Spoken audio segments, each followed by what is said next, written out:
In 279 BC, the Greek mercenary general Pyrrhus defeated the Romans near Asculum, in southern Italy. It was his second very costly victory, a victory that was anything but decisive. Pyrrhus is believed to have said words to the effect of, "One more victory like that over the Romans will destroy us completely." It is from here the term Pyrrhic victory originates.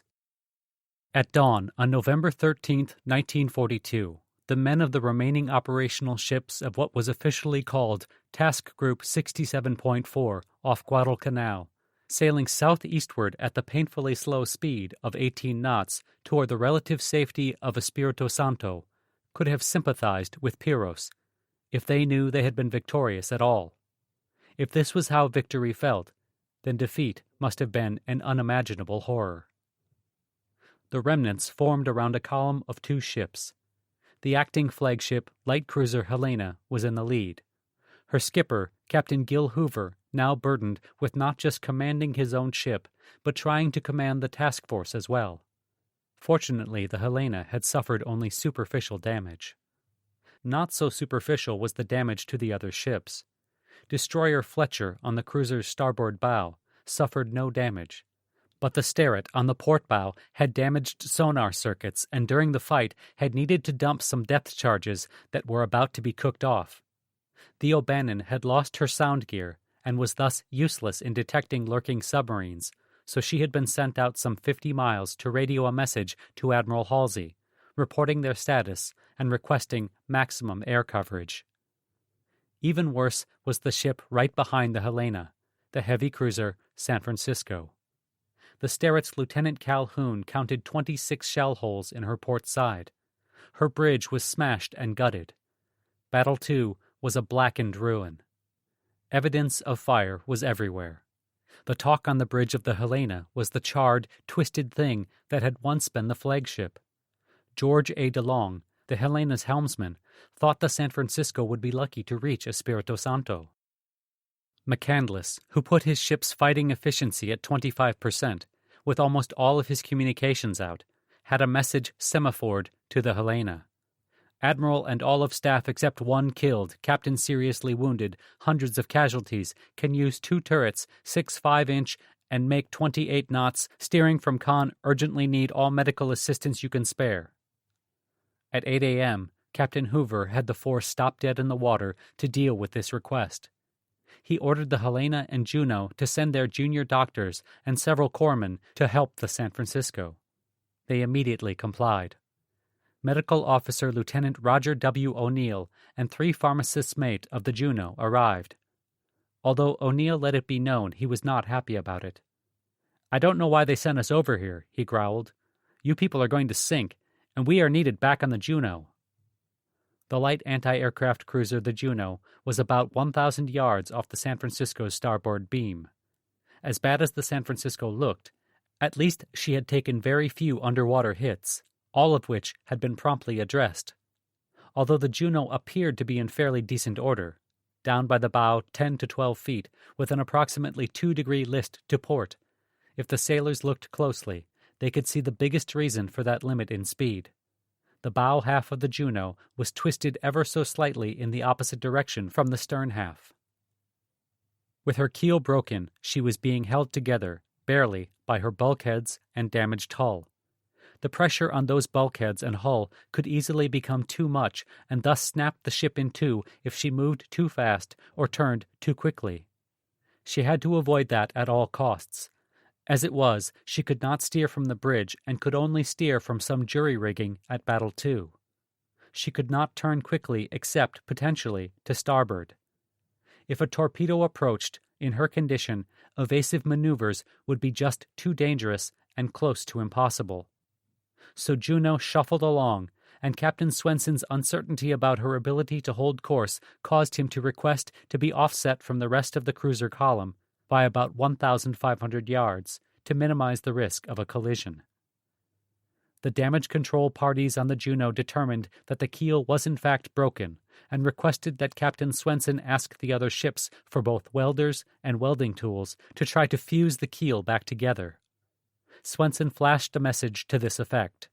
So many volunteers responded that Captain Hoover had to slow the force down to facilitate this second set of transfers. Slowing down, or stopping as they had done earlier, was necessary, but extremely dangerous in this situation. They were now entering the infamous Torpedo Junction southeast of Guadalcanal, and it quickly made its presence felt. At 9:50 a.m., the Sterret made a sound contact with her damaged gear. She dropped 5 depth charges, but the results were inconclusive. The force continued on. To a man, they were dead tired, but there would be no rest. Bad news came in at 10:35 as the Helena's radar picked up a bogey and lookouts reported a large aircraft intermittently visible in the clouds to starboard. San Cristobal, where the Japanese were rumored to have set up a seaplane base, was about 20 miles to port. Captain Hoover ordered the formation to close in tight for anti-aircraft protection. The good news was, after a few tense moments, the unidentified plane turned out to be a U.S. Army Air Force B-17. The bad news was that its bomb bay doors were open. Nothing was ever easy around Guadalcanal. The Flying Fortress finally recognized the ships as American and veered off. With that done, Captain Hoover ordered the wide anti-submarine formation resumed as quickly as possible, and the destroyers moved out at high speed. A sensible precaution. This did, however, reduce the effectiveness of their sound gear. While the ships were spreading out again, Commander Charles L. Carpenter, the Helena's navigator and officer of the deck, walked out to the port wing of the bridge to get some fresh air. Sitting, almost collapsing into a chair, Carpenter started to clean his sunglasses and saw a white streak in the water to port, speeding toward the Helena. "Hard right rudder, DeLong!" he shouted. "Torpedo to port!" Normally calm, cool, almost contemptuous of danger in a crisis, Captain Hoover simply stood there, frozen, and the Helena started an emergency turn to starboard. On the San Francisco, Seaman Second Class Victor Gibson was serving as a lookout when he saw 2 white streaks in the water racing toward the port bow from the northwest. Speechless with terror, he grabbed Schonland and pointed at them. Schonland barked, "Full right rudder, emergency full ahead!" The loudspeakers blared with the message, "Stand by for an attack!" The former American flagship basically slammed on her brakes, and the torpedoes passed between her and the Helena at about 100 to 200 yards from the San Francisco's bow. Upon hearing the alarm, McCandless raced to the bridge. He joined Schonland in the ruins of the flag bridge just in time to see the 2 torpedoes racing away off the starboard bow. One disappeared in the distance, the other headed straight for the Juno. Time plays games in war. There are those instances where time seems to stop, and there are those moments when time slows down just enough to get a sense that there is not enough of it. This was one of those moments for Schonland, McCandless, and everyone on the bridge of the San Francisco. Their minds raced, then slowly stopped with the chilling realization as the torpedo streaked closer and closer to the helpless Juno, that there was not a damn thing anyone could do about it. But even with that chilling realization, with the events of the past 12 hours, nothing could have prepared them for what happened next. Joseph Witt on the San Francisco heard a loud crack like a lightning strike nearby. It wasn't a crack as much as a Krakatoa, for in the words of McCandless, the Juno didn't sink. She blew up with all the fury of an erupting volcano. There was a terrific thunderclap and a plume of white water that was blotted out by a huge brown hemisphere 1,000 yards across, from within which came the sounds of more explosions. Lieutenant Junior Grade Bennett saw a whole 5-inch 38 cal twin mount rise above this ugly thunderhead, hang there an instant as though supported by some invisible hand, then drop back out of sight. When the dark cloud lifted from the water a minute or so later, we could see nothing of this fine 6,000-ton cruiser or the 700 men she carried. Those who witnessed it called it the terrible end of a gallant ship, the most awesome spectacle of the battle. Calhoun, who was watching the Juno and appreciating her beauty, said she simply disintegrated. As best as could be determined, the Juno was hit, on the port side very close to the location of the first torpedo hit. even the limited protection offered by her thin armor would have been negated by the torpedo detonating where the armor was already breached. The torpedo could have, and probably did, go straight into the magazine that housed thousands of 5-inch shells. Only a magazine explosion could explain the size of the blast and the secondary explosions that followed. The explosion was so devastating that it spewed flying bits of ship, oil, and body parts everywhere. On the San Francisco, Lieutenant Commander Schonland, Lieutenant Commander Wilborn, and Lieutenant Commander McCandless were standing in a group on the starboard side of the flag bridge when they witnessed it. The officer of the deck, Jack Bennett, shouted, "Scatter!" and everyone did, just in time to avoid a large piece of plating about the size of a door from the Juno.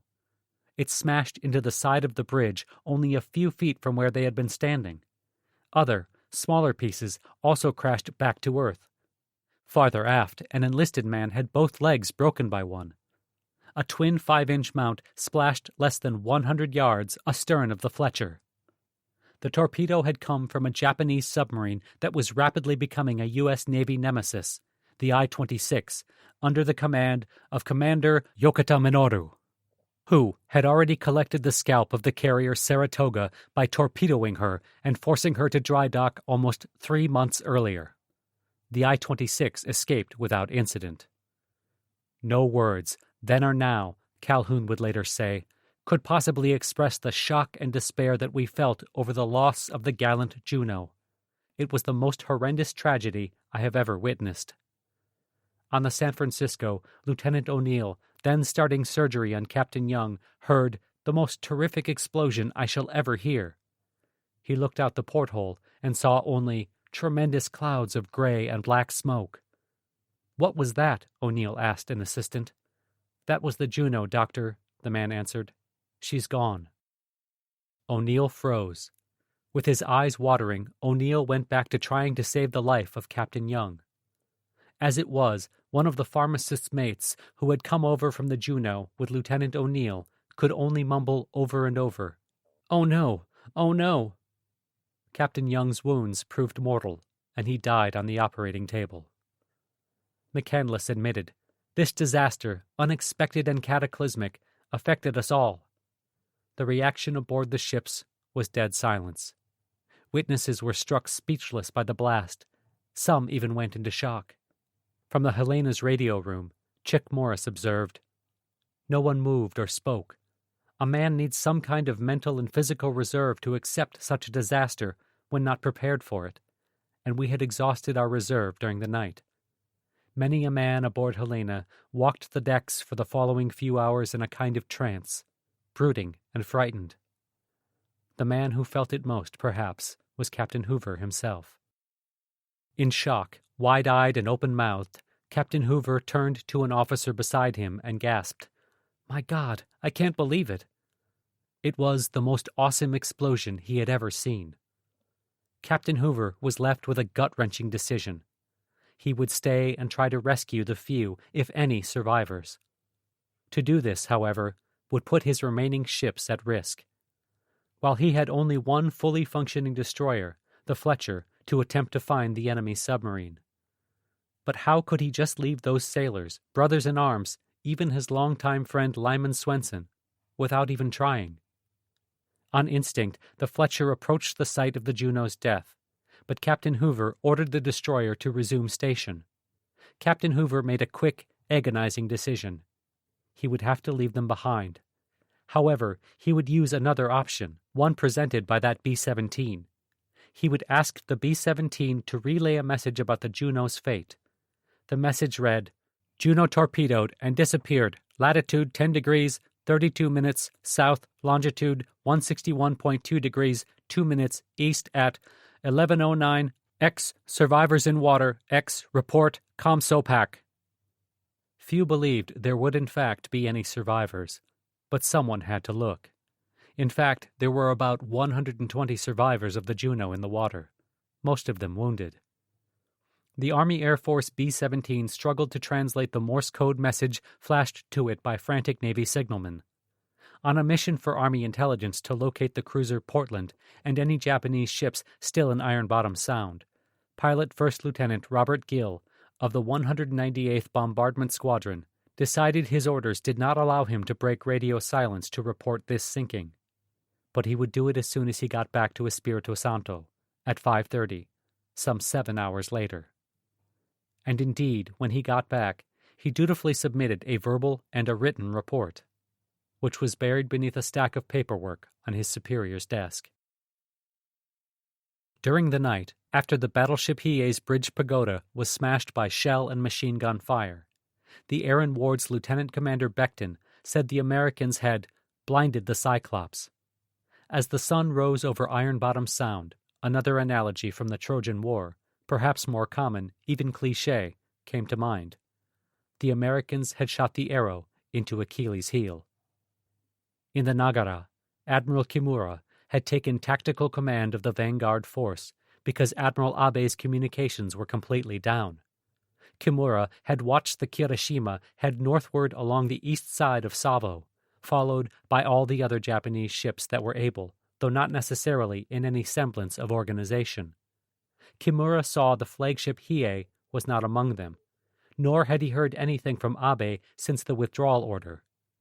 At around 3 a.m., the Kirishima's skipper, Captain Iwabuchi, reported to Truk about a severe mixed battle, saying that both sides suffered considerable damage and that consequently the bombardment had been cancelled.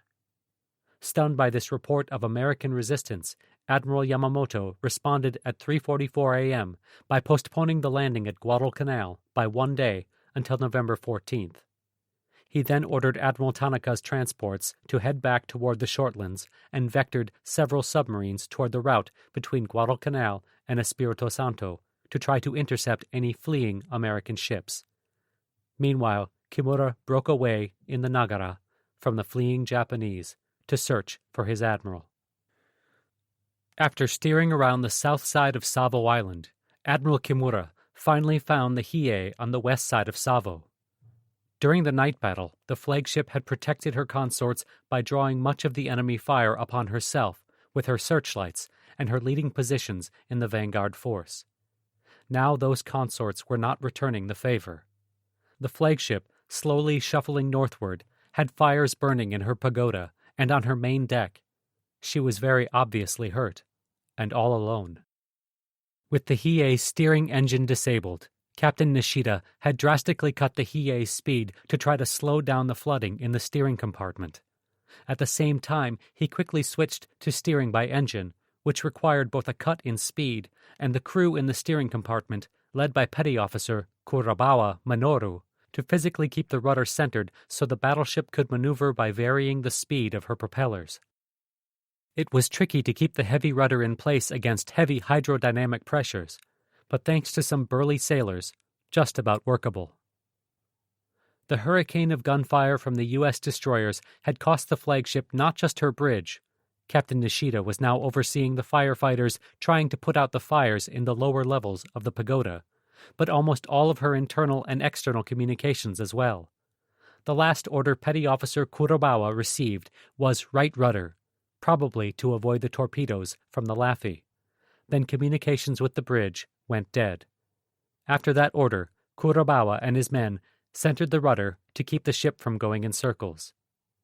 This combination, an abandoned, shattered bridge, a distracted skipper, no communications, steering by engine, and crewmen holding the rudder in place in a flooding compartment, all at night, resulted in confusion regarding the Hiei's intended course and how the engine room could power the propellers to get her onto that course. Instead of heading north with the other Japanese ships, she ended up heading west. Whether that was a result of the confusion or an attempt to avoid adverse currents east of Savo Island and take advantage of favorable currents south and west of Savo is unclear. Admiral Kimura seems to have found the Hiei around 2:30 a.m. He pulled the Nagara alongside to assist the stricken flagship and to act as a communications link. Combined Fleet at Truk was made aware of the Hiei's plight. Their solution? Have Kirishima tow Hiei out of combat area. The problem was that they were about 30 miles from an active enemy airbase. Admiral Abe thought the idea of trying to rescue his one battleship that was vulnerable to air attack by making his other battleship vulnerable to air attack was preposterous and did not act on it. After a fashion, the fire in the lower areas of the pagoda was finally put out, and Captain Nishida and Admiral Abe returned to the gutted bridge. Each man was just as battered as the flagship. Nishida was hobbling around on his slashed leg. Abe seemed shell-shocked, likely as a result of his concussion, and had returned from sickbay with his head wound so bandaged up that it, together with his bloody, tattered white uniform, gave him more than passing resemblance to a South Pacific mummy. The atmosphere was something out of Dante. Burning ships were everywhere, their identities mostly obscured by low-hanging smoke. The bridge was blackened and bloody, wet and windowless. The smell, a combination of burned paint, oil, blood, human waste, and charred flesh, is probably better imagined than experienced. Captain Nishida took a formal damage report from his damage control officer, Commander Onishikenji. Main battery control was destroyed, and all 4 14-inch turrets had been hit, but the turrets and guns remained operable. The 6-inch battery control station and 3 6-inch guns were hit. There was no power to the 6-inch directors, and there was a serious ammunition fire amidships. 3 of the 5-inch anti-aircraft guns were also hit, as were 2 of their handling rooms, which were ablaze as well. Several of the 25mm guns were also out. There were 6 8-inch hits that penetrated the hull armor, causing some minor flooding in places and a slight list to starboard, which was difficult to correct because several of the pumping stations were damaged. The superstructure was gutted by fire. Radio communication was out, and 9 more fires were burning in various parts of the ship as a result of about 102 hits, of which about 1/3 were duds. This certainly comprised a lengthy damage report, but the good news was the Hiei was in no danger of sinking. Her engines were fully functional, and her main armament was still operable. She could still fight if she had to. Nishida rightly determined that the steering issues were the most serious problem and kept the battleship's speed very slow, basically going with the current, to try to limit flooding in the steering compartment. The wounded battleship continued slinking northward on the west side of Savo. Commander Hara reported that his Amatsukaze passed the Hiei to port at about 5 a.m. The flagship presented a sad sight. She was still smoldering, though most of her fires appeared to be out. The Hiei appeared to Hara to be all alone, but he was probably blocked by the bulk of the battleship from seeing Nagara on the other side. With Amatsukaze having her own rudder issues, weaving and wobbling like a drunken sailor as she headed north, Hara could offer no help to the stricken flagship. As dawn broke, Captain Nishida went below to try to encourage his crew as they braced for air attacks. But the air attacks were hardly the only, and arguably not even the biggest, problem the battleship was facing, because while the Hiei's painfully slow speed may have delayed the flooding in the steering compartment, it by no means stopped it. When the oily water in the compartment had reached the crew's necks, while they were standing on their toes, Petty Officer Kurobawa decided that dying by holding a rudder in place was not the heroic death for the Emperor he or his men had envisioned. They let go of the rudder, swam forward 2 compartments to an access hatch, and climbed up to the main deck to await orders. At around 6 a.m., as the battleship was rounding the north side of Savo on a slight starboard turn, the Hiei started swinging hard to starboard uncontrollably. Damage control determined that since the rudder was no longer held in place by Petty Officer Kurobawa and his men, it had swung all the way to the right and jammed. It is an unwritten but immutable law of the sea that when a rudder jams, it will almost always be all the way to port or all the way to starboard. The suffering Hiei, desperate to get as far from Henderson Field as possible, was now doomed to doing donuts north of Savo, only 30 miles from Henderson Field.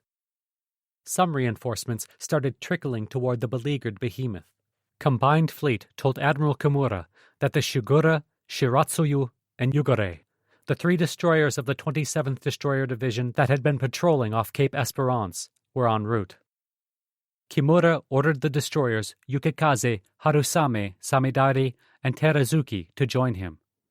The Samedare, politely declined the invitation on account of her fuel running low and being packed with survivors from the Udachi. Kimura approved, and the Samadare continued into the slot, to be rewarded by an attack by 2 Dauntless bombers, which did no damage to either side. The Samadare was not the only Japanese destroyer to face air attack all alone. Commander Hara's wobbling Amatsukaze was the target of 3 bombers herself. With exactly 1 remaining fully functioning anti-aircraft gun, the Amatsukaze scored a lucky break when the bombers overestimated her speed and released their bombs too early, the closest some 300 meters in front of the destroyer. Heading north toward the relative safety of Admiral Kondo's forces, the Amatsukaze next passed the Yukikaze, heading in the opposite direction to help the Hiei. Hara gave the insightful advice to expect air attacks. The Japanese were well aware of the danger of air attacks. Admiral Kakuta's aircraft carrier Junyo was ordered to provide air cover for the Hiei, and at 5:30 a.m. launched 8 Zeros led by Lieutenant Shigematsu Yasuhiro. 2 B-5N carrier attack planes were also launched to guide them to the battleship, supposedly because of the bad weather. But sending up guide planes was becoming increasingly common in the Japanese Naval Air Force, symptomatic of the declining skill level of its pilots after almost a year of casualties. At around this time, someone in the Hiei's damage control came up with the brilliant idea that they should plug the hole in the steering compartment, pump the water out, reoccupy it, and center the rudder. This would have had a better chance to work if it had been tried during the night, when the chances of air attack were minimal, or before the compartment had completely flooded, or before the rudder had jammed all the way to the right. Better late than never was Captain Nishida's only hope. Meanwhile, Captain Nishida returned to the Hiei's bridge to hear the faint rumble of distant gunfire. He grabbed his binoculars and spotted the destroyer Udachi burning and surrounded by shell splashes. Enraged, Nishida shouted through a megaphone an order for the main guns to fire on what he thought was a Honolulu-class light cruiser. And at 6:07 a.m., the aft 14-inch turrets swung out and unloaded with a 2-gun armor-piercing salvo. The target of Captain Nishida's anger was not a cruiser, but the disabled destroyer Aaron Ward, currently being towed by the Bobolink. Lieutenant Commander Julian Beckton, standing on the bridge, saw the flash of the Hiei's guns, then heard the double crack, and passively watched the 2 shells splash 1,000 yards west of the destroyer. Captain Robert Tobin, commander of the 12th Destroyer Division, leaned over and whispered, "Julie, I think she's firing at us." Beckton was calm and matter-of-fact. "I agree, Commodore, but our gunnery officer reports that she's 13 miles away." He replied, "We can't reach her with our guns, or torpedoes." Another 2 14-inch shells splashed in the water over the Aaron Ward, but closer than the first 2. Then 2 more shells landed ahead of her. The Hiei fired again. 1 shell fell short of the destroyer, the other beyond. A straddle. The next salvo was surely going to be a smashing hit on the little Aaron Ward from 2 big 14-inch shells. In desperation, Commander Gregor cast off the Bobolink's tow and got the destroyer moving, well aware that the salt water would foul his boilers. Everyone on the destroyer cringed. But on the Hiei, everyone cheered. From their perspective in the aft turrets, the gunners had seen their target disappear among the shell splashes, so they had reported a sinking. If they had kept watching, they would have seen the Aaron Ward, still very much afloat, go dead in the water again at about 6:35. The yacht patrol, YP-236, a commandeered California tuna boat, picked up the Aaron Ward's tow. They arrived at Tulagi Harbor at about 8:30, where the destroyer tied up to a coconut tree on Macambo Island and went to work cleaning her boilers. But the Hiei's gunners could not keep watching as they had more pressing issues. 6 brand-new SBD Dauntlesses of Marine Scout Bombing 142 under Major Robert H. Richard, all of whom had arrived the day before during the Japanese air attacks, had taken off from Henderson Field at around 6:15 and were now making their final approaches to the Hiei, preparing to attack with 1,000-pound bombs.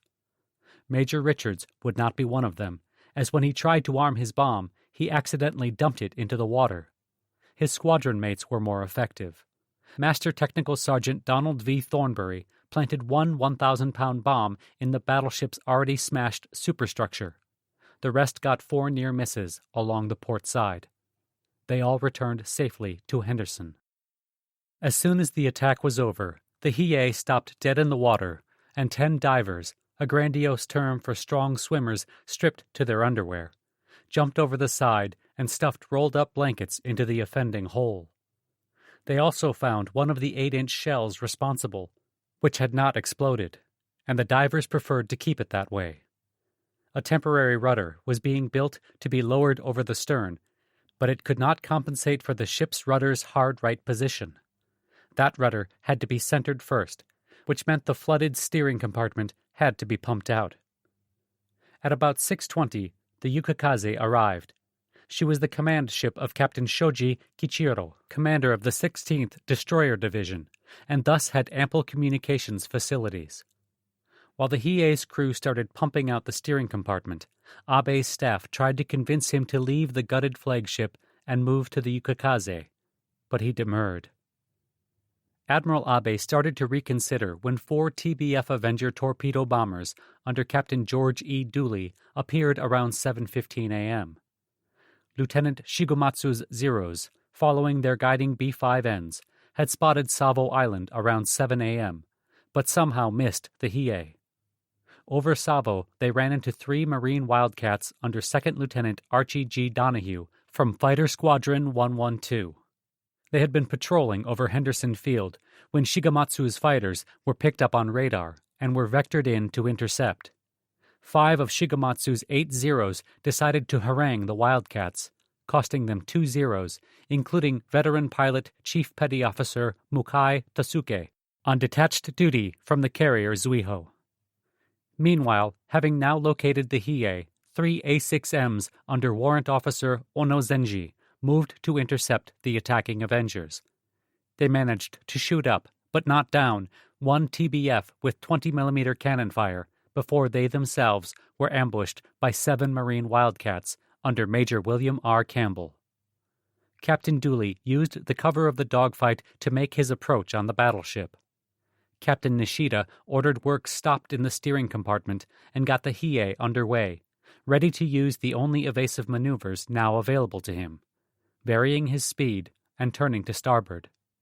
The gunners manned the remaining 25mm guns and put up as fierce a fusillade of fire as they could, but that wasn't their best weapon, or so they thought. Captain Dooley had survived a mid-air collision during training, the accident leaving him horribly scarred over most of his body. Multiple skin grafts later, he fought his way back to earn his wings, to now make the first-ever Marine torpedo attack. Dooley was not a man easily daunted. But even Dooley was probably awestruck when he saw the battleship's 4 very large main turrets, with a total of 8 14-inch guns swivel to aim directly at him, and all fire at once.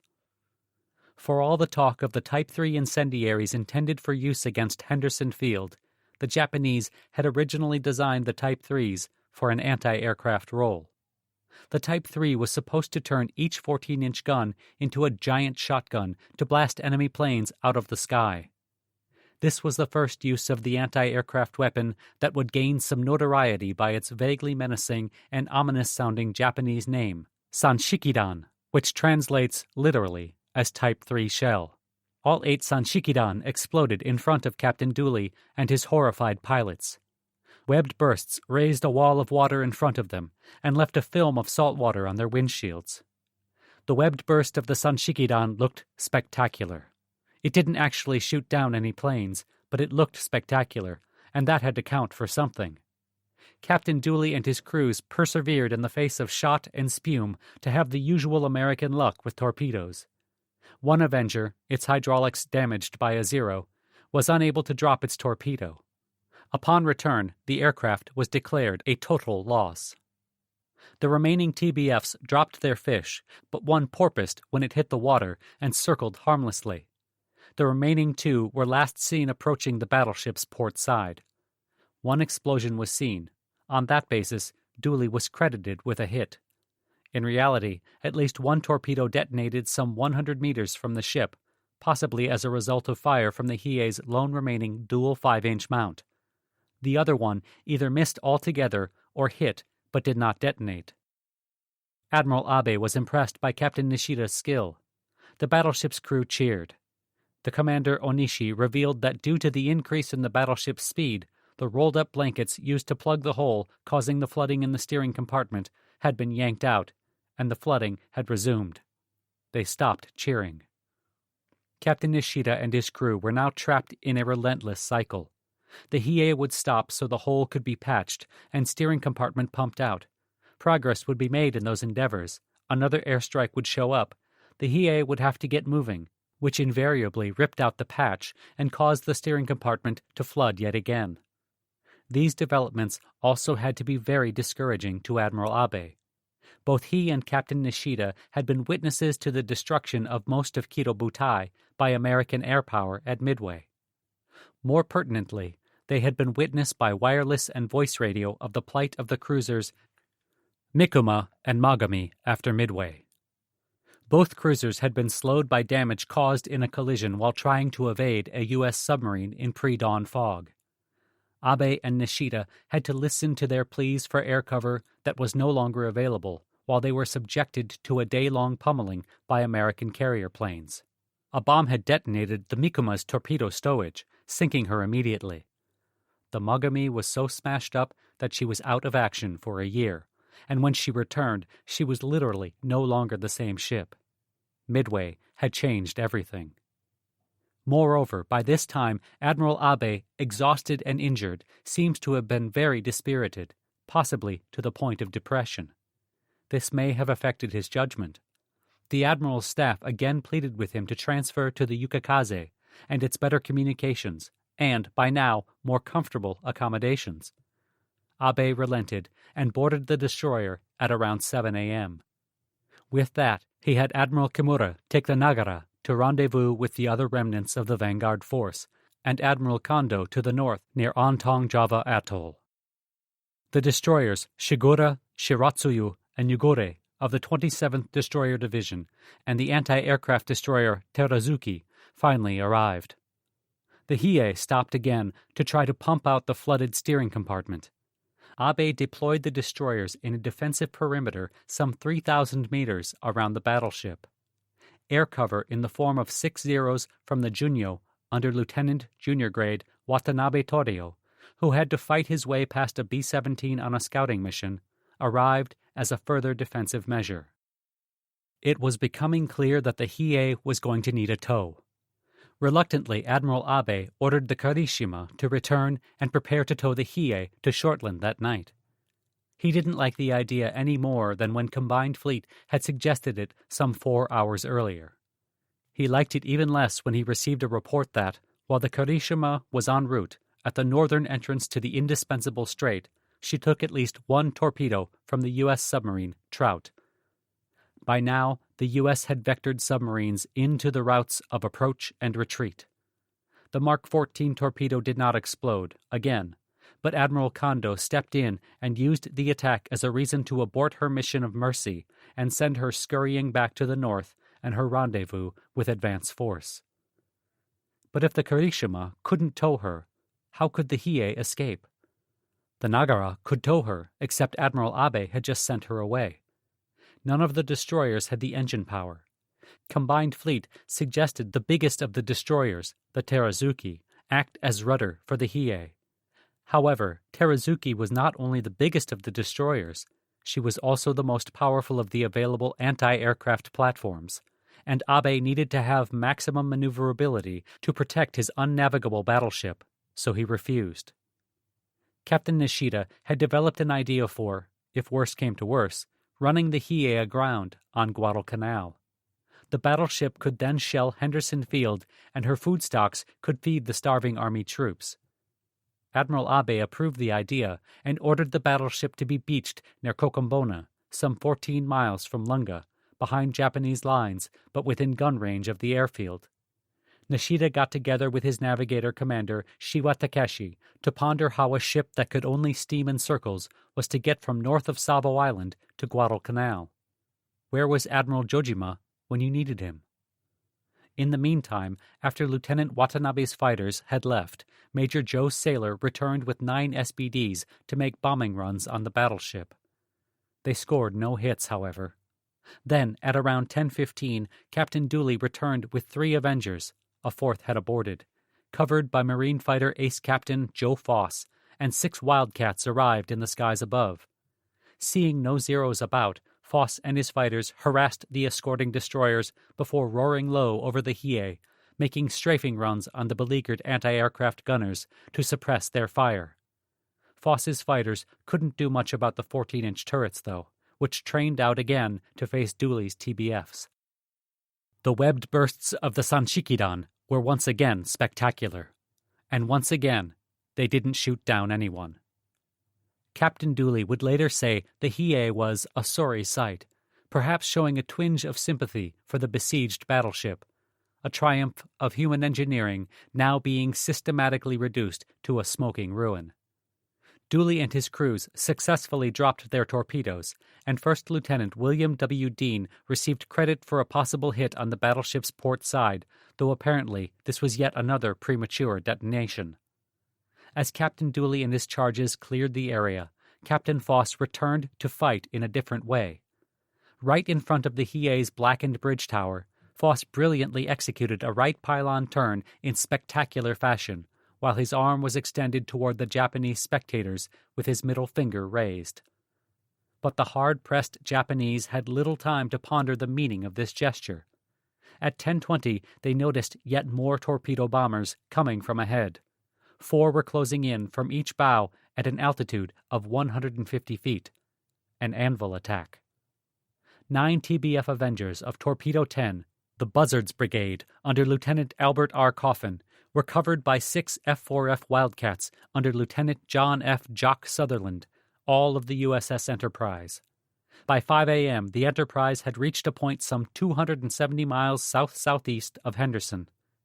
Still concerned about the aircraft carrier reported the previous afternoon, Admiral Kincaid had sent up 10 Dauntlesses as scouts, launched 8 Grumman Wildcats as air cover, and prepared a possible airstrike on the flight deck, just in case. By 7 a.m., he was reasonably certain that the search results would be negative, so Kincaid implemented a contingency plan to reinforce Henderson Field with 9 Avengers, 8 armed with torpedoes and 1 with 500-pound bombs, and 6 Wildcats fitted with wing tanks. Taking off at 7:22, they were to round Cape Esperance and get a peek into the slot before landing at Henderson. It was while getting that peek that Lieutenant Coffin's flight found the Hiei and her escorts seemingly on their way to bombard Henderson Field, albeit at a ludicrously slow speed. Improvising an attack on the fly, Coffin set up his anvil attack on both bows. Once again, the battleship got underway. Once again, the Japanese gunners were forced to go to ground because of strafing from low-flying Wildcats. Once again, the Avenger pilots watched in awe as the forward turrets trained out, aiming directly at Coffin's flight coming from port. All 4 guns booming in defiance. This time, though, there was no spectacular webbed blast from the Sanshikidan. The pilots watched the shells zip past, and the gunners watched them create spectacular splashes several miles astern.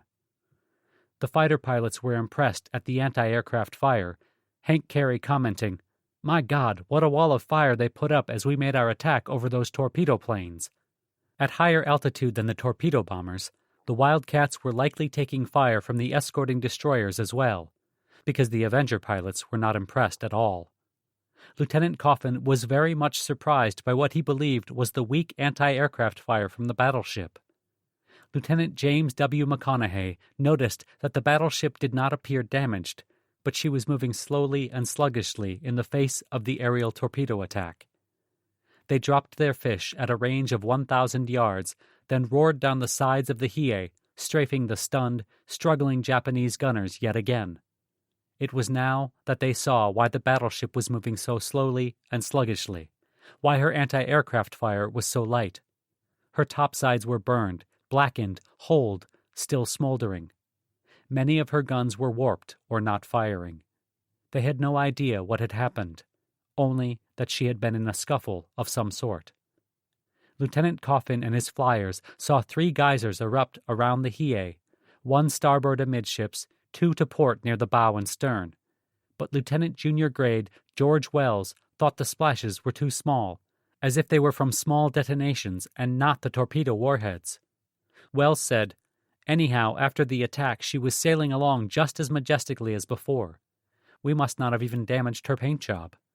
Indeed, the Japanese recorded no hits to the Hiei at this time. The solo bombing run by Lieutenant Junior Grade John Boudreau also registered no hits. As the carrier planes cleared the area and made for Henderson Field, unidentified aircraft were spotted in the distance at high altitude. They were 6 Zeros of Base Air Force's 204 Air Group under Lieutenant Junior Grade Murasaki Takeshi, sent all the way from Buin to provide air cover. But they arrived too late, again, to stop Coffin's attack. However, Lieutenant Coffin's flight arrived just in time at Henderson Field, landing before shocked onlookers, including General Woods, who had no idea of the Enterprise's approach or the planned reinforcement. The general told them, "Boys, I don't know where you came from, but you look like angels dropping out of heaven to us." For Admiral Abe, aboard the Yukikaze, the air attacks were even more of a headache than the one he already had.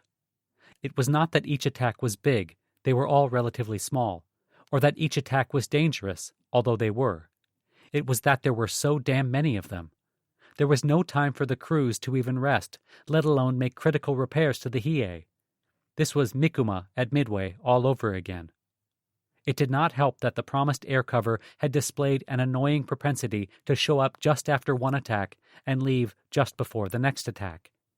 At 10:34, Admiral Abe signaled from the Yukikaze, "Hiei must be disposed of. X. All hands evacuate. X. Each destroyer is to send a launch." The battleship's crew could see the message displayed in flags from the destroyer's yardam. The reaction was dead silence. Captain Nishida thought the order was absurd. Despite some minor flooding caused by the 8-inch hits and bombing near misses, the Hiei was in no danger of sinking, and her engines were still functional. They just needed to get that jammed rudder straightened, and everything would be okay. The skipper refused to obey the order. In no shape to be fighting his flag captain as well as the Americans, Abe yielded. Soon the next attack began. At around 11, 3 Grumman Avengers under Captain Dooley came roaring in. Again they thought they scored 2 torpedo hits, but yet again they had in fact failed. This attack was not recorded in the Henderson Field records. Dooley saw Lieutenant Murasaki's Zeros circling high above them, but the Zeros did not pursue them. About 10 minutes later, 14 B-17 Flying Fortresses of the 72nd Bombardment Squadron out of Espiritu Santo, under the direction of Major Donald E. Ridings. Flying in 2 flights at 14,000 feet, they dropped a total of 56 500-pound bombs on the Hiei. They thought they had gotten 5 or 6 hits. But the Army Air Force, unlike their Betty flying counterparts in the Japanese Naval Air Force, had not mastered the art of dropping bombs on ships at sea. They did get some photographs of the Hiei, which showed her desperately circling below while trailing an oil slick, that verified only 1 hit. The protective umbrella of Lieutenant Morisaki's Zeros managed to miss this attack as well. But they quickly got another chance. At around 11:20, Major Joe Saylor came back with 6 Dauntlesses armed with 1,000-pound bombs. Screaming out of the sky, his group planted 3 bombs on the Hiei. The bombs heavily damaged more of the pumping control equipment and fire rooms 2, 3, and 4. Near misses along the port side ruptured hull plating and caused minor flooding, which, nevertheless, robbed the battleship of the ability to counter-flood to correct the 7-degree list to starboard. Just as Major Saylor's SBDs pulled out of their dives, Torpedo 8, formerly of the Saratoga, formerly of the Hornet, painfully reconstituted after its near-total destruction at Midway, and now under the command of Lieutenant Harold H. Swede Larson, came in with 6 Avengers. 2 of their torpedoes missed, 2 failed to drop, and 2 were reported hits on the port side bow and amidships. Again, the Japanese reported no torpedo hits. This time, Lieutenant Murasaki's Zeros did see the attacking Americans on their way out.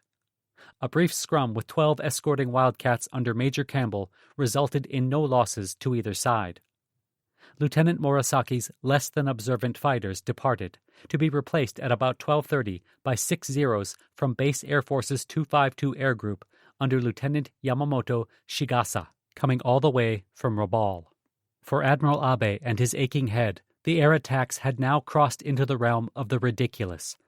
With no sign of the incessant attacks abating any time soon, Abe again ordered the Hiei scuttled.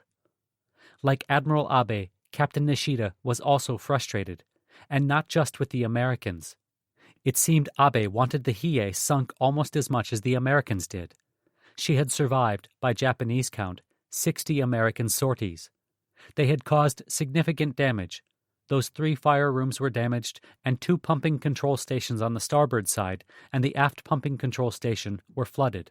But the battleship was still in no danger of sinking. It was a standoff. The Hiei could not escape, and the Americans with their malfunctioning torpedoes could not sink her. The American frustration was summed up by Torpedo 10's Lieutenant Coffin with the quip, "We've got to sink it, or else the admirals will stop building carriers and start building battleships again." With this standoff, Captain Nishida liked his chances of saving his ship. All he had to do was hold on until dark, when the air attacks would stop. Then he could complete repairs and get the Hiei going again. To placate Admiral Abe, Nishida sent Senior Lieutenant Ugura Masatoshi to the Yukikaze in a launch with the Emperor's portrait, various papers and mementos, and a plea for more time. Abe gave him 1 hour. And so did the Americans. The air crews needed rest. The search missions needed supplementing. The aircraft needed maintenance. Captain Nishida made the most of this brief respite. The Hiei stopped. Damage control went to work again, and within an hour, divers reported work to pump out the steering compartment was 70% complete. Admiral Abe logged that manual steering has been made possible, the fire at the foremast has been placed under control, and the pumping out of the steering room was succeeding. Even the downcast Abe was looking up. Just in time to see the next air attack developing, with 8 Marine Dauntlesses under 2nd Lieutenant John H. McHenry, Jr., 6 Enterprise TBFs under Lieutenant Coffin, and 14 Wildcats under Captain Foss and Captain Bob Fraser. Naturally, Lieutenant Yamamoto's protective Zeros were nowhere to be seen. In fact, they had just left for Rabaul, but were blocked by raging storms over the slot and had to ditch near Ricotta Bay. Yamamoto himself suffered severe injuries and had to be sent back to Japan. Captain Nishida must have wished that he could make it back to Japan. The Hiei got underway, but this time her anti-aircraft fire was pitiful. She was struggling to find enough men to man her guns, which, since she had so few guns left, is saying something. Seeing that there were no covering Zeros, the Wildcats zoomed low over the battleship's deck and machine-gunned her few remaining gunners. Low clouds ruined Lieutenant McHenry's dive-bombing attack, but Lieutenant Coffin seems to have executed another anvil attack. The 14-inchers roared at the torpedo bombers.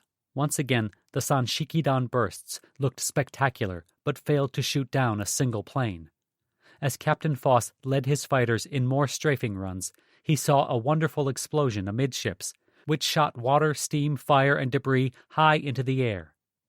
This was a torpedo, launched by Lieutenant Coffin, which had struck the battleship and exploded on the starboard side under Turret 2 in front of the pagoda in the windlass room.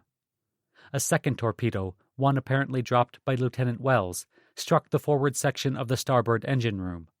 A third torpedo may have struck the port side forward. A fourth ran erratically. 2 more were seen to strike the port side and just sink. All in all, by American torpedo standards, it was an outstanding performance.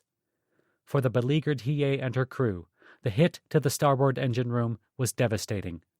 Not only did it damage her engines, about the only thing on the battered battleship that had remained undamaged all day, it blew a giant hole in the starboard side very near the hole that had been flooding the steering compartment, whose hull patch had been ripped off once again. Now the flooding got much worse, and all the collision mats, blankets, towels, mattresses, pillows, and cushions Captain Nishida could muster would not plug that giant hole. Discouraged but determined, Captain Nishida refused to give up hope. Admiral Abe had, however, and sent a written order over in a cutter for Nishida to abandon ship. Nishida crushed the paper in his hands. He stalled, however. Darkness was coming. Low clouds were already crippling bombing attacks. He would wait just a little while longer. Then he got a report that the starboard engine room was completely destroyed by Lieutenant Wells' torpedo. The color drained from the skipper's face. "Is that so? Totally destroyed?" With the reply, "Yes," his last hope had gone. Quietly, calmly, Captain Nishida ordered the Hiei abandoned. Signal Officer Lieutenant Sakamoto Matsushiburo spread the word, then looked for the executive officer, Commander Tamura. Sakamoto wanted help in case Nishida refused to leave the ship. Nishida was old school, believing the captain should go down with the ship. So was Tamura. His only response to Sakamoto's request was an icy glare. The Hiei was slowly settling by the stern and listing more to starboard when 9 Zeros from the Junyo arrived as fighter cover. For all the good it had done today, guided by 3 D-3A dive bombers. A heartbroken Captain Nishida called for the remaining crew to assemble on the fantail. The men coming up on deck from the machinery rooms and the turrets were shocked at the condition of the upper deck, with the hold superstructure, the blackened pagoda, the smashed guns, the blood, bodies, and parts of bodies everywhere, and the smell. Speaking from atop turret 4, Captain Nishida praised the crew for their service and devotion, extolled them to continue serving the Emperor, and took full responsibility for the fate of the Hiei, and blamed bad luck. Then he dismissed them to their abandoned ship stations. With his lacerated leg bothering him, someone brought a folding chair for Nishida to direct the abandonment from the top of the turret. Lieutenant Shiga had led his fighters back to the Junyo, who shut down air operations in the face of the foul weather. Shortly after Shiga left, true to form, came 8 SBDs led by Major Sailor. The worsening weather crippled this strike. Only Sailor and one other were able to even find the Hiei and her escorts, and Sailor could not get the battleship lined up for an attack, so he dropped his bomb off the Yukikaze, which missed, though the concussion cracked a boiler foundation. 2 of Sailor's dauntlesses disappeared in the murk and growing darkness, the only losses of the day. Sailor himself was lucky to make it back to Henderson. The evacuation went smoothly, as his last orders, Captain Nishida ordered the flooding of the magazines and the opening of the Kingston valves. Kingston valves are seacocks on the bottom of the ship that can be opened to allow in seawater to various parts of the ship that might need flooding, such as ballast tanks and fuel tanks, or vice versa, such as a tank that might need to be cleaned. He still refused to leave the ship, and the Yukikaze refused to fire scuttling torpedoes while he was aboard. Admiral Abe sent a written order over to the Hiei in a cutter. It read, "This is an order. You are requested to come on board Yukikaze to report. If you wish, you will be sent back to Hiei again." It was not enough, and 4 officers climbed to the top of the turret and physically dragged a protesting Nishida off the ship. With everyone else now off the Hiei, Captain Nishida arrived at the Yukikaze at 6 p.m. He was greeted by the destroyer's skipper, Commander Kanma Ryokichi, and shown to a small cabin behind the bridge. There, Nishida was shocked to see Commander Chihaya exclaiming, "I thought you were dead." As Chihaya tried to explain, Nishida overheard Admiral Abe questioning one of the Hiei's engineering officers about the destroyed engine room. The officer thought there must have been some mistake because the engine room was still operational. He didn't understand why the ship was abandoned. Nishida sank down into his chair in shock. The Hiei skipper was even more horrified when he heard Commander Kanma order, "Both engines ahead full, prepare to fire torpedoes to starboard." Nishida bolted from the cabin to Admiral Abe, protesting, wanting to at least be returned to his ship. Abe told him to be silent. Captain Nishida returned to the cabin, the color drained from his face, slumped into the chair, and wept. "This is against my will. I made up my mind to go down with my own ship. Only the commanding officer instructed me to come on board Yukikaze to report. I came over here. He betrayed me."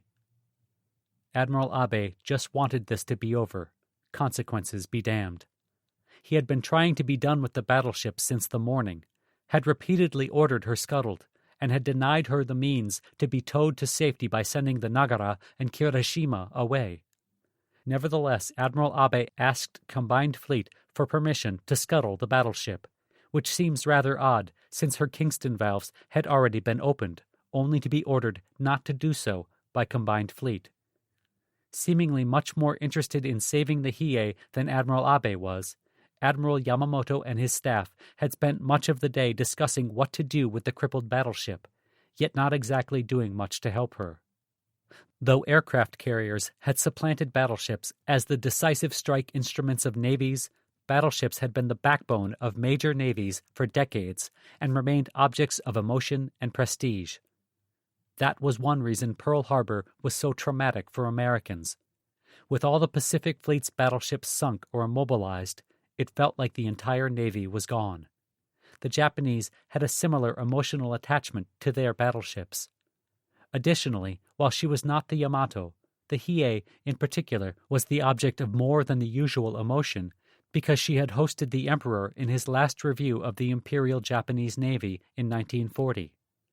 Finally, Combined Fleet had shown a definite reticence to commit its battleships to anything but the decisive battle. Guadalcanal wasn't it, as far as they were concerned.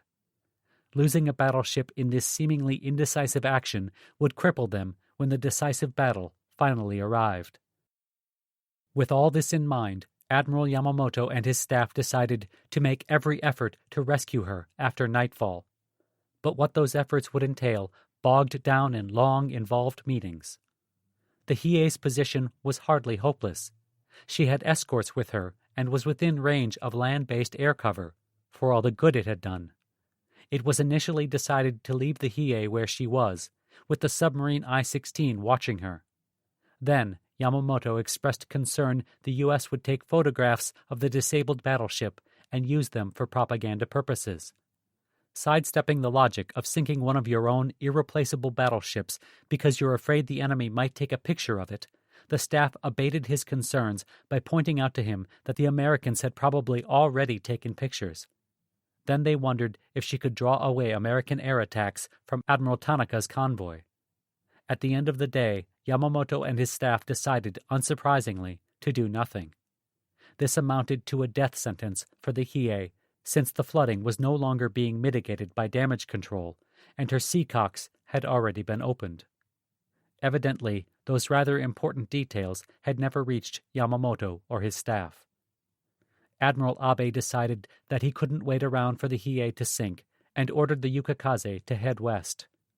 As the destroyer trudged along, Captain Nishida no doubt looked out over the stern to see his proud ship Hiei, now abandoned in more ways than one, down the stern and listing to starboard, receding in the distance, and finally disappearing in the dark. The Hiei was never seen again. The I-16 was unable to find her in the darkness. The Yukikaze returned at about 1 a.m. and found only a large oil slick. Abandoned by people who could and probably should have done more to save her. A matter of nerves was how naval historian Vincent P. O'Hara described it. The Hiei, all alone in the dark, ended her agony in her own time. The old adage holds that no battle plan survives contact with the enemy.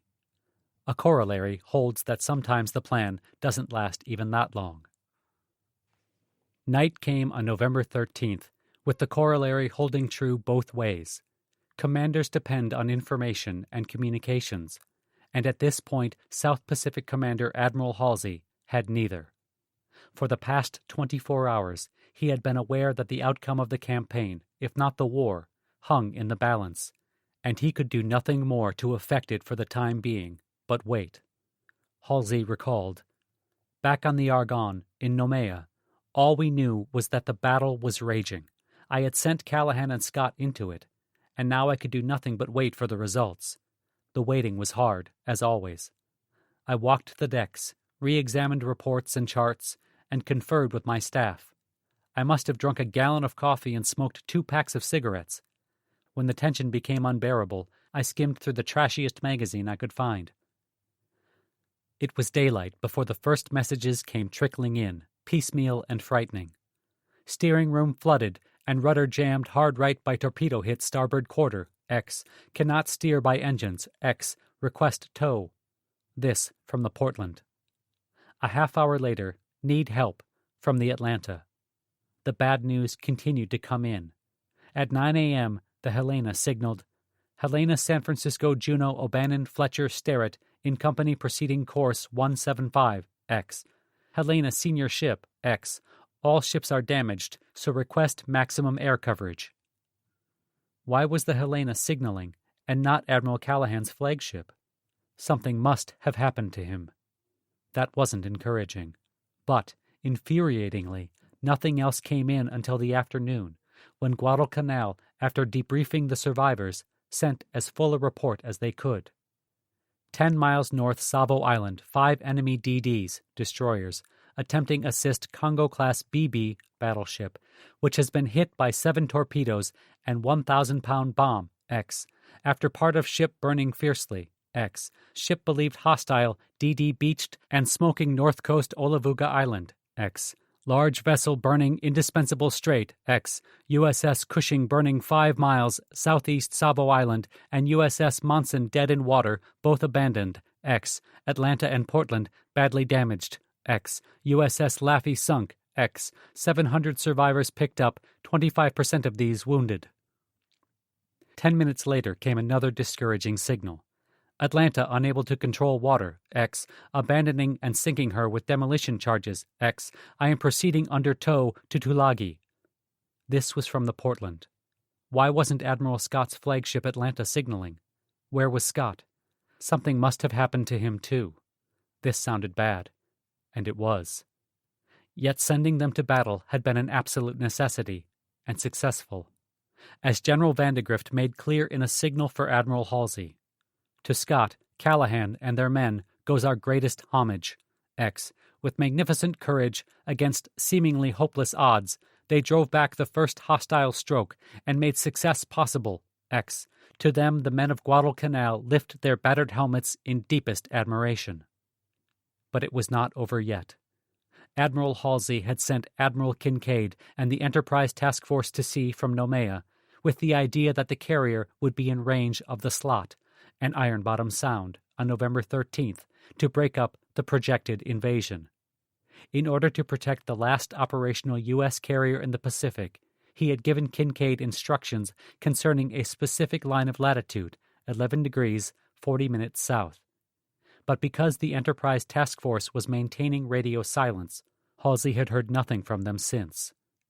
A little after 4 p.m., Admiral Halsey signaled Admiral Kincaid to separate Admiral Lee and his 2 battleships and an escort of 4 destroyers into a separate task force. They were to dash into Iron Bottom Sound to help defend Henderson Field on Halsey's order only. Halsey formally ordered this new force, Task Force 64, into the Sound shortly before 5 p.m., intending for it to arrive early on December 14th. This plan sounded simple enough, but it had a few issues. First, as Admiral Halsey knew, he was breaking multiple rules of naval warfare by sending battleships into restricted waters such as Iron Bottom Sound. He just didn't have anything else left. This was his last card, and he knew it, later writing, Lee's ships were my only recourse, so I ordered them in. The bigger problem was a misinterpretation of his orders. Admiral Halsey thought he had told Admiral Kincaid to stay near 11 degrees, 40 minutes south, but not to cross it. Kincaid had just heard, do not cross it. Being very conservative with the last American carrier in the Pacific, Kincaid stayed well south of that line. The issue was compounded by the usual unfriendly winds in that region that had required the Enterprise to turn to the south to conduct flight operations. Halsey, sending the Enterprise out late from Noumea, had certainly not helped things. As a consequence, Task Force 16 was some 150 miles south of where Halsey thought it would be.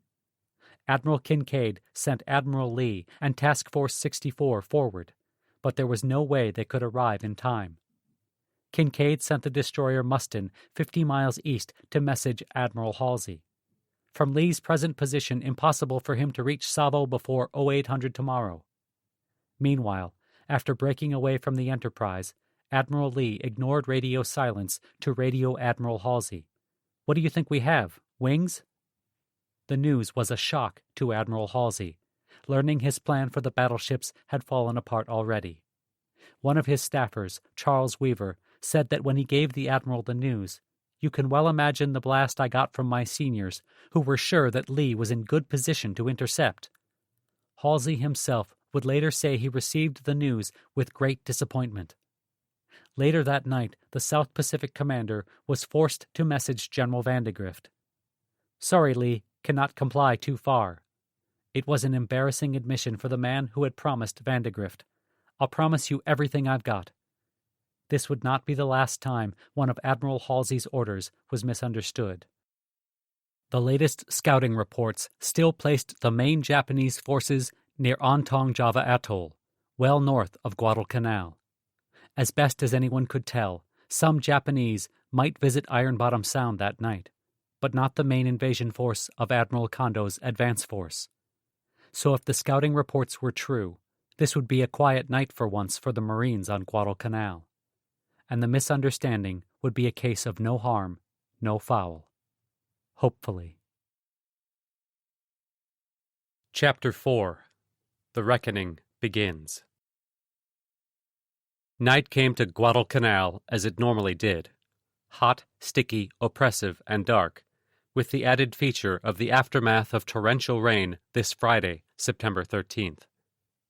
After the hectic hours harassing the Hiei, among other more mundane missions like scouting, the Marine, Army, and Navy pilots were happy to get that most precious wartime commodity among servicemen: sleep.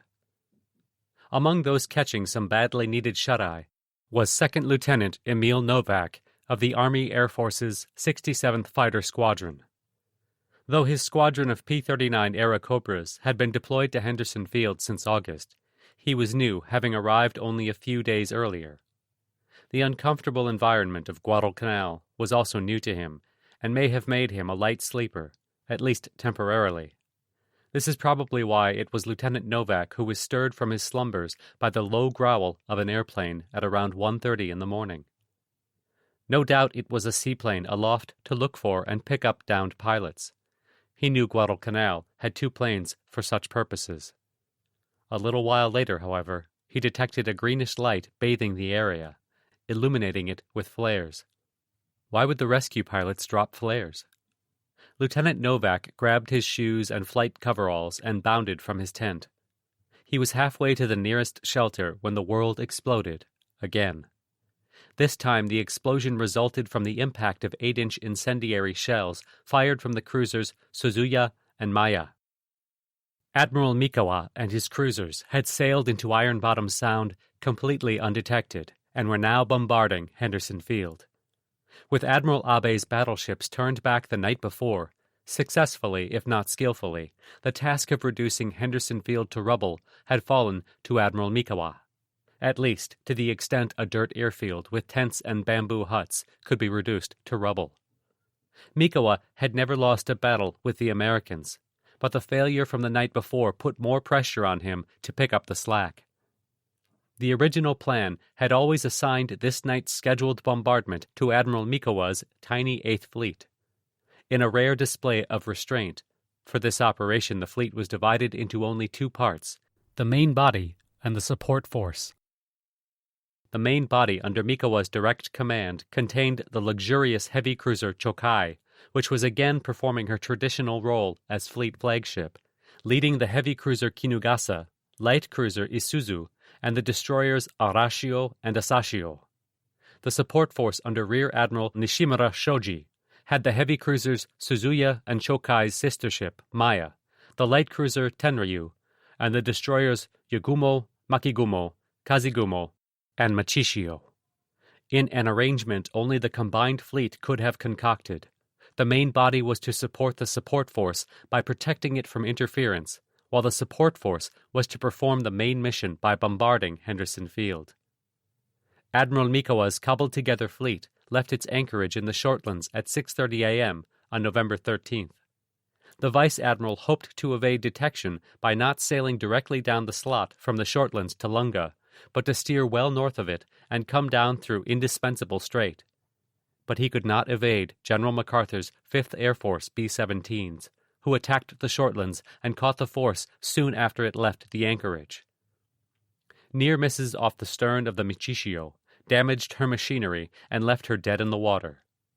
Mikawa's ships continued on as the Michishio was towed back into the anchorage, but the encounter was too close to the Shortlands to give clues as to where she was going.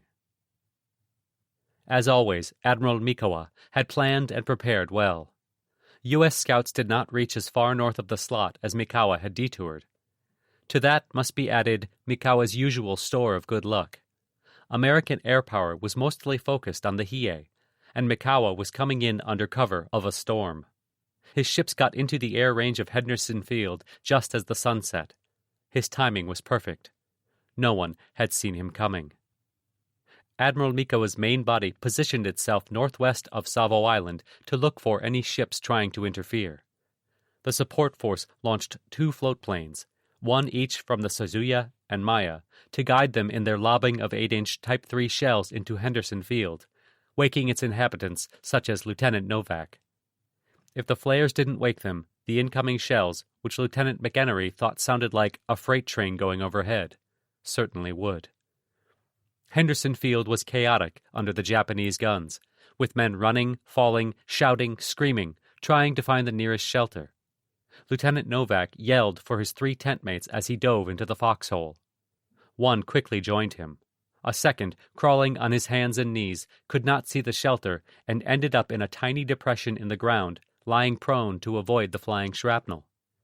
The third, First Lieutenant Danny Miller, understood how embarrassing it would be if he ran out of his tent into the shelter, or even if he was killed, without being properly dressed. As the explosions boomed and the shrapnel flew outside his tent, Miller was calmly digging into his flight bag for a clean pair of socks. Then he put on a clean flight suit, sat down to deliberately tie his shoes, and topped it off, literally, by putting on his flight helmet. Now ready to face the world, Miller strolled out of his tent, across the yard, taking no visible notice of the blasts, fire, and white-hot steel flying around him, and into the shelter. As the old saying goes, it's better to look good than to feel good. Captain Dooley was not one to be embarrassed if he was not properly dressed for an air-raid shelter, but he did at least want to have his pants on. He grabbed his trousers when he raced from his tent, intending to put them on when he got to the shelter. But once Dooley got out there, he found the day's heavy rains had left about 8 inches of water in it. Not wanting to soak his pants in the dirty water in order to put them on, he climbed back out of the hole, only to have a shell explode nearby that sent him diving back in. Every time Dooley climbed out, another shell would land close by. Dooley ended up enduring the shelling pantless and soaking in the muddy water. Water was not a problem on Edson's Ridge, where the executive officer of Marine Scout Bombing 132, Major Ben Robertshaw, was rousing his 3 tent mates as the first shells landed. 2 followed Robertshaw to the shelter. The third, Second Lieutenant Archie Hap Simpson, was too exhausted after multiple long search missions to get out of bed. Hoping to just sleep through the bombardment, not exactly unheard of, until one blast sent him sprawling to the ground.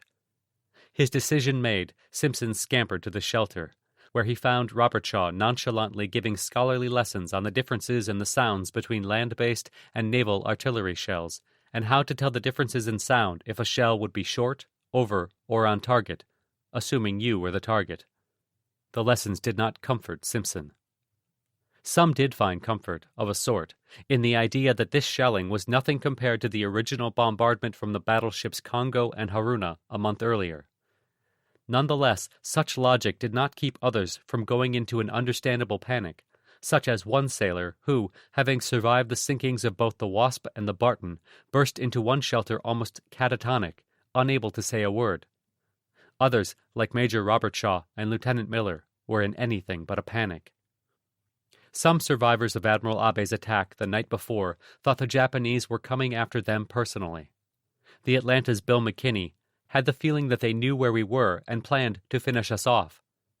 Nevertheless, he watched his tormentors and their little winking pinpoints of blue light as their salvos thundered toward us. It was a fearful experience. General Vandegrift signaled Noumea. Being heavily shelled, Admiral Halsey was already incensed. Now he was embarrassed. He simply had nothing with which to respond. The closest major U.S. Navy ship was the cruiser Portland at Tulagi. Even under normal circumstances, she could not take on the Suzuya, Maya, and their escorts by herself, not even counting the Chokai, Kinugasa, and their escorts further out. Moreover, these were hardly normal circumstances for the Portland. Her crew was still trying to restore some semblance of navigability after she had suffered the Japanese torpedo hit. She was simply in no condition to fight. But while the Suzuya and Maya were bombarding Henderson Field, they had their searchlights sweeping Iron Bottom Sound for targets. Captain Dubose had his gunnery officer, Commander Shanklin, get a target lock on Admiral Nishimura's cruisers and told him to fire only if the searchlights stopped in their direction. As it was, 2 PT boats, one commanded by Lieutenant John Searles, the other by Lieutenant Henry S. Taylor, launched themselves like a pair of angry midges at the cruisers, firing torpedoes. Searles and Taylor thought they had gotten a few hits. They didn't. They returned safely. After about 35 minutes of hell, in which the Suzuya launched 504 and the Maya 485 8-inch shells, starting out with Type 3 incendiary, but switching to Type 91 armor-piercing when the incendiaries ran out, Admiral Nishimura's support force sailed out of Iron Bottom Sound and headed back toward the Shortlands with their escorts. Admiral Mikawa's Chokai had thrown her weight into the bombardment by tossing 385 Type 3s and Type 91s of her own at Henderson Field before heading back with the main body. Nishimura Shoji was not the most astute of admirals, but though he had seen some fires and chain explosions, he determined Henderson Field was still usable. This was correct, mostly because his bombardment had completely missed Henderson Field proper and the aircraft parked there, which were the biggest threats to Admiral Tanaka's transports. Most of the Japanese shells landed instead around the Satellite Fighter 1 strip, where most of the fighters were located. The 67th Fighter Squadron watched 15 of its 16 P-39 and P-400s suffer damage from the shelling. The only one left undamaged was the oldest, most bent-up clunker of a P-400. But most of the Airacobras were not irreparably damaged. 2 Wildcats were burned out, 3 more Wildcats and 1 Dauntless were badly damaged, and 17 Wildcats suffered light damage. The Runway Fighter 1 now featured 2 large craters. Fortunately, however, repairing a dirt airfield is not particularly difficult. This was not going according to the Japanese plan.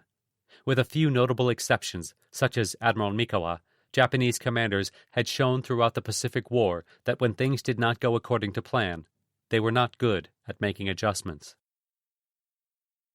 When the sun rose over the Solomons on November 14th, the rain was gone, and it was set up to be a bright, clear day with perfect flying conditions.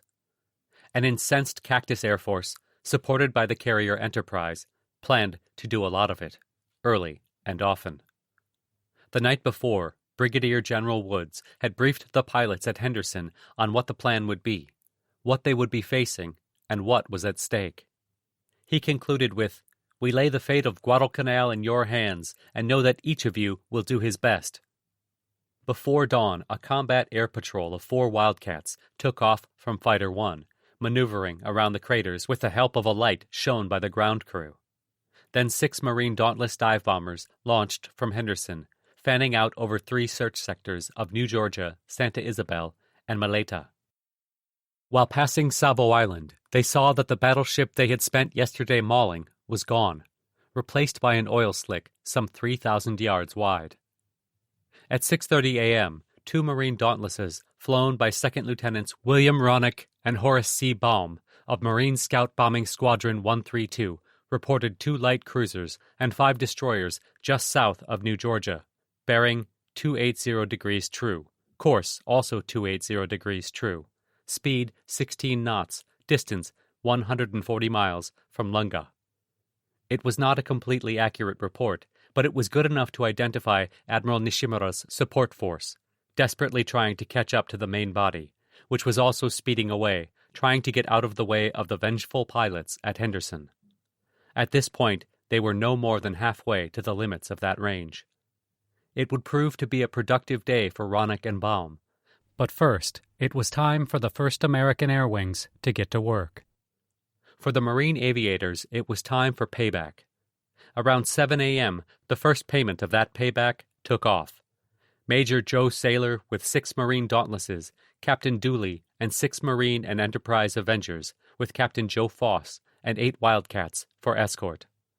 In the meantime, the Enterprise had been trying to make up for lost time by speeding northwest through the night at 25 knots to reach a point southwest of Guadalcanal.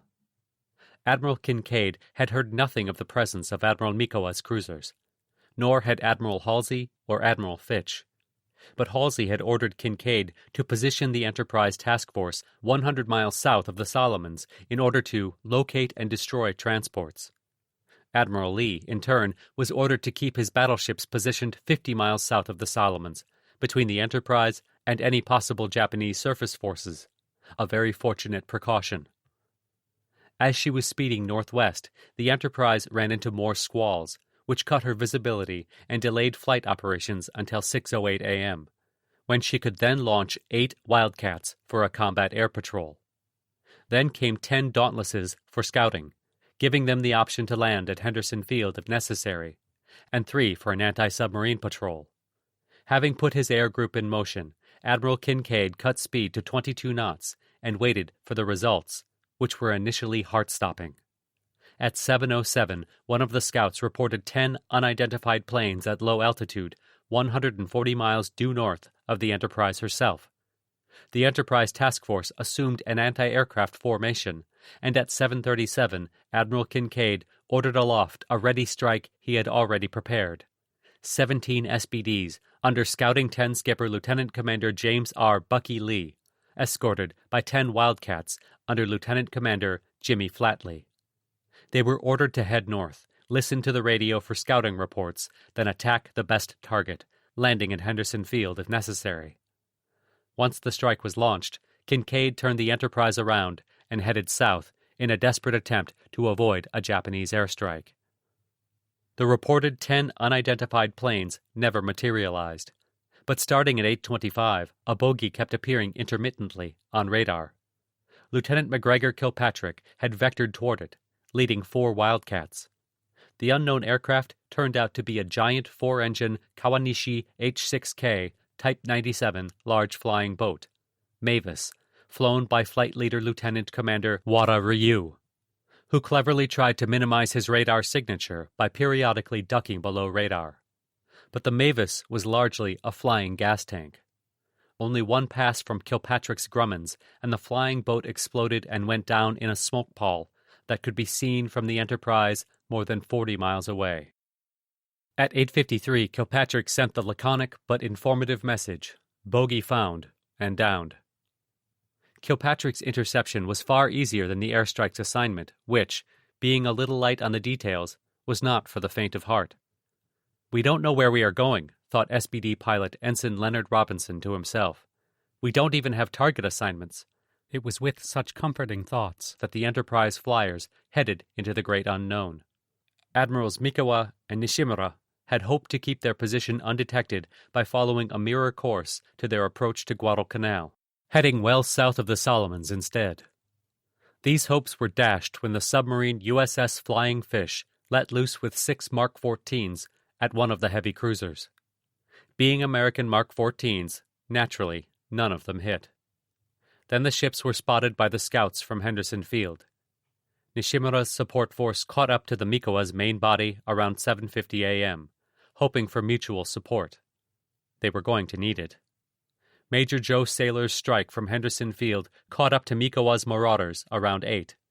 Saylor carefully reported them in to Henderson as 4 heavy cruisers and 3 destroyers, bearing 280 degrees true, distance 170 miles, with no enemy fighter protection. At around 8:30, Major Saylor led his SBDs through their pushover points, diving on an Otago-class cruiser. Screaming down from the skies, the Dauntlesses claimed 2 hits with 1,000-pound bombs and 3 near misses. Sailor himself claimed one hit near the bow, while a bomb dropped by Second Lieutenant Robert E. Kelly plunged through the forward part of the bridge, through the superstructure, all the way down to the lower deck below the waterline, where it exploded. Lieutenant Kelly's hit on their unfortunate target, the cruiser Kinugasa, was devastating. The blast literally decapitated the ship, killing both the fiery skipper Captain Sawa Masao and his executive officer, leaving the torpedo officer in command. It also blew out large sections of the hull below the waterline, causing major flooding that quickly gave the old cruiser a 10-degree list to port. Shrapnel ignited the forward gasoline storage, starting a nasty fire. Meanwhile, Captain Dooley had split up his Avenger torpedo bombers. 3 Marine TBFs attacked the port side, and 3 Navy TBFs attacked the starboard side in an anvil attack on a Mogami-class cruiser, sometimes incorrectly identified as the Kinugasa, but actually Admiral Mikawa's flagship Chokai. The Marines claimed 2 hits, and the Navy aviators claimed 3 hits, the total of which would normally sink any cruiser, but Chokai seems to have made no turns and actually outran the anvil attempt, suffering no damage. All aircraft returned safely to Henderson. Meanwhile, the Enterprise flyers were having issues. At 7:50 a.m., the dawn search of Lieutenant Junior Grade Robert D. Gibson and Ensign Richard M. Buchanan of the Enterprise chased down the fleeing Japanese cruisers south of Rendova Island. Unable to see the Marine attack, Gibson and Buchanan began shadowing the Japanese ships from the cover of a cloud, and at 8:21 Gibson began transmitting contact reports, the first of which stated that there were 9 enemy ships, including 1 possible converted carrier. He added the weather conditions are favorable for dive bombing. The final report identified the force as 2 battleships, 2 heavy cruisers, 1 carrier, and 4 destroyers. But some of the reports were garbled, and the locations received were 30 miles off the mark. The idea of a Japanese carrier out there piqued the Enterprise's interest. Bucky Lee was asked if he knew about the reported ships. He replied that he knew everything except their position, which the Enterprise provided. Skipper Captain Osborne B. Hardison then ordered Lee to attack that force, then return to Henderson Field because he would not have the fuel to return to his carrier. Unfortunately, no one had tuned the radios of Jimmy Flatley's escorting Wildcats to the search-attack frequency. Lee's Dauntlesses headed northwest alone. Lieutenant Commander Flatley was in the dark and downed 2 Wildcats. Ensigns Chip Redding and Hank Leader had spotted 2 Float Zeros that were threatening the Dauntlesses and peeled off to intercept. Allied pilots generally referred to any single-engine monoplane with floats as a Float Zero. Technically, the only real Float Zero was the Nakajima A6M2N Navy Type II interceptor fighter bomber, Roof. That was literally a Zero with floats. It was actually one Type Zero reconnaissance seaplane, a Jake, flown by veteran pilot Lieutenant Junior Grade Ikeya Nobuo of the Chitose, operating out of Shortland. Ikeya flew into a cloud and escaped, while Reading and Leader could not find their way back to Flatley's group. The Type Zero reconnaissance seaplane should not be confused with the Type Zero observation plane. In the meantime, Lieutenant Gibson decided he had done enough reporting, and now it was time to do some attacking. He chose a Nachi-class cruiser that had dropped behind the others and was trailing an oil slick. The cruiser, the already heavily damaged Kinugasa, was completing a large, slow loop to port, but had put out her fires, had corrected her list by counterflooding, and was now trying to get back on course and catch up with the rest of Admiral Mikawa's force. The destroyers Makigumo and Kazigumo were on hand to assist the stricken ship. At 9:15, Ensign Buchanan followed Lieutenant Gibson as he approached at 18,000 feet from astern and dove on the limping cruiser. In the face of heavy anti-aircraft fire, they released their 500-pound bombs at 2,000 feet and pulled up at around 1,000 feet. Gibson then maneuvered his SBD to present the most difficult target possible for the Kinugasa's gunners, who, in desperation, anger, or both, fired the cruiser's 8-inch main battery at the fleeing Dauntlesses. Gibson later explained, "When you're jinking out of an enemy fleet, it's the most exciting part of your day." Lieutenant Gibson's radio operator gunner, aviation radioman second class Cliff Schindel, radioed another laconic message, 3 times, to make sure it was heard. Dove on Nachi-class cruiser, left ship burning, continuing to Cactus. On their return, Ensign Buchanan found out just how exciting this day had been. His fuselage had an 8-inch hole, compliments of a dud from the Kinugasa's main battery. Gibson reported that his bomb hit on the starboard side forward of the superstructure, while Buchanan said his struck on the port side amidships. In actuality, neither bomb hit, but both were unusually damaging near misses. Buchanan's bomb ruptured hull plating on the port side that caused the flooding to restart and rapidly increased the list back to 7 degrees. Gibson's seemed to have reignited the fire in the gasoline tanks. As if that were not enough, the concussions jammed the rudder. As Lieutenant Gibson and Ensign Buchanan had conducted their attack, another pair of Enterprise scouts, Ensigns Robert A. Hoogerwerf and Paul M. Halloran, had done exactly the same thing. Approaching from the southwest at 10:23, they spotted the wakes of Admiral Mikawa's ships, who, by this time, were scattered. They found one cruiser, the Kinugasa, low in the water and blazing, with 2 destroyers in attendance. 10 miles west, they found what they identified as a light cruiser and 1 destroyer, while 5 miles south they identified a heavy cruiser and 1 destroyer heading west. Ensigns Hoogerwerf and Halloran circled the force twice at 17,500 feet to pick the best targets, then split up. Hoogerwerf dove on the undamaged heavy cruiser from astern, releasing his bomb at 3,000 feet. His bomb never caught up to his target. Admiral Nishimura's flagship, Suzuya, exploding in the ship's wake about 15 feet astern and causing no damage. As Hoogerwerf was escaping to the south, he thought he saw an explosion on the light cruiser, which was covered in black smoke. He cheered the success of Halloran, but his efforts to raise Halloran on the radio met only with silence. Hoogerwerf headed back to the Enterprise alone, where he was scolded for not radioing in his sighting and attack. Neither Ensign Halloran nor his gunner Earl Gallagher was ever seen again.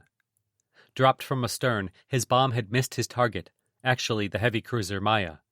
But as Halloran pulled up, his starboard wing clipped the Maya's mainmast, pitching his Dauntless into the port side of the superstructure near the high-angle 4.7-inch mount.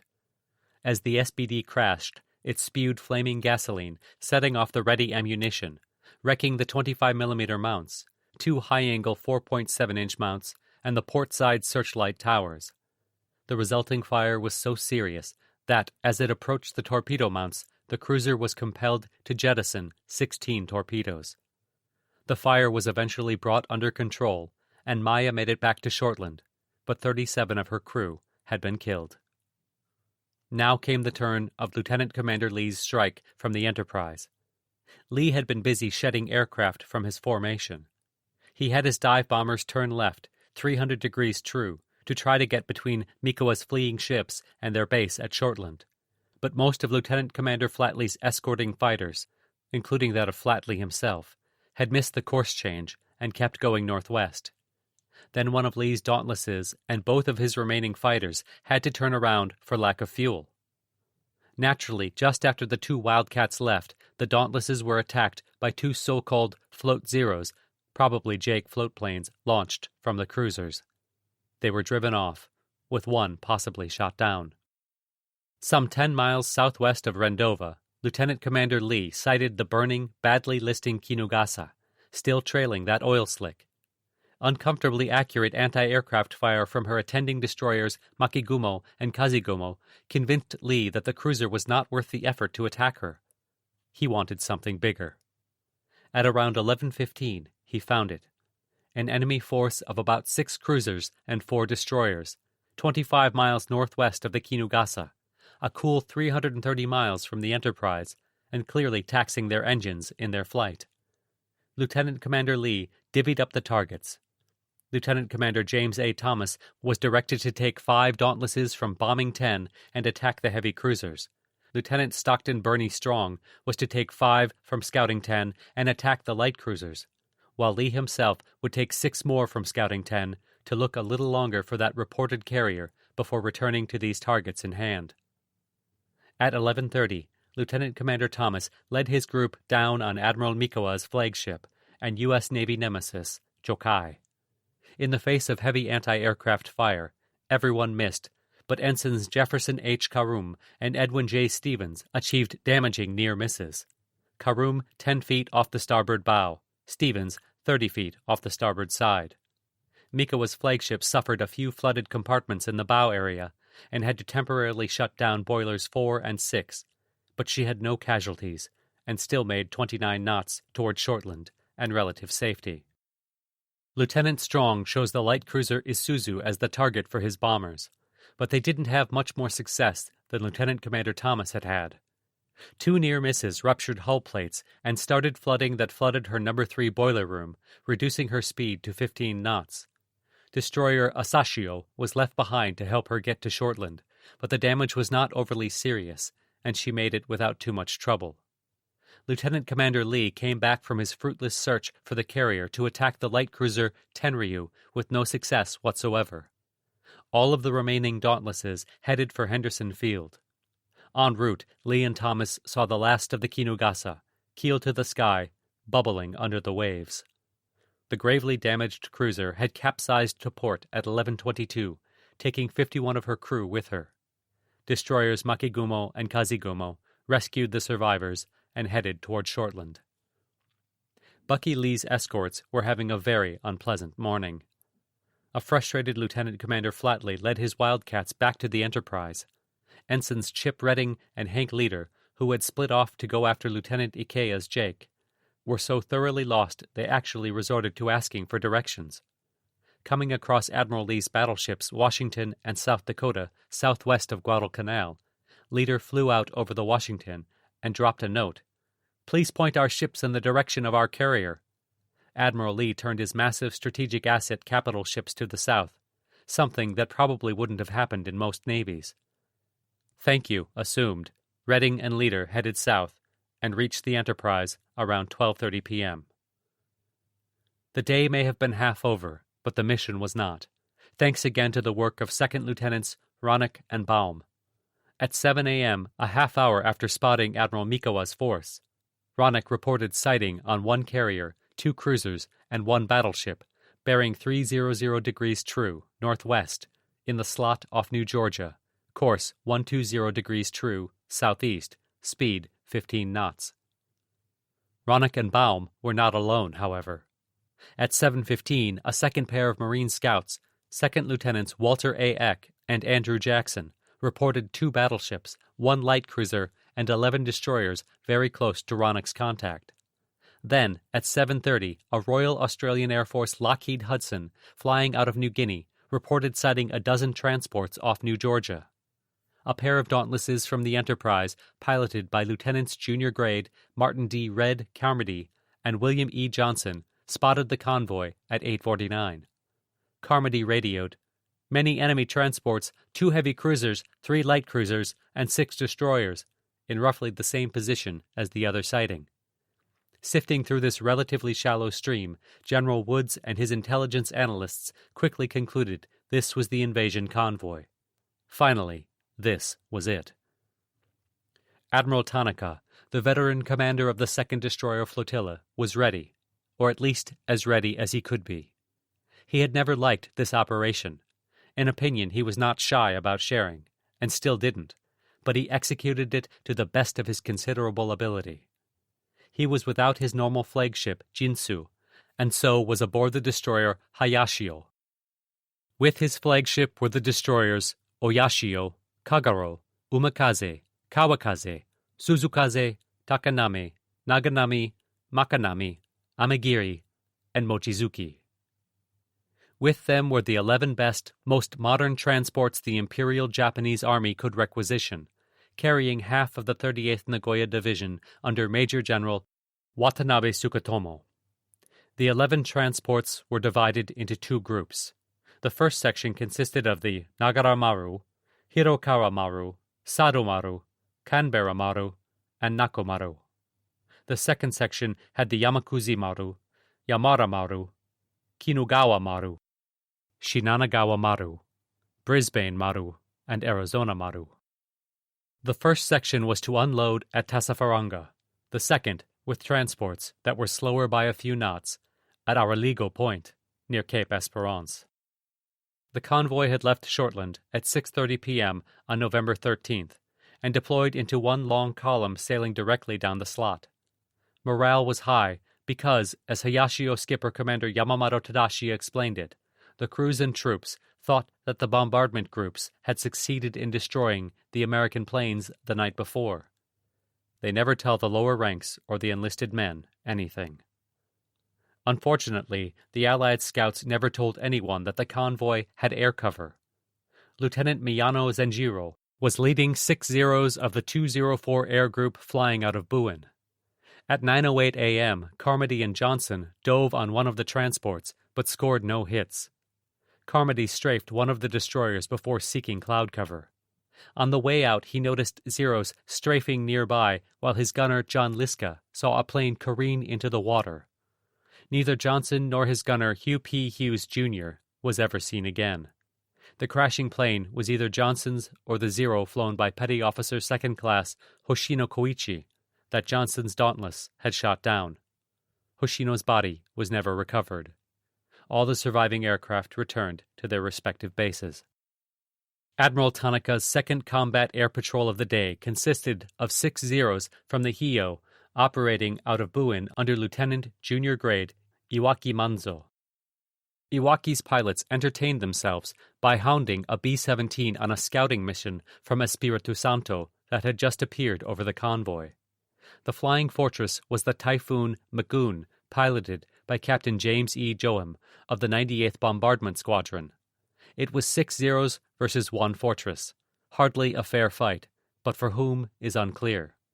Starting at around 9:30, the 6 Zeros kept making passes at the bomber and kept failing to shoot it down. For their part, Joam's gunners claimed 5 of the 6 fighters were shot down. Given that Joam described the aircraft as 3 with fixed landing gear and 3 Me-109s from carriers, it is not surprising that his crew actually shot down none. But Captain Joam did get off contact reports. The first at 9:50 simply said, 2 carriers, 23 other ships. There was that word again, carriers. He later elaborated that there were 2 forces, one of 1 carrier, 2 heavy cruisers, 2 light cruisers, and 7 destroyers bearing 300 degrees true, distance 150 miles from Lunga. The other of 1 carrier, 1 battleship, 2 heavy cruisers, 2 light cruisers, and 5 destroyers on the same bearing, but 10 miles closer. Then he broke off to make some repairs at Henderson Field before returning to Espiritu Santo. His reports jolted the New Hebrides base, who, at 10:18, sent up 16 B-17s in 2 flights to attack Admiral Tanaka's carriers. Admiral Tanaka didn't have any carriers, but most likely wished he did. As Lieutenant Iwaki was sparring with Captain Joam, the sun could be seen glinting off a flight of aircraft in the distance to the south. Tanaka had his transports take evasive action. The destroyers were ordered to deploy into a screen and make smoke. But the American planes were not even targeting the convoy. They were Lieutenant Commander Lee's group heading for Admiral Mikowa's ships. Tanaka's blood ran cold. The transports were reorganized into a formation of 3 columns. The 5 ships of the faster first section were placed in the starboard column to the south.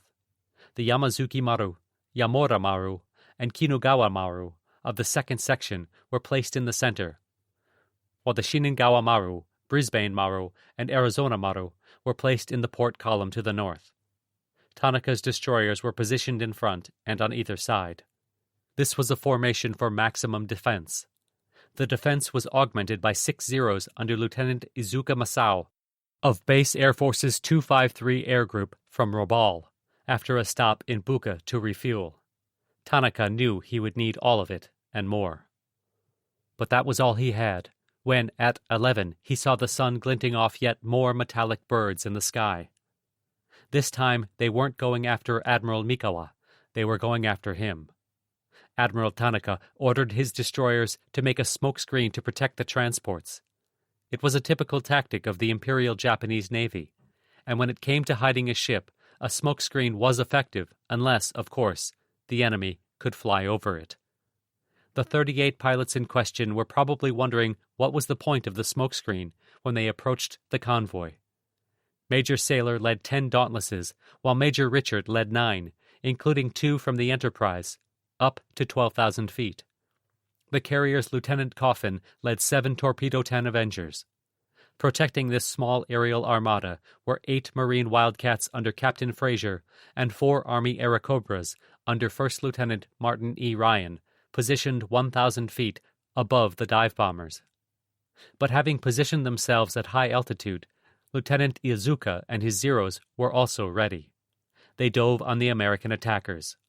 The Marines saw their opponents, and Captain Fraser had his Wildcats turn their noses up to face the Zeros head-on. There were quick bursts of machine gun and cannon fire as the 2 fighter formations passed through each other. Izuka chose to have his Zeros continue down toward the bombers. He chose poorly. The Marines turned around and followed the Japanese down and sent bullets into them. Major Saylor selected the southern column, the first section, as the target of his SBDs. Chased by Lieutenant Izuka's Zeros most of the way down, Major Saylor and his men thought they had targeted 2 different transports, but actually they all targeted the Saromaru. After dropping their bombs, they all raced back for Henderson. Leading 6 Dauntlesses, Major Richard targeted a transport larger than the Lurline, the transport on which Richard and his men rode to the South Pacific. His group reported 5 hits, complete with explosions. Fresh from battering the Kinugasa, the Enterprise's Lieutenant Gibson led the other 3 in a dive on a transport in the center column, claiming 2 hits and 1 near miss. Actually, none of Richard's charges had gotten any hits. On the bomber's way out, Airacobras held back the vengeful Zeros, though the Japanese did hole 2nd Lieutenant Novak's fuselage. The attack was not well coordinated, but in the process of twisting and turning to avoid bombs, the transports had become scattered, just as Lieutenant Coffin's torpedo-carrying Avengers arrived.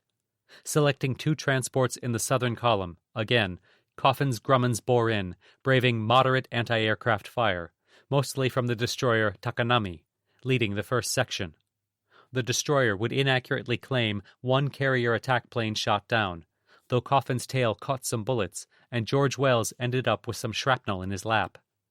A Zero tried to rattle Avenger pilot Lieutenant Junior Grade Dick Batten with a head run, only to be virtually disintegrated by Captain Fraser.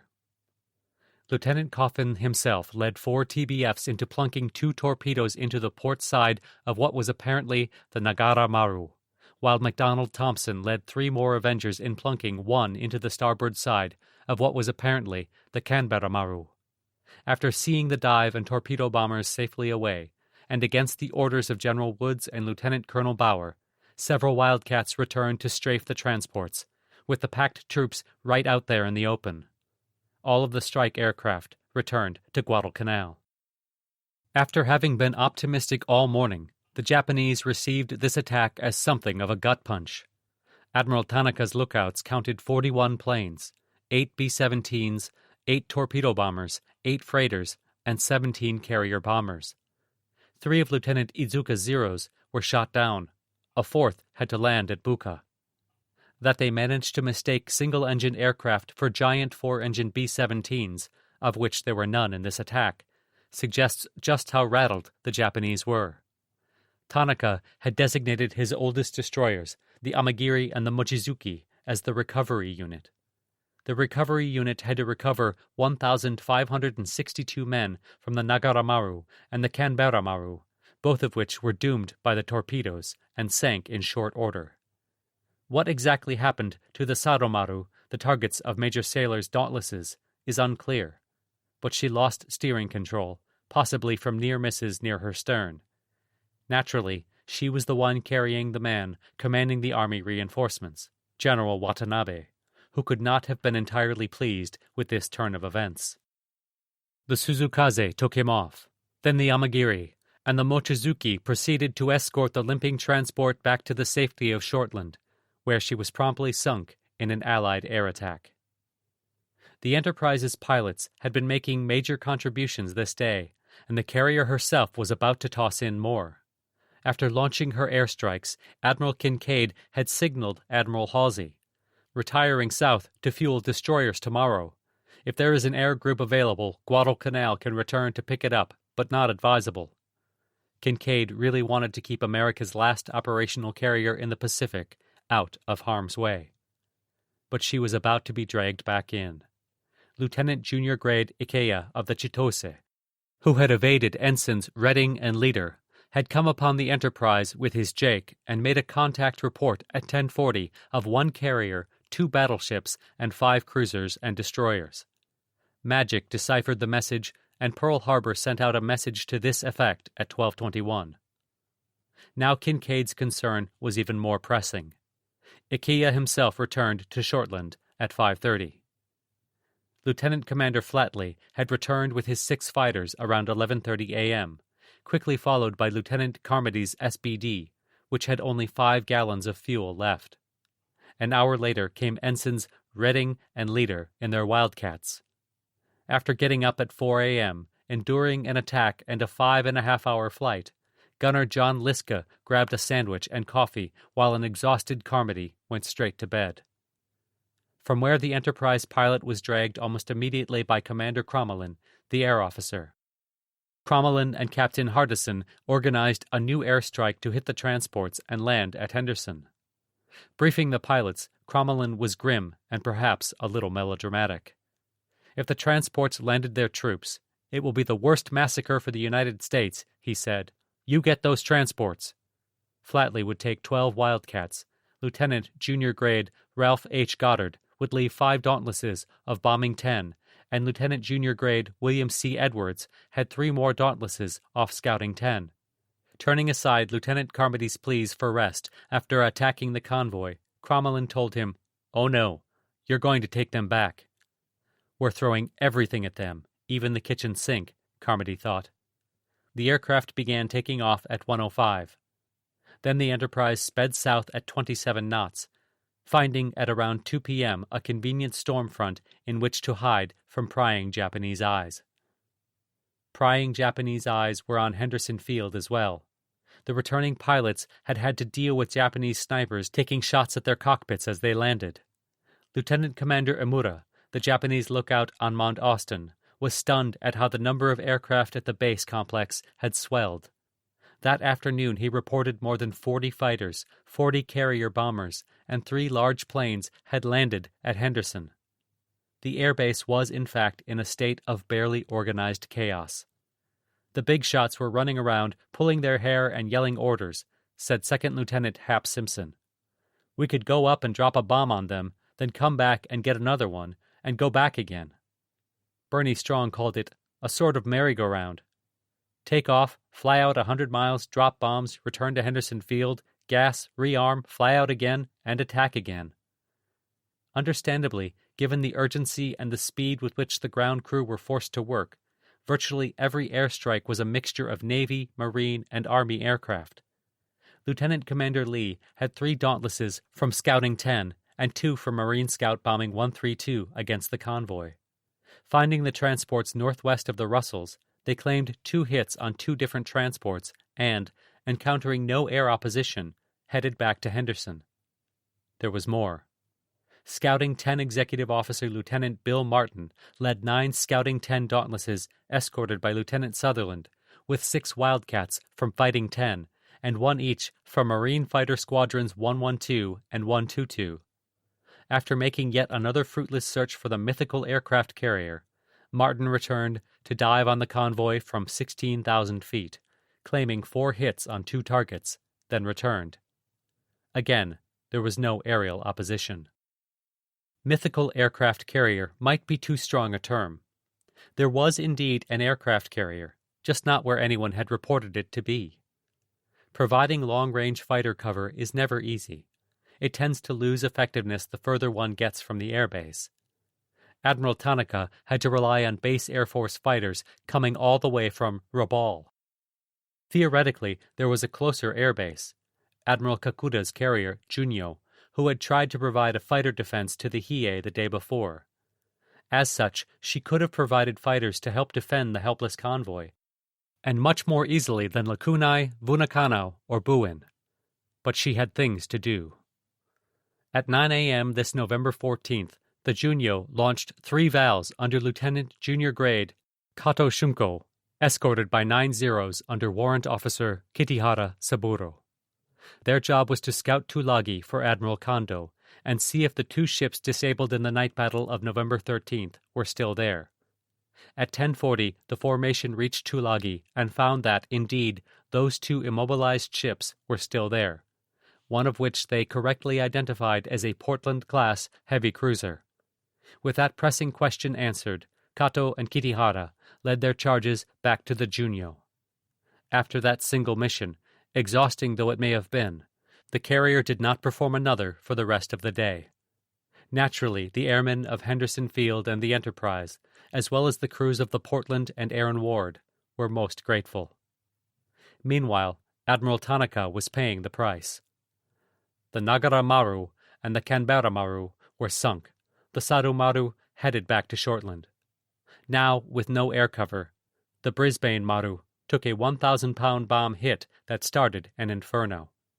Tanaka assigned the destroyer Kawakazi as another recovery unit to stay with her. The destroyer ended up recovering 550 survivors when the blazing transport was abandoned. Tanaka reorganized his rapidly diminishing convoy around 7 transports and 8 destroyers and grimly continued on. Now Lieutenant Suganami Masaji of Base Air Force's 252 Air Group and a veteran of both Pearl Harbor and Midway as a pilot on the Soryu led 6 Zeros from Bunakanu that now arrived as air cover. But they could not stop a scouting 10 Dauntless piloted by Ensign Charles B. Skinhead Irvine. Delayed from accompanying the earlier strikes by engine trouble, he took off at 2:55 and managed to get a direct hit, returning safely to Henderson. Having missed Ensign Irvine, Lieutenant Suganami and his flyers went after a flight of 7 B-17s under Major Alan Stewart, commander of the 26th Bombardment Squadron. They were the first part of the 2-part strike sent out to look for the mythical aircraft carriers. But Admiral Fitch had changed their target mid-flight to the convoy. Suganami's Zeros could not intercept the flying fortresses before they dropped their 500-pound bombs, getting 1 hit. Nor could they shoot any down, though they claimed 4. Meanwhile, Warrant Officer Tsunoda Kazuo had arrived with 8 Zeros of the 582 Air Group. 4 immediately went off on a fruitless chase of Major Stewart's B-17s. Tsunoda and the other 3 watched a confusing dogfight below between Lieutenant Suganami's Zeros and Lieutenant Sutherland's 8 Wildcats, in which neither side suffered any loss. Low on fuel, Suganami and his pilots headed back to Vunakanau. But as soon as they were organized for the long flight back, Suganami ordered his pilots, much to their dismay, to continue on while he turned around to continue patrolling over the convoy. As Lieutenant Suganami headed back to the transports, the second strike from the Enterprise arrived, having circled round to approach the convoy from astern. Lieutenant Commander Flatley assigned targets. Lieutenant Goddard's 5 Dauntlesses dove on the remnants of the first section and thought they had gotten 2 hits. In reality, they'd gotten none. Lieutenant Edwards's 3 Dauntlesses fought their way through 4 of Tsunoda's Zeros to get to the convoy's left flank, where the second section was located. Lieutenant Carmody and Lieutenant Junior Grade Robert F. Edmondson each selected a different transport for his 1,000-pound bomb, and each got a hit. Pulling out of his dive, Edwards roared over the open transports on a strafing run. "We were real close." Edwards' gunner, Wayne Slim Colley, later said, "I could see the troops on deck, just loaded. They lashed the decks with their machine guns until it was a bloody damn mess." Warrant Officer Tsunoda's Zeros were a problem, but not a major one. Carmody and Edmondson had managed to hold them off with their tail gunners. Lieutenant Commander Flatley's fighters did not have much of a problem either. Gaining altitude to intercept, Tsunoda himself, thinking the Grumman Wildcat fighters carried bombs that he wanted to stop from falling on his ships, chose as his target the fighter at the tail end of the group, flown by Ensign Lynn Slagle. He chose poorly. Slagle was not carrying any bombs, nor were any of the other Wildcats. Worse, Slagle had already lined up on Tsunoda in a head-on shot and tore through the Zero's wings. Tsunoda turned away, his fighter smoking, his controls unresponsive. But Tsunoda was filled with an indescribable joy as he had successfully kept Slagle from dropping the bomb he didn't have. For that victory of priceless value, Tsunoda ended up ditching near the retreating Sarumaru and was fished out of the water by the destroyer Amagiri, which was already packed with survivors. The targets of Lieutenant Edwards's Dauntlesses were the Shinanagawa Maru, leading the column, and the Arizona Maru, bringing up the rear. The hits were devastating, leaving both dead in the water and afire. Both transports were abandoned. Admiral Tanaka again augmented his recovery unit with the destroyer Naganami, recovering 570 from the Shinanagawa Maru, and the Makinami rescuing 1,020 from the Arizona Maru. Admiral Tanaka was soon going to need a recovery unit for himself, as this mission was rapidly becoming a nightmare firmly imprinted in his memory. The general impression is indelible in my mind of bombs wobbling down from high-flying B-17s, of carrier bombers roaring towards targets as though to plunge full into the water, releasing bombs and pulling out barely in time, each miss sending up towering columns of mist and spray, every hit raising clouds of smoke and fire as transports burst into flame and took the sickening list that spells their doom. Attackers departed, smoke screens lifted, and revealed the tragic scene of men jumping overboard from burning, sinking ships. He was not the only one. Lieutenant Commander Flatley's fighters watched what one of the fighter pilots called the terrible picture of destruction wrought by Carmody and Edmondson. Then the Wildcats, in pairs, began strafing runs on the open ships. The conditions for the Imperial Japanese Army troops on the transports, crowded with soldiers, was how one report described them, seems to have been highly unpleasant. Packed in tightly, the soldiers were helpless to duck or dive away from the bombs and strafing. It was so bad that the American attackers even expressed sympathy. Some vomited at the sight and the thought of what war had forced them to do to these men. Hap Simpson wrote, "We sank many of their ships that day, and it certainly looked good to see them sinking and burning. However, not so good, because we would get down real low on our dive, and we would actually see them, the men on the troop ships. They must have packed them on these ships." Even accounting for the many atrocities already committed by the Imperial Japanese Army, of which the American pilots were well aware, for an instant the Americans could see their adversaries as human beings, helpless in inhuman conditions. But the inhuman conditions were not going to end for either side any time soon. Now came 8 B-17s under Major Donald Ridings, commander of the 72nd Bombardment Squadron, as the second part of that strike sent out from Espiritu Santo. Bombing the convoy from the unusually high altitude of 20,000 feet, they could only get a few near misses with their 500-pound bombs. An interception attempt by the remaining Zeros came to nothing. All the flying fortresses returned to Espiritu Santo to face the rage of Admiral Halsey for bombing from such a high altitude, but it was Army Air Force doctrine, even if it clearly didn't work. All of the aircraft from the Enterprise strike landed at Henderson Field. Tsunoda's fighters lost 2 of their number, with both pilots rescued. It was now 3 p.m., and Admiral Nimitz broadcast a message from Pearl Harbor. "Looks like all-out attempt now underway to recapture Guadalcanal regardless losses." The men of Henderson Field were shocked. 30 minutes later, another strike of 7 Bombing 10 SBDs under Bombing 10 skipper Lieutenant Commander Thomas took off. The mission went awry, even before the start. Thomas got into an argument with Ensign Leonard Robinson. Thomas wanted to leave immediately so they could dive out of the sun, while Robinson wanted to wait for fighter cover. They took off, but Thomas seems to have been promised fighter cover, and he slowed their ascent to altitude. It may have been to let the fighter catch up with the strike, but Lieutenant Gibson later explained, "This was a trait that Thomas had shown since I joined the squadron. It hampered performance," Gibson said, "because barely flying above stalling speed reduces the controls to a mushy feeling." The Bombing 10 Dauntlesses sighted Admiral Tanaka's transports around 4 p.m., some 10 miles northeast of the Russell Islands. By this time, Tanaka had been informed of American ships to the southwest, so he had tried to turn the ambulatory ships to the northeast, heading toward Santa Isabel.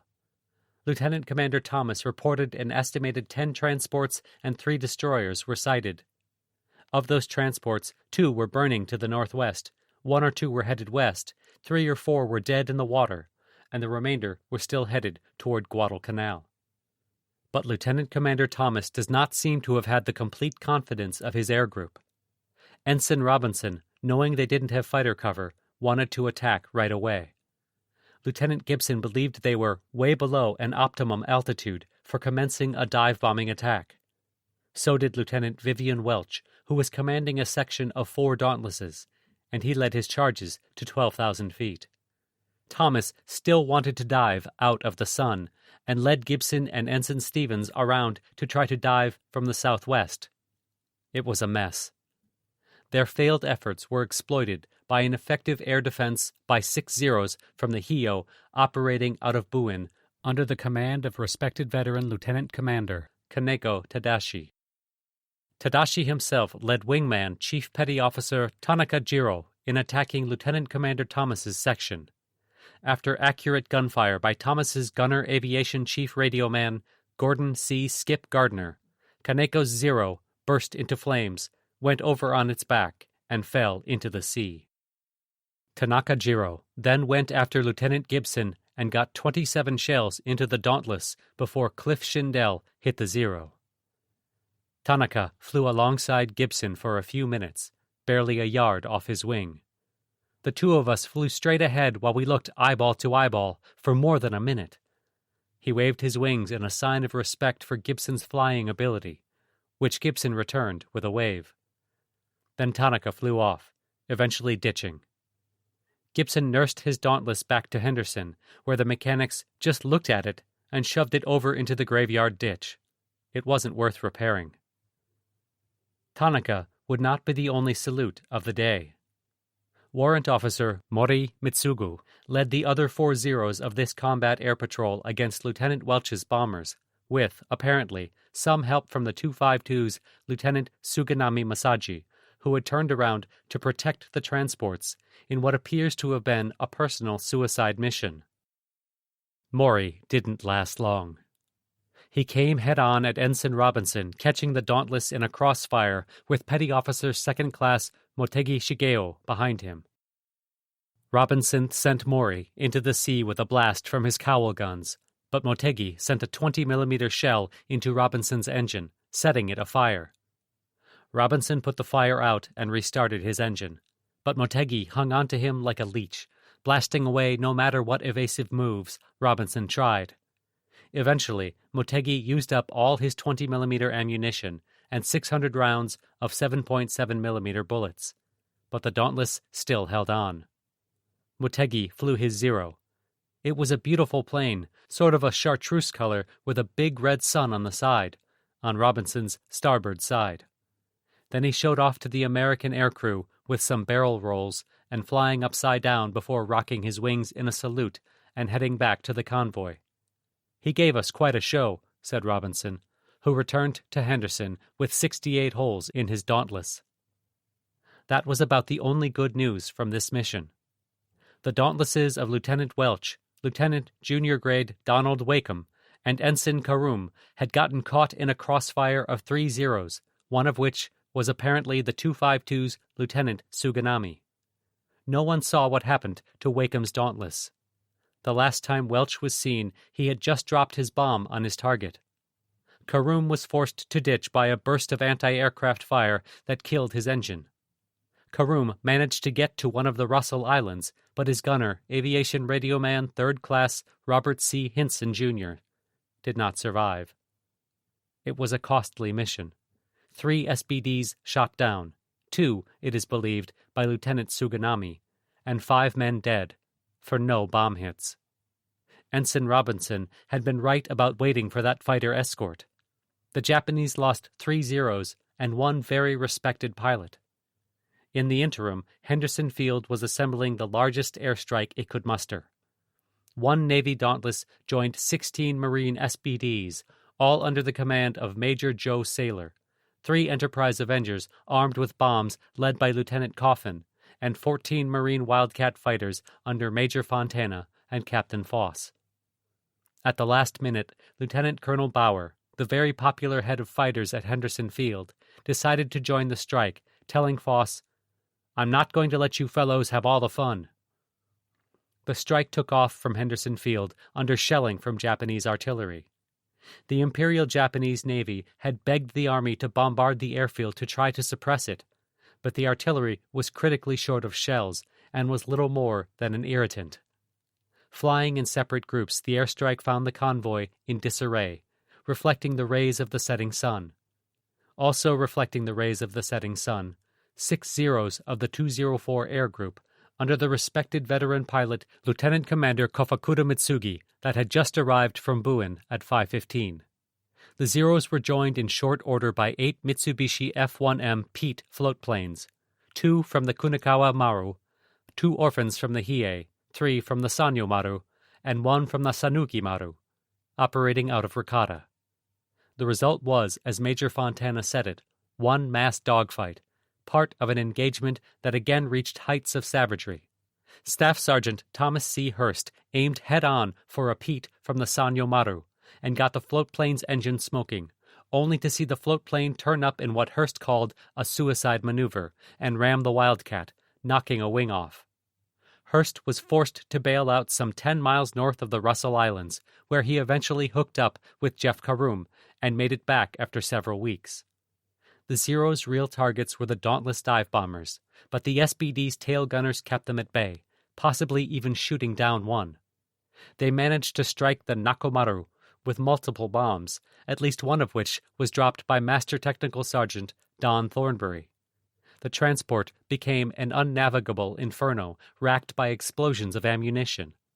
Admiral Tanaka designated the destroyer Suzukaze as yet another part of the oft-used recovery unit, taking off 1,100 survivors before abandoning the transport. Lieutenant Coffin's Avengers made a level bombing run from 6,000 feet, but apparently achieved no hits, though aviation mechanic 3rd Class Clarence T. Wall, turret gunner for Lieutenant Junior Grade Jerry Rapp, did manage to take down 1 Zero. Having kept the Zeros at bay, Lieutenant Colonel Bauer, Captain Foss, and 2nd Lieutenant Thomas W. Furlow circled at the edge of the convoy looking for Dauntlesses in trouble. Once the bombers were away, they decided to use their machine guns to lash the Shinanagawa Maru and Arizona Maru, whose Army passengers were still streaming over the sides to be picked up by the Nakanami and Makinami. Then they assembled for the trip back, only to realize they had picked up 2 Zeros on their tail.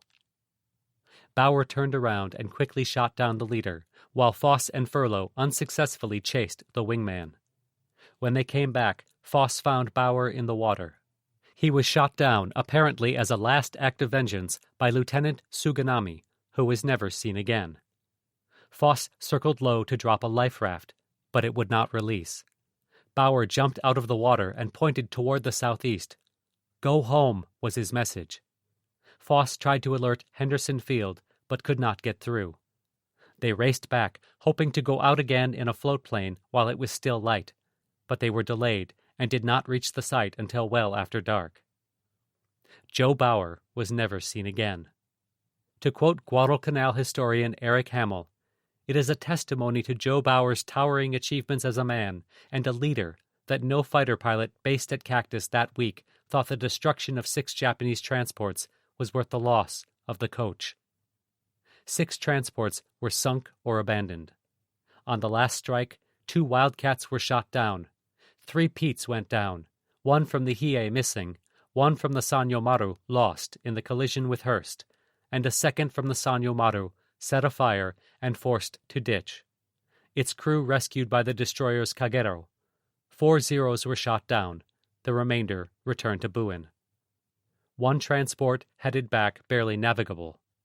Of the 11 transports that originally set out, only 4 remained on course to Guadalcanal, and these were likely damaged by bombs and strafing. Some 5,000 troops had been aboard the ships, sunk or abandoned. Most were rescued, but nothing could be done about the supplies. Admiral Tanaka gave his assessment of his mission. Prospects looked poor for the operation. The old adage holds that no battle plan survives contact with the enemy. A corollary holds that sometimes the plan doesn't even last that long. Admiral Halsey had experienced the corollary the hard way with Admiral Lee's battleships. But the adage had a different application when it came to the Imperial Japanese Navy. The battle plan did not survive contact with the enemy, true, but the plan wasn't dead either. Unwilling, perhaps unable, to make major adjustments throughout the course of the war, the Japanese would push a battle plan forward even after it had fallen apart completely. Decaying, rotting, bits and pieces falling off here and there as it continued mindlessly shuffling forward toward a singular goal that became increasingly vague as it slipped further and further out of reach. In the aftermath of this catastrophic day for Admiral Tanaka, during which 6 of his 11 transports had been sunk and a 7th sent limping back to Shortland, it's hard to understand why the Japanese did not abort the operation to reinforce Guadalcanal. But Admiral Yamamoto specifically ordered Tanaka to continue. If the Imperial Japanese Navy was not exactly nimble when it came to adjusting to changing conditions, no one was less nimble than Kondo Nobutake. Admiral Kondo's objective had always been to get the transports to Guadalcanal, and he still planned to get them there, whatever transports were left. Once again, Kondo planned to suppress Henderson Field with a naval bombardment, which had not exactly been the combined fleet's finest moment in the last 48 hours. Admiral Abe had not bombarded it at all, and had lost a battleship in doing so.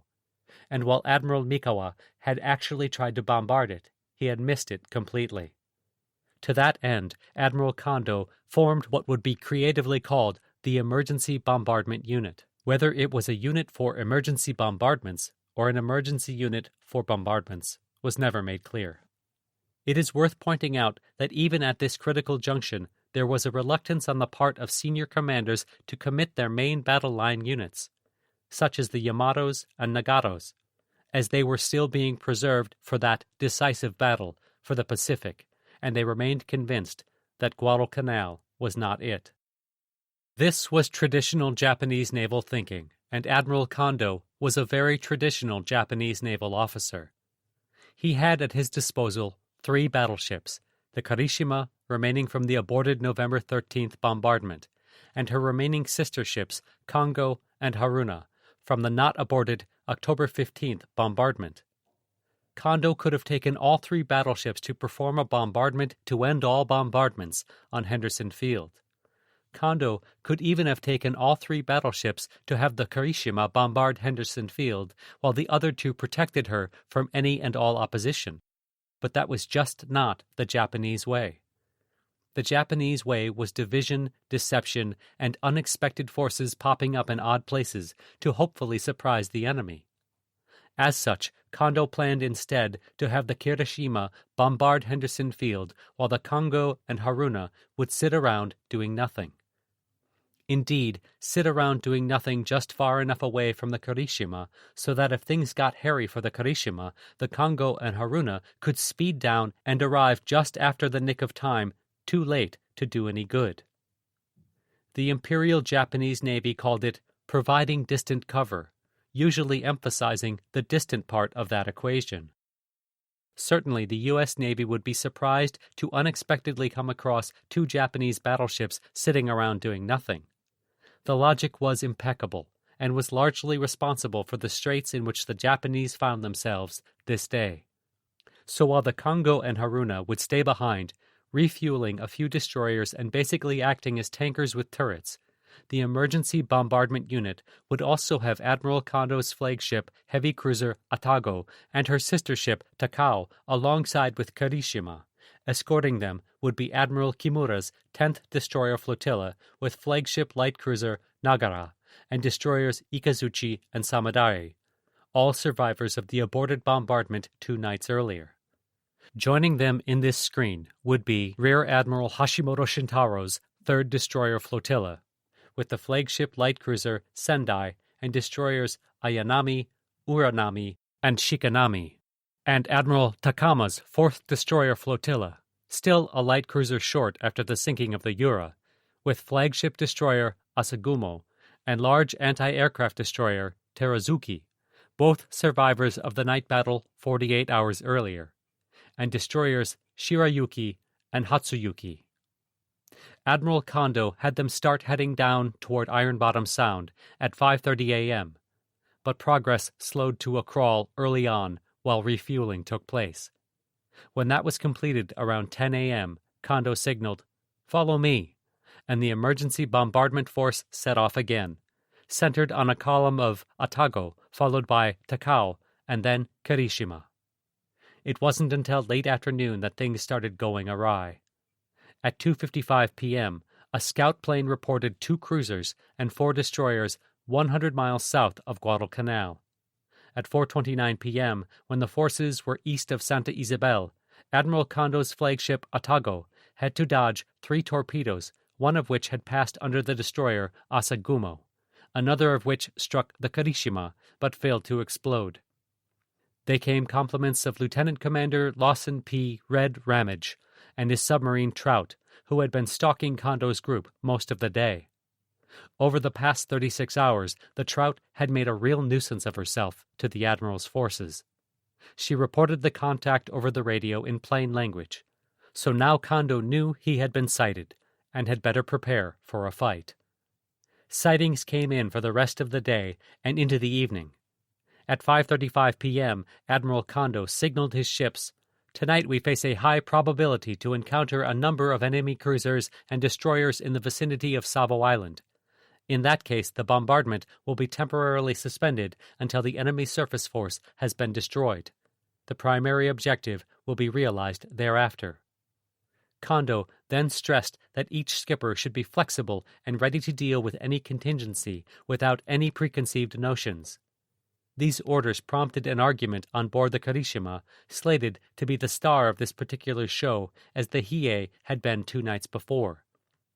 In the event that the incendiary ammunition currently in the main guns had to be changed to armor-piercing ammunition, Captain Iwabuchi did not want another chaotic changeover which had been the previous experience.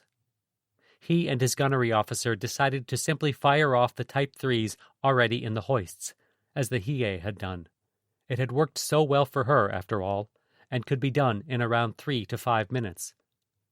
At 6:25 p.m., a shadowing seaplane reported a force headed for the convoy. Combined Fleet ordered Admiral Tanaka to exercise caution, but he was already positioning the remnants of the convoy to keep Admiral Kondo between it and the advancing force. For his part, Kondo reassured Tanaka that his plan was to clear Iron Bottom Sound of enemy ships and bombard the airfield. But what enemy ships? There was a bewildering number of search reports. Admiral Tanaka had been told of a force of 4 enemy cruisers and 4 destroyers east of Guadalcanal. At 7:30 p.m., the Kirishima's floatplane reported 2 unidentified cruisers and 4 destroyers sighted 50 miles ahead of your force. At 8:45 p.m., another search plane reported 2 enemy cruisers and 4 destroyers headed north at 25 knots, 16 miles west-southwest of Cape Esperance. At 9:30 p.m. came yet another report, this time from the R Area Air Force, reporting 2 cruisers and 4 destroyers 50 miles west of Kondo. This was apparently Tanaka's convoy. As it was, Admiral Kondo was aware of 3 enemy forces in the area. One consisted of a carrier, 2 battleships, a cruiser, and 4 destroyers. This was Admiral Kincaid's Task Force 16.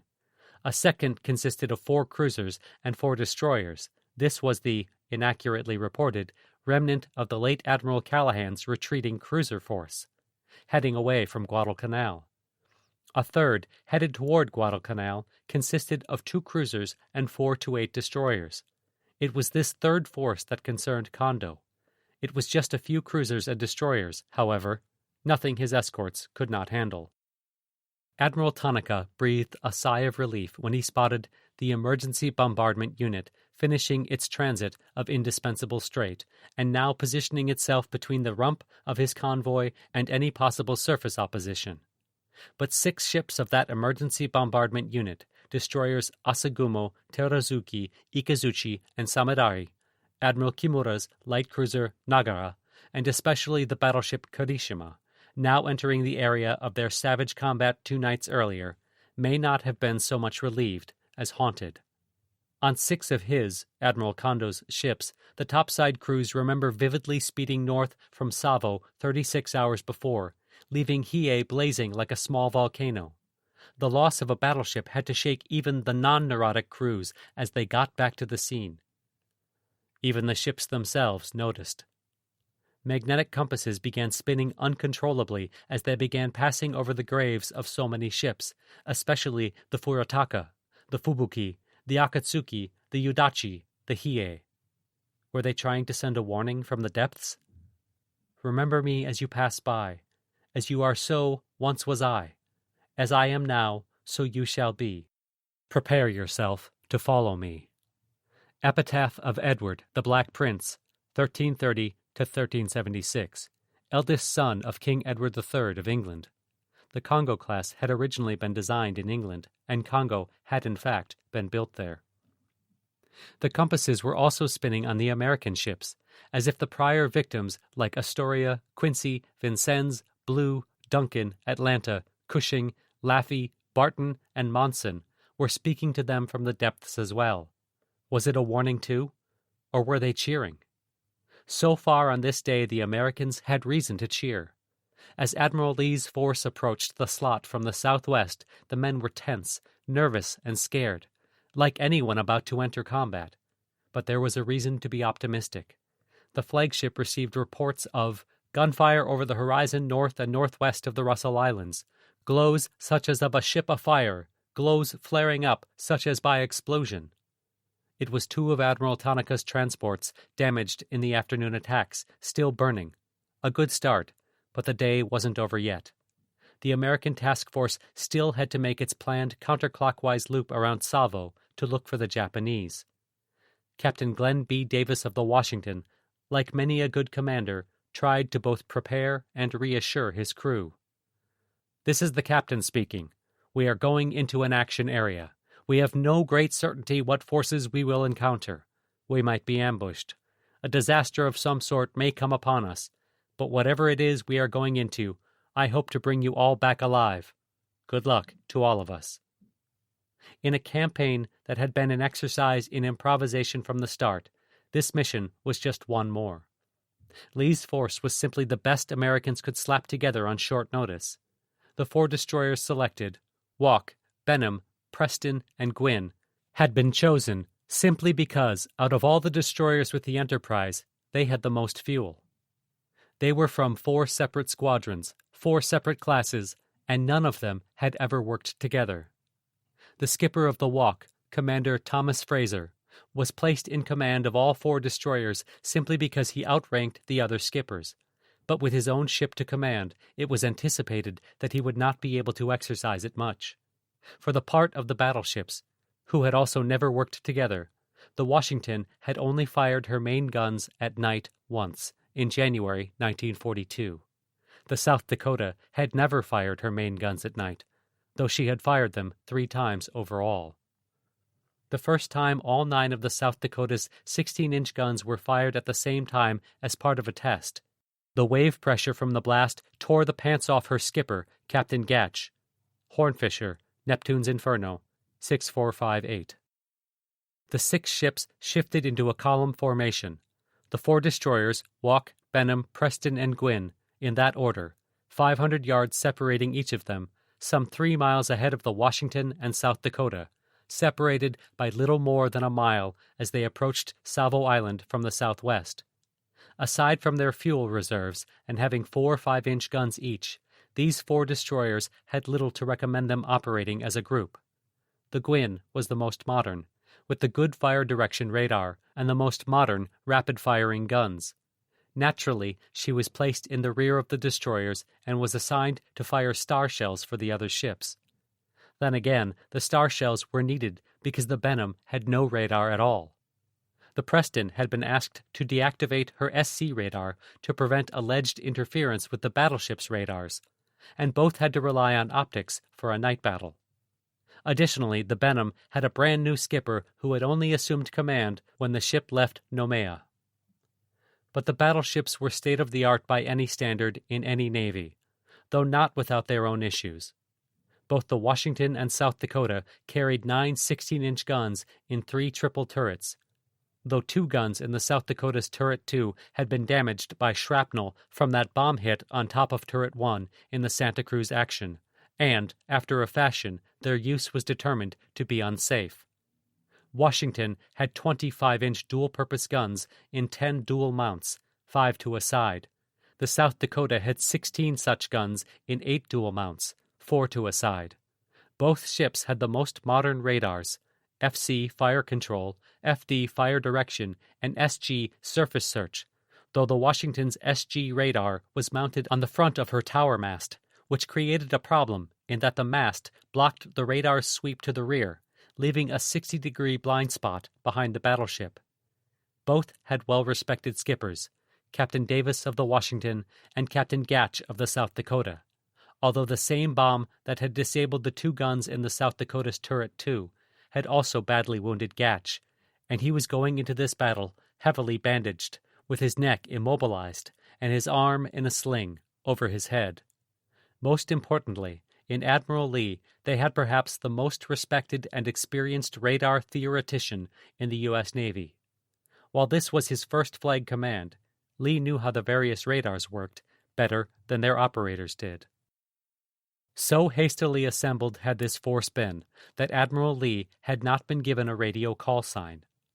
After the battleships and their escorts had completed their sweep of the west side of Savo Island and began looping toward the southeast, cutting speed to 17 knots because of unfamiliarity with these restricted waters, Lee asked Guadalcanal for the latest information. But without that call sign, he had to refer to himself by his surname. That did not impress the radio operators on Guadalcanal, who tersely replied, "We do not recognize you." Their response compelled Lee to draw on his days at the Naval Academy, where, as a student Marine, General Vandegrift had known him by his nickname, Ching, given as a result of his well-known interest in China and the Far East. "Cactus, this is Lee. Tell your boss Ching Lee is here and wants the latest information." As he was waiting for a response, Admiral Lee heard talk over the voice radio from 3 PT boats patrolling northeast of Savo Island. "There go 2 big ones, but I don't know whose they are," said one of the PT boat skippers, following it with a report on the battleship's position, course, speed, and distance in a code Lee did not have. Understanding that the PT philosophy of shoot first and maybe ask questions later at the court-martial made this a dangerous situation. He had his flag secretary, Lieutenant Commander Richard Zern, radio the boats. "This is Lee." That did not impress the PTs. Who's Lee? At least they did ask a question, which the Admiral himself answered on the radio. "Tell your boss this is Ching Lee." At 10:30, he shot another message off to Guadalcanal. "Refer your big boss about Ching Lee. Chinese? Catchy? Call off your boys." The skipper of one of the PT boats stated, "Your identity established. We are not after you." About 10 minutes later, Guadalcanal reported, "The boss has no additional information." This was disappointing, but hardly surprising. A little later, Lee received a warning based on radio intelligence to expect an escorted convoy to arrive off Savo between 12:30 and 2:30 a.m. While Admiral Lee was trying to keep his American ships from being torpedoed by American boats, Admiral Kondo implemented the battle plan he had signaled to his ships that afternoon. With his 14 ships, he could have entered Iron Bottom Sound and kept any opposition at bay while Karishima blasted Henderson Field. But Kondo was a traditional Japanese admiral who would do it the traditional Japanese way. He divided his 14 ships 3 ways, which soon became 4 ways.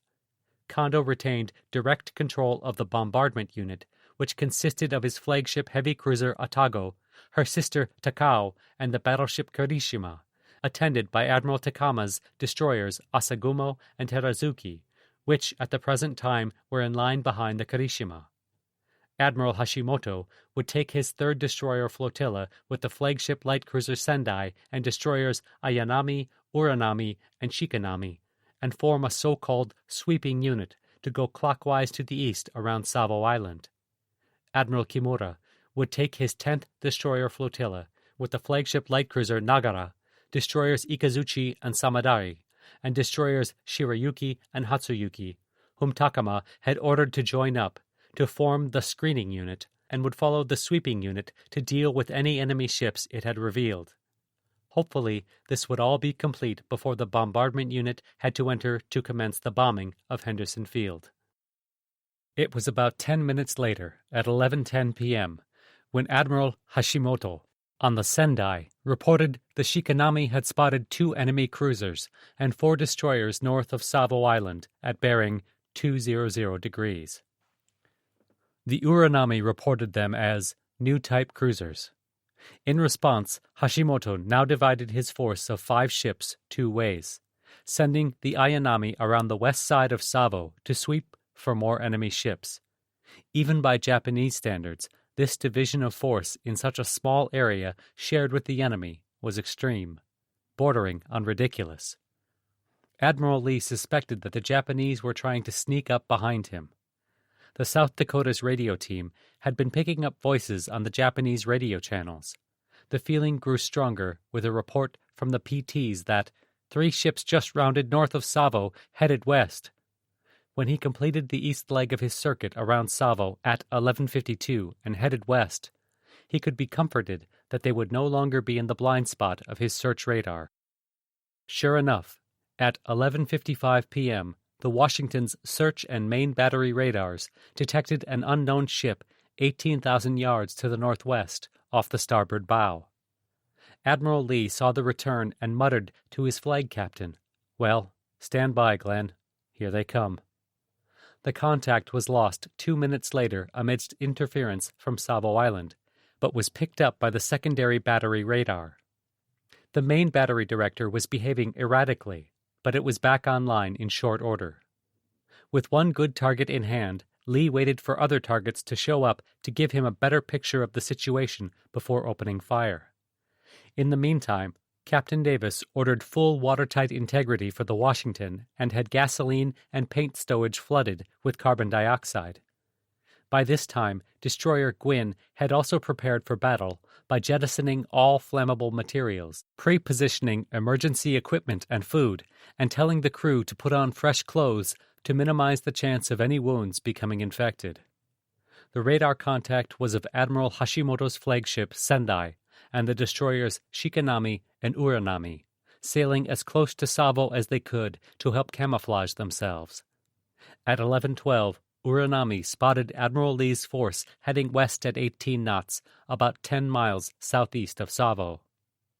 Hashimoto promptly reported it to Admiral Kondo, who was being inundated with contact reports. At 11 p.m., he had received a very delayed report from the R-Area Air Force describing the enemy as 4 destroyers and 2 heavy cruisers or battleships. Kondo refused to believe it was battleships, as ever since American battleships returned to Pacific waters, they had stayed with the American carriers, who always pulled back at night. It must be heavy cruisers. Nevertheless, Admiral Kondo saw the situation, as the sweeping unit and the screening unit were both about to chase an enemy force heading west toward his exposed bombardment unit. This was not going as Kondo had planned, so he changed Admiral Kimura's orders from sweeping down the east side of Savo to sweeping down the west side, hoping to trap in a surprise pincer movement the 2 cruisers and 4 destroyers the scouting reports had mentioned. In most major armed forces, a guiding principle is march divided, fight concentrated. The Imperial Japanese Navy had it reversed. Destroyer Ayanami would continue acting as a sweeping unit for the sweeping unit and sweep the west side of Savo for enemy ships before Admiral Kimura and his screening unit would also sweep the west side of Savo for enemy ships. Kondo was very concerned about his different units running into each other, so the bombardment unit turned northeast and would mark time northwest of Savo. The screening unit slowed down to maintain 10-mile distance from the Ayanami.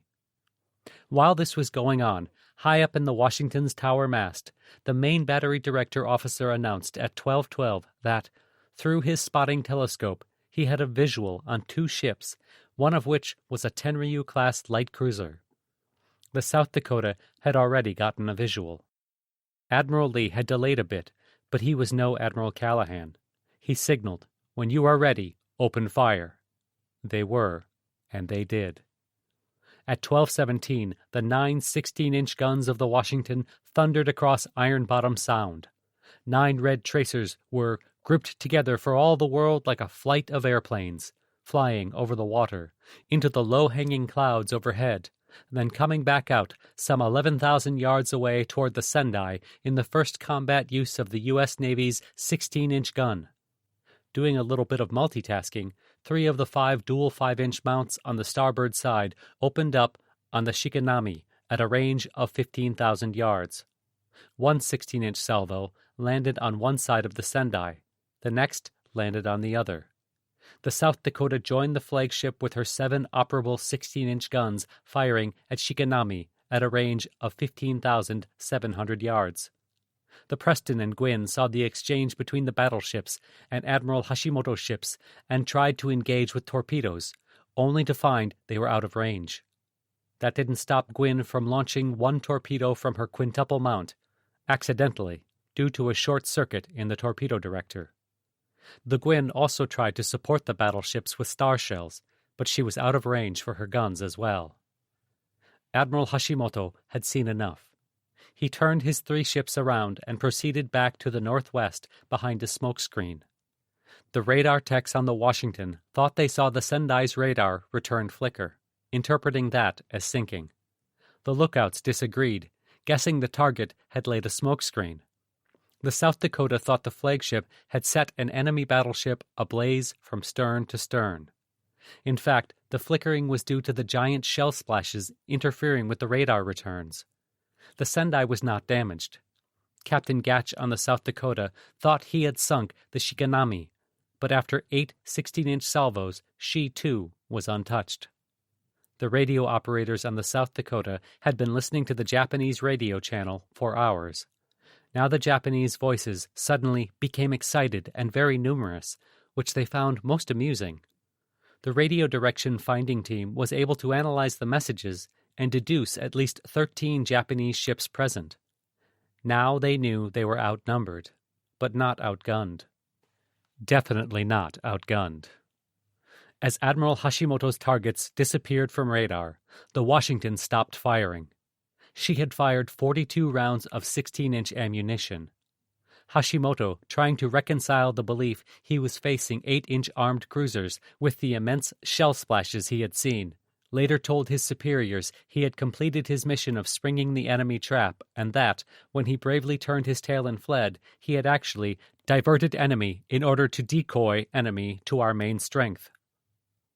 Admiral Lee ordered his force to change course slightly to the northwest, 300 degrees true, and increase speed to 23 knots, heading for the very familiar channel between Savo and Guadalcanal. But the Americans were not the only ones going between Savo and Guadalcanal, nor the first, as the American destroyers, a little less than 3 miles ahead, were not quick to realize. Destroyer Walk changed course to 270 degrees true, due west, and cut speed to 17 knots, without telling anyone. Perhaps not the smartest decision in a night battle. She was watching a moving shadow ahead, 20 degrees on the starboard bow, what she thought was a cruiser with a single raked stack.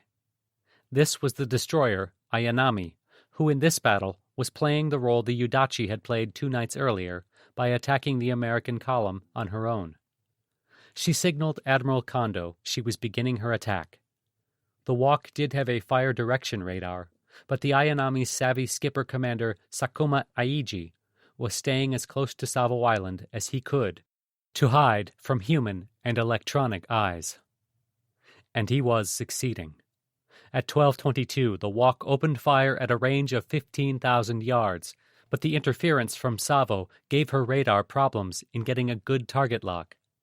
The Benham, with no radar whatsoever, could not see a ship and focused on firing where the Walk had fired, and the Gwin chimed in with star shells, as she had been assigned to do. But they could not overcome the shadow of Savo, and mistook the Ayanami's return fire as coming from shore batteries. After 2 salvos of star shells, the Gwin's thoroughly annoyed captain, Lieutenant Commander John Fellows, ordered his gunners to switch to high explosive rounds. Still unable to get a lock on the Japanese ships against the backdrop of Savo, either visually or with radar, Fellows told his gunnery officer to estimate the firing solution based on the gun flashes of the Japanese, who were using flashless gunpowder, though that powder did produce a small red flame. The results were less than impressive, and the Gwin stopped shooting. Then the Washington started at the Ayanami with her secondary battery and began getting hits. The Walk thought she saw Ayanami burst into flames and stopped shooting. Meanwhile, at 12:27, the Preston sighted a large ship, bigger than a destroyer, faintly illuminated by moonlight, emerging from around the southwest corner of Savo Island at a range of about 9,000 yards. Skipper-Commander Max C. Storms locked on using the optical fire control equipment and opened fire. The Walk also shifted fire to this new target, which was off the starboard bow at a range of about 7,500 yards. Admiral Lee now rather belatedly signaled Admiral Halsey, "We are engaging enemy." This ship was veteran Admiral Kimura's flagship light cruiser Nagara. Old, ugly, outclassed, but under skipper Captain Tawara Yoshioki, arguably the best-handled ship in the previous 48 hours of combat. After reporting to Admiral Kondo that she was engaging 1 cruiser and 3 destroyers, she was about to punch well above her weight yet again, this time with some unwitting help. The Walk pumped out 5-inch shells for about 3 minutes, seeing fires on the Japanese light cruiser before the Nagara disappeared around Savo Island. Then the destroyer turned her guns to port. At gun flashes, she saw some 7,500 yards behind her, believing it a continuation of the gun battle she had witnessed earlier. Meanwhile, the Preston's first salvo was short. She adjusted and thought she was registering punishing hits on her target. A burst of 25mm fire from the Nagara decimated the after repair party and killed a cook. But that seemed like a pitiful response from the Nagara. The gunnery officer shifted away from the Nagara to another target after the Preston's rangefinder operator yelled, "It's burning!" Only one problem. It wasn't. The Preston had indeed been witnessing punishing hits on the Ayanami, whose dark silhouette seemed to have merged with that of the Nagara and other ships in the dark shadow of Savo. The Ayanami was burning. The Nagara was not. And the Nagara now unloaded on the hapless Preston. One 5.5-inch shell created a devastating domino effect, exploding between the 2 fire rooms, killing everyone in both and spewing hot, dirty fire brick and debris all over the main deck, starting several fires. The blast also toppled the second stack onto the searchlight platform, which in turn collapsed onto the starboard torpedo tubes, igniting the TNT from torpedo warheads cracked open by the shock of the explosion and starting even more fires. A second hit was, by comparison, anticlimactic. It hit just behind 5-inch Mount 2, but did not explode, severing the power and communication cables to Mount 2, killing one and injuring another. As one Solomon's Island historian quipped, Nagara's gunners, veterans of the cruiser action 48 hours before, seem to have learned how to avoid night blindness. The situation rapidly deteriorated. Rapid Fire Controlman 3rd Class Jim Cook was in the gun director facing backwards and to starboard, away from the action, forward to starboard, when he suddenly saw 3 large shells splash to port, the opposite side of the fighting. Where did that come from? Then there were several greenish explosions aft. One shell penetrated to the engine room and exploded on one of the generators. Another landed between the secondary control station and 5-inch Mount 3. Still another detonated right on Mount 4. The concussion jammed Mounts 1 and 2 in train.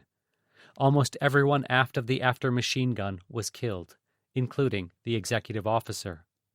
The entire after part of the destroyer was a blazing wreck.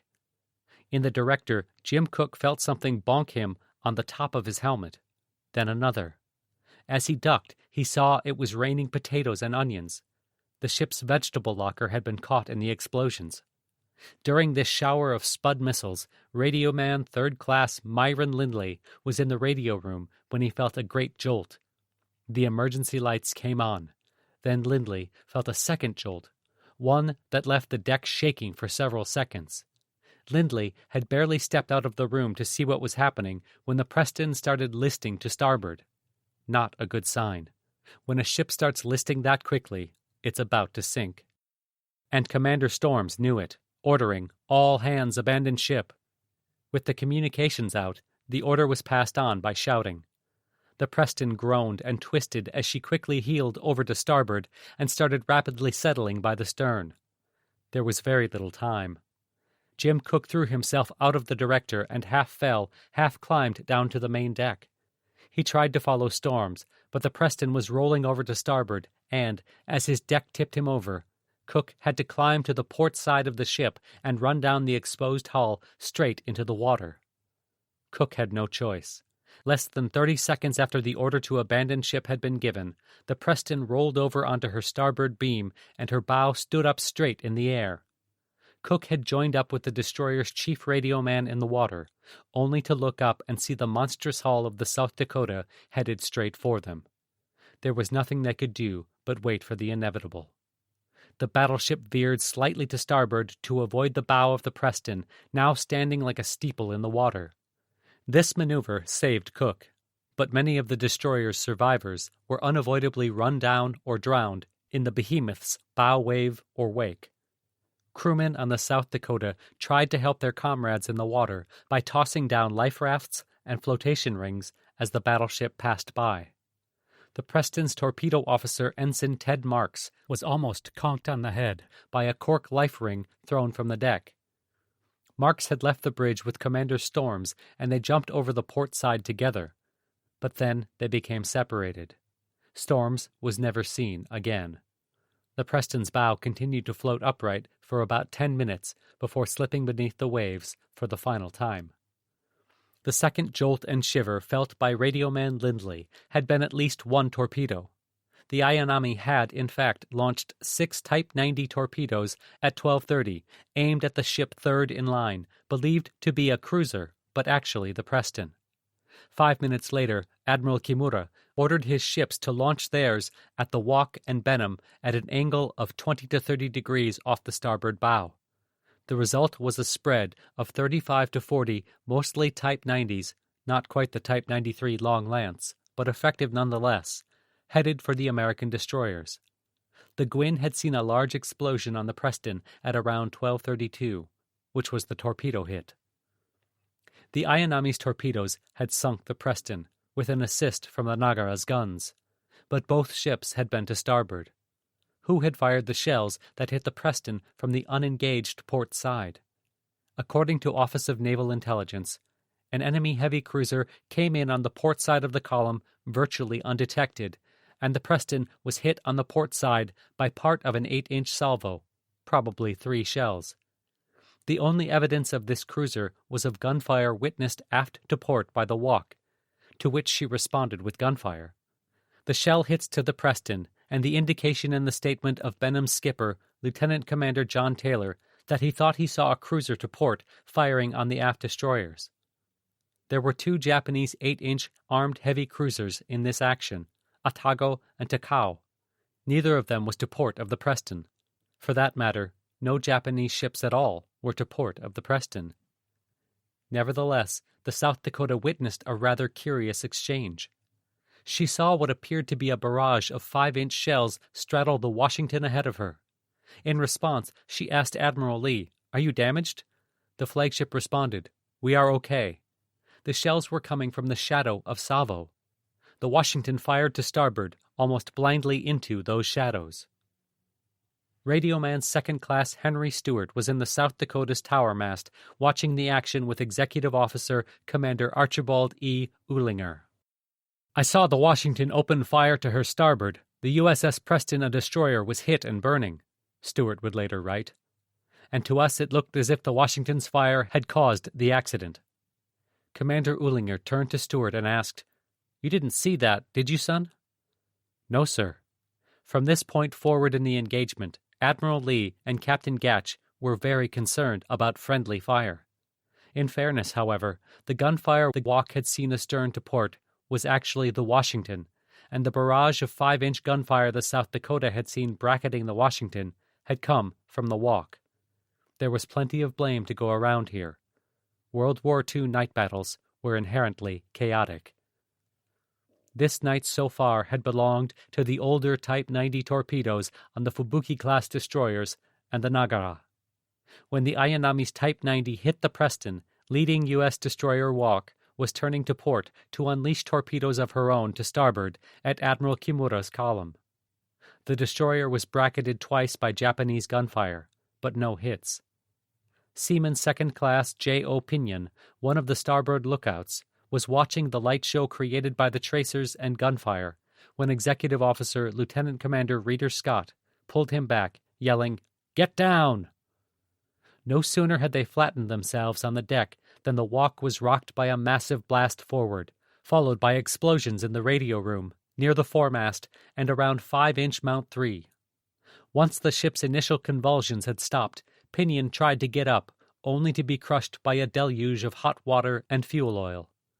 The gun captain of Mount 3, Cox Peter Trella, knocked unconscious by the initial blast, quickly came to, tried to get up, and was also pummeled back to the deck by an avalanche of water and oil. He shouted, "Let's get out of here!" and he and his crew left the Mount. Lieutenant John Walsh, the communications officer, was on the bridge when the explosion threw everyone into the air, slamming him into a beam in the ceiling that broke his 5th cervical vertebra. Walsh then slammed back down to the deck, tearing ligaments in his left leg and shattering his left kneecap. His steel helmet, which he usually didn't wear, but had tonight, had saved his life. Crashing into the beam had left the helmet creased like a fedora hat. A shell striking just beneath the bridge left the deck quaking and Walsh fumbling for a handhold with which to pull himself up. He found himself drenched in a wet, sticky liquid. Walsh tasted it and was thankful to learn he was not covered in blood, just oil, on a blazing ship. The Walk had been hit by a torpedo from Admiral Kimura's ships, but exactly which one is unknown. On the starboard side, under 5-inch Mount 2. The explosion started a fire that quickly detonated the 20mm magazine, blowing off the forecastle and superstructure as far as the bridge. That's about 100 feet of bow, gone, just like that. It exposed the bulkhead of the forward fire room, which was not designed for the hydrodynamic pressures of battle speed, and so it buckled, as did the deck amidships. Watertight integrity was completely destroyed. An instant after the torpedo hit, a salvo of 5.5-inch rounds from the Nagara blasted what was left of the superstructure. The damage was catastrophic. The Walk's speed drove her shattered bow deeper and deeper into the water. She was basically steaming into the depths. Commander Fraser stayed on the bridge to take a formal damage report, after which he immediately ordered, "Abandon ship." Then he disappeared, never to be seen again. The situation was chaotic because of the speed of the disaster, the lack of communication, and the continuing rain of Japanese shells. Lieutenant Walsh was working his way toward a rail to jump over the side, but was stopped cold when he saw a big hole in the hull where he was about to jump. He tried to call attention to it, but between the chaos and the 5-inch Mount 4 still shooting at their tormentors, a few lookouts did not hear him and jumped straight into the hole and their deaths. Walsh noticed the oil that was covering him had ignited, and he had to beat out the flames, after which he noticed he had been blown out of his shoes. This made jumping into the water a few seconds later much easier. Closer to the stern, the depth charges were checked and reported to be set on safe, so they would not explode in the water when the ship sank. Cox Peter Trella had quickly located his brother, Fireman First Class Paul Trella, and they headed aft to join a large group about to abandon the blazing, sinking destroyer. But Chief Boatswain's Mate John Bussard scoffed at the notion that they should abandon ship just because the Walk was completely ablaze, was being buried by Japanese shells, had its bow blown off, and was steaming into the depths. With undisguised contempt, Bussard sneered that he would be going forward to the galley to get a cup of coffee. After he left, the Trellas and the group dove off the fantail into the water. Many, many people have said they would give their lives for a cup of coffee. John Bussard actually did. He was never seen again. While the Trellas and their mates were jumping off the stern, the wounded were placed in a life raft that was released from the stern. Seconds later, the shattered walk drove her bowless hulk under for the last time, sticking her stern straight out of the water for a few seconds before disappearing. But not forever. The severed bow section somehow bobbled back to the surface, and the gunners of 5-inch Mount 1 managed to escape.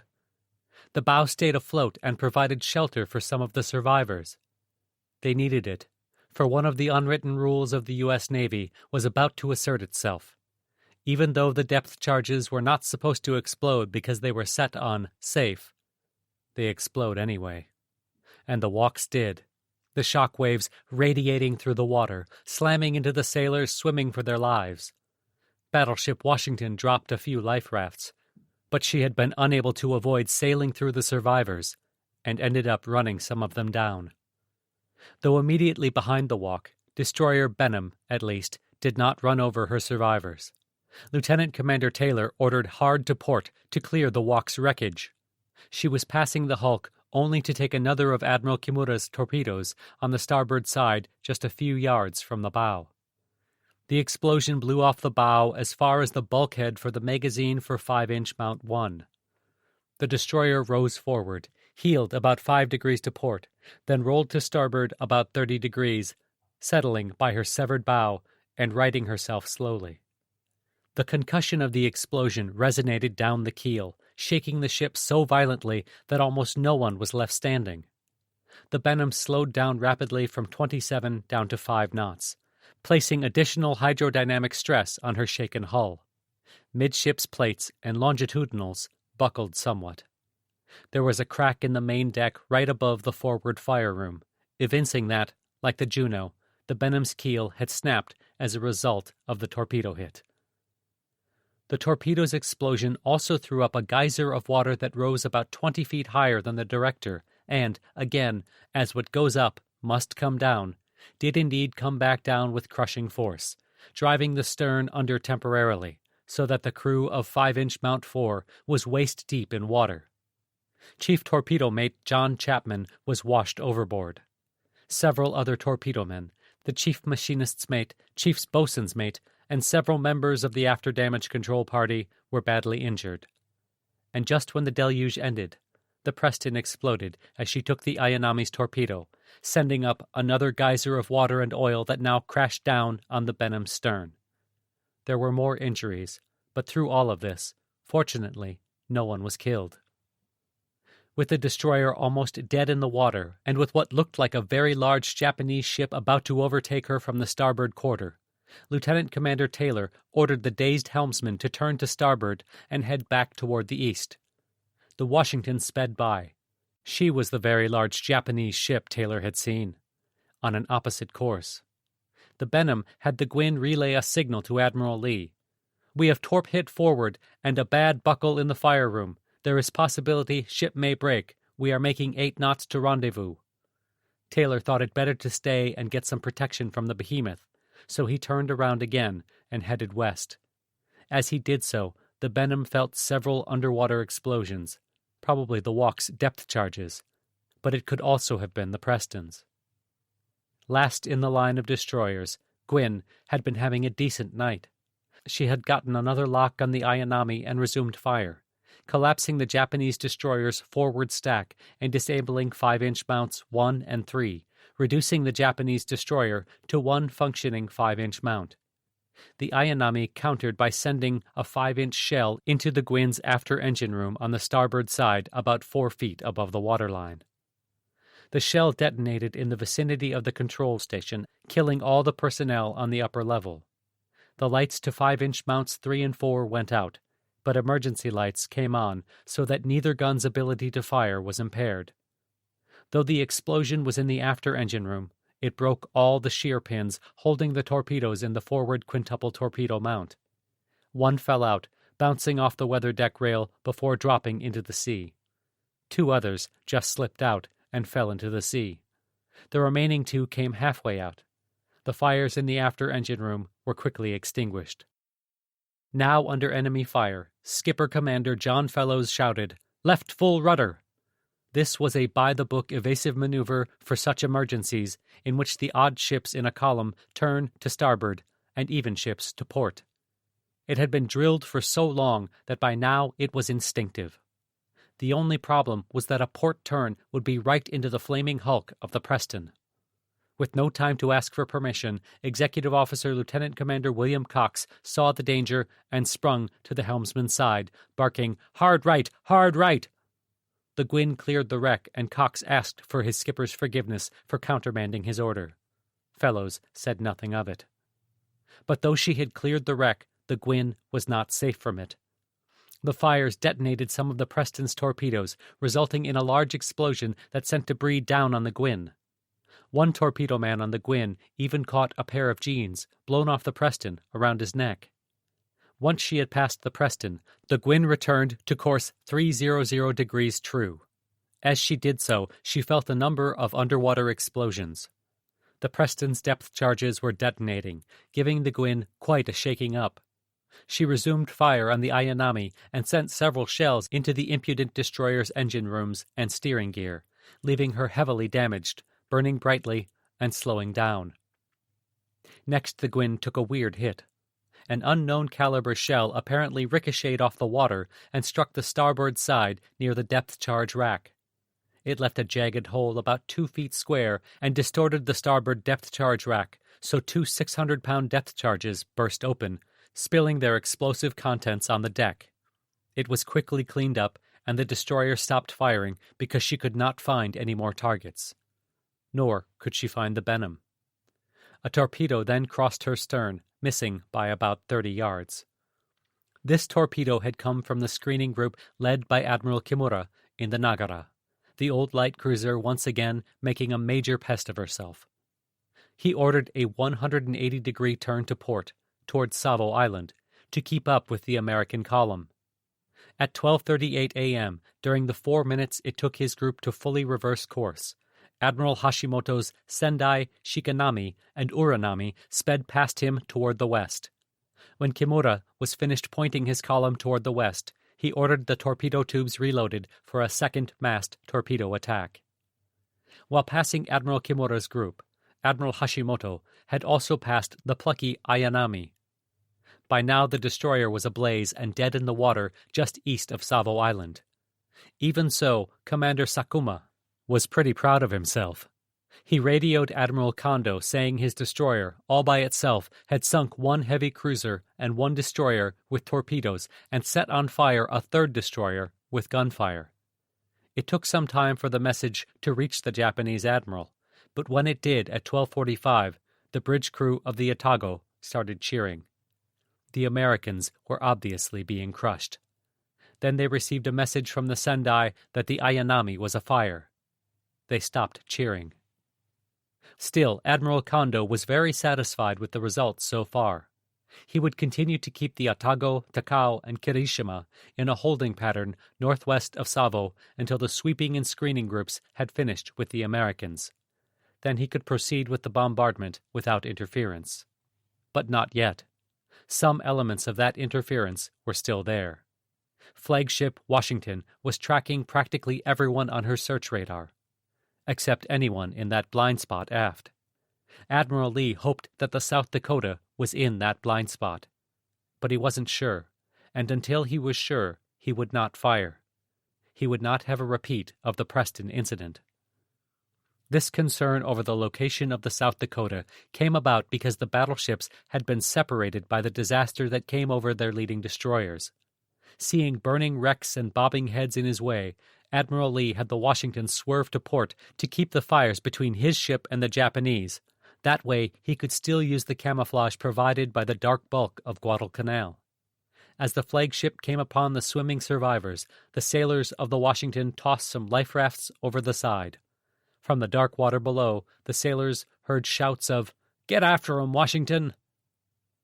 The South Dakota, on the other hand, was having a frustrating night. At 12:33, just after she finished shooting ineffectually at the Sendai and her friends, the battleship suffered a major electrical failure. The concussion of the main guns firing caused a short circuit in the feeder cable to one of the secondary battery directors. It would have tripped the breakers serving the secondary battery, except the circuit breakers, counter to damage control procedures, had been tied down, which had the effect of putting the electrical system on one circuit instead of several working in parallel. So the surge spread to other areas of the ship, especially the stern area, like a virus. The result was that all the power gyros and all the fire control equipment, the directors, the radar, lost power for 3 long minutes. Radar may have been a newfangled device, but the men of the South Dakota had come to rely on it, and they quickly found they could not manage without it. As Captain Gatch later reported, after the ship lost both SG and SC equipment, the psychological effect on the officers and crew was most depressing. The absence of this gear gave all hands a feeling of being blindfolded while driving a battleship at high speed. It was now that the South Dakota came upon the wrecks of the U.S. destroyers.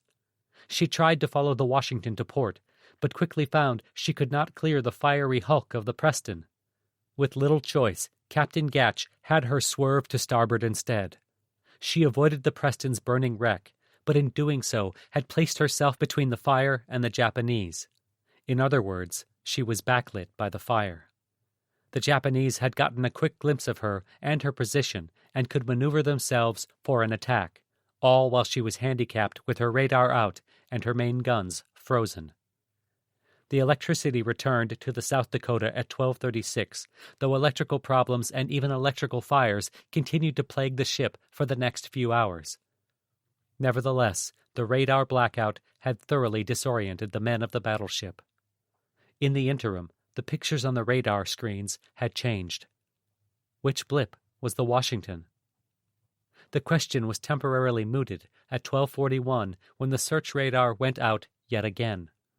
While they were trying to fix the search radar, the main battery director had a gunnery radar lock on a ship an estimated 15,500 yards directly behind the South Dakota.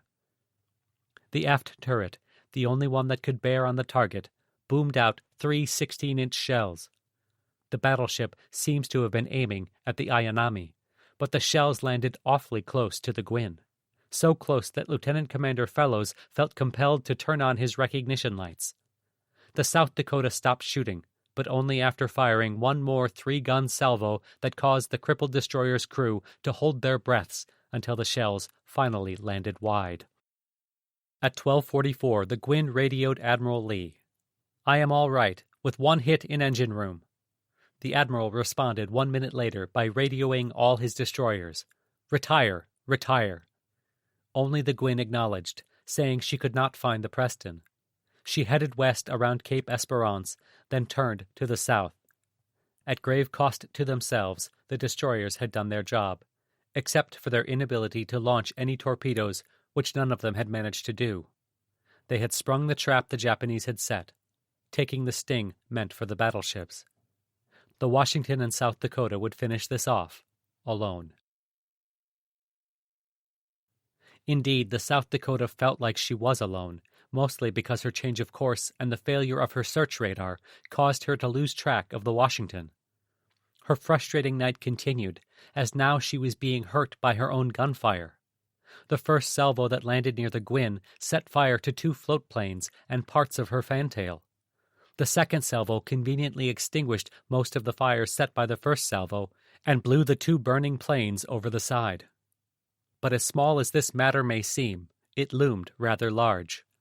Their fires pinpointed the South Dakota in the darkness for the Japanese.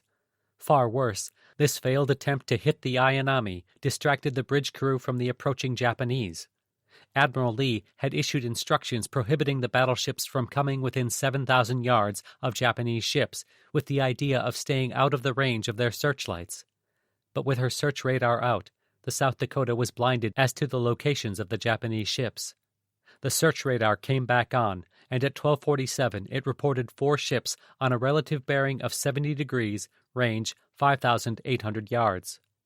The report was not immediately acknowledged because the bridge was dealing with the gunfire astern. It was for this very reason that battleships were not usually employed in restricted waters. But the Americans were out of ships. What choice did they have? At 12:48, the shutters on 2 pairs of searchlights, each pair arranged vertically, snapped open and bathed the battleship in their blinding icy light. They were from the Sendai. The Washington, who already had a radar lock, immediately opened fire on her. Within a minute, the light cruiser let loose on the brightly lit South Dakota at a range of only 5,000 yards. The South Dakota was still having problems. Her gunners believed that the main battery radar was giving them incorrect range information. They requested the fire directors controlling the secondary battery take over the main battery as well. There was a slight problem. Of the 4 secondary battery directors, the radars in 5-inch directors 1 and 4 were out, while those in 2 and 3 were doubtful. It took some 30 seconds after the Sendai opened fire for the South Dakota starboard 5-inch guns, operating under Secondary Director 3, located starboard aft, to respond. By that time, the light cruiser had drawn first blood from the battleship, sending a 5.5-inch shell through the 1.1-inch clipping room in the foremast, exploding as it exited to port. Apparently having seen the hit to the mast, Admiral Lee radioed Captain Gatch asking, "Are you all right?" He replied, "Everything seems okay." The Sendai decided to turn her lights out, only for the Nagara to snap on her own searchlights and briefly illuminate the South Dakota while pumping out 5.5-inch munitions. Captain Gatch felt more hits to his battleship, but no one could locate them. In fact, one 5.5-inch shell had plowed through the 1.1-inch director without exploding. A second had passed through the forward air defense control and damaged main battery director 1, again without exploding. Whether from the Sendai or the Nagara, no one can say. During this time, the South Dakota's technicians had managed to get Secondary Director 3 to control the main battery and fired a few salvos off in her direction. The Nagara made smoke and headed away.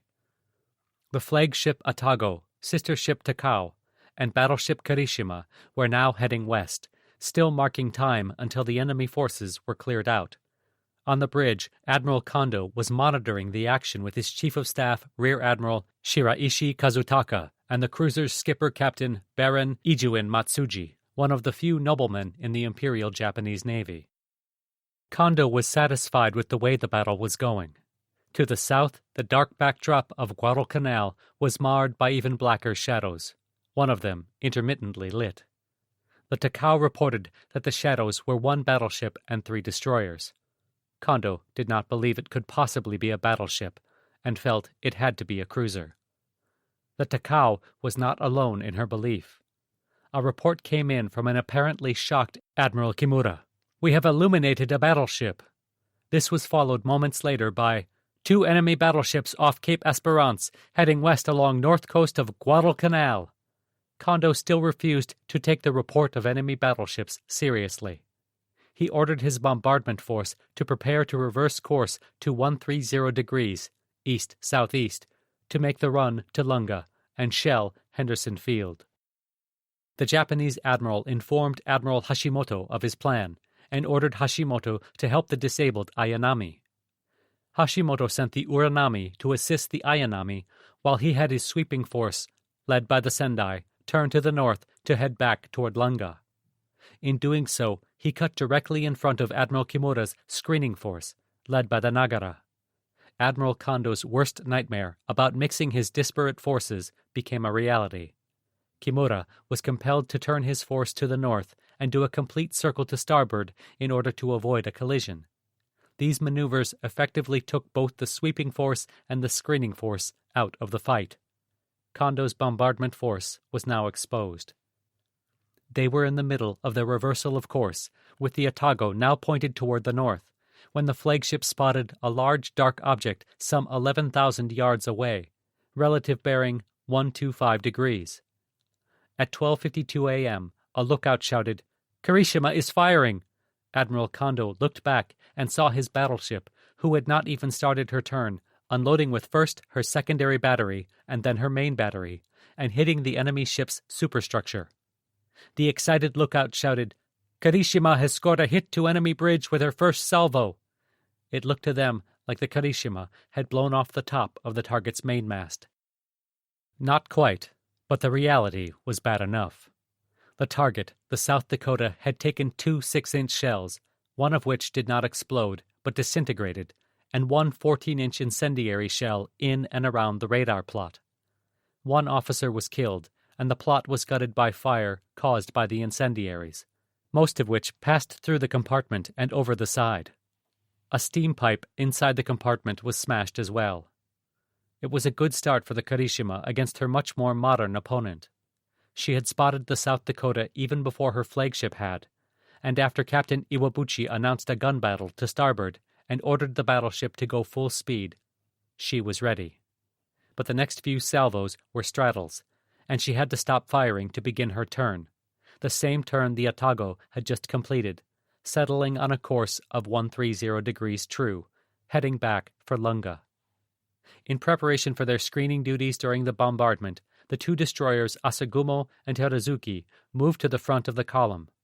One of the flagship's lookouts shouted, "A battleship off starboard!" Admiral Shiraishi asked if it could be the Hiei. No one knew what had happened to her. It was time to shine some light on the situation. Captain Ijuin ordered, "Stand by for a gun and torpedo action to starboard." "Ready to illuminate," one of the crew shouted. "Commence illumination," the captain responded. The shutters on one side of the Otago's searchlights snapped open, followed by one on the Takao. The two beams met at the unknown ship. Admiral Kondo peered through his binoculars and examined the unknown ship in the icy glare of the searchlights. Big turrets, high freeboard, layered bridge, a tall tower mast reminiscent of the Yamato. "That's no cruiser. It's a battleship." Kondo was stunned. She was officially identified, wrongly, as a North Carolina-class battleship, a new breed of battleship that had entered service since the war started. This was the reckoning the Japanese had dreaded. American industry was starting to overtake the combined fleet's advantage in numbers. It would only get worse. Admiral Yamamoto's 6 months of running wild was long gone. The new battleship was proof.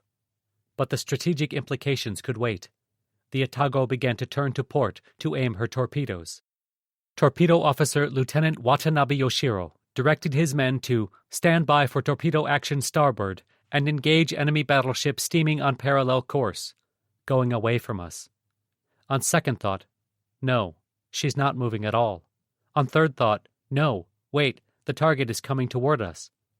After Watanabe had thus narrowed the possibilities, at 1:03, 11 minutes after the Kirishima had started firing, and moments after the Takao had started firing, Captain Ijuin ordered the torpedoes launched and the main battery to open fire. 8 long lances leapt out of the tubes in roughly the general direction of the South Dakota, consistent with Watanabe's directions. Surprisingly, they all missed. A few of them even exploded prematurely. But the Otago's main battery, joined by the guns of the Asagumo and Terazuki, was much more successful. The Takao was already shooting, and the Kirishima resumed fire after the Otago's searchlight pinned the American battleship. The South Dakota took a pounding. Captain Gatch's technicians had managed to get 2nd Battery Director 1 working and controlling Mount 1 that was firing star shells just in time for the director to be knocked out, apparently by the Takao. 2 hits were felt below decks. These were 2 14-inch high-explosive shells from the Kirishima's first salvo after resuming fire, striking the hull near Turret 1 and amidships, rupturing some hull plating. Only able to respond with his 5-inch guns, Gatch ordered the South Dakota to go full speed. The Otago and Takao shut down their searchlights, only to be replaced by those of the Kirishima, pinning the South Dakota, allowing the pummeling to continue. The American battleship felt more hits below decks. 1 8-inch shell bounced off 5-inch Mount 5 on the starboard side, then plowed through the superstructure into the back of 5-inch Mount 4 without exploding. The shell was found on deck and heaved over the side. A 14-inch incendiary slashed through the Secondary Director 3, the stack, and Secondary Director 2 without exploding, but spreading incendiary tubes everywhere that started small, short-lived fires. This hit damaged the South Dakota's radio antenna, so her calls to the Washington for help were met with silence. The Otago ceased firing. After a false alarm of approaching torpedoes, Admiral Kondo got a good look at their target. Pinned as she was in the Kirishima's searchlights, he could see that their target was burning and heavily damaged, possibly even sinking. "There is another ship forward of the first, a big battleship." The call came from one of the Atago's lookouts. Once again, Admiral Kondo was stunned. Now there were two of them. They identified the second battleship, wrongly again, as an Idaho class, and determined that she was sinking by the bow, already awash up to her main deck. That last part was almost immediately proved to be false when one of the lookouts shouted, "Karishima is totally obscured by shell splashes." When Admiral Kondo and the other officers swiveled their heads aft toward their battleship, they saw a virtual wall of water surrounding her in the form of 9 100-foot geysers. The battleship was not hit, but she was straddled. Keeping a log on the battleship's bridge, Lieutenant Junior Grade Kobayashi Michio later remembered when the geysers came crashing down, drenching the battleship's senior officers and trashing the log he had been keeping. It was an ominous turn of events. Then one 16-inch shell detonated in the pagoda, turning the navigation bridge and the forward telegraph room into a scene of total destruction. A 5-inch salvo hit between the forward stack and the pagoda, starting another series of fires and smashing the starboard side searchlights that had pinned the South Dakota. That was just a taste.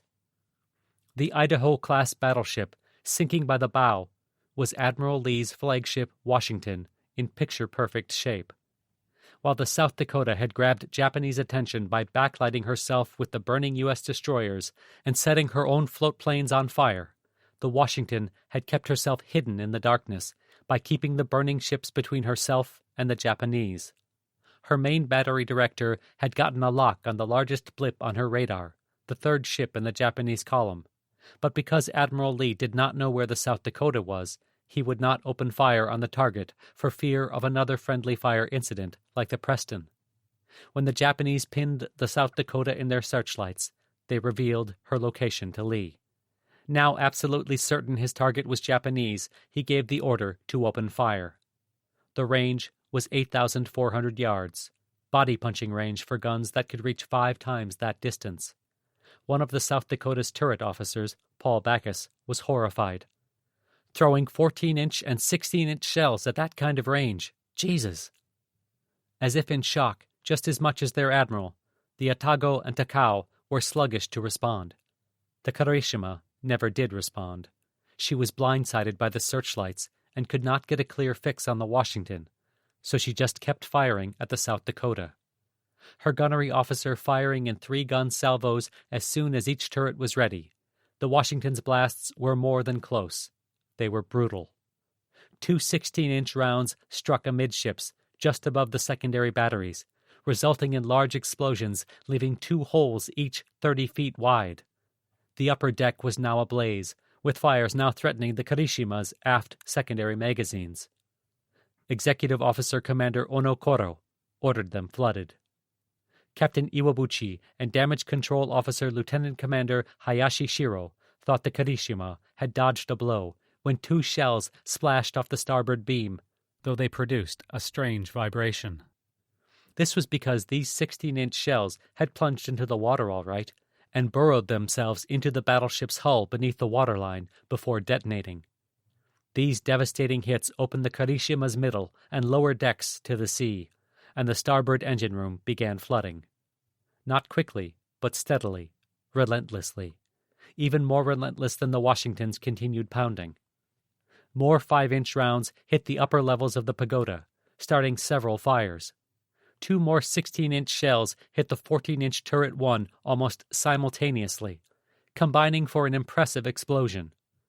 Captain Iwabuchi shouted, "Flood number 1 turret magazines immediately!"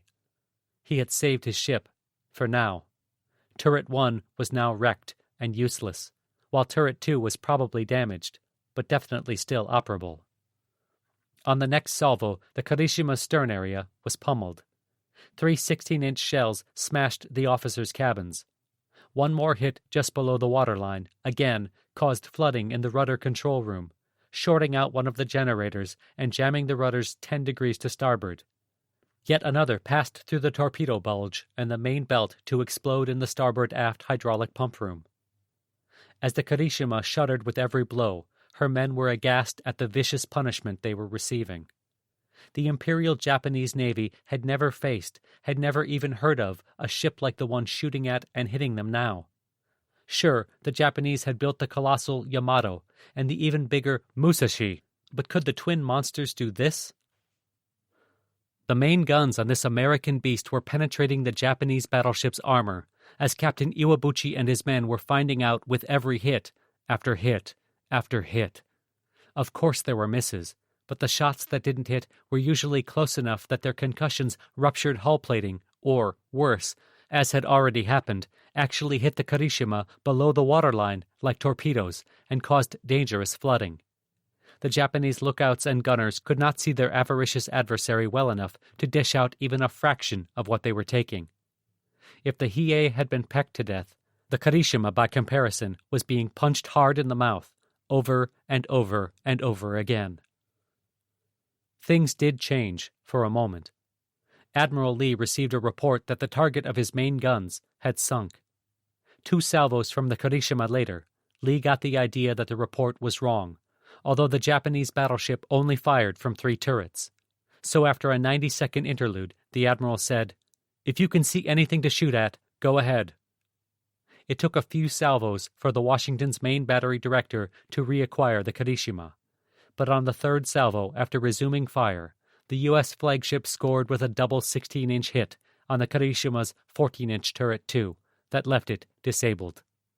A 3rd detonated under the waterline, again, and knocked out the starboard forward hydraulic pump room. Watching this exchange from his flagship Atago, Admiral Kondo was deeply concerned for his battleship. Not that the Atago didn't have her own issues. Though she had turned her searchlights off, they had attracted a few of the 5-inch guns of the multitasking Washington to go alongside the 2nd battery of the South Dakota. Captain Ijuin was wondering why the South Dakota was not firing with her main guns, but was not questioning his divine providence, especially after the Atago began taking some hits. A 5-inch shell from the South Dakota detonated in the starboard soy sauce store, starting a fire on the cruiser's bow. A second 5-inch shell hit the port side but bounced off the cruiser's armor belt. At 1:08, a lookout on the Atago reported, "Kirishima is burning and she is gradually lagging behind." This was not going according to plan. The South Dakota seemed to be sinking, or so Admiral Kondo thought. Now he needed to save his battleship. He ordered a port turn to the north, hoping to get the Kirishima away from her tormentor. The Takao followed her into the turn, but the blazing Kirishima struggled to keep up. She was rapidly losing the ability to fight, as her only main battery guns still firing were the aft turret 4, and even that was about to seize up, as turret 3 already had, due to the loss of hydraulic pressure caused by the destruction of the pumps. A parting salvo from the Washington landed just off the Kirishima's stern as she staggered northward. Informed that the Washington's forward turrets had reached the stops that prevented them from shooting up the battleship's bridge structure, Admiral Lee had ordered, "Cease firing," at 1:07. He warned his lookouts to be wary of Japanese destroyers approaching from off the bow. The Washington search radar continued tracking the Kirishima for another 10 minutes, during which the Japanese dreadnought was observed making a 500-degree turn to port. Admiral Kondo now had multiple serious problems. He had 2 American battleships running free in the area of the convoy, which he had to protect while also bombarding Henderson Field. He ordered his column to reverse course via 2 port turns, but the Kirishima could not follow. The Atago sighted a battleship 15 degrees off the port bow about 6 miles away. Captain Ijuin launched 4 torpedoes at this target, the South Dakota. Around this time, Captain Gatch decided his battleship was too damaged to be effective, so he sheered to port of the Washington and headed southwest to clear the area, to the great relief of the task force commander, Admiral Lee later wrote. The relief was shared by Captain Gatch. The Kirishima may have been a blazing wreck, but she still had fight in her. And while she could never get a fix on the Washington, she could on the burning South Dakota. The battleship fired one last 14-inch salvo of armor-piercing shells from her aft turret at the South Dakota. One burrowed through the main deck to detonate against the barbette of turret 3, denting it, damaging the right-hand gun on turret 3, gouging a hole in the main deck, perforating one of the after bulkheads, and destroying some kitchen supplies, but never penetrating the barbette or the magazine. It just angered the officers and men on the battleship. Turret 3's commander was irate. "Never mind how bad we're hit," he said. "I don't give a damn if the guns blow up. I'm going to fire." He didn't. The main guns were frozen by yet another electrical failure. A frustrating night, but it could have been worse. Several explosions were seen 1,000 yards astern, apparently either Ijuin's torpedoes detonating in the battleship's wake or a few parting gifts from the Atago. For his part, Lee kept his battleship on course to draw the Japanese away from his damaged ships and to possibly find that Japanese invasion convoy. This further complicated Admiral Kondo's already complicated position. The Atago had sighted the second battleship. Both Atago and Takao let loose her 8 long lances, each at the American flagship. Kondo ordered his column to course 300 degrees true, roughly northwest, parallel the Washington's course to keep a blocking position with the convoy. Lookouts thought they had seen explosions when the torpedoes were supposed to have hit, but they appear to have been premature explosions. The wakes of the battleships were apparently strong enough to detonate torpedo warheads. The convoy was soon sighted off the starboard bow, far too close for comfort. Kondo ordered it to turn away and had his cruisers turn to port to head due west on a slightly converging course with the Washington. Admiral Tanaka had his own concerns about American battleships running loose anywhere near his convoy, so he sent destroyers Oyashio and Kagero forward to attack any American ships that approached. Admiral Lee, who had ideas of wreaking havoc with the invasion convoy, decided to approach. He turned to course 340 degrees true, north-northwest. Thinking the engagement was about to recommence, Admiral Kondo had his cruisers parallel the Washington again. The Atago fired 3 more Type 93s at the flagship. They missed. She also opened fire with her main guns. "Looks like someone opening fire on us on the starboard quarter," reported the main battery director on the Washington. The main guns were trained on the Atago, relative bearing 150 degrees with a perfect firing solution, but much to the gunners' frustration, Lee would not let them open fire. He did not want to give away his position with gun flashes, and he had lost track of the South Dakota once again. So had the destroyer Gwyn, even though she was almost right behind her. She radioed the flagship. "We bear 200 degrees from you, proceeding on 1 engine," but she had mistaken the South Dakota, whom she was following, for the Washington. The Gwyn was having trouble getting to 15 knots and was dumping ammunition in an attempt to lighten the ship. About a half-hour later, the bowless Benham radioed the flagship. "I am on your port quarter." She, too, had mistaken the South Dakota for the Washington. Meanwhile, in the midst of all this drama, west of Savo, Admiral Hashimoto in the Sendai radioed Admiral Kondo that Lunga Point was clear so the Kirishima could proceed with a bombardment. It was a timely reminder to Kondo that he was still supposed to bombard Henderson Field, and that he still had the Sendai and Nagara groups under his command. Kondo immediately signaled, "All units to attack," 2 enemy battleships 6 miles north of Cape Esperance. This seems to have been the first indication that Admirals Hashimoto and Kimura had of the urgency of the situation west of Savo. Hashimoto's group was still east of Savo, so there was no hope of them taking part. But Kimura, just west of Savo, with a few of his ships still reloading torpedoes, had his Nagara and his remaining destroyers immediately head west. Between Kondo's cruisers to the northeast, Tanaka's destroyers to the northwest, and now Kimura's ships to the east, there were 3 groups of Japanese ships converging on the Washington. It was a fairly dangerous situation, but not one of which Lee was unaware or for which he was unprepared. In contrast, Admiral Kondo seems to have been a little slow on the uptake. He officially canceled the bombardment, since his battleship and his heavy cruisers were somewhat preoccupied. In preparation for action to protect the convoy, Kondo had the Atago and the Takao make smoke. Admiral Lee saw the cruisers from the Washington. More disconcertingly, he also saw 2 Japanese destroyers, Oyashio and Kagero, off the starboard bow making smoke and turning away.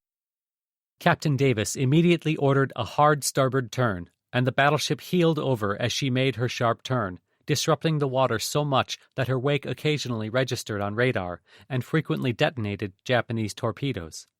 At the direction of Admiral Lee, the turn was about 270 degrees, taking the battleship to course 180 degrees true, due south. Were those ships closing in from the east, northeast, and northwest? Lee was going to give them the slip by heading south. He had decided to withdraw. He had delayed the convoy long enough to prevent it from completing its unloading before dawn, when Henderson Field could handle it. Lee radioed the task force. "We are retiring," but only the Benham received it. Davis ordered emergency power, bringing the Washington up to 27 knots. As the Leviathan pulled away, there were several large explosions in her wake, the waves causing the torpedoes launched by the Oyashio and Kagero to detonate. Davis had guessed correctly. Admiral Lee kept his flagship well to the west of his damaged ships to continue to draw the Japanese away, which worked, almost too well. While Admiral Kondo kept his heavy cruisers to the north in a blocking position, protecting the convoy, the chase was on with Admiral Tanaka's Oyashio and Kagero off the Washington's starboard quarter, and Admiral Kimura's Nagara and his destroyers off the port quarter. The Nagara herself launched torpedoes at a new type battleship which appeared to have rudder trouble, and heard 3 explosions. Not hits, the torpedoes had detonated in the battleship's wake. The Oyashio launched 6 more torpedoes at 1:39, and the Samedari of Kimura's group launched more 6 minutes later. The torpedoes were launched at a receding stern profile, but despite the Washington's evasive maneuvers that took her very close to Lamuin Island of the Russell Island group, 4 or 5 torpedoes came uncomfortably close. By this time, Admiral Kondo had lost sight of the Washington and, for that matter, any of the American ships. Now he remembered he still had 2 destroyers with him in the Asagumo and Terazuki. At 1:45, he unleashed them on the retreating Americans, but they had no chance to catch up. At the same time, Kondo sent the battleship Kirishima a message explicitly directing her to withdraw. There was no response. Admiral Hashimoto's report was taken to mean the coast was clear, literally, for Admiral Tanaka's transports. That part of Admiral Kondo's mission was successful. The other part, the bombardment of Henderson Field, not so much.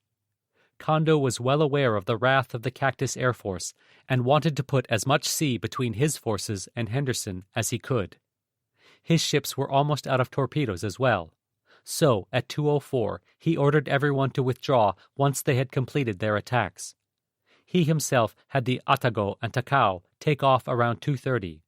The Nagara and Kagero had managed to keep the Washington in sight until 2:40 or so, and then they also pulled back, the Kagero under a smokescreen. The only exceptions to the withdraw order were the Asagumo and Terazuki. They were told to look for the missing Kirishima. Even though the Washington could track on radar the Japanese retiring to the north, she was still very skittish. The bridge received multiple reports of torpedo boats stalking the battleship. On the PT boat circuit, Admiral Lee radioed a simple message: "Stop firing at us." Guadalcanal responded with the obvious: "Friendly PT boats are not firing at you." That seemed to clear things up. Things cleared up even more when Admiral Lee, after sending 5 messages over roughly a half hour, was able to raise the South Dakota on the voice radio. Captain Gatch informed Lee that she was making 26 knots. The Washington was making a little more than that.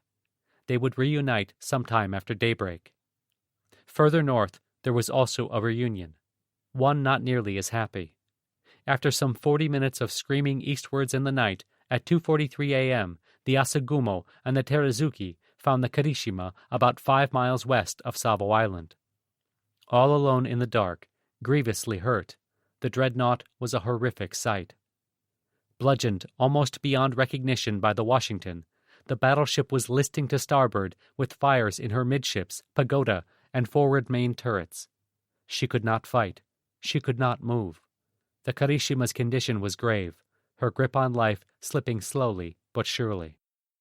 The Kirishima could not move because of the Washington's last salvo. It had missed, but at least one of the American flagship's shells had detonated under the Kirishima's stern. Fragments had nibbled away at the starboard rudder, already jammed 10 degrees to starboard, but the real damage was to the port rudder, blown 80 degrees to starboard by the explosion. Though the port rudder was now turned to the right, it acted as a drag on the port side, forcing the Kirishima into an unwanted left turn. The search radar on the Washington had detected the Kirishima making a 500-degree turn, almost 1.5 circles.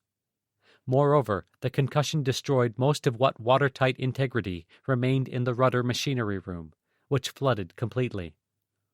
All engines were still operable with their full power, Captain Iwabuchi would later report, but the steering gear room was completely flooded, so we couldn't make way at all. Both the forward main turrets were ablaze, as were some of the aft secondary guns. On instinct born of years of experience, Commander Ono ordered the remaining forward and aft magazines flooded to prevent explosion. As a result of this, however, the Kirishima was now listing to starboard. Ono ordered voids in the port side of the hull flooded to correct it, exactly what these open spaces were intended for, and the Kirishima quickly righted herself. Problem solved. Elsewhere, things were not as easily rectified.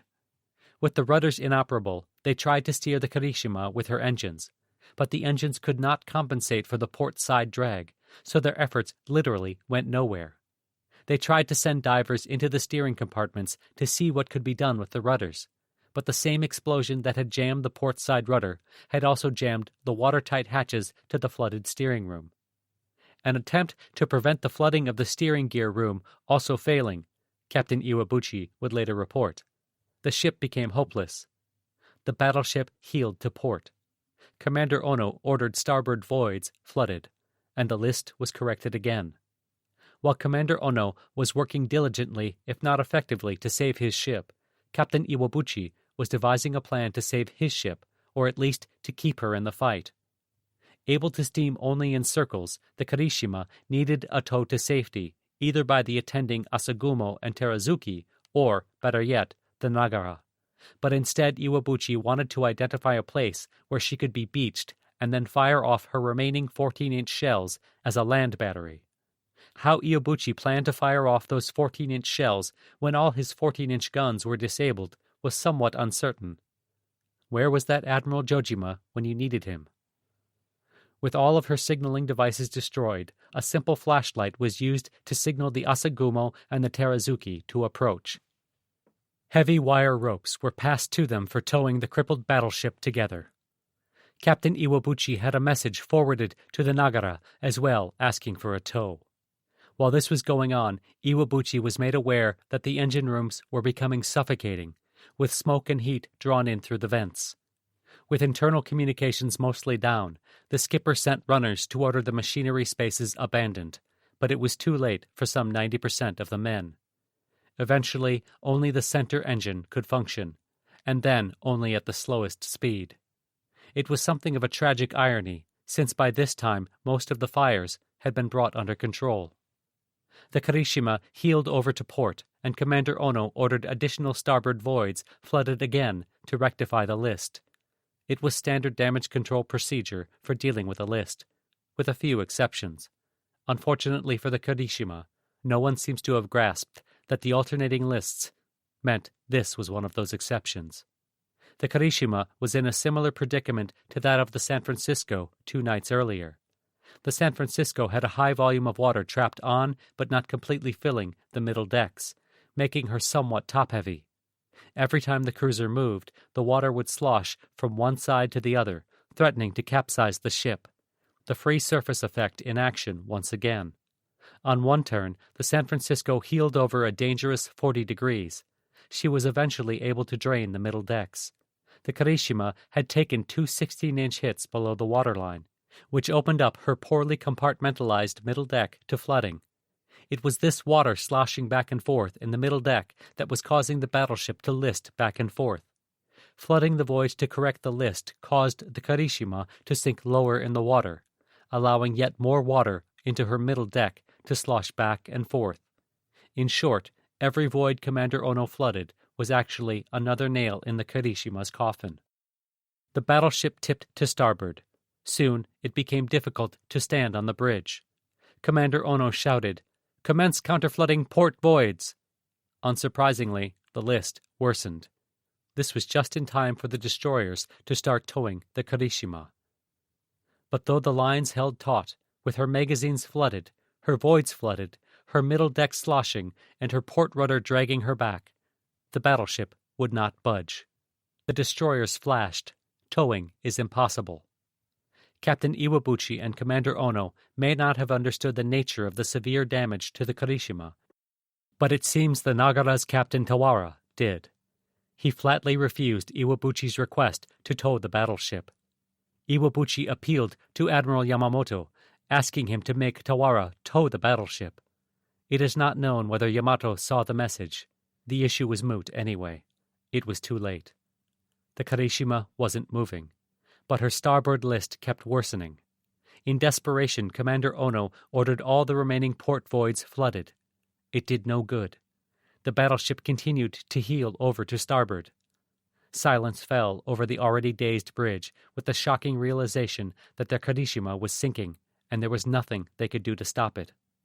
Even so, Captain Iwabuchi, whose grip on rationality seems to have been slipping, along with the life of his ship, only gave the order to abandon ship at the suggestion of Ono.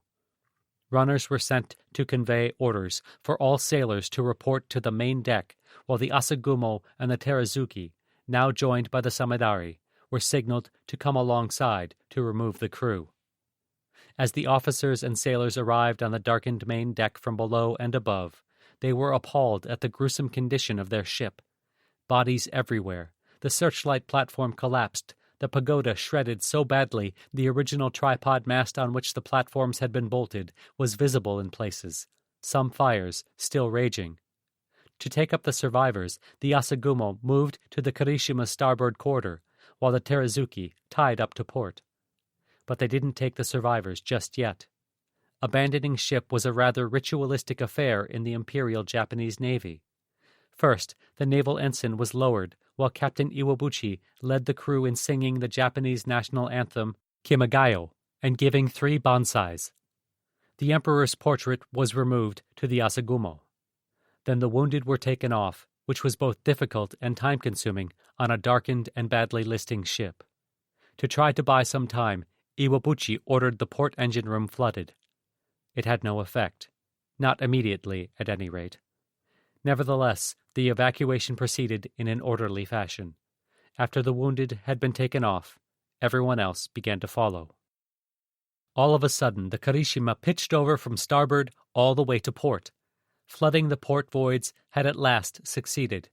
Too well. The internal floodwaters had quickly sloshed over to the port side. Loose equipment slid from the starboard side to port with a grinding roar, and the battleship's bow lurched upward. The Asagumo had to cut herself free, while the Terazuki had to go into a full reverse and just barely avoided being crushed by the capsizing battleship. The Kirishima joined her sister Hiei and rolled over to port to sink by the stern at 3:23 a.m. The 300 survivors who were still aboard, including Captain Iwabuchi and Commander Ono, were unceremoniously dumped into the water, almost as if the battleship was rejecting the skipper who had wanted to shamefully end the Kirishima's life by running her aground. Most of those in the drink, including Iwabuchi and Ono, were picked up by the Samedari, who was becoming very experienced at fishing survivors out of the water. The rescue work was completed by 4:30, and all 3 destroyers headed north to join Admiral Kondo. However you slice it, having your ship shot out from under you is not a pleasant experience. It's not like jumping into a pool with your clothes on, unless that pool is of indeterminate depth and full of oil, blood, human waste, and debris. Worst of all was the oil. Several inches thick on the water's surface, it stung eyes, nose, and skin. The lucky few had a spot in a raft or lifeboat, but those were normally reserved for the wounded. Maybe some had a flotation ring to keep them afloat, or perhaps a life vest. Regardless, there was little to do but cling on to hope and wait as the hours passed. Even in the dark, the survivors of the Walk and Preston had noticed two very important and disconcerting details. They were in waters off a Japanese-held coast near Cape Esperance, and the tide was carrying them ever closer to that coast. At various times they tried paddling away from the coast, but it did little good. There was nothing they could do about it except hope they were found before they made landfall. Some lucky survivors of the Walk were on the still-floating bow of the destroyer or in rafts. However, about 15 in one raft were not feeling particularly lucky when, roughly an hour after the Walk was sunk, they were found by a surfaced Japanese submarine. Mustering as much authority as a whisper could manage, the mortally wounded Lieutenant Commander Scott told everyone, "Bow your heads," following it up with, "No talking." Expecting to be victims of another Japanese war crime, the men obeyed. 2 Japanese crewmen swept a blue light over the raft twice. Evidently concluding the occupants were dead, the men went back into the submarine, which backed off and submerged. Later, around 4 a.m., survivors of the Preston detected 4 successive explosions from the empty waters somewhere west of Savo Island. These were evidently the forward magazines of the sunken Kirishima, now lying on the bottom upside down, detonating as a result of an explosive decompression, utterly shattering her bow. But nothing could top what they saw about an hour before dawn.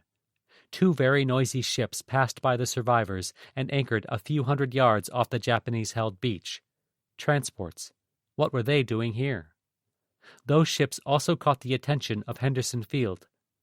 As the sky was just lightening, Major Joe Renner took off in a JF-2 Duck, and Captain Joe Foss took off with 8 F-4Fs in order to be over the Russell Islands at daybreak so they could look for Lieutenant Colonel Bauer and Staff Sergeant Hurst. Outbound, they found 3 ships off Guadalcanal. Captain Foss saw a 4th, full of men, 7 miles west of the island, and headed for Aroligo Point. Foss called it in. Then they continued their rescue mission. As they did so, they encountered 2 Petes from the Sanuki Maru, operating out of Ricotta Bay. Both biplanes, one of which was flown by veteran pilot Lieutenant Junior Grade Watanabe Kaneshiga, who was the acting commander of the Sanuki Maru's air group, were shot down with no survivors. But they did not find Bauer or Hurst. The Type 0 observation seaplane should not be confused with the Type 0 reconnaissance seaplane. Back at Henderson, SBDs were launched on scouting missions. The new fighter strip, Fighter II, officially became operational with the takeoff of 4 Airacobras under Army Air Force First Lieutenant James T. Jarman of the 67th Fighter Squadron. The crew of Pistol Pete was kind enough to help inaugurate Fighter II's new online status by lobbing several shells into it. Lieutenant Jarman examined the ships from 1,200 feet, but saw no signs of life among them, and could not even tell whose ships they were. He flew over them again, this time at 400 feet. He spotted some rafts and swimmers, but it was still unclear if they were American or Japanese. Jarman tried a 3rd time. Now the ships got underway, heading for the beach, and opened fire with their anti-aircraft guns at his Airacobra. Jarman flew back to Fighter I to report in person that there were Japanese transports near Tassafaranga, some 7 miles west of the marine perimeter. The response was immediate. At 5:55 a.m. on November 15th, Major Joe Saylor took off with 8 Dauntlesses to attack the ships. By the time he arrived over the transports, all 4 had run themselves aground on the beaches. Men could be seen streaming from the ships into the jungle. He noted much Japanese activity, including what, evidently, were 4 anti-aircraft guns on shore. These ships were the remnants of Admiral Tanaka's convoy that had proudly left Shortland with 11 transports. Off Aroligo Point was the Yamazuki Maru.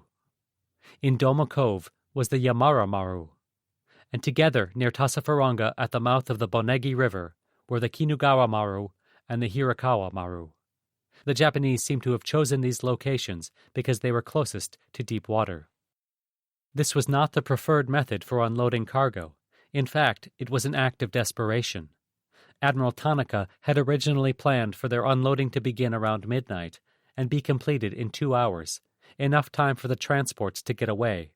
but Admiral Kondo's aborted bombardment and the airstrikes of the previous day had delayed the transport so much the unloading could not start until dawn. Tanaka had just spent a day watching what Henderson Field could do to his transports in the water. He could not let these last 4 sit offshore. They would be helpless in the face of air attacks and might never be unloaded. At least if the transports were run aground, the troops and supplies would have reached dry land and could still be unloaded via the cargo booms on the ships. The ships themselves would probably never sail again, like the Kyushu Maru, beached a month earlier and abandoned in what was now the midst of these transports. The concept of running aground 4 of our best transports was, to say the least, unprecedented, and I realized full well that their loss would be regrettable. Admiral Tanaka would later write, but I could see no other solution. At 3 a.m., he radioed his plan to run the ships aground to Admiral Mikawa and Admiral Kondo. Mikawa rejected it outright, saying it would make landing of troops and supplies more difficult. Mikawa's reaction did not sit well with Tanaka, who seems to have considered Mikawa something of a know-it-all. But Kondo, with the backing of Admiral Yamamoto, said, "Run aground and unload troops." Though he had been given no specific instructions as to grounding the ships, Admiral Tanaka seems to have accepted a suggestion from Admiral Mikawa that he keep the ships offshore all night and beach them in the morning, if the enemy situation so warranted. The visit by Lieutenant Jarman seems to have propelled them into action, and the ships had driven themselves high onto the beaches, in some cases the bows jutting upward at a 30-degree angle. From these awkward positions, the troops were climbing down netting, and crates of equipment were being unloaded onto the beach. Admiral Tanaka was long gone, hurrying back toward Shortland. Clearly, he wanted to wash his hands of this catastrophe.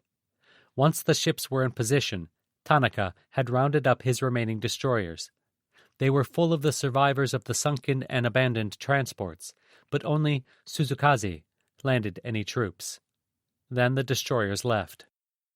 The only air cover available were 8 Mitsubishi F-1Ms, biplanes with floats, of which 6 came from the Chitose, 1 from the Sanuki Maru, and 1 from the Kunikawa Maru. As far as air defense goes, it was a pitiful commitment of resources. What the carrier Junyo was doing in all of this is anybody's guess. She provided no air cover, and it showed. Major Sailor's bombers claimed 3 hits on the beached Kinugawa Maru and Hirokawa Maru off Tasafaranga. Meanwhile, American ground troops were mobilizing. American spotters pinpointed 3 of the transports for artillery. The men of Battery F of the Army's newly arrived 244th Coast Artillery Battalion dragged 2 155mm 6.1-inch guns to the beach at Lunga, within range of the beached Kinugawa Maru and Hirokawa Maru. A half-hour later came Marines of the veteran 3rd Defense Battalion with 2 5-inch guns. They started pounding the 2 vessels. Lieutenant Junior Grade Tom Ramsey led 3 SBDs from the Enterprise aloft at 6:30. While they headed for 12,000 feet, Lieutenant Coffin, who had taken off after Ramsey, arrived over the ships all alone in a Grumman Avenger with 4 500-pound bombs. 3 failed to drop, but 1 landed on the stern of 1 transport. Ramsey's Dauntlesses plowed through the 8 Peats and got 2 hits and a near miss. The Peats left after that, leaving the beached ships completely without air cover. Ramsey's group returned to Henderson Field to rearm less than an hour after taking off. Lieutenant Jarman led 4 Airacobras armed with bombs, not only bombing the vessels, but strafing the thin-skinned ships with 20mm cannons and 30 and 50 caliber machine guns. On his way back over Iron Bottom Sound, Jarman saw debris, an oil slick, and a detached bow floating in the water. At 7 a.m., the Enterprise's Lieutenant Stockton Bernie Strong and Lieutenant Junior Grade Glenn Estes were sent up in their Dauntlesses to scout the area and attack the best targets they could find. They found 4 burning transports in the slot, some 100 miles northwest of Lunga, and, of course, the beached transports. Strong hit one of the beached ships with a 1,000-pound bomb. Estes used his to trash a pile of landed supplies, resulting in a large explosion seen by the survivors of the walk that sent smoke 300 feet into the air. Both SBDs landed around 9:30. 2 more Enterprise Dauntlesses took off at 7:30, got near misses on the transports, and returned. 4 more SBDs, 2 Marine, 2 from the Enterprise, took off at 8:15. Just as soon as you got your landing gear up and could see over the trees, you could see the transports, remembered Enterprise pilot Lieutenant Junior Grade Bruce McGraw.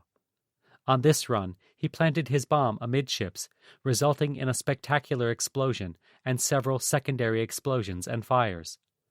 It was the pattern for Henderson Field on this day: take off, hop over to the beached ships, attack them, then return to rearm, often within an hour.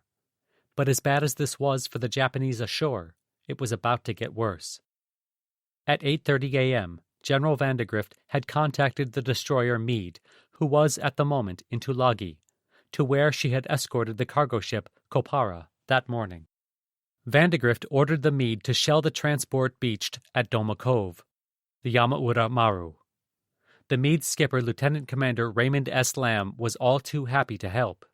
He contacted Lieutenant John A. Thomas, who was flying the San Francisco's SOC floatplane, to act as a spotter for him, and left Tulagi at 9:15 to speed across Iron Bottom Sound at 25 knots.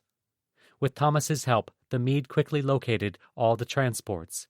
She ignored the derelict Kyushu Maru and decided the Yamazuki Maru on Aruligo Point was such an inferno as to already be a total loss.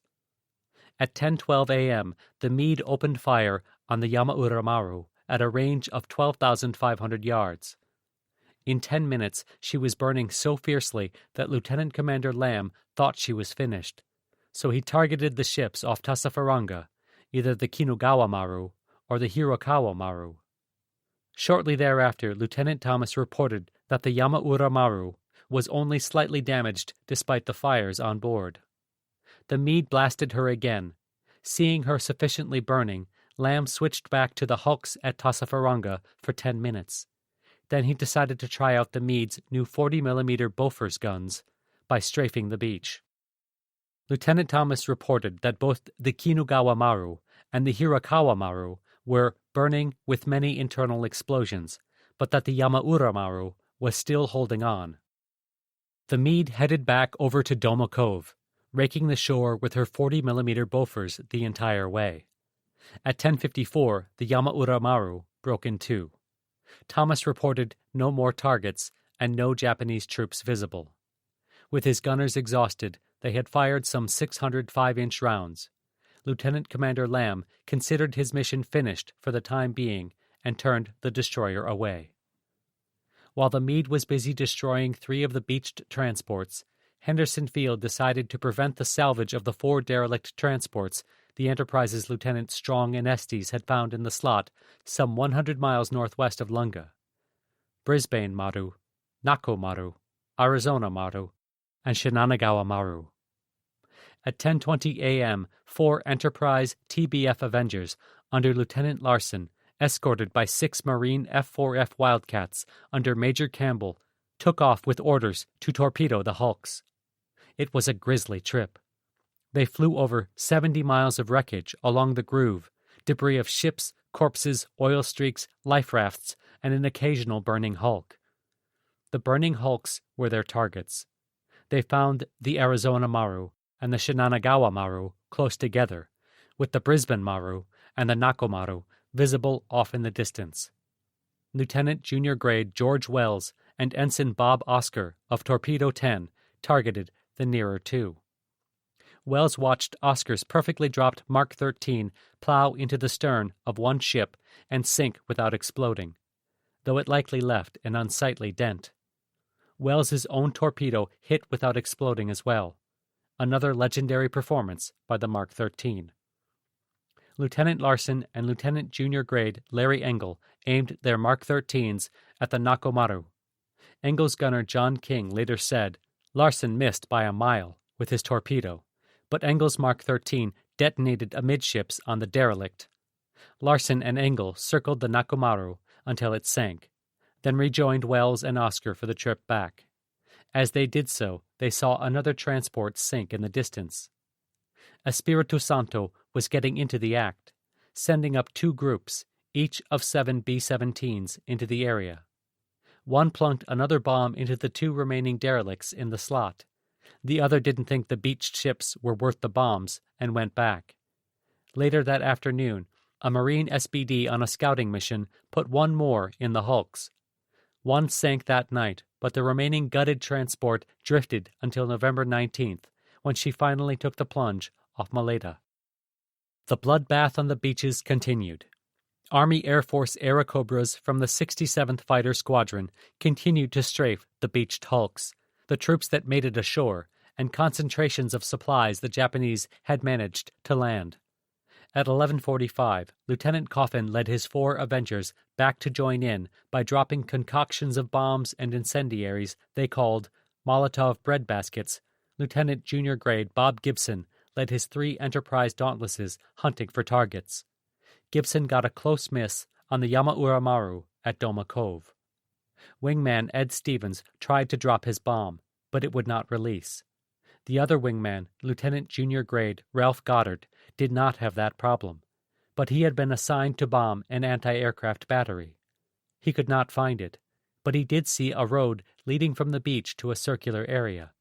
He dropped his 1,000-pound bomb there. The result was an explosion of gratifying proportions, sending smoke rising up to 2,000 feet. Guadalcanal Radio later called it, "Greatest sight ever seen on Guadalcanal, still burning 16 hours later, heavy black smoke, estimated to be oil, ammunition, and stores." Both Goddard and Gibson strafed the area around their targets and returned to Henderson around 3:40 p.m. The work of Henderson Field was by no means complete. Lieutenant Jarman took to the air in his Airacobra. Something about that debris and oil he had seen in Iron Bottom Sound that morning was bothering him.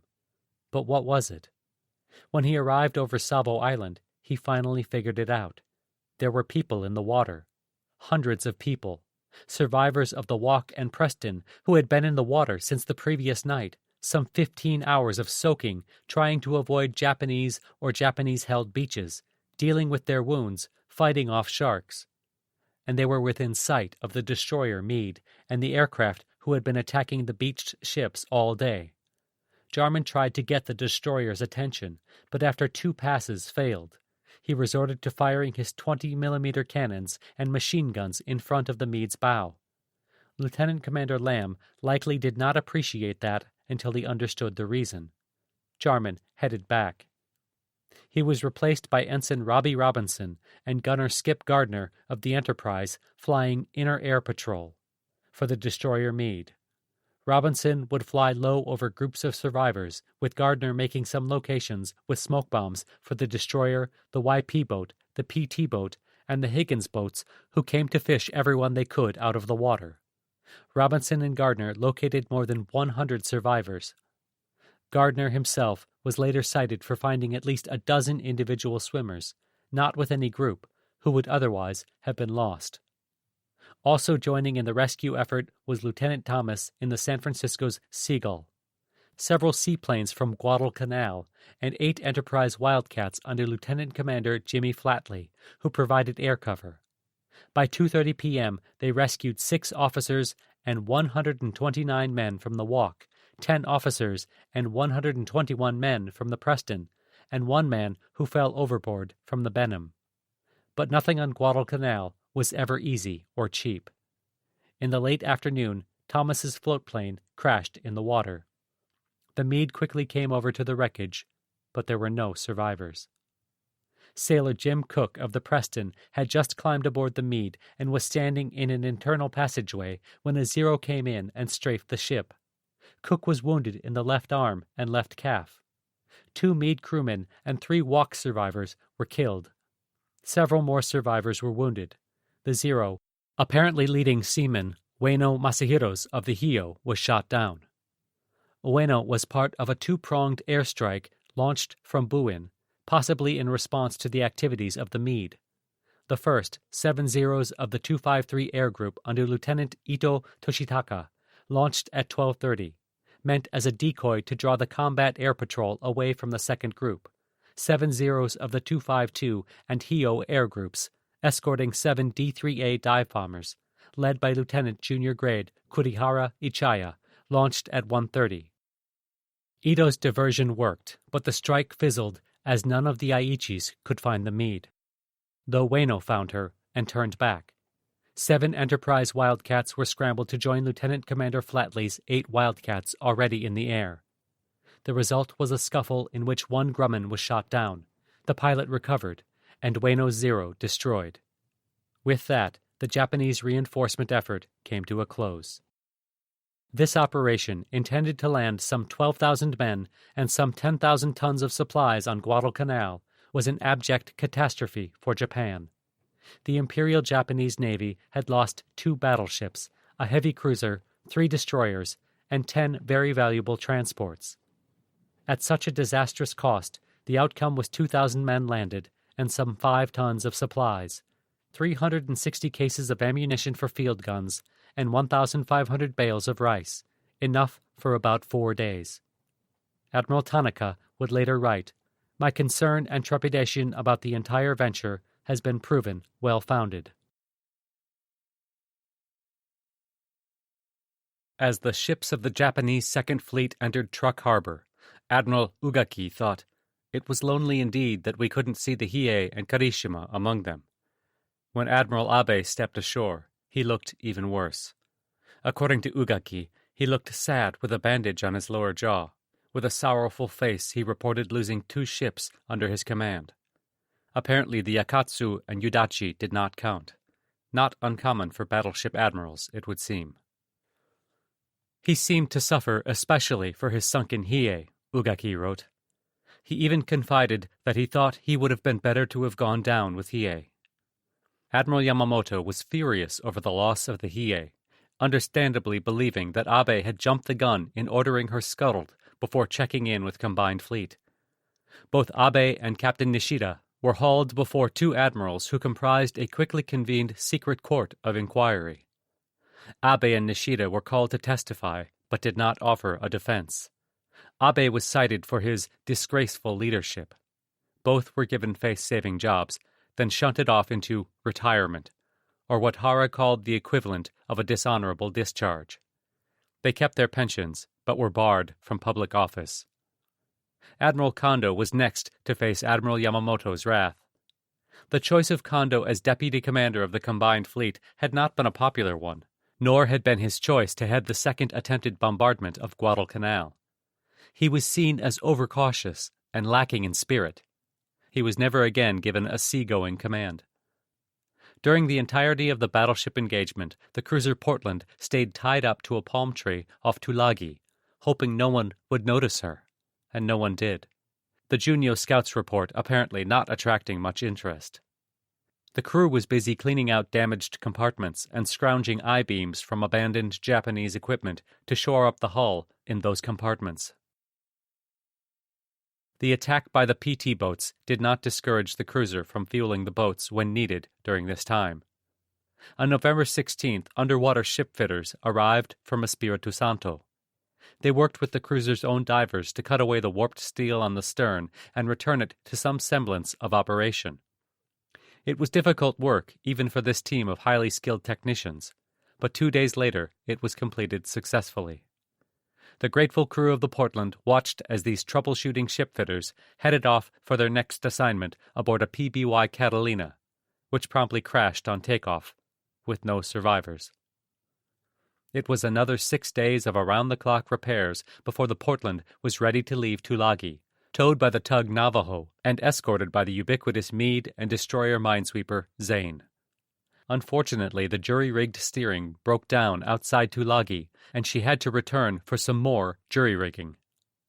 She finally left Tulagi at 8 p.m. on November 22nd, and was not so much towed, as she steamed on her own with the Navajo alongside, just in case, all the way to Sydney for more temporary measures before she returned to the U.S. for a permanent repair job.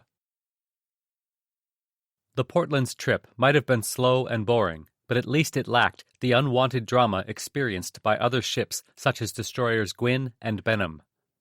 At 2:45 a.m., the Benham had radioed Admiral Lee, "Making 10 knots, forward fire room has buckled and may carry away."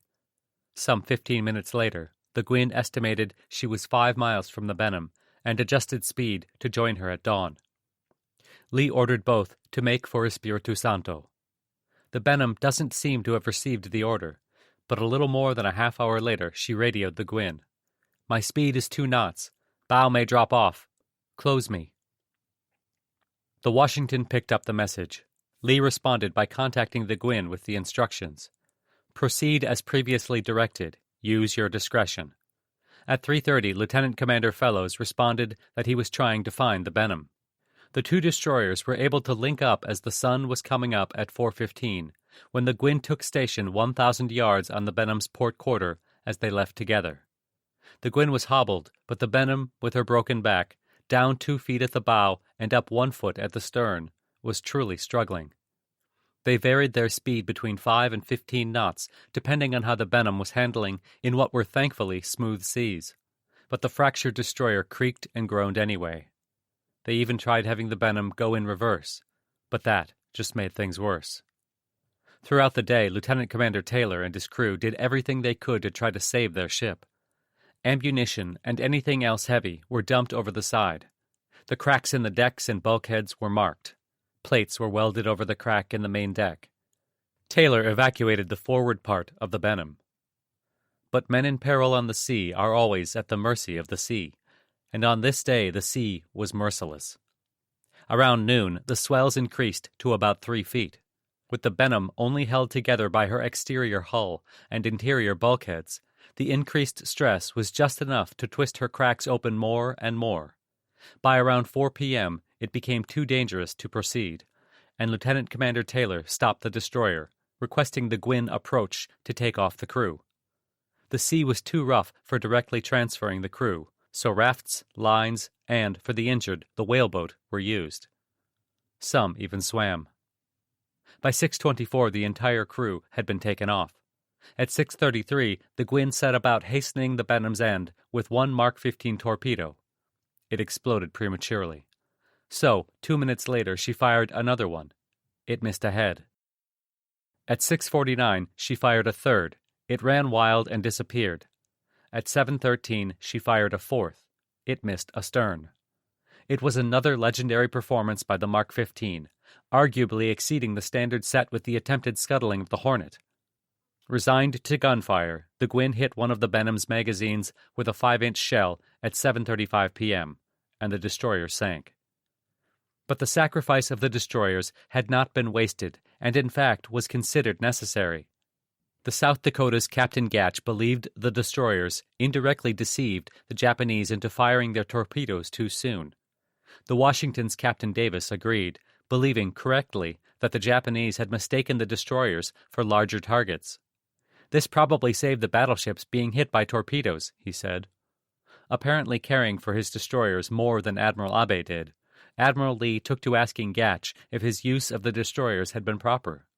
"As things turned out, it was," Gatch replied. Lee was very appreciative of their sacrifice, writing, "In breaking up the enemy destroyer attack, our destroyers certainly relieved the battleships of a serious hazard and probably saved their bacon." Their bacon was indeed saved, but things were frying beneath the surface on the two battleships. At 6:49 a.m., the Washington secured from battle stations. Admiral Halsey initially ordered the Washington to head toward Espiritu Santo and rendezvous with fully fueled destroyers. Then this new force was to keep themselves in a position to reach the Savo Island area by 10 that night. However, the attacks on the transports were so successful and the Japanese retreat so complete that this order was countermanded. So the American flagship did not catch up to the riddled South Dakota until 9:51 a.m. on November 15th. The South Dakota blinkered a message to her undamaged cousin. "We are not effective. Turret 3 out. Fire control badly damaged. Only one radar operative. Fuel tank hold." With the South Dakota trailing a slick of bunker oil, the two made for Nomea. Initially, they braved Torpedo Junction with no destroyer escort until 10:40 that night, when the destroyers Dale, Lardner, and Stack joined and formed an anti-submarine screen. 2 days later, this small force reached Noumea, at which point the crews of the Washington and South Dakota started fighting with each other in the bars and streets. The South Dakota sailors thought the Washington had abandoned them. In turn, the Washington sailors believed they had saved the ineffective South Dakota. A Washington sailor would later say, "War was declared between the two ships. It was that simple." The U.S. Navy was, and is not necessarily, one big happy fleet. A furious Admiral Lee forced a truce, issuing a special order of the day, decreeing, "One war at a time is enough."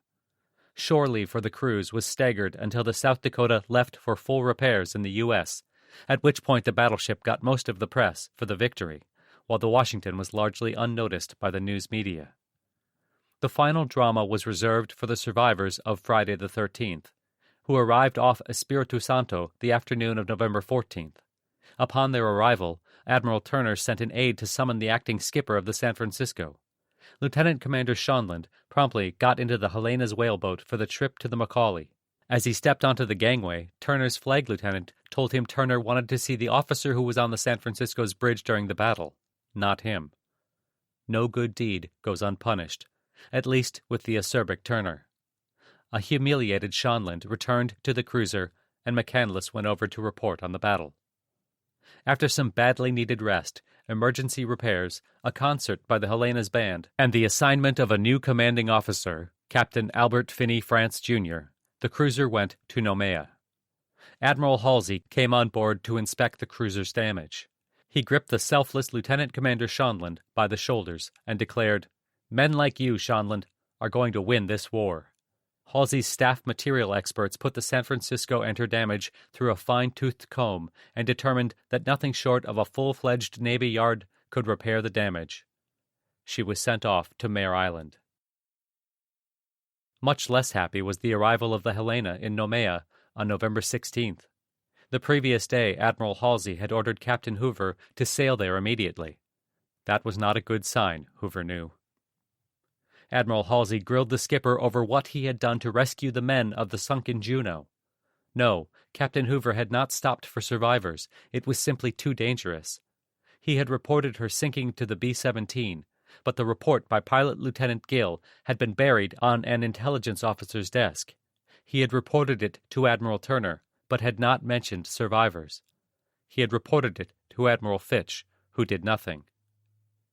There was more than one party who dropped the ball here, including Captain Hoover, to be sure.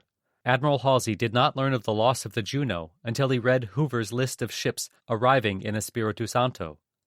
Wondering where the Juno was, he asked his Chief of Staff, Captain Miles Browning, to find out. He checked with Admiral Turner, who had just been given a report that a search plane had found some 60 men in the water. Turner cross-referenced the report with Hoover and determined these were the survivors of the Juno.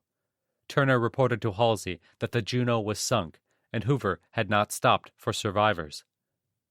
No one who witnessed the explosion of the Juno believed there even could be survivors, but there were, over 100 of them, and even though B-17s and PBYs flew over them time and again, none thought to send them any help.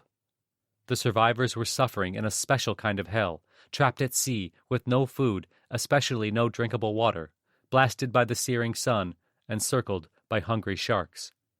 Some died of their wounds, others were driven mad, and still others just gave up. As historian Eric Hamill put it so eloquently, every death was the culmination of intense agony and the most brutal mental and physical suffering imaginable. The tragedy was seemingly an opportunity for Captain Browning.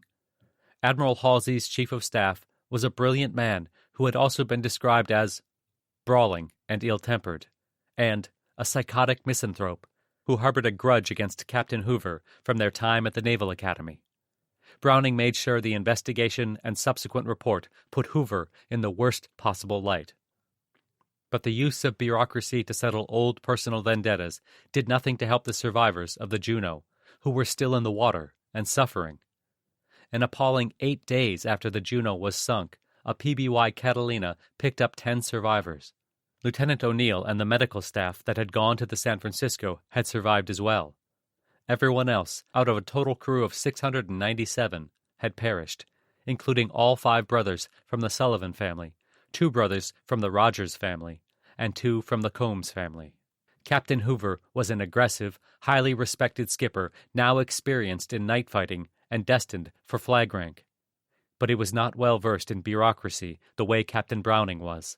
So, for not stopping to rescue the survivors of the Juno, Admiral Halsey removed Hoover from command of the Helena. The decision devastated the crew of the cruiser. Much later, Halsey would write of his decision, "I was guilty of an injustice," admitting Hoover's decision was in the best interests of victory. The media, with the full connivance of the Navy, wanted a head. It would be Hoover's. Even a later court of inquiry that exonerated him could not save his career.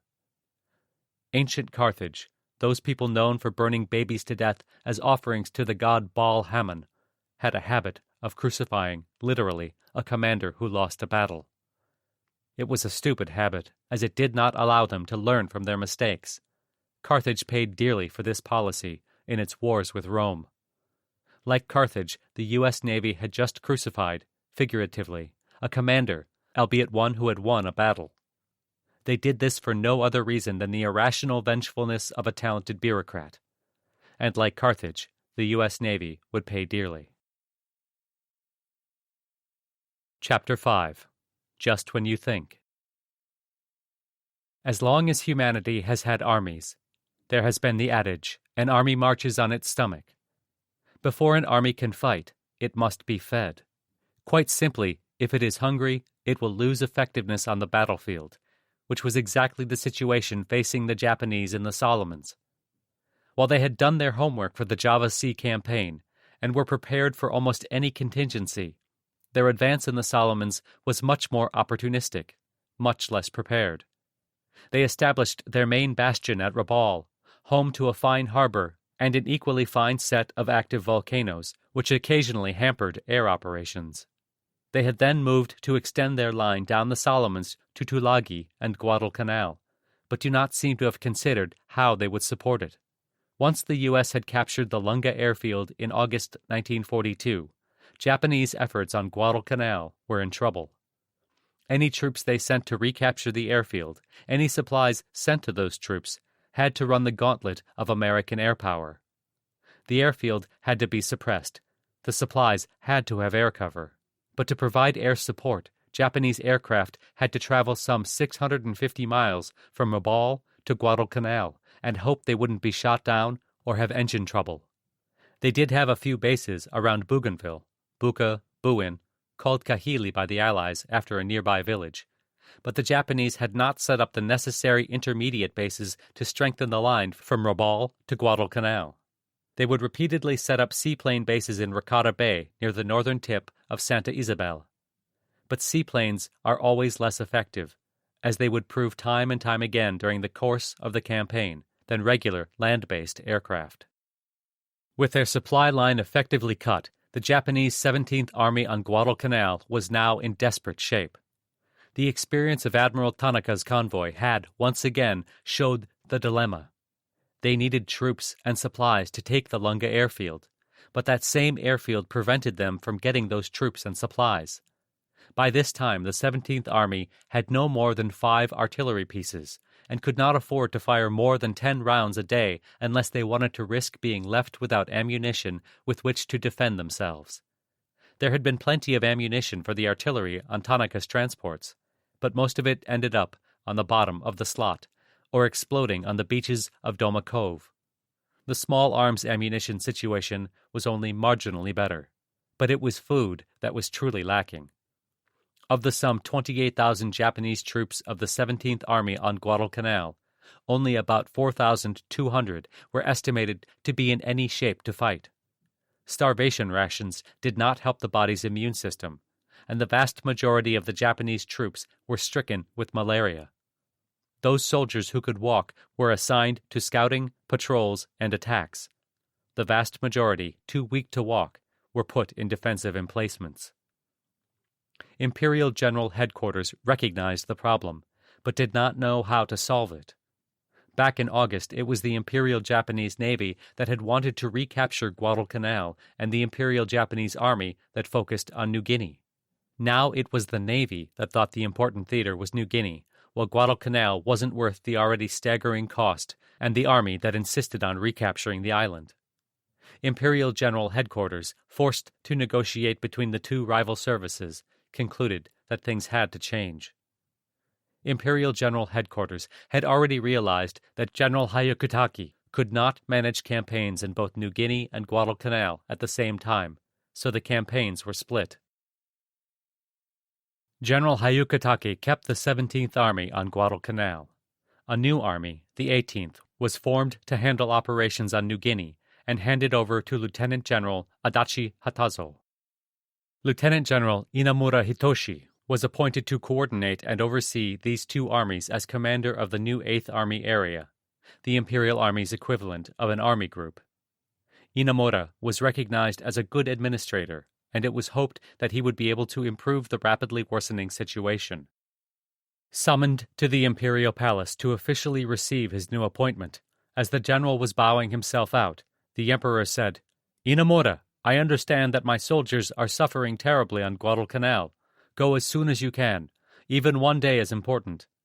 There were tears in his eyes. General Inamura arrived at Truk on November 21, 1942, on his way to Rabaul. On the Yamato, he was to be briefed by the ubiquitous Colonel Tsuji and meet with the combined fleet staff. The new area army commander's initial orders were to recapture the Solomons and drive the Allies from New Guinea. But the defeat of the early November offensive on Guadalcanal prompted a reorientation. On November 18th, the objectives in New Guinea were limited to protecting important areas, which were essentially Leh, Salamaua, Madang, and Wewak, while retaking Guadalcanal was kept on the agenda. Also on the agenda was the assessment of a possible site for a new airfield at Cape Munda, near the southwestern end of New Georgia, only about 170 miles from Guadalcanal, roughly halfway between Guadalcanal and Bougainville. On November 13th, the old destroyer Hakaze had dropped off airfield surveyors and 3 companies of the 6th Sasebo Special Naval Landing Force to secure and assess the Munda site. They found it suitable for an airfield. Construction on the Munda site was now formally approved at this meeting and began in short order. This would be another crucial base for Base Air Force. Needless to say, if the Munda airfield had been developed 6 months earlier, recent events may have taken a very different course. Inamura was able to secure some reinforcements for his new command, the 6th Kumamoto Division from China, the 65th Brigade, and, most importantly, the 6th Air Division of the Japanese Army Air Force, consisting of 110 aircraft. The plan, given the catchy title of South Pacific No. 8 Operation, started, prudently, with the strengthening of that supply line with intermediate air bases. Rapopo near Rabaul for the Army, Vila on Kolambengara Island in the Middle Solomons for use by both the Army and Navy, Balale, an island just off Shortland where airfield construction had begun on November 3rd, and the aforementioned Munda for the Navy. With the new Army aircraft and 135 aircraft from the Navy, these bases would help regain air superiority. The Navy would transport reinforcements to the 17th Army while barring Allied reinforcements of Guadalcanal. The plan would culminate in an offensive to retake the island around January 20th, 1943. It was a plan that taxed Japanese shipping capacity, perhaps to the breaking point, but the Imperial Navy had more immediate concerns. In New Guinea, General MacArthur had launched his offensive to take Buna, the main Japanese base on the north coast of Papua. This offensive was the result of another of those times when General MacArthur's performance was horrid. Buna had been unoccupied by anyone until July. Allied intelligence had long believed the Japanese were interested in Buna, but MacArthur made no effort to get there first. When intelligence revealed a Japanese invasion convoy leaving Rabaul on July 13th, Colonel Kenneth Wills, senior intelligence staff officer for the Australian First Army, determined it was headed for Buna. However, MacArthur's chief of staff, the highly irritable General Sutherland, refused to believe it, saying he had no hard evidence that Buna was their destination. The convoy was spotted on July 19th, heading directly for Buna by a B-17 from the 19th Heavy Bombardment Group, resulting in an attack by 1 B-17 and 5 B-26s on July 21st. Sure enough, that night the Japanese landed at Buna. Multiple heavy air attacks the next day by 5th Air Force B-17s, 22nd Medium Bombardment Group B-25s and B-26s, and 35th Fighter Group Airacobras against the Japanese transports off Buna were too little, too late, and futile. The Japanese were at Buna in force. At least Sutherland now had his hard evidence. Having given Buna away, General MacArthur would have to pay dearly to get it back. Worse than having given away a major strategic position, as it had been with the disasters at Clark Field and Bataan, MacArthur had made a very public miscalculation. That was not just intolerable, it was impossible. Someone else must be at fault. As MacArthur had shown after Clark Field, he and his senior staff would be utterly ruthless and unreasonable in their search for scapegoats. Back then, he had blamed Admiral Hart, his Asiatic Fleet, and the U.S. Navy. Now he blamed the Army Air Force, sacking 3 generals, including his air commander, Lieutenant General George Brett. MacArthur and his senior staff would also whip everyone to correct his mistake, or at least cover it up. In mid-November, General MacArthur began his latest offensive in the now 4-month-old campaign to correct his mistake. Leading the attack up the Kokoda Trail had been the 16th and 25th Brigades of the Australian 7th Division. As the Australian troops neared the north coast of Papua, MacArthur brought in the 126th and 128th Infantry Regiments of the U.S. 32nd Infantry Division. His plan called for the 7th to take Gona and Sanananda, while the 32nd would take Buna. It sounded simple enough. But, as in the Philippines, General MacArthur and his senior staff had badly misjudged the strength of the Japanese. MacArthur relied on his staff intelligence officer, Brigadier General Charles Willoughby, whom Papuan campaign historian Peter J. Dean says demonstrated high levels of mediocrity and was one of the poorest, if not the worst, senior Allied intelligence officers of the war. But he also had a sycophantic quality that was clearly important to MacArthur. Willoughby had determined the Japanese had about 1,500 to 2,000 troops in the area of Buna and Gona, and that even these troops gave little indication of an attempt to make a strong stand against the Allied advance. From his own intelligence estimates, 32nd Division Commander Major General Edwin F. Harding expected easy pickings with only a shell of sacrificed troops left to defend Buna. Colonel Wills and the Australian intelligence staff, who consistently proved more apt at analyzing Japanese strengths and intentions, knew better. Naturally, General MacArthur didn't listen to them. In fact, the Japanese had some 6,500 fresh troops in the 11-mile-long coastal strip from Buna, northwest, to Gona. They were well dug in, with a line of concealed bunkers made from coconut logs, some reinforced with steel, almost all with connecting trenches. Their fields of fire dominated the few trails leading from the swamps through which the Allied attackers would have to move. General Sutherland glibly called these fortifications hasty field entrenchments. To top it off, the Australian 7th Division was badly understrength, while General Harding's 32nd Infantry Division was half-trained, inexperienced, and under-equipped, consisting of Michigan and Wisconsin National Guardsmen who had never received jungle combat training. General MacArthur ordered Harding to attack regardless of cost. As hard as it may be to believe that with this preparation, more worthy of General Kawaguchi or General Hyukatake than one of the best generals of the war, the offensive, launched November 16th, would stall, but stall it did. As hard as it may be to believe that with this preparation, more worthy of General Kawaguchi or General Hyukatake than one of the best generals of the war, the offensive, launched November 16th, would stall, but stall it did, in the proverbial and literal quagmire. The swampland, as it was on Guadalcanal, was distinctly unhealthy, striking down the Allied troops with malaria and dengue fever in generous quantities. Then the Japanese took their proverbial and literal pound of flesh. The attack bogged down after about a week. MacArthur accused the 32nd Division of a lack of fight. On November 21st, General MacArthur busted some heads. He summoned Lieutenant General Robert L. Eichelberger, commanding the 32nd's parent unit, I Corps, to his headquarters. "Bob," said General MacArthur in a grim voice, "I'm putting you in command at Buna. Relieve Harding. I am sending you in, Bob, and I want you to remove all officers who won't fight. Relieve regimental and battalion commanders. If necessary, put sergeants in charge of battalions and corporals in charge of companies. Anyone who will fight. Time is of the essence. The Japs may land reinforcements any night." "Bob," he said, "I want you to take Buna, or not come back alive." He paused a moment, and then, without looking at Brigadier General Clovis Byers, pointed a finger. "And that goes for your chief of staff, too. Do you understand?" "Yes, sir," the Corps commander answered. And General MacArthur meant it. Later in the campaign, when informed that General Eichelberger was risking his life at the front, MacArthur cold-bloodedly remarked, "I want him to die if he doesn't take Buna." It was a sorry performance, with Douglas MacArthur at his absolute worst. His arrogance and overconfidence had gotten him into trouble yet again.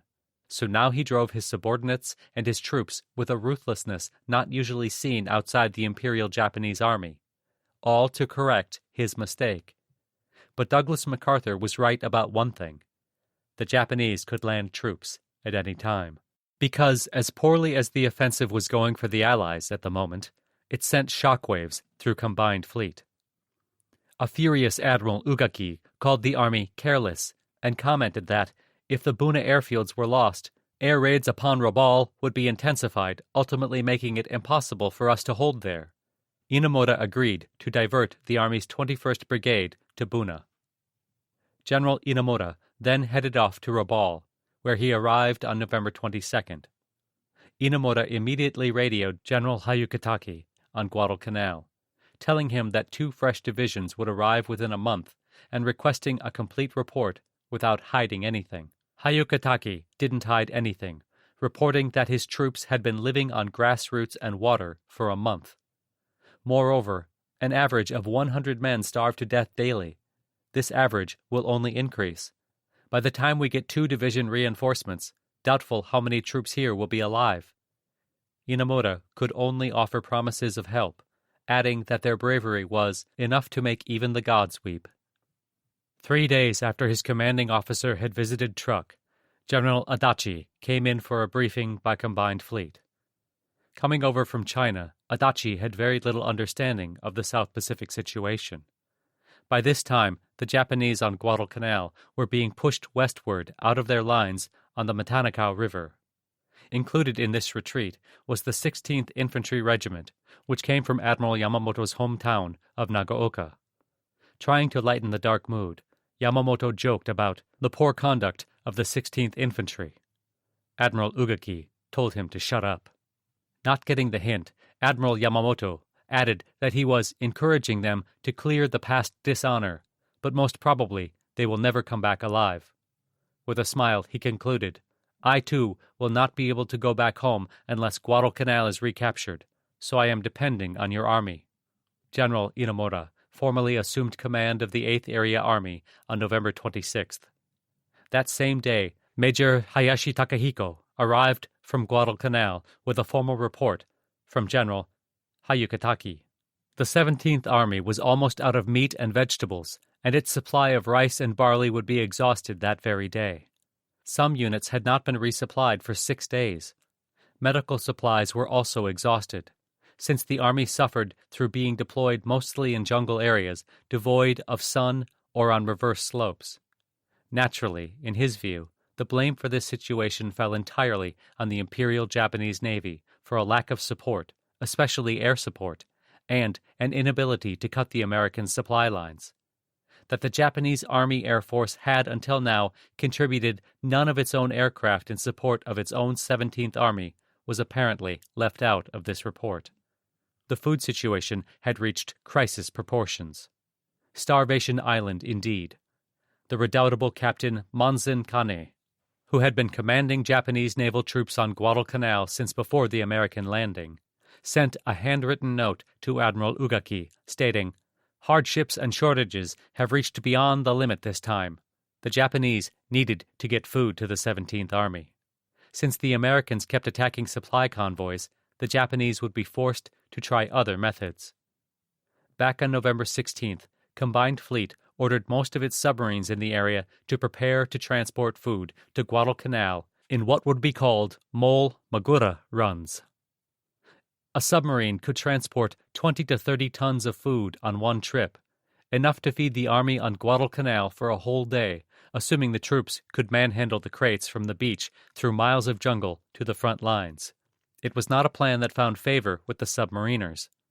On his flagship, the light cruiser Katori at Truk, Vice Admiral Marquis Komatsu Teruhisa, head of the Japanese Sixth Fleet, its submarine force, had to justify the idea to his angry staff. Our army troops are starving on Guadalcanal. They have used the last of their rations several days ago. More than 100 men are dying from hunger daily. Many of the rest are eating grass. Very few men are fit for fighting. Komatsu looked around the wardroom. What are we to do? He asked. Let our countrymen starve to death in the jungle? The answer was obvious. We must help them, no matter what sacrifices must be made in doing so. Nevertheless, the submarine crews absolutely hated it, calling themselves Marutsu, the Imperial Japanese version of FedEx. In running supplies, submarines presented a new set of difficulties. The first supply effort on the night of November 24th was foiled by the presence of PT boats and aircraft. The next night, I-17 landed about 11 tons, but had to cut the mission short when the U.S. destroyer Macalla showed up. Every night thereafter, to the end of the month, they would land 20 to 30 tons, but it was a very expensive effort in terms of fuel and submarine commitment for a relatively paltry return. Worse, as more and more Allied naval units showed up, it was also becoming increasingly dangerous. Then the Japanese began implementing a plan for something they called chain transportation, moving supplies in little night trips along a secret course, a chain of bases in the Solomons from Rabaul to Guadalcanal, using tiny cargo ships of 500 tons or less that they called sea trucks. The concept was sound, but the groundwork for it should have been laid long ago, before the campaign, for reasons that now became apparent.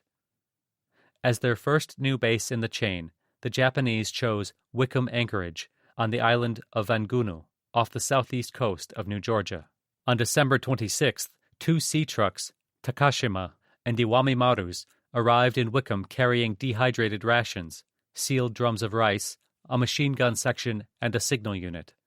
Both ships were camouflaged, poorly, by a few palm fronds, which fooled neither New Georgia Coast Watcher Donald Kennedy nor an Airacobra scout that found them at 10:15 a.m.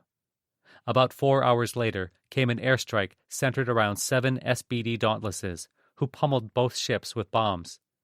The Iwami Maru quickly sank, while the Takashima Maru lingered until late that night before foundering.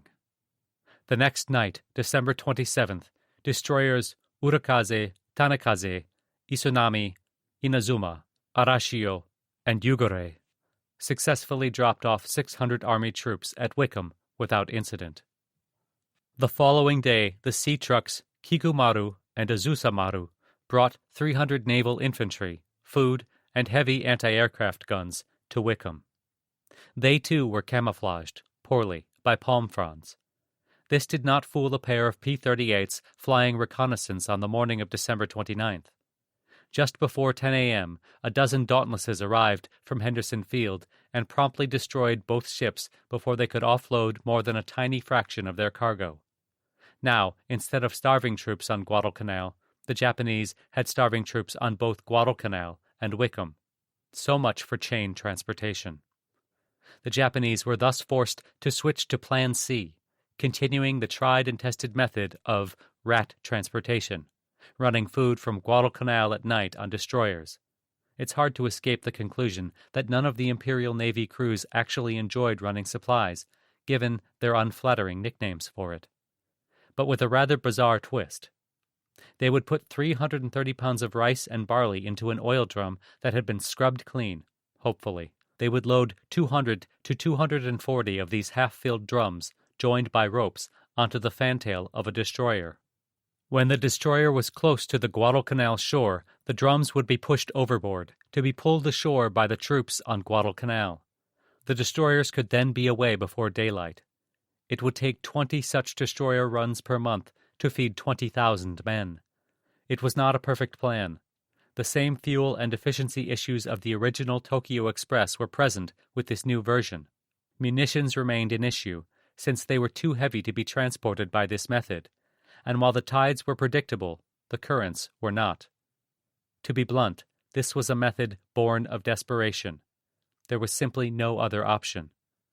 The first of 5 planned runs would be handled by none other than Admiral Tanaka and his veteran second destroyer flotilla, minus his normal flagship, Jinsu. As befitting a Japanese admiral, Tanaka proceeded to slice and dice his command into smaller, bite-sized pieces. His temporary flagship, the brand-new destroyer Naganami, would, with her sister, Takanami, form his own screening unit. They would carry no drums of food because, as previously noted, a screening unit's job was, theoretically, to screen the transportation units, who were carrying the actual drums of food. The first transportation unit would consist of destroyers Makinami, Oyashio, Kurashio, and Kagero, each carrying 240 drums to be dropped off at Tasafaranga. The second transportation unit, with the Suzukaze and Kawakaze, would each carry 200 drums to be dropped northwest of Tasafaranga at the mouth of the Umasane River. Carrying the drums made the destroyers too heavy to carry their torpedo reloads and made using their torpedo tubes problematic, basically halving their combat effectiveness, hence the need for the screen. The Takanami was slated to escort the leading first reinforcement unit, while Tanaka's ship, Naganami, would escort the second. Most of the Admiral's destroyer's skippers were unhappy with this choice of dispositions, since Tanaka would not be leading the formation, which is where the Admiral would traditionally be stationed. Of course, upholding tradition in the face of changing conditions was a major reason why the Imperial Japanese Navy had been reduced to dropping drums half full of food into the water, and the Imperial Japanese Army had been reduced to hoping they could pull the drums in.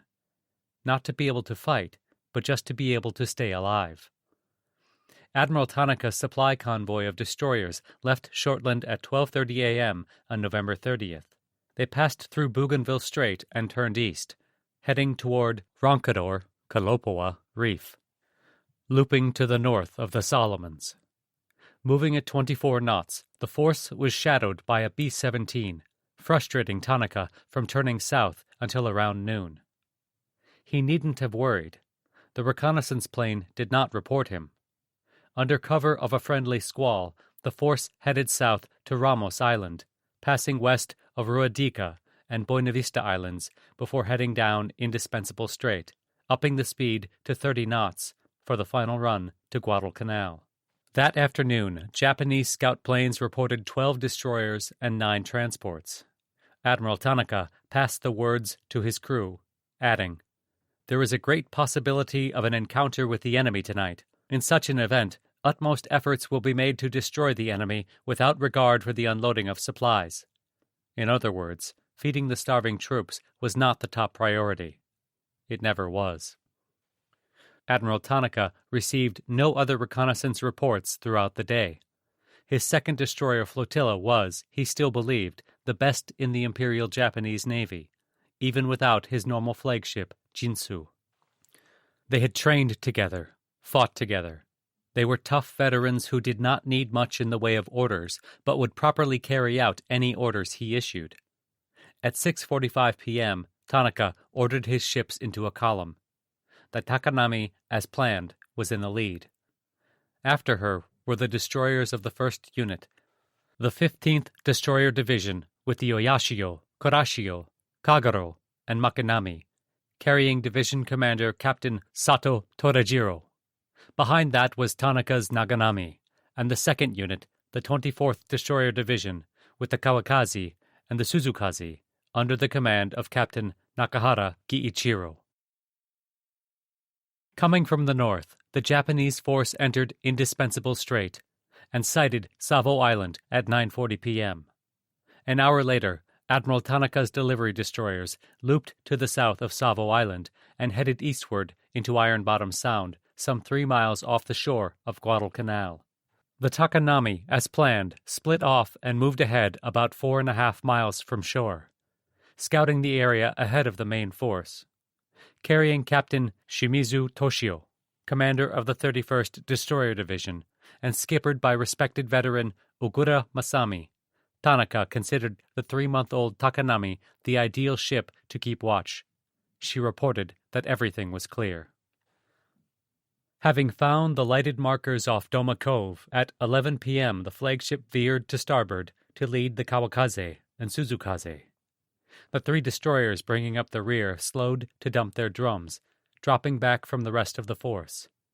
Tanaka thought he saw the running lights of U.S. scout planes over Iron Bottom Sound, so he ordered the Naganami to speed on ahead to help the Takanami with scouting.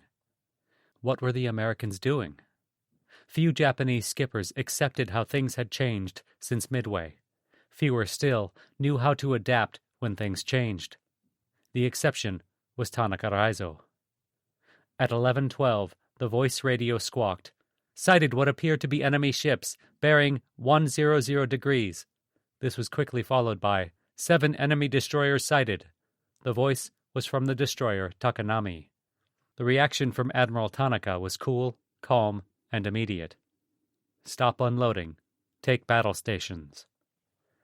To the Americans, the battles of mid-November had represented a turning point in the Guadalcanal campaign. But the losses to the U.S. Navy had been staggering. 18 ships sunk or so badly damaged that they would be down for an extended period. With the exception of destroyers, Vice Admiral Halsey's only available warships were the carrier Enterprise, still under repair, battleship Washington, and light anti-aircraft cruiser San Diego at Nomea, and the heavy cruisers Northampton and Pensacola at Espiritu Santo. To keep the pressure on, Halsey needed more ships. Indeed, help was on the way. After the naval battles of Guadalcanal, Admiral King had stormed into the Joint Chiefs of Staff to demand the transfer of ships from the Atlantic and Mediterranean to replace the losses in the Pacific. Admiral King won the immediate transfer of 2 cruisers, 3 escort carriers, and 5 destroyers to the Guadalcanal area, with more to follow. But it would take a while for them to arrive. Meanwhile, naval protection remained fragile, which necessitated major reorganizations in the South Pacific. On Guadalcanal itself, Henderson Field was adding a mile-long strip so it could house B-17s and other heavy bombers. The Cactus Air Force had increased in size from 85 to 188, including heavy bombers for that new airstrip, as well as reconnaissance and anti-submarine aircraft. It represented a critical mass of aircraft that could menace the Japanese up and down the Solomons. In the interim, Admiral Halsey was promoted to full admiral, a recognition of his success and the growing importance of his command. They still had only one operational carrier, Enterprise, whose task force was now under Rear Admiral Frederick C. Sherman, former skipper of the Lexington, for the time being. But by November 25th, the freshly repaired Saratoga under Rear Admiral DeWitt C. Ramsey was at Nandi in the Fijis and due to return. Also at Nandi were the older battleships Colorado and Pearl Harbor survivor Maryland under Rear Admiral Harry W. Hill, waiting for assignment, the newly repaired North Carolina, set to join Admiral Lee's Washington, and the just-arrived Indiana to form a task force of battleships, as well as the light anti-aircraft cruiser San Juan. 2 little escort carriers, Altamaha and Nassau, were also in the area, ferrying aircraft to Espiritu Santo and Nomea. 8 destroyers were assigned to patrol the route between the Solomons and the bases at Espiritu Santo and Nomea, the infamous Torpedo Junction. But battleships and aircraft carriers would not be fighting in the waters of Iron Bottom Sound. PT boats would, if they could stop their unfortunate habit of shooting torpedoes at anything that appeared, enemy or otherwise. By November 30th, 15 of them were housed at Tulagi, along with the PT boat tender Jamestown. Cruisers would be fighting there too. The heavy cruiser New Orleans and the light cruiser Honolulu had come from Pearl Harbor to join the Northampton and Pensacola at Espiritu Santo on November 25th. The heavy cruiser Minneapolis arrived 2 days later. While this collection of ships at Espiritu Santo sounds impressive, it was in reality the only force that Admiral Halsey could hastily slap together. It was urgently needed because the Japanese appeared to be up to something. The amount of shipping in and around the Shortlands was something of a tip-off as to Japanese intentions. After the battles of mid-November, the number of Japanese cargo ships was very low, bottoming out at a dozen. But those numbers began to grow again on November 24th. On November 27th, the number of cargo ships in the Shortlands was estimated to be 25 to 30. Clearly a supply or reinforcement attempt had to be in the offing. To stop this effort, Admiral Halsey had this mass of cruisers, Minneapolis, New Orleans, Pensacola, Honolulu, Northampton. But who should command them?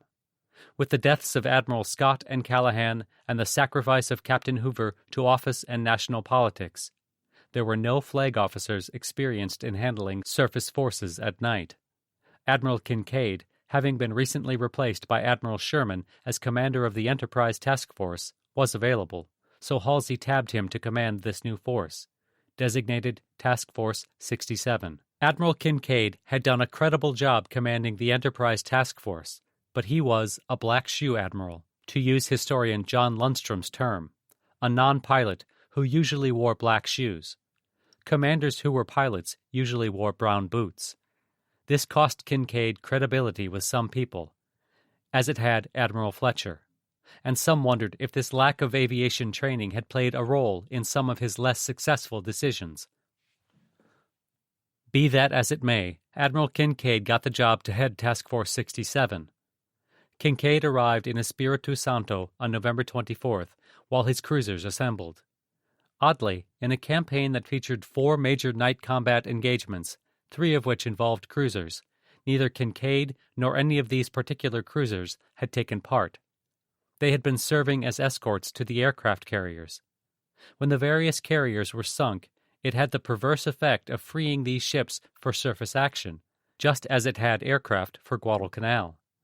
The destroyers Fletcher, Drayton, who had arrived with the Minneapolis, Maury, and Perkins were then thrown together to form a totally inadequate screen. Admiral Kinkaid spent 3 days working up his general plan of battle, completing it on November 27th. Under this operational plan, given the catchy title of O-Plan 1-42, Kinkaid divided this new Task Force 67 into one group of destroyers and 2 groups of cruisers, each led by a ship equipped with the SG search radar. One group of cruisers would be led by Rear Admiral Mahlon S. Tisdale in the light cruiser Honolulu, the other by Rear Admiral Carlton H. Wright in the heavy cruiser Minneapolis. The destroyers would be led by Commander William M. Cole in the Guadalcanal veteran Fletcher. This SG radar-equipped ship would lead the other destroyers to scout some 10,000 yards ahead of the main force. The plan was to exploit the advantage conferred by radar with a surprise torpedo attack by destroyers executed on their own initiative, without the need for permission from command. Once their attacks were complete, the destroyers would clear out, possibly rotating back behind the cruisers to use their guns once the cruisers were finished. The cruisers would remain at a distance of 10,000 to 12,000 yards from the enemy, outside the range of enemy torpedoes, they thought, and would not open gunfire until the torpedoes were due to strike. The cruisers would then bombard the enemy from this standoff distance. Use of searchlights was specifically forbidden. A skipper could flash recognition lights only if fired upon by a friendly ship. Float planes would be flown off to Tulagi before the engagement, from where they could be called upon to perform scouting and illumination. Any illumination they provided over a shore was to be at least a mile beyond the shoreline in order to avoid illuminating friendly ships. O-Plan 1-42 was striking on multiple levels. Admiral Kinkaid tried to avoid repeating mistakes made in earlier battles of the campaign, incorporating some painfully learned lessons. These included getting the float planes off the ships so they would not be the fire hazards as they had been at Savo Island, ensuring destroyers cleared out so they would not be caught in the crossfire like at Cape Esperance, not using searchlights or recognition lights that attract enemy fire as they had in the Friday the 13th engagement, and placing the radar-equipped ships in front, as they should have been in that same action. But much was borrowed from the Japanese as well, reflecting a healthy willingness to copy from the enemy that which had been effective. The use of torpedoes before gunfire to preserve surprise and concealment as long as possible, the opening of gunfire to be concurrent with the torpedoes hitting their targets, the independence of destroyers in torpedo attacks, and the use of float planes for scouting and illumination. Admiral Kinkaid's O-Plan 1-42 was an excellent piece of careful consideration, self-reflection, and research.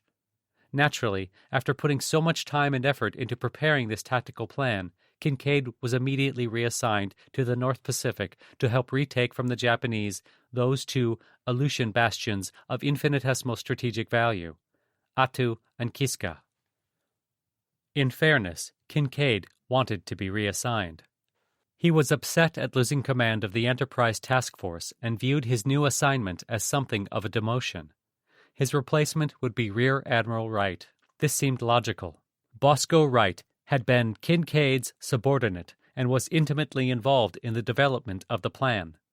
Naturally, after taking command himself, Wright scrapped much of it. Admiral Wright had no time to settle in to his new command. On November 29th, a coded Japanese transmission was sent alerting the 17th Army on Guadalcanal to the supply operation.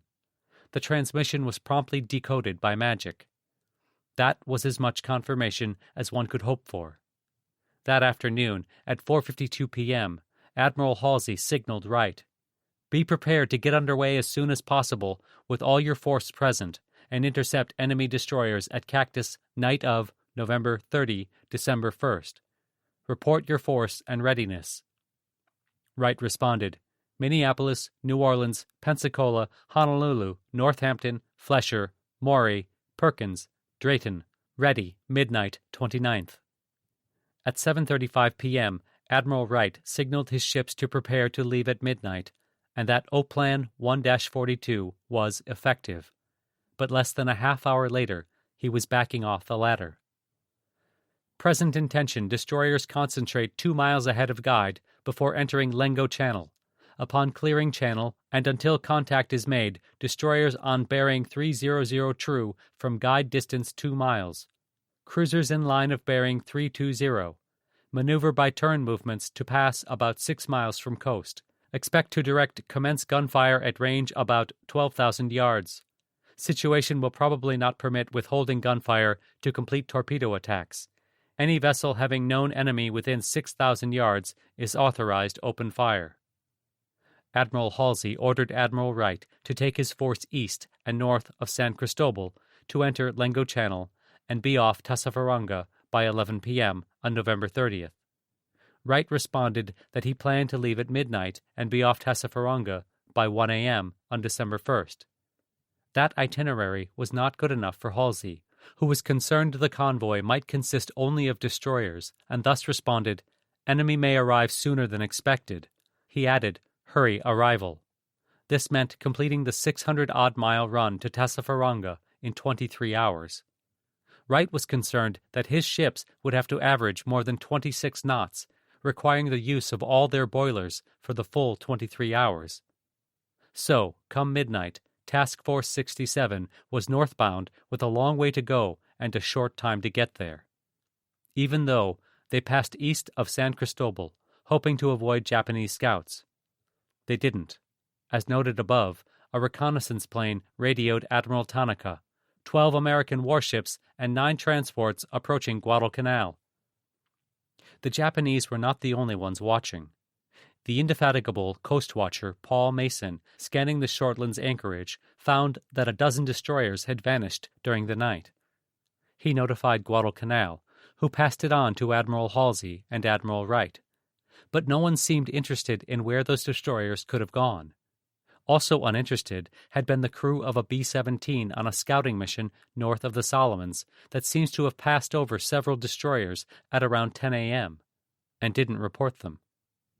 During the afternoon of November 30th, Admiral Wright directed that his ships were to go to battle stations at 8 p.m. that night.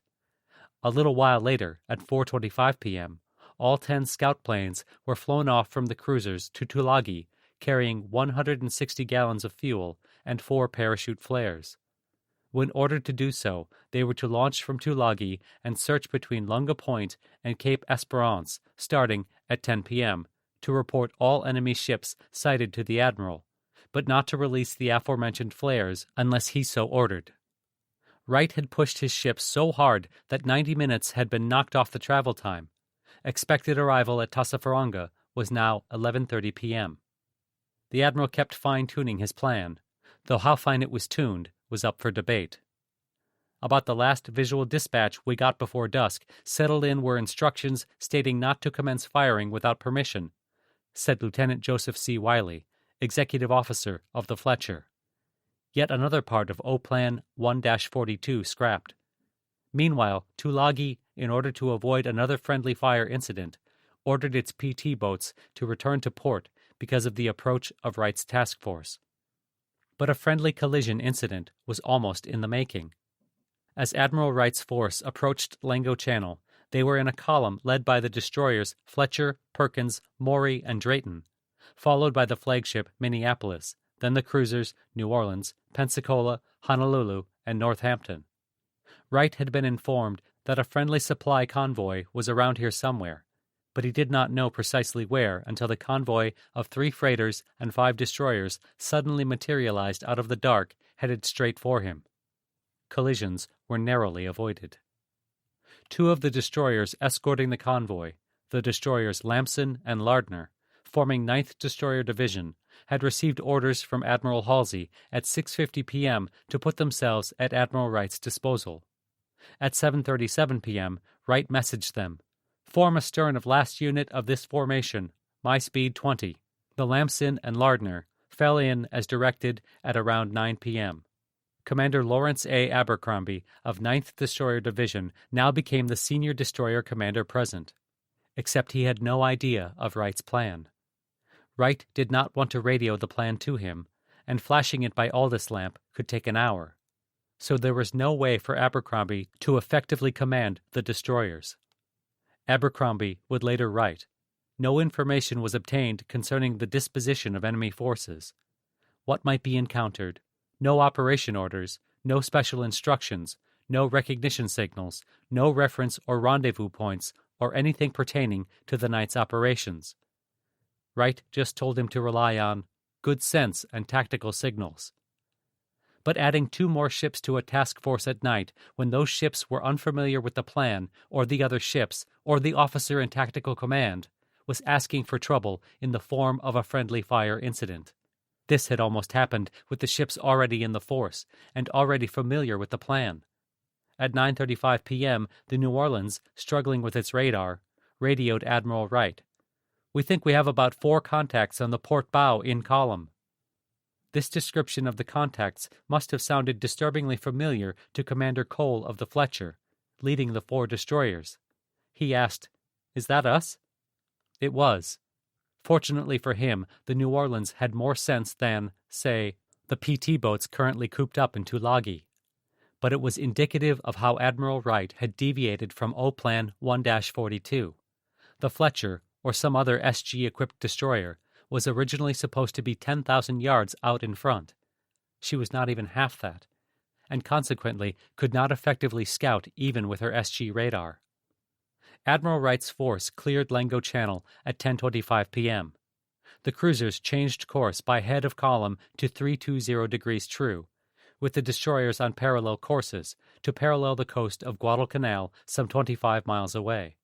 About 15 minutes later, pursuant to orders given earlier by Admiral Wright, all ships turned to course 280 degrees true, in the process forming a line abreast, with the line at an angle of 140 degrees.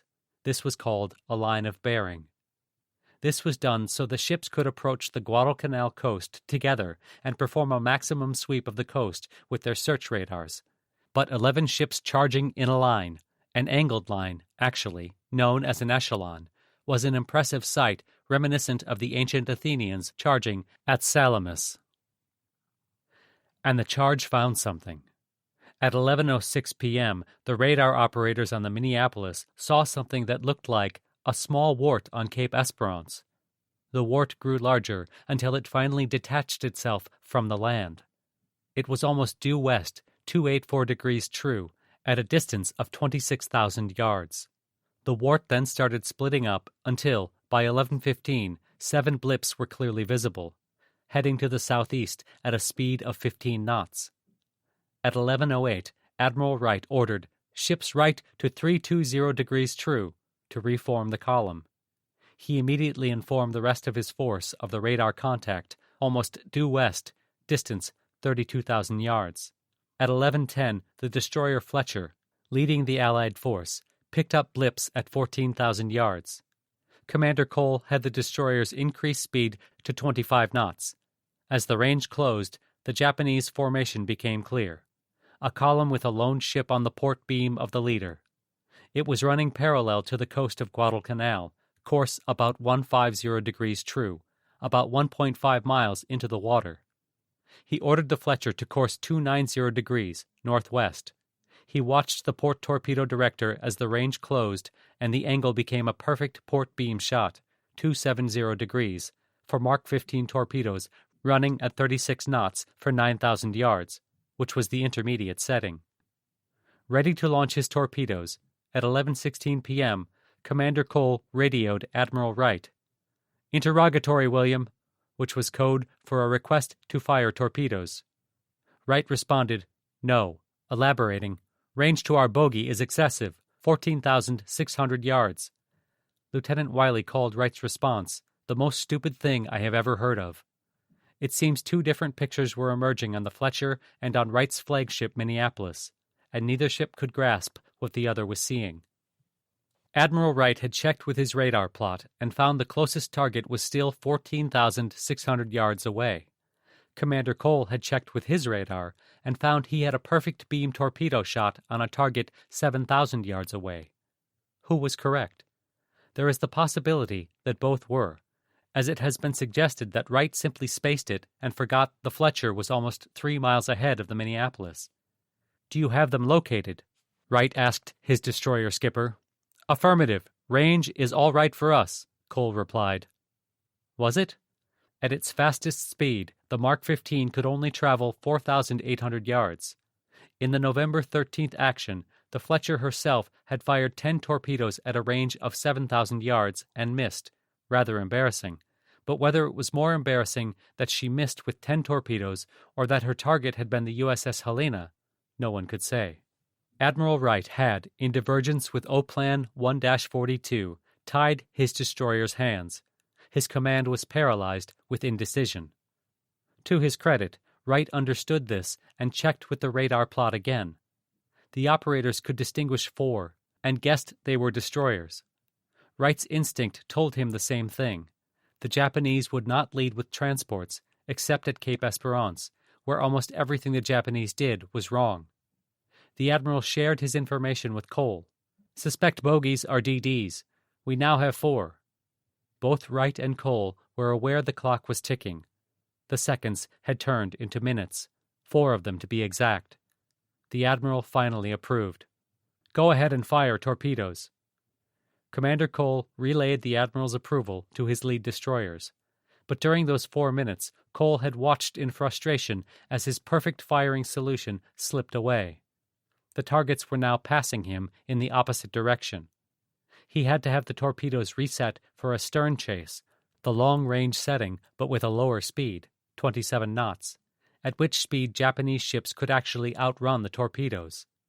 He fired his first half-salvo of 5 torpedoes at 3-second intervals off the port quarter. Then the voice radio on the bridge crackled to life with the voice of Admiral Wright. "Stand by to Roger." Time seemed to freeze during the slight pause that followed. "Execute Roger, and I do mean Roger." Admiral Wright was taking no chances. There was no mistaking the meaning of Roger here, as there had been at Cape Esperance. He immediately sent a plain language message to Admiral Halsey. "Am engaging enemy surface forces." The 9 8-inch guns of the Minneapolis roared at once, the concussion staggering the cruiser's skipper, Captain Charles E. Rosendahl. Lieutenant Russell Sidner Crenshaw, Jr., the gunnery officer of the Maury, was struck by the flash of the guns. The flash was dazzling, lighting up the ocean for hundreds of yards. Anyone caught with his eyes open could see nothing except the brilliant orange blob the flash had etched into the retina. The 5-inch secondary battery started launching star shells for illuminating their targets. There was thunder and light from the main batteries of the New Orleans and the Northampton within a minute. The Pensacola, with no SG radar, struggled to find a target. Opening fire 4 minutes after the flagship, the Honolulu opened up a minute after that. Here was another departure from Admiral Kincaid's painstakingly crafted O-Plan 1-42. They had opened gunfire not only before the torpedoes could hit the targets, but barely after the torpedoes had been launched. Commander Cole on the Fletcher finished launching the last 5 of his 10 torpedoes, then opened gunfire on the rightmost target in the enemy column. After some 60 rounds of 5-inch shells, her fire control radar lost the target lock, and she stopped shooting. The Perkins, 500 yards behind the Fletcher, launched a full salvo of 8 torpedoes at the closest target, which was the lone destroyer flanking the lead Japanese ship. Then she poured 50 rounds of 5-inch ammunition at the same target. Skipper Lieutenant Commander Walter C. Reed saw a large explosion. Was it one of his torpedoes hitting the target? He couldn't tell. Next astern, the Maury had no SG radar, and so held her torpedoes until a target presented itself visually. She was able to get a target lock with her gunnery radar, which promptly shorted out. Using the firing solution from the rangekeeper, she fired 20 salvos, sweeping back and forth, hoping to hit something. But her target was obscured by smoke, and the Americans' own star shells bursting between the destroyer and her target, blinding the Maury's gunners. She thought she might have glimpsed her target, a small merchantman, maybe? The SG radar of the Drayton detected 5 ships, but plotting the contacts showed their speed to be 0. Either the Japanese ships were stopped, the radar was malfunctioning, or it was picking up land, probably Cape Esperance. Skipper Lieutenant Commander James E. Cooper couldn't imagine the enemy ships would be stopped, but he took no chances and launched 2 torpedoes at 8,000 yards at a target she found to the right of the main group, holding the rest of her torpedoes until the situation better materialized. She opened fire on the same target with about 100 5-inch shells. She never saw her shells hit anything and never saw any enemy ships. The flagship Minneapolis was pouring on the gunfire. The first salvo was somewhat over, but the second was on target, and the next 2 were straddles. Captain Rosendahl watched as the target, identified as a transport, violently disintegrated. The New Orleans was firing her guns by radar control at an enemy destroyer 8,700 yards away on her port bow. The lookouts noticed this target was drawing fire from other cruisers as well. Should they maybe fire at something else? The question became moot when the lookouts reported the destroyer blew up after the New Orleans' 4th salvo. Next in the column, the Pensacola took 4 minutes to find a target. She had no SG search radar, but she used her fire control radar to search on the bearing and range reported by the leading destroyers. Using this improvised method, she detected an object her officers believed to be a light cruiser, potentially the Yubari, some 10,000 yards off the port bow, moving at 17 knots, left of the ships under fire from the Minneapolis and New Orleans. The Honolulu and Northampton, behind Pensacola, had opened up on this target as well. The Pensacola joined them, only to fire her first 3 off target. She shot up star shells of her own to better illuminate the target, and after her 4th or 5th salvo, the lookouts reported the cruiser had sunk. The rapid-firing light cruiser Honolulu took 2 minutes after Admiral Wright's order to find a target. The star shells revealed what she identified as a Japanese destroyer off the port bow at a range of 9,600 yards. The cruiser put those 15 rapid-firing 6-inch guns to work for 30 seconds. The rangekeeper reported the target was staggering to a stop. Another 60 seconds of rapid fire, and lookouts reported the destroyer had sunk. The last cruiser in the column, heavy cruiser Northampton, had no SG search radar and thus struggled to find a target. She had to train her fire control radar on the shell splashes from the other ships and was finally able to locate a destroyer. She unloaded her main battery on the target and was rewarded with reports from her lookouts of several hits. But the rear destroyers Lamson and Lardner were hamstrung by being the last in the column and having no real idea of Admiral Wright's battle plan, could not find targets. The Lamson fired star shells to try to shed some light on the situation, and shed some light she did, temporarily blinding the Americans and achieving little. In the uncertain illumination and against the dark background of Guadalcanal, she sighted 3 shadows, again off the port bow, heading in the opposite direction. The Lardner took these ships under fire at a range of 9,000 yards, but after 3 salvos, the wraiths disappeared in the darkness. So far, it seemed to be going well, with one notable exception: the cruiser's float planes at Tulagi. They were trying to take off, but the seas were calm, smooth, and glassy. While that might be good for ships, it's bad for seaplanes. The water has a suction effect on the pontoons and other floats of seaplanes. Choppy seas reduce the contact between the water and the floats and thus reduce the suction. But the seas were so smooth that even at full power, the scout planes could not generate enough lift to overcome the suction effect of the water. This phenomenon had been known for over a decade, with a relatively simple solution: send a small speedboat to zigzag in front of the seaplane, forming ripples and chops that create separation between the water and the floats, reducing the suction and allowing the seaplanes to take off.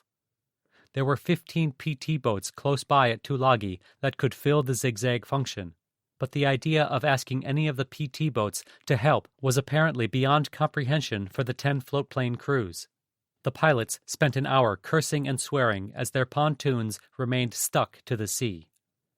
Nevertheless, things seemed to have gone well for the Americans. Admiral Wright's column continued sailing in a straight line while raking the area to port with explosives and star shells. Although blinding gun flashes, smoke, shell splashes in and around the enemy, and the uncertain light from the star shells that played through the clouds and smoke made it very difficult to see the results, the cruisers especially were putting out a tremendous volume of gunfire and knocking down Japanese ships like mechanical ducks in a shooting gallery. Lieutenant Crenshaw on the Maury was impressed, but he had a creeping uneasiness. Star shells streaked in from the left and filled the sky with dazzling flares from the quarter forward to the beam. As their number increased, the eerie white light brought a type of daylight to the scene. A wall of smoke and shell splashes blanketed the target area, but no ships could be seen. A few flashes, which might be gunfire, appeared to the right of the main enemy group. There were a lot of shells, a lot of torpedoes, a lot of explosions, a lot of smoke, a lot of star shells, a lot of splashes. The air was full of sound and fury, but signifying nothing, hitting nothing, nothing but empty sea. This would be the 3rd time the Japanese had been surprised during the Guadalcanal campaign. There was Admiral Goto at Cape Esperance, Admiral Abe at Guadalcanal, and now Admiral Tanaka. But Tanaka Raizo was not Goto Aritomo, who never understood what he was facing, or Abe Hiroaki, who panicked and froze. No, Admiral Tanaka, already a controversial figure within the Imperial Japanese Navy, did not panic, did not freeze. He was firmly in command. Nevertheless, the admiral did have his hands full. The Kawakaze and Suzukaze had been stopped and were lowering their boats to release the drums. The Makinami, Kagero, Oyashio, and Kurashio had actually passed the Takanami and were putting crewmen in boats to prepare the drums when Admiral Tanaka's order to stop unloading came in.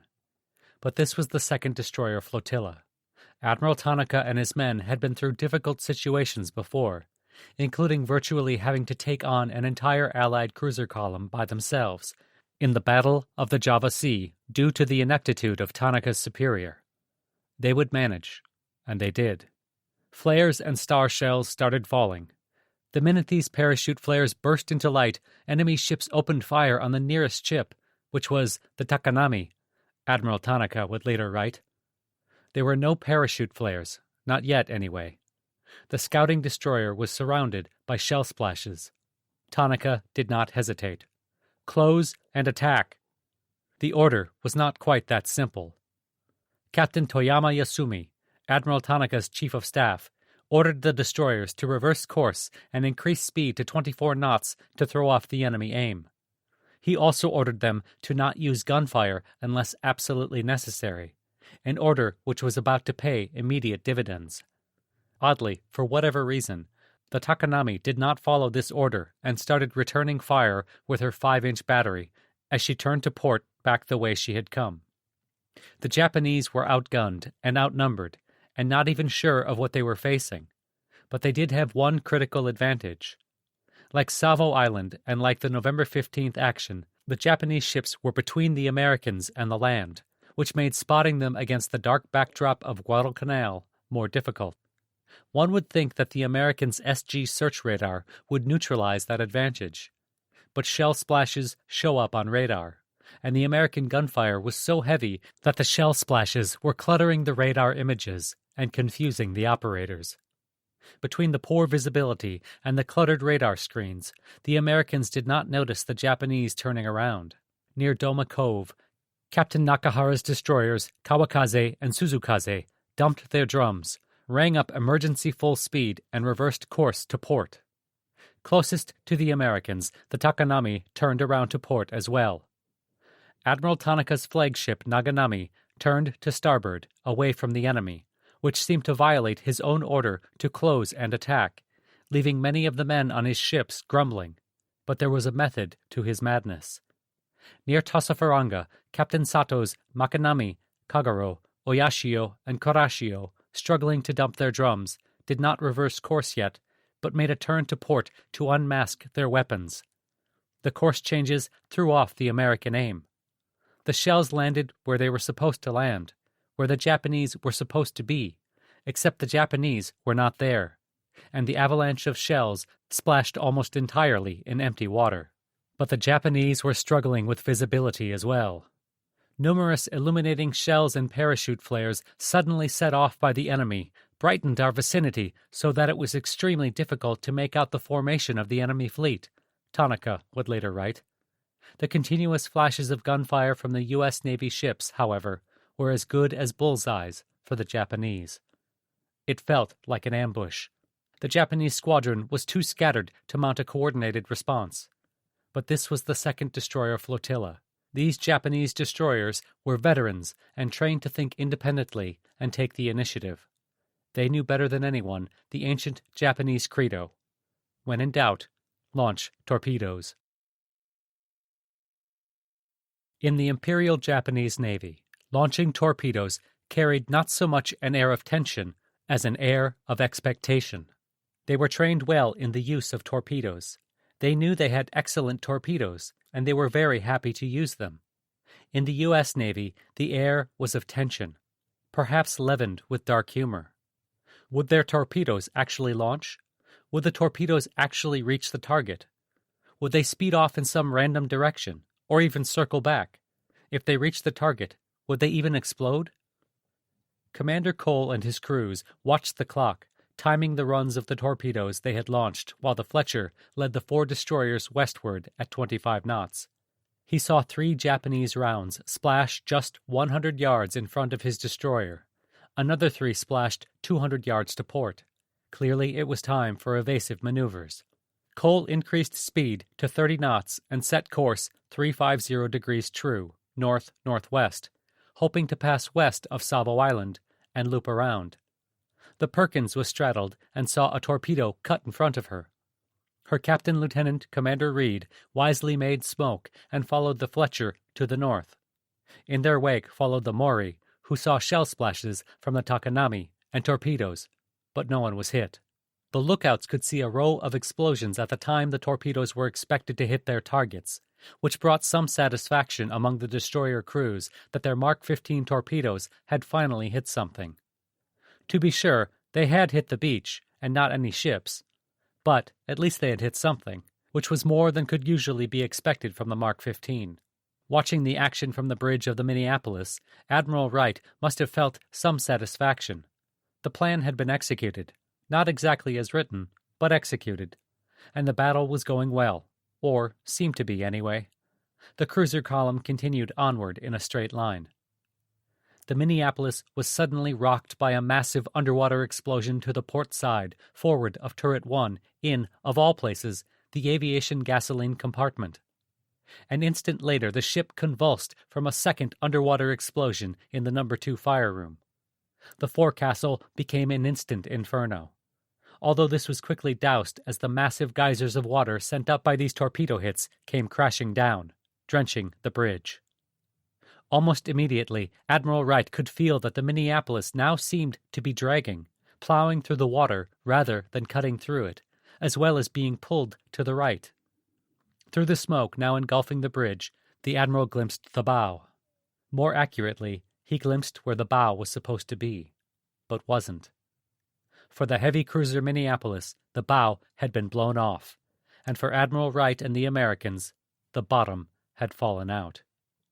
In the Battle of Friday the 13th, later christened by Western historians as the First Naval Battle of Guadalcanal, the battleship Hiei and the destroyer Akatsuki had taken one for the team, so to speak, by turning on their searchlights, thereby both illuminating enemy ships and drawing enemy fire on themselves. On this night, it was the destroyer Takanami drawing enemy fire. Fire from, at one time or another, every American ship in Admiral Wright's force.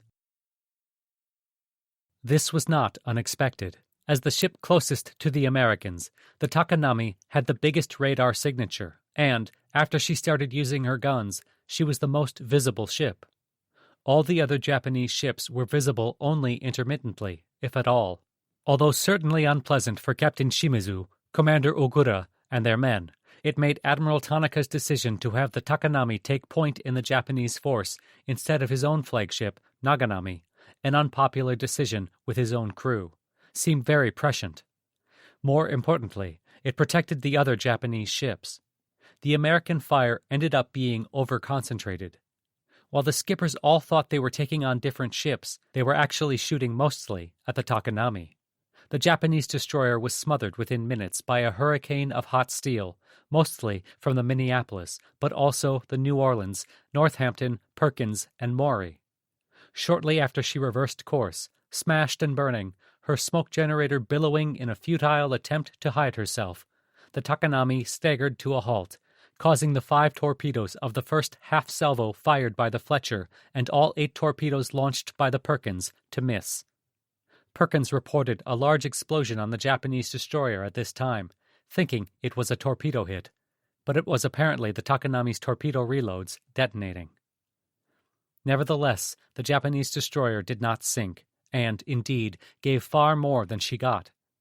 Without waiting for permission to open fire, Commander Ogura, having an idea of the long odds he faced, fired off 70 rounds of 5-inch shells. And, more importantly, he launched 8 Type 93 torpedoes aimed at the head of Admiral Wright's cruiser column. It was 2 of the Takanami's devastating long lances that had blown off the bow of Admiral Wright's flagship Minneapolis. Incredibly, and a testimony to the toughness and professionalism of the U.S. Navy crew, the cruiser actually got off 2 more salvos from her main battery before her power went out. 3 of the 4 fire rooms were flooded, and she was having difficulty getting feed water to the 4th. At 11:33, 6 minutes after the torpedo hit, Wright tried to radio Admiral Tisdale in the Honolulu to take over, but communications were out as well. The Minneapolis struggled to head toward Lunga Point, in case she had to beach herself to prevent sinking. Just astern of the burning, disabled American flagship was the New Orleans. Seeing the Minneapolis stopping dead in the water just ahead of him, Captain Clifford H. Roper immediately ordered, "Right full rudder." The New Orleans started lumbering to the right when, about 30 seconds after the Minneapolis was hit, she suffered a cataclysmic explosion of her own between the 2 forward 8-inch turrets. The aviation gasoline stowage, like the Minneapolis, and forward magazines had detonated as a result of a hit by another of the Takanami's long lances. The blast blew the bow of the New Orleans clean off as far aft as the barbette of turret 2. With the guns of Turret 1 pointing skyward as a last defiant gesture of its now-dead crew, the severed bow floated down the New Orleans port side with loud bangs as it scraped and gouged and tore holes in the hull, knocking a blade off the port propeller before disappearing in the dark off the port quarter. High up in Battle 2, Executive Officer Commander W.F. Riggs, Jr. saw the devastation up front. Unable to reach the captain or the bridge, he guessed that everyone there had been killed, so he took control and ordered rudder control shifted to steering aft. Riggs then ordered right rudder to try to comb any more torpedoes in the water and to put some distance between the ship and the Japanese, at least as much as she could at her now reduced speed of 5 knots, and make for Tulagi. Despite the traumatic disfigurement of their ship and the deaths of everyone in the severed bow and turret too, the crewmen never wavered in performing their duties. When the inrush of waist-deep water threatened to sweep the 5-inch gunners away, Chief Gunner's Mate Sam Matalavich thundered, "Get back to your guns!" And they did. In part because they saw the dark humor and even took some pride in what was truly an impressive accomplishment and, indeed, the beginning of a legend. Thanks to the cruiser's detached bow banging against the port side, the New Orleans was now the only ship in U.S. Navy history to have rammed herself. Around this time, some U.S. cruiser floatplanes arrived, finally, over the battle zone. One of the pilots saw what he believed to be 3 burning Japanese transports. They were actually the Minneapolis, New Orleans, and Takanami. Some of the pilots paid special attention to a dark strip of water between the Guadalcanal shore and the area lit by the American star shells. South of the U.S. cruiser line, they spotted 6 ships that looked like destroyers heading northwest back toward the combat action. They could not warn their admiral of this incoming enemy, and they could not drop flares to illuminate the enemy. Admiral Wright had said they could drop flares only on his instructions, and his communications were out. Behind the New Orleans was that strange-looking heavy cruiser, the Pensacola. Most U.S. heavy cruisers had 9 8-inch guns in 3 triple turrets, 2 forward and 1 aft. But, like most Japanese heavy cruisers, the Pensacola carried 10 8-inch guns, albeit in 4 turrets, 2 triple turrets, 1 forward and 1 aft, and 2 twin turrets, 1 forward and 1 aft. For a U.S. carrier, it was an unusual look, made even stranger by the Pensacola's tripod mast being much taller and bigger than those of other U.S. cruisers, which would carry some consequences. With the damaged New Orleans in front of her, the Pensacola veered 20 degrees to port to avoid the suddenly slowing cruiser. It was a curious decision. Skipper Captain Frank L. Lowe had moved to sky forward, 1 level above the bridge, where he would have better visibility in an air attack. Of course, it was night, and there was no air attack, but that was Lowe's plan, and he was sticking to it. He commanded the Pensacola's guns from there, while the executive officer, Commander Harry Keeler, Jr., conned the ship from the bridge. So it was Keeler who chose to turn to port, possibly because the New Orleans, in her truncated state, had started slowly turning to starboard. But Keeler's port turn placed the Pensacola between the burning Minneapolis and New Orleans and the Japanese, and thus backlit his ship. At this point, the Japanese were not the only danger. As the Pensacola passed the disabled Minneapolis, the flagship fired one of her main battery's last salvos, right over the Pensacola's smokestacks. The Pensacola now returned to her original heading of 300 degrees true, on the prowl for the enemy. So focused was she on finding a new target that it apparently never occurred to anyone that, with Japanese torpedoes in the water, maybe the Pensacola should instead try some evasive maneuvers. Instead, the cruiser kept a straight course. It was easier for the guns to target that way, and her aft fire control radar now showed a target some 6,000 yards away. She could never get a clear visual, however, and after 7 main battery salvos, the target disappeared from radar. Captain Lowe believed the target had been sunk. The target, Admiral Tanaka's flagship Naganami, would have disagreed. Time for the Pensacola to look for more targets. And she quickly found one. To the right of the previous target, but still on the port bow, was another unidentified ship, moving at 32 knots, on a course of 295 degrees true, at a distance of 12,000 yards. This was actually the Suzukaze. Now at the head of the reduced cruiser column, the Pensacola opened up with 8-inch gunfire. Her first salvo knocked the after fire control radar offline, and the forward fire control radar could not pick up the target. She fired 3 salvos anyway, after which the target disappeared. Small splashes then started appearing close by on the port bow of the Pensacola. Who was doing the shooting? They spotted an unidentified ship to starboard. The Pensacola fired 2 star shells over her to see who it was. It was the Honolulu, who promptly flashed her recognition lights. So who was shooting at them? The question was quickly forgotten, as the cruiser now paid a price for her straight-as-an-arrow course. At 11:39 p.m., the Pensacola was rocked by a very large underwater explosion, port side aft, under the mainmast. Yet another Japanese torpedo had struck the fuel tank just forward of turret 3. Blazing oil was spewed over the superstructure and all over the main deck. The main battery lost its power, and the ship lost its lights. Oil covered the mainmast, which quickly turned into a torch, incinerating the crew in Battle 2. The cruiser heeled over 13 degrees. The fire spread quickly across the main deck and the stern. The U.S. Navy takes pride in its damage control, and this night showed the reason why. The engineering spaces were heavily damaged, but the Pensacola still had 1 fire room and 1 engine room. Her engineers acted quickly and restored power to 1 propeller shaft so the Pensacola could join the parade of damaged cruisers heading for Tulagi. Just who was responsible for the torpedo hit on the Pensacola is uncertain. What is known is that Commander Keeler's decision to have the cruiser pass the burning Minneapolis and New Orleans to port, while perhaps unavoidable, had disastrous consequences. In the flames of the flagship and her sister, the Japanese saw the tall, heavy tripod mast of the Pensacola and concluded that the silhouette was, unmistakably, a Texas-class battleship. On the Naganami, Commander Kumabi Tsutai shouted to his torpedo officer, "Get the big one!" The destroyer completed her reversal of course to starboard that would leave the other sailors grumbling, but paralleled the course of the target. When the range was down to 4 kilometers, Kumabe had the destroyer sheer to port to unmask her torpedo batteries. Then the Naganami launched 8 torpedoes. They couldn't miss at that range. Kumabe then called the engine room to give everything they had, and the flagship sped off toward Cape Esperance and the slot at, Admiral Tanaka estimated, 45 knots. Large caliber shells deluged the destroyer, but, incredibly, the Naganami was not hit.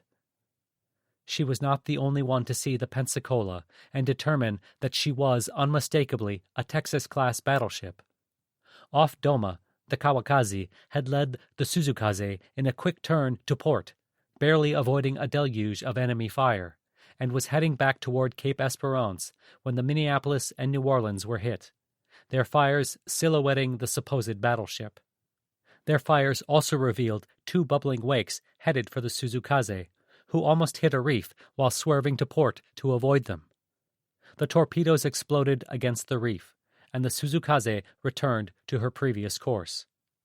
It was another of those ironies of war that the torpedoes that had inconvenienced the Suzukaze came from the U.S. destroyer Drayton. Lieutenant Commander Cooper had not trusted his search radar when it showed targets with a speed of 0.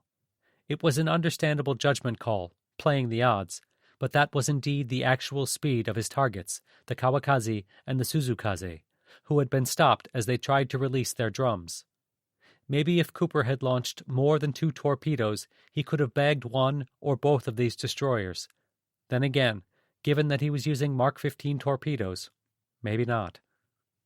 The Suzukaze's evasive maneuvers prevented her from positioning herself to launch her torpedoes, but the Kawakaze, with exquisite care, plotted a firing solution and launched a full salvo of 8 Type 93s at the Texas-class battleship.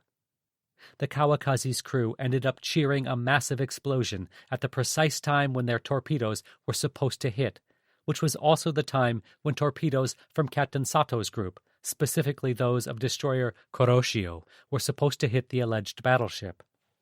Kuroshio herself had been a target of the first half-salvo of torpedoes from the Fletcher, but the Japanese destroyer sped clear before they arrived. The Fletcher's second half-salvo had targeted the Kagero, and she too had sped clear. As Sato's destroyers had angled to the left, Skipper-Commander Takeuchi Hajime had taken a chance with 2 torpedoes aimed at the battleship at a range of 18,000 yards. Lieutenant Commander Higashi Hideo of the Oyashio led the Kuroshio in completing the course reversal. After Higashi had sped past the disabled Takanami and was clear of her smoke, he carefully aimed 8 torpedoes at the battleship Pensacola, as both destroyers sped off into the night. Sato's Makinami could not launch torpedoes because she was struggling to clear the drums from around her torpedo tubes, so she led the Kagero in a course reversal to approach the battleship. Guadalcanal historian Richard Frank would say that in this attack, Sato executed one of the most professionally skilled performances of any Japanese destroyer commander during the war, except for the part in which the course reversals set Sato's destroyers on an imminent collision course with the Fletcher's torpedoes that they had escaped earlier. But nobody's perfect, and at this point in the war, the U.S. Navy could not buy a Mark 15 torpedo hit. For those keeping score, at this time, the heavy cruiser Pensacola, identified by the Japanese as unmistakably a Texas-class battleship, was, all by herself, stalked by 5 destroyers, the Namanagi, Kawakaze, Kuroshio, Oyashio, and Kagero, and the target of 26 Japanese Type 93 torpedoes, 25 of which missed. That one successful torpedo, however, left the Pensacola grievously hurt, being eaten alive by fire. But she was not dead yet. The jumbled mess now in the front of Admiral Wright's cruiser column added more confusion to an already confusing night for the light cruiser Honolulu. She had started the night targeting a destroyer, which turned out to be the Naganami. Directed by fire control radar, she unleashed the murderous rapid fire of her 6-inch guns on Admiral Tanaka's hapless flagship. Much to Tanaka's surprise, however, this avalanche of white-hot steel missed entirely, accurate on range but not deflection, which is the opposite of what artillery fire normally is. The smoke and star shells prevented the Honolulu from actually seeing her target, so she depended entirely on the fire control radar, which was being confused by the forest of shell splashes, causing the light cruiser's gunners to target not the Naganami, but their own shell splashes. The Honolulu's gunners were so confused that they believed the range to the Naganami was decreasing when it was actually increasing. Compounding the confusion was the Naganami's reversal of course behind the disabled Takanami. The change in the Naganami's bearing caused the Honolulu to believe she was slowing down and finally stopping, when it was the Takanami that was actually stopped. And the cruiser, thinking the Naganami and the Takanami were one and the same, inadvertently switched targets to an enemy ship that had been over-targeted and already disabled. Seeing the flagship Minneapolis and sister ship New Orleans hit added to the confusion. Admiral Tisdale was waiting for a message from Admiral Wright ordering him to assume command because of the damage to the flagship, but no order was forthcoming.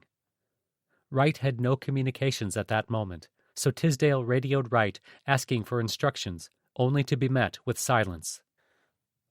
The Honolulu's skipper, Captain Robert H. Haler, ordered right full rudder to avoid both the chaos in front of him and the Pensacola's mistake, thus keeping his ship hidden from the Japanese in the dark on the other side of the burning cruisers. Guessing the Minneapolis and New Orleans had been torpedoed, Haler also wanted to comb any incoming torpedoes. He increased speed to 30 knots to keep his tactical flexibility, but as he passed the Minneapolis and New Orleans, he was obliged to stop firing for fear of hitting the burning American cruisers. When the Honolulu finally cleared them, she could not locate any targets. The veteran cruiser Northampton was still firing on the Takanami when the cruiser column disintegrated in front of her. She followed the Honolulu in a turn to starboard to avoid the damaged cruisers, and, like the Honolulu, also had to check her fire, in the Northampton's case on the Takanami, because the cruisers obstructed the line of fire. She headed north-northwest, course 350 degrees true, and picked up the Naganami, but lost track of the Honolulu. The Northampton fired 9 main battery salvos at the destroyer and concluded that she had sunk the Naganami, which would have surprised Admiral Tanaka. Attempting to follow the Northampton were the Lamson and Lardner. These 2 late-assigned destroyers had done their best to help in the battle, but were handicapped by a lack of information and preparation that was entirely out of their control.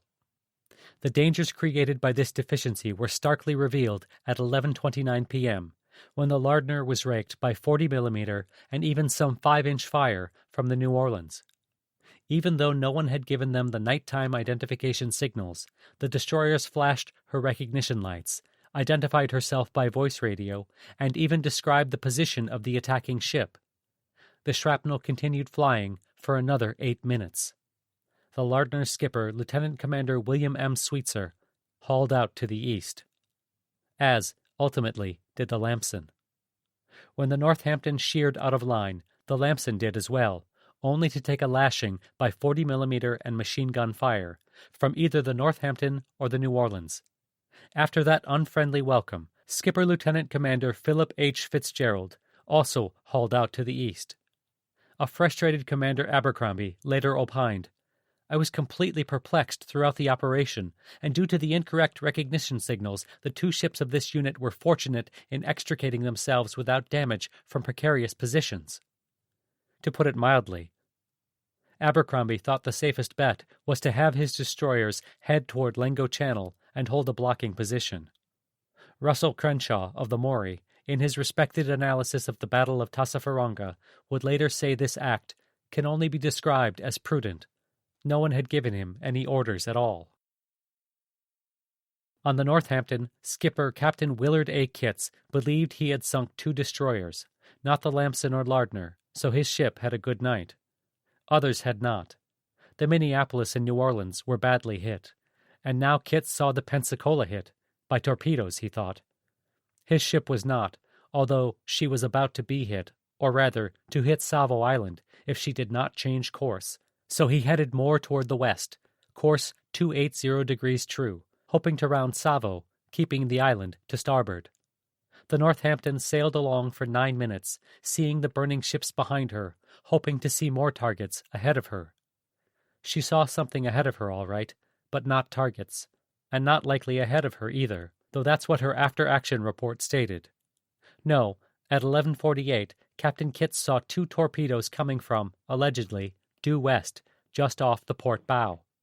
They were very close together, one running about 10 feet below the waterline, the other almost on the surface. "Left full rudder," Kitts barked. Too late. There was a massive underwater explosion on the port side near the stern. Whether from 1 or 2 torpedoes is unclear. As the executive officer on the Honolulu described it, a huge smoke and fire cone rose about 250 feet, and Northampton seemed to be aflame instantly. The Northampton shook for several seconds afterwards. That was a bad sign. And more were to come. The explosion was in the after engine room, flooding it, and rupturing the fuel and water tanks around it. Burning fuel spewed all over the mainmast, again, the boat deck, and, through cracks in the aft magazines, the second and main decks. It was a weird coincidence how fuel had been set alight by Japanese torpedoes on 3 U.S. Navy ships in one night.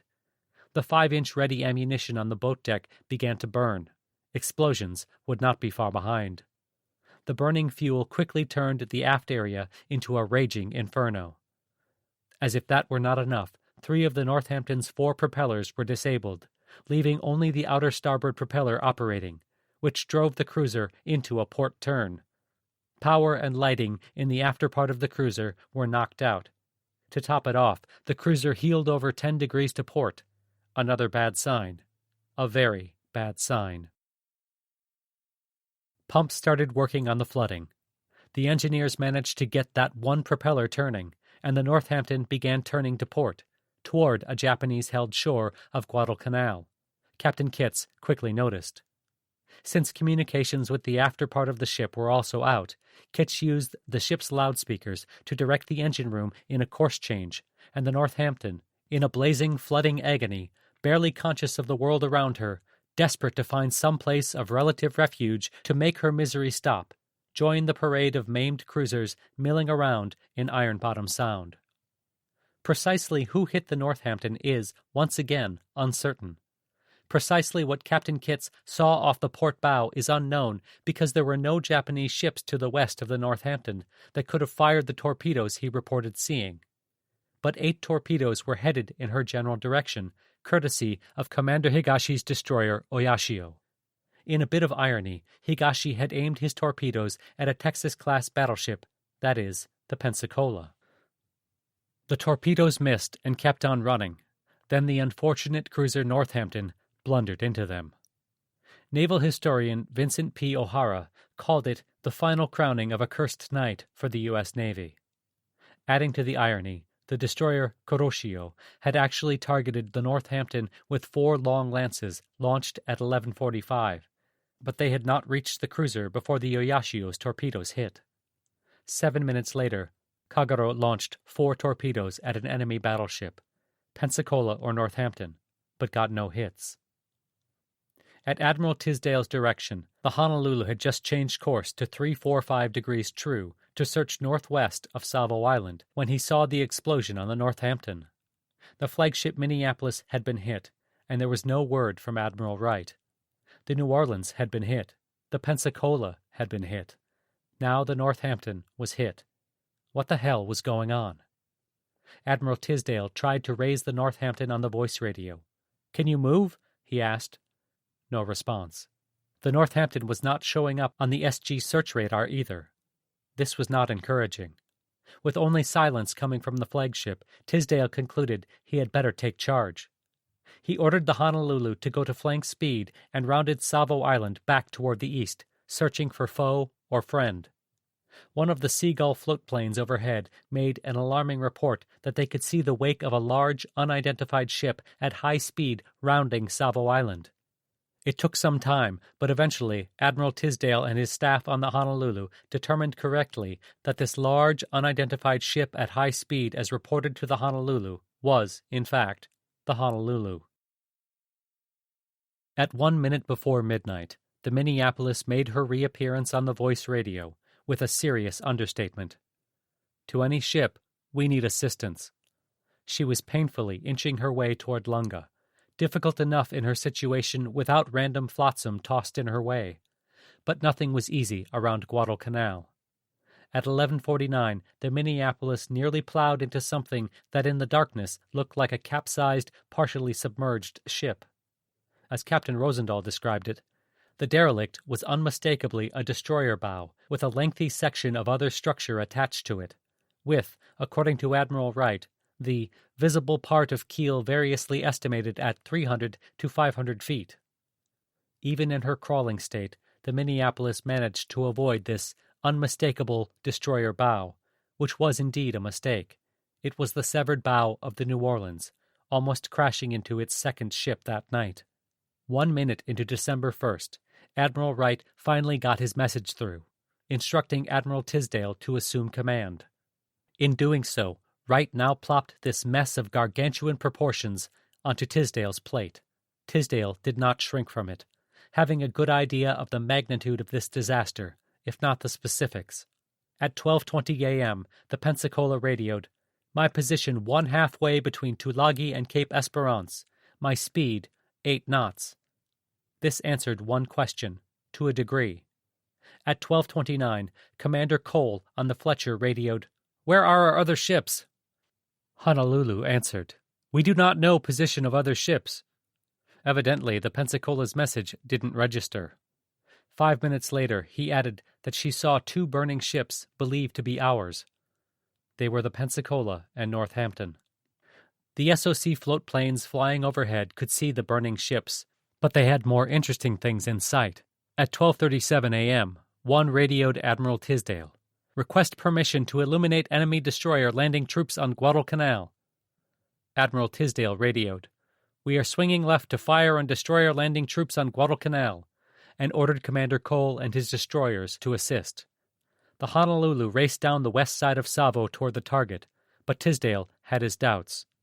There were some 20 minutes of radio exchanges between the Honolulu and the Seagull. The light cruiser asked the floatplane if it was sure the target was a Japanese destroyer. The SOC replied, "It appears to have its bow on the beach," which did not answer the question. Once the Honolulu and Commander Cole's destroyers were in position, permission was granted, and the Seagull dropped a flare, which illuminated the target and every American ship in the area. That might have been a necessary evil, except the alleged destroyer turned out to be an abandoned wreck from Admiral Tanaka's ill-fated convoy a few weeks earlier. At 1:05, just after detaching the Maury and Perkins to stand by the New Orleans, a disgusted Tisdale ordered, "All SOC planes return to Tulagi." In the meantime, the new commanding officer had to deal with all his disabled ships. At 12:50 a.m., he had asked Guadalcanal, "Can you send boats toward Savo?" Guadalcanal responded by dispatching the tug Bobolink and 4 PT boats, out of 15 available, from Tulagi. The New Orleans and Pensacola were already crawling for Tulagi, but the small boats would be needed for salvage and to pick up any U.S. sailors who had ended up in the water. Tisdale ordered the Northampton to retire. Captain Kitts wished he could comply, but his Northampton was in extreme distress. Damage control teams worked through the darkness in the after part of the cruiser and were confronted with a seemingly endless series of flooding compartments. The pumps had all been put to work at maximum capacity, but the torrent continued. When the list reached 16 degrees, Captain Kitts stopped the Northampton, hoping to reduce the inrush of water. If it did, it was not enough. A little after 1 a.m., the list reached 20 degrees, and the engine had to be shut down because the supply of lubricant had failed. With the engine went the power supply to the pumps. Now they could no longer even slow down the flooding, let alone stop it. They managed to get power to the voice radio, and Captain Kitts reported to the rest of the force, such as it was, that he was preparing to abandon ship. When the relentless flooding caused the list to reach 23 degrees, all personnel were ordered topside, and the life rafts and nets were thrown down in the water. At 1:30, Kitts ordered everyone off the Northampton except a salvage crew. He wasn't giving up quite yet. Nor was Admiral Tisdale. Still unsure of how many Japanese ships, if any, were in the area, he had the Honolulu sweep to the east. The New Orleans reported a surfaced submarine. These torpedoes had to come from somewhere. So now the Honolulu swept to the west and the south. She was joined by the destroyers Fletcher and Drayton, who fell in astern. But they found no Japanese ships. Admiral Tanaka's ships were long gone, having sped off around midnight, with the flagship Naganami outrunning a Parthian shot of 4 torpedoes launched by the Drayton as the American destroyer headed up the west side of Savo. Tanaka had his ship's rendezvous at a prearranged point some 50 miles away, but repeated hails brought no response from the Takanami. That wasn't good. He sent the Oyashio and the Kuroshio to the destroyer's aid. En route, they found that enemy battleship, at whom the Kuroshio launched her last 2 torpedoes. They did not hit the battleship or the cruiser, probably the Northampton, that was mistaken for the battleship. Continuing on, at 1:15, the 2 Japanese destroyers found the Takanami in severe distress and all alone in the dark. The Oyashio lowered lifeboats, and the Kuroshio positioned herself alongside the dying destroyer. But then, according to Admiral Tanaka, an enemy group of 2 cruisers and 3 destroyers appeared at such close range that neither side dared fire. They spotted the Honolulu with the Fletcher and Drayton following, though where the Admiral got the idea they were so close that neither side dared fire is anyone's guess. The encounter did scare off the Oyashio and Kuroshio, leaving the Takanami and her survivors to their fate. The Takanami had been the target of more than 180 5-inch shells from the Perkins, Maury, Minneapolis, and New Orleans, 155 8-inch shells from the heavy cruisers, and 90 6-inch rounds from the Honolulu. Her crew had suffered 197 killed, including Captain Shimizu and Commander Ogura. 48 survivors reached Guadalcanal, 19 of whom were captured by Americans. Tanaka said the loss of the Takanami and her officers and crew was a matter of deep regret. He later expressed the true depth of that regret. We were able to defeat Admiral Wright's ships in this action only because of the Takanami. She absorbed all the punishment of the enemy in the opening moments of battle, and she shielded the rest of us. Yet we left the scene without doing anything for her or her valiant crew." Tanaka was glumly silent as his destroyers sped back up the slot, while he considered going back in to help the Takanami. While the Honolulu, Fletcher, and Drayton may have missed the Oyashio and Kuroshio, they did not miss the Northampton as they passed close by. While his light cruiser sped on at 30 knots, Admiral Tisdale detached the 2 destroyers to stand by the dying heavy cruiser. Her fires aft could not be contained, and the clutching fingers of Iron Bottom Sound entering her hull were relentlessly pulling her further and further toward the depths, the cruiser's list reaching 35 degrees by 2:40 a.m. Captain Kitts ordered the salvage crew off. The end was not long in coming. At 3:04 a.m., the Northampton, veteran cruiser with a magnificent fighting record, rolled over to port and sank stern first, her bow pointing 60 degrees into the sky as she gracefully slid beneath the waves. The Fletcher and Drayton spent 3.5 hours picking up Northampton survivors. The Fletcher rescued 646, the Drayton 127, and after making a fruitless search for the Honolulu, both headed for Espiritu Santo. By now, all the destroyers were involved in rescue work. The Maury was leading the Perkins, heading east at 25 knots, when lookouts spotted a ship off the starboard bow in the darkness, some 5,000 yards away. A very weird-looking ship. To the right it looked like a warship, but to the left it looked possibly like a freighter or a transport. Whatever it was, it had a straight bow. Could be a Japanese transport, Skipper Lieutenant Commander Gelzer L. Sims thought. He ordered all guns and torpedo tubes trained on the target. But, just to be safe, he ordered his signalman to flash a challenge from his blinker gun.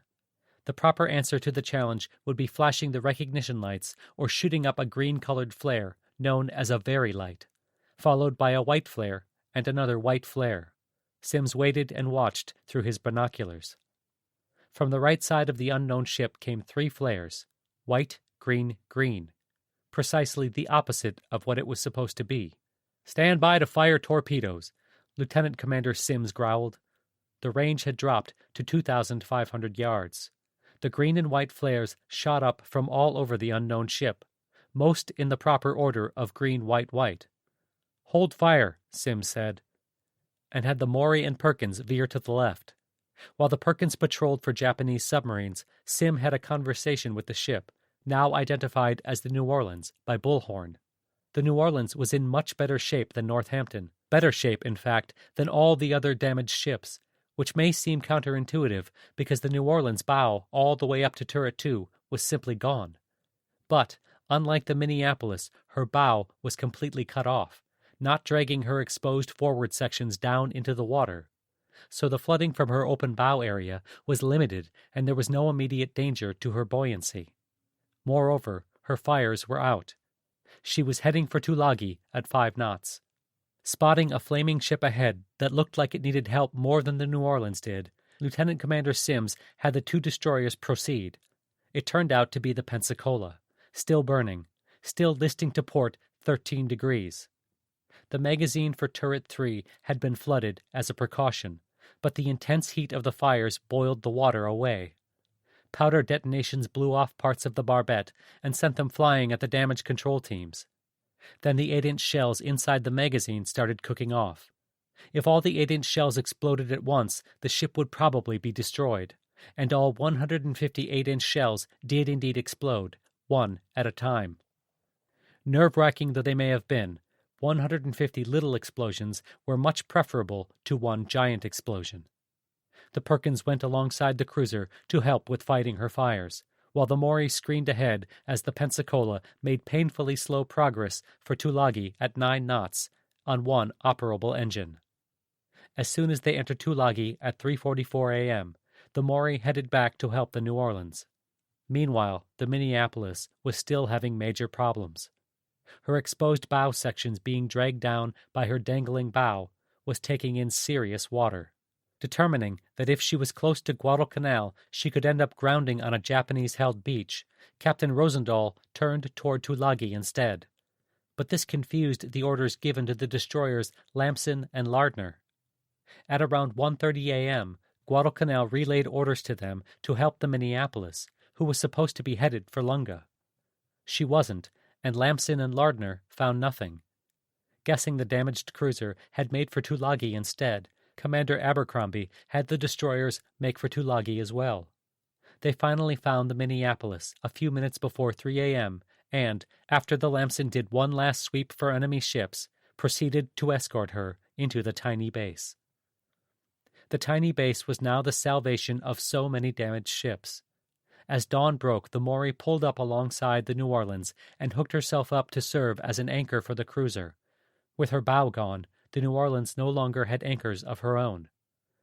Shortly thereafter, the Minneapolis staggered in, assisted by the tug Bobolink and attended by the Lamson and Lardner. She went deep into the inner harbor at Sasapi, tied up to some coconut trees and covered with camouflage, just as the Portland had done a few weeks earlier. The New Orleans was moved even deeper into Tulagi, up McFarland Creek, where she was moored next to the PT boat tender Jamestown, and was also camouflaged, so effectively that one observer said she looked like a botanical garden. The Pensacola just anchored in the bay. Her fires were not extinguished until around 7 a.m. It was an hour later when the Honolulu, having completed yet another unsuccessful sweep for enemy ships or more survivors, sailed into Tulagi. It was there that Admiral Tisdale finally received the grim tally from Admiral Wright. Northampton sunk, Minneapolis, Pensacola, and New Orleans in no condition to move. Admiral Wright then ordered the Honolulu to return to Espiritu Santo, screened by the Lamson and Lardner. Picking up the Fletcher and Drayton along the way, they arrived at Espiritu Santo on December 2nd. Tulagi was where some semblance of recovery began. It did not have much in the way of resources yet for surface ships, but it did have a lot of coconut logs. The New Orleans used them to build a cofferdam, the Minneapolis to build a false bow. It was a victory for both cruisers, but especially the Minneapolis, who in the interim had suffered a gas explosion forward that flooded several compartments. They left Tulagi on December 12th, 6 days after the Pensacola. It would take almost a year for all three cruisers to be fully repaired. There was no repairing the reputation and career of Admiral Wright. 30 years of preparing for an independent combat flag command were ruined in the first 30 minutes of that command. The scorecard of ships sunk might not look bad. The Americans had sunk one ship. Wright believed he had sunk 4. The Japanese had sunk one ship, well, 1.5 if one counts the bow of the New Orleans. Wright had made mistakes, to be sure, not releasing his destroyers to attack with torpedoes, not taking evasive action, but nothing commensurate with the disaster that befell his force. It certainly had not helped that he had a hastily assembled team of ships that had never trained or worked together.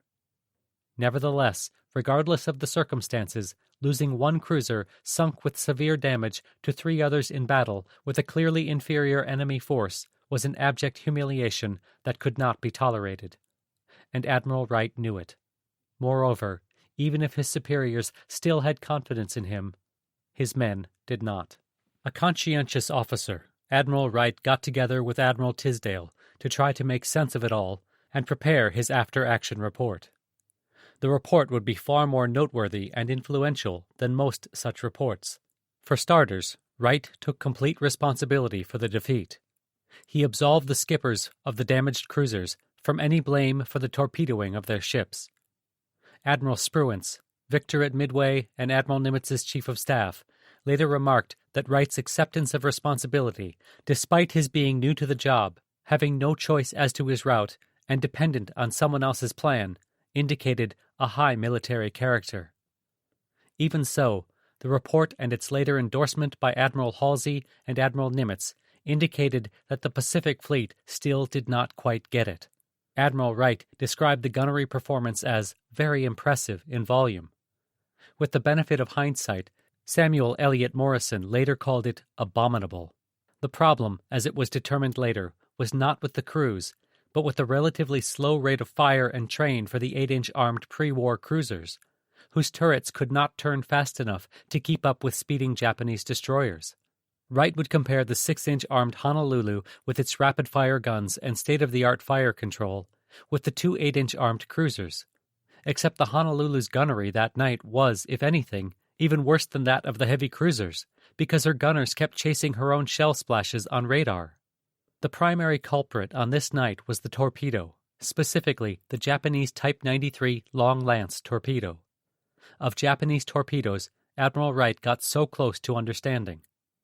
The observed positions of the enemy's surface vessels before and during the gun action made it improbable that torpedoes with speed-distance characteristics similar to our own could have reached the cruisers at the time they did if launched from any of the enemy destroyers or cruisers which were observed to be present.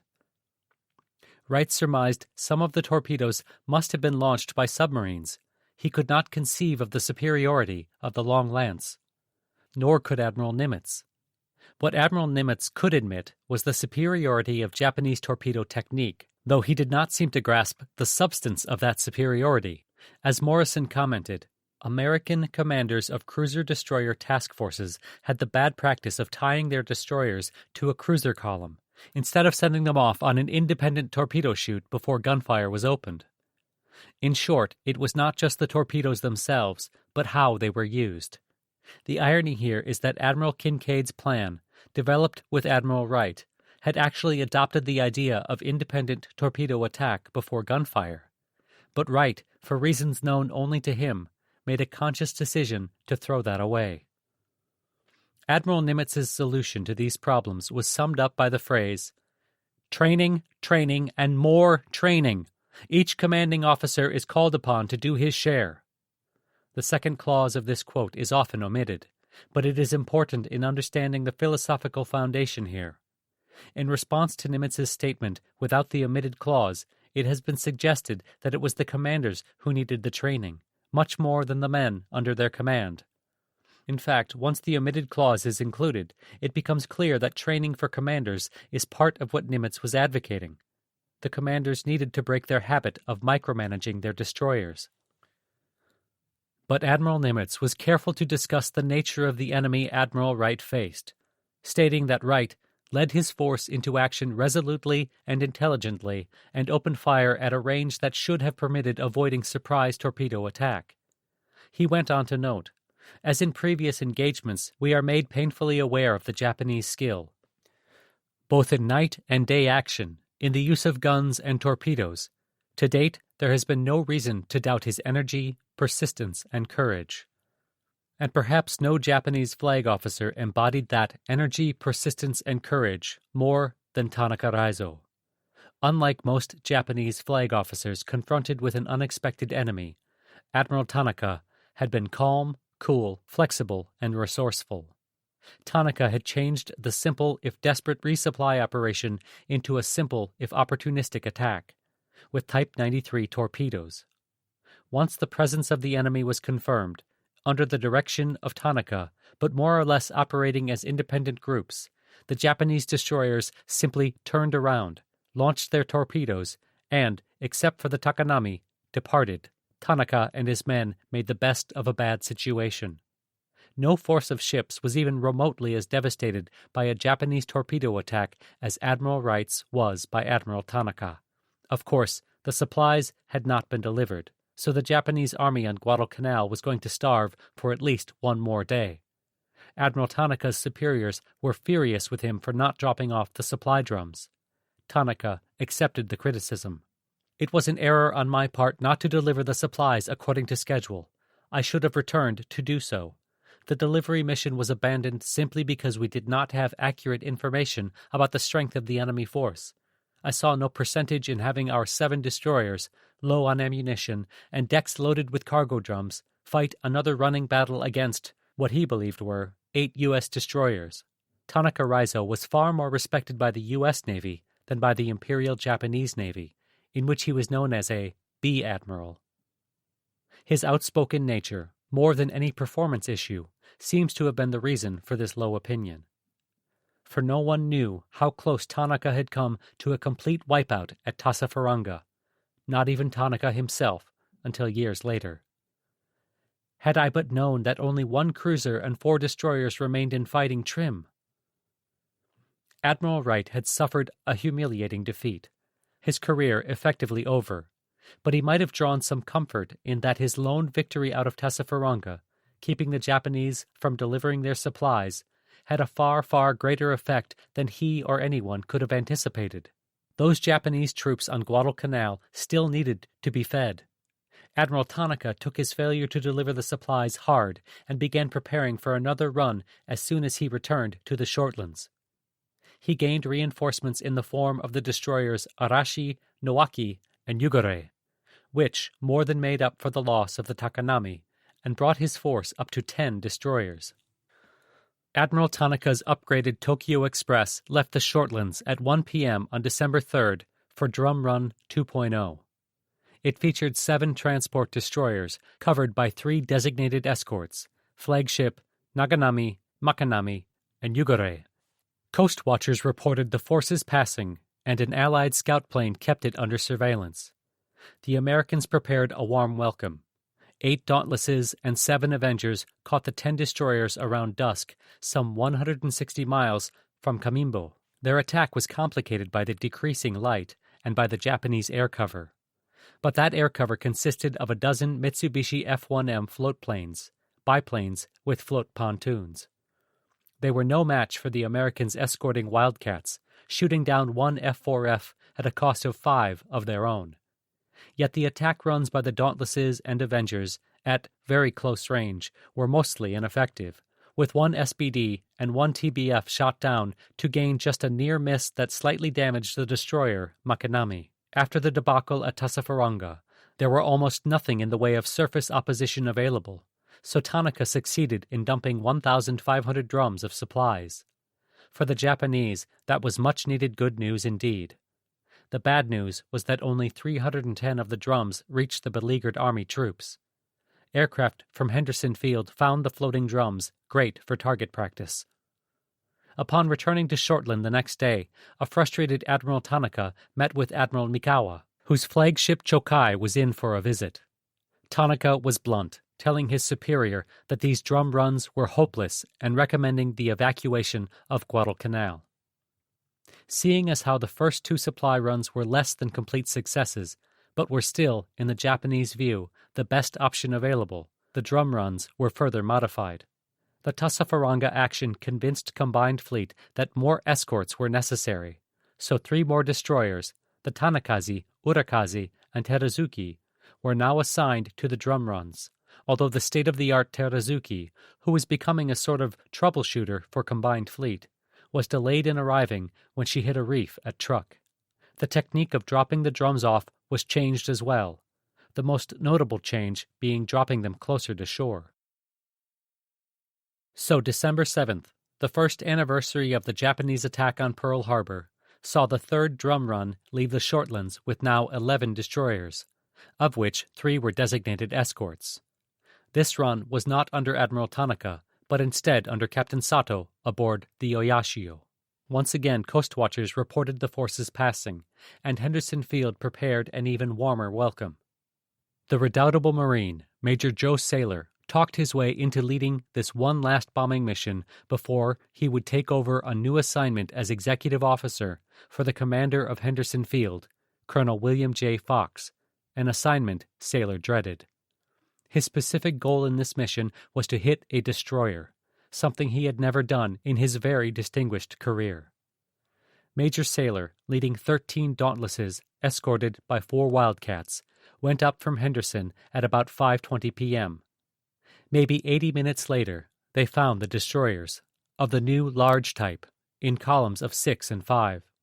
Saylor had his section dive on the port column of ships. His own dive was normal, but his bomb was only a near miss that caused the ship to rise in the water perceptibly. His target was the destroyer Nowaki, which, during this attack, suffered ruptured hull plating, killing 17 men, flooding an engine room and a boiler room, leaving the destroyer without power. The Nowaki had to be towed back to Shortland by the Naganami, escorted by the Ariake and the Arashi, herself damaged slightly in the attack. but Major Sailor struggled to pull out of his dive. He explained over the voice radio that his dive flaps would not retract, so his airspeed was severely limited, and he could not make it back to Guadalcanal. He may have been nicked by anti-aircraft fire. Sailor announced he would try to ditch near the southern end of New Georgia. But the convoy was defended by 8 Pete floatplanes, whom the escorting Grumman Wildcats had completely missed. One of the F-1Ms dove on Major Sailor's limping Dauntless and raked it with machine guns from tail to nose. A horrified Lieutenant Hap Simpson, flying in Sailor's section, watched as the fatally injured SBD rolled over and plunged head-on into the sea and sank immediately.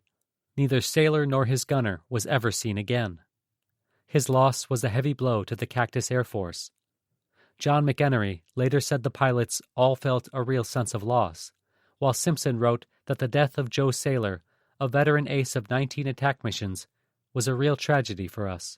Heavy hearts would not stop the war from continuing, however, nor would they stop Captain Sato's convoy. There were still no U.S. Navy surface ships available after Tassafaronga, but plenty of PT boats were available. Given their propensity for attacking anything that moved, enemy or not, Admiral Halsey's crew decided it was time to have the PT boats shoot at Japanese ships instead of American ships. Now 8 of the precious little craft were waiting for Captain Sato's ships. 4 boats were designated as scouts. PT-40 and PT-48 were positioned between Savo Island and Cape Esperance. Behind them, PT-43 and PT-109 sat between Cape Esperance and Cocumbona. The remainder, PT-36, PT-37, PT-44, and PT-59, were designated as the striking force and hid behind Savo. Flying overhead in the dark was one SOC floatplane, left over from the cruisers sunk and damaged at Tassafaronga, that would scout and illuminate the enemy. At 11:20 p.m., PT-40 and PT-48 detected Captain Sato's ships coming in between Savo and Cape Esperance, exactly as they were supposed to do. What they were not supposed to do was suffer a critical engine breakdown as they began combat maneuvers, but that is precisely what happened to PT-48 when she lost one of her 3 engines. She tried to withdraw southward toward Guadalcanal when another engine went out. PT-40 spent her time trying to protect PT-48 by laying a smokescreen and diverting the attention of 2 incoming Japanese destroyers by speeding off toward the southeast with her 3 good engines.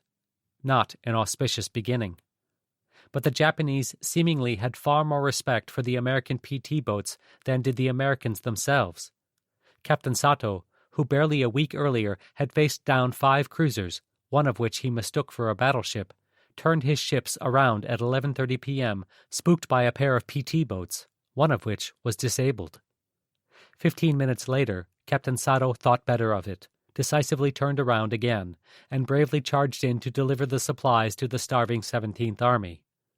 He promptly ran into the 4 PT boat striking force. The Japanese ships opened fire, but the PTs were determined. PT-37 fired 2 torpedoes at the leading ship. PT-59, skippered by Lieutenant Junior Grade John M. Searles, then launched 2 of her own at the nearest destroyer, Captain Sato's command ship, Oyashio. The destroyer turned and the torpedoes missed, but a shocked Sato watched as PT-59, in the process of turning away from her much larger foe, came within 100 yards and raked the Oyashio's bridge and deck with 50 cal and 20 mm gunfire. The Oyashio responded in kind and succeeded in hitting the PT-59 10 times before the boat made it back to Tulagi. As PT-59 was making its getaway, PT-36 and PT-44 charged in and fired 4 torpedoes each before turning tail for Tulagi. None of the PT's torpedoes hit, but the commotion caught the attention of PT-43 and PT-109 near Cocumbona, and they now bravely charged in. Still leading 8 heavily armed destroyers, Captain Sato was unnerved. 2 of these roughly 80-foot plywood boats were bad enough.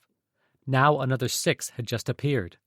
Sato obviously had only one choice in the face of such overwhelming firepower: retreat, without delivering the supplies. Rushing to the scene in the recently arrived Terazuki, Admiral Tanaka was informed that Sato was prevented from completing his mission by the presence of enemy planes and more torpedo boats. On the basis of this information, the tenacious Tanaka agreed with Sato's decision. But the Japanese were not finished. Around midnight on December 9, 1942, Lieutenant Commander Togami Ichiro raised the periscope of his submarine I-3 some 3 miles north of Kamimbo and looked around. Seeing nothing, Togami lowered the periscope and the I-3 surfaced. They contacted the Japanese army ashore while crew members came on deck to prepare the Daihatsu landing barge to transport the supplies.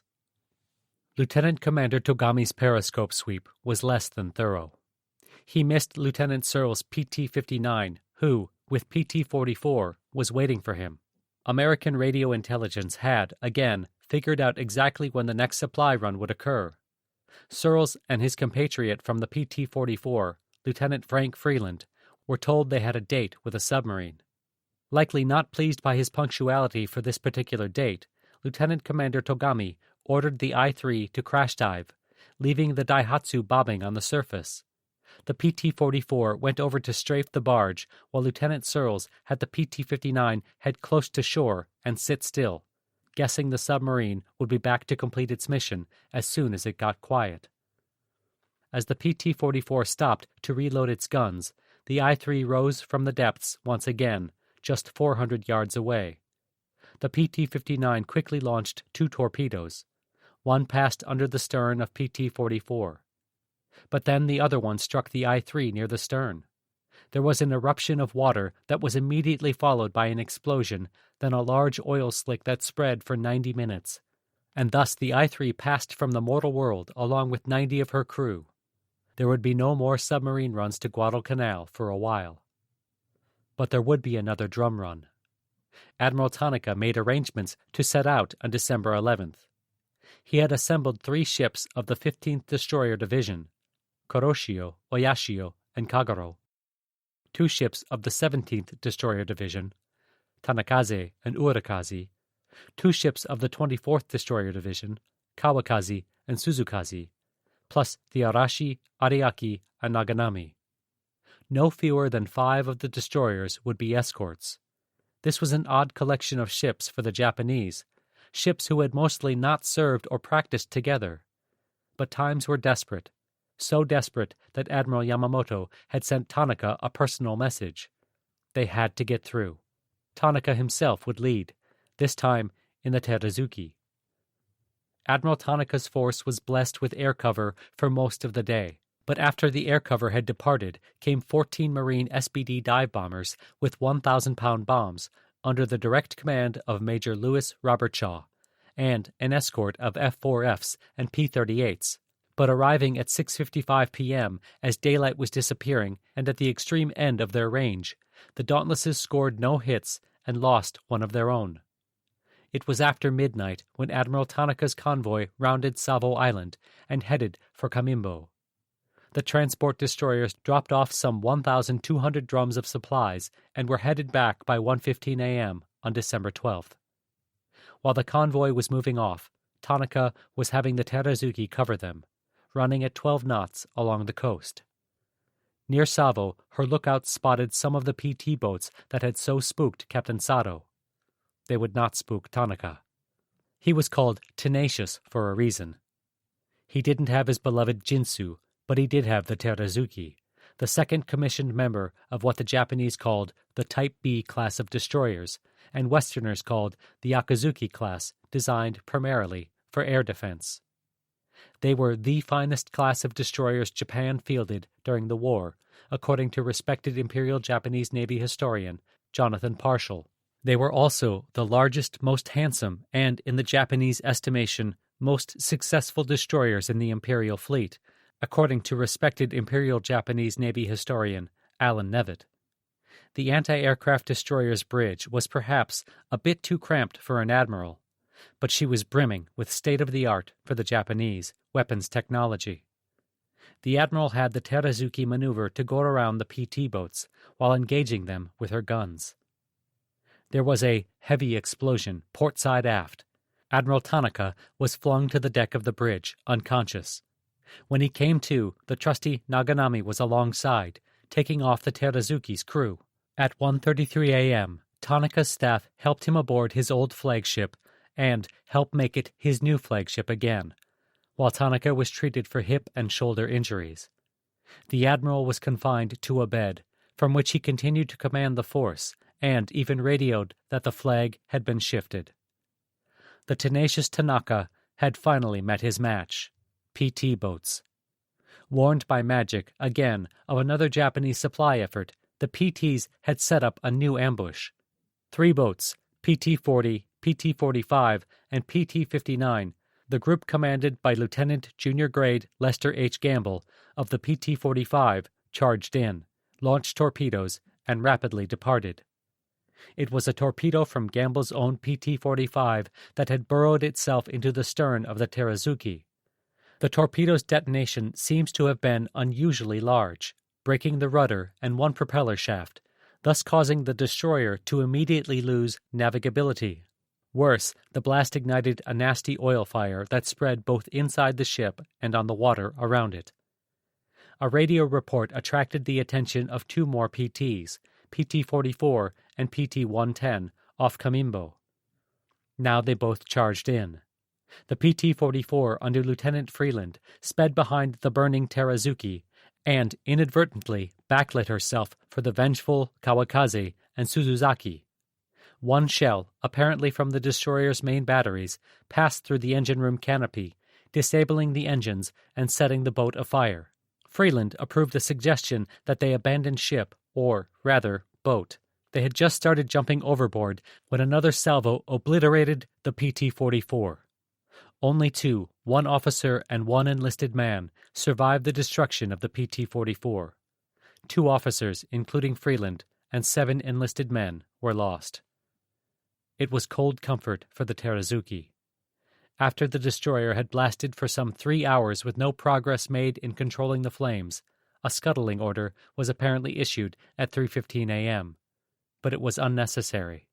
The spreading inferno reached the after-depth charge magazine, resulting in a massive explosion at 4:40 a.m.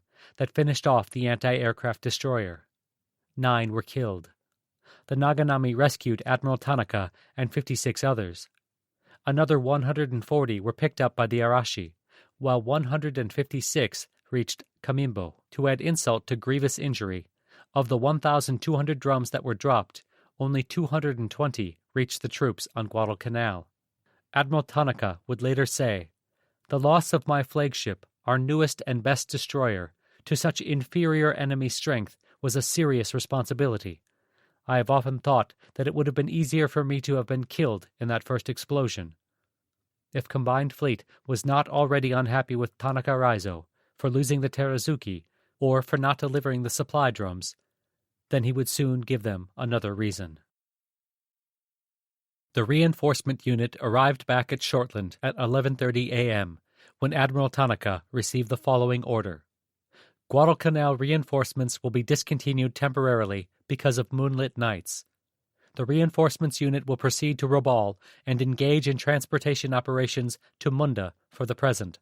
Tanaka ordered the destroyer Maikaze to tow the still disabled Nowaki from Shortland to Truk, escorted by the Arashi. As ordered, Tanaka himself went with his remaining 8 destroyers to Robal. There, Admiral Tanaka was hospitalized. Deeply depressed about losing the Terazuki and failing his mission, in pain from his injuries and probably suffering from the effects of a concussion, Tanaka dictated a memorandum to his superiors recommending the evacuation of Guadalcanal. No one knows what Tanaka expected to come out of this too frank letter, including Tanaka. It was a not-so-merry Christmas day when Admiral Tanaka received a response from Combined Fleet to his missive. He was being reassigned to that hotbed of naval activity, Burma. Tanaka's naval career was effectively over. The Japanese may have been defeated on Guadalcanal, but in the Navy's eyes, that was no excuse for actually admitting such defeat. Even so, Combined Fleet's message in the reassignment of Tanaka Raizo was all too clear. The defeat on Guadalcanal was all his fault. At least That's what they wanted everyone to think. And given that Tanaka's reputation is far worse in Japanese circles than in American ones, it seems that their efforts here had some success. Ultimately, Tanaka's reassignment was good for the Allies, bad for the Japanese, and a tragedy for Tanaka himself, because his memorandum had been completely unnecessary. Chapter 6. Delay, Linger, and Wait. It is the singularly unfair peculiarity of war that the credit of success is claimed by all, while a disaster is attributed to one alone. Tacitus, Agricola, 27:1, AD 98. In the Southwest Pacific Command, Tacitus's law had what one might call a variant. It is the singularly unfair peculiarity of war that a disaster is attributed to all, while the credit of success is claimed by one alone, if that one alone is Douglas MacArthur. When the subject of a unified Pacific Supreme Commander had first been raised, Admiral King had strongly objected to MacArthur ever having operational command over the Pacific Fleet due to the lack of understanding of naval matters that MacArthur had displayed during the disastrous Philippines campaign, as well as MacArthur's slander and downright abuse of the U.S. Navy. The compromise had been the creation of separate command areas for the Pacific Theater. MacArthur got the Southwest Pacific Command, with Australia, New Guinea, the Solomons, the Bismarcks, the East Indies, and the Philippines. Nimitz got the rest, with the area adjoining MacArthur's command called the South Pacific Command, at this time under Admiral Halsey. After the victory at Midway, the issue had become a little more urgent because Admiral King had planned operations in the Lower Solomon Islands, Tulagi, and eventually Guadalcanal, which were in General MacArthur's Southwest Pacific Command area. There was another clash of services, with Douglas MacArthur again the focal point. It was out of this specific disagreement that Admiral King and General Marshall hammered out the Joint Directive for Offensive Operations in the Southwest Pacific Area, agreed on by the United States Chiefs of Staff on July 2, 1942. This was a three-phase plan that was codenamed Pestilence. Phase 1, with the codename Watchtower, became the seizure of Guadalcanal and Tulagi, to be completed by the Pacific Fleet. Phase 2 would be the capture of Lae, Salamaua, and the rest of the northeast coast of New Guinea and the Central Solomons. Phase 3 would involve the reduction and capture of Rabaul. Phases 2 and 3 were to be under the command of General MacArthur. That agreement had endured through the parallel Guadalcanal and Buna campaigns. Both of those campaigns were nearing their successful conclusions, though much extremely difficult fighting remained, especially in the Buna-Gona campaign. It was in the context of the bitterly fought Buna campaign that the command dispute rose once again. With the Australian 7th and U.S. 32nd Infantry Divisions closing in on Buna and Gona from the south and southeast, the Japanese defenders had their backs to the sea. While General MacArthur was no expert on naval operations, he did understand that to fully cut off the Japanese from reinforcement and supply, he had to cut off access from the sea, so he needed naval support. MacArthur's Southwest Pacific Command had its own navy, but it was far too small for the job at hand. He asked Admiral Halsey for naval help in cutting off Buna. Moreover, MacArthur wanted South Pacific units to help him establish a seaborne supply line around the tip of Papua instead of having to negotiate the Kokoda Trail over the Owen Stanley Mountains. Finally, MacArthur would then take Rabaul to protect his flank. As Halsey explained in a message sent November 28th, he was disinclined to acquiesce to MacArthur's request. Our common objective is Rabaul. Until Jap air in New Britain and Northern Solomons has been reduced, risk of valuable naval units in middle and western reaches Solomon Sea can only be justified by major enemy seaborne movement against South Coast New Guinea or Australia itself. Seaborne supply of bases we take on northern coast of New Guinea not feasible until we control Solomon Sea. In other words, Rabaul. Pursuant foregoing and with history past months in view, Consider Rabaul assault campaign must be amphibious along the Solomons, with New Guinea land position basically a supporting one only. I am currently reinforcing Cactus position and expediting means of operating heavy air from there. It is my belief that the sound procedure at this time is to maintain as strong a land and air pressure against the Japanese Buna position as your lines of communication permit, and to continue to extract a constant toll of Japanese shipping, an attrition which, if continued to the present rate, he cannot long sustain. I believe that my greatest contribution to our common effort would be to strengthen my position and resume the advance up the Solomons as soon as possible. In short, he meant no, and his refusal came with the full support of Admiral Nimitz, Admiral King, and even General MacArthur's own naval commander, Rear Admiral Arthur S. Carpenter. MacArthur was livid, and with some justification. The lack of adequate naval support made his drive to take Buna and Gona more difficult by giving the Japanese both a supply route and a line of retreat. But this was a bed that Douglas MacArthur had mostly made himself. Up until the start of the Pacific War, MacArthur had made bombastic pronouncements about a glorious land war if the Japanese attacked the Philippines, while belittling the U.S. Navy's Asiatic Fleet and its commander, Admiral Thomas Hart. Once the Japanese attacked Pearl Harbor, MacArthur disappeared for critical hours, willfully violated orders from Washington to attack Japanese air bases on Formosa, and allowed most of his air force to get destroyed on the ground. Having given away any hope of even contesting the air, MacArthur watched as Japanese air attacks pounded his ground troops and turned the Asiatic Fleet's primary base at Cavite literally into molten slag. MacArthur refused to assemble supply caches on Bataan, to which his troops were supposed to withdraw, on the logic that it was defeatist. As a result, when he retreated there all the same, his troops had little food, ammunition, or medical supplies.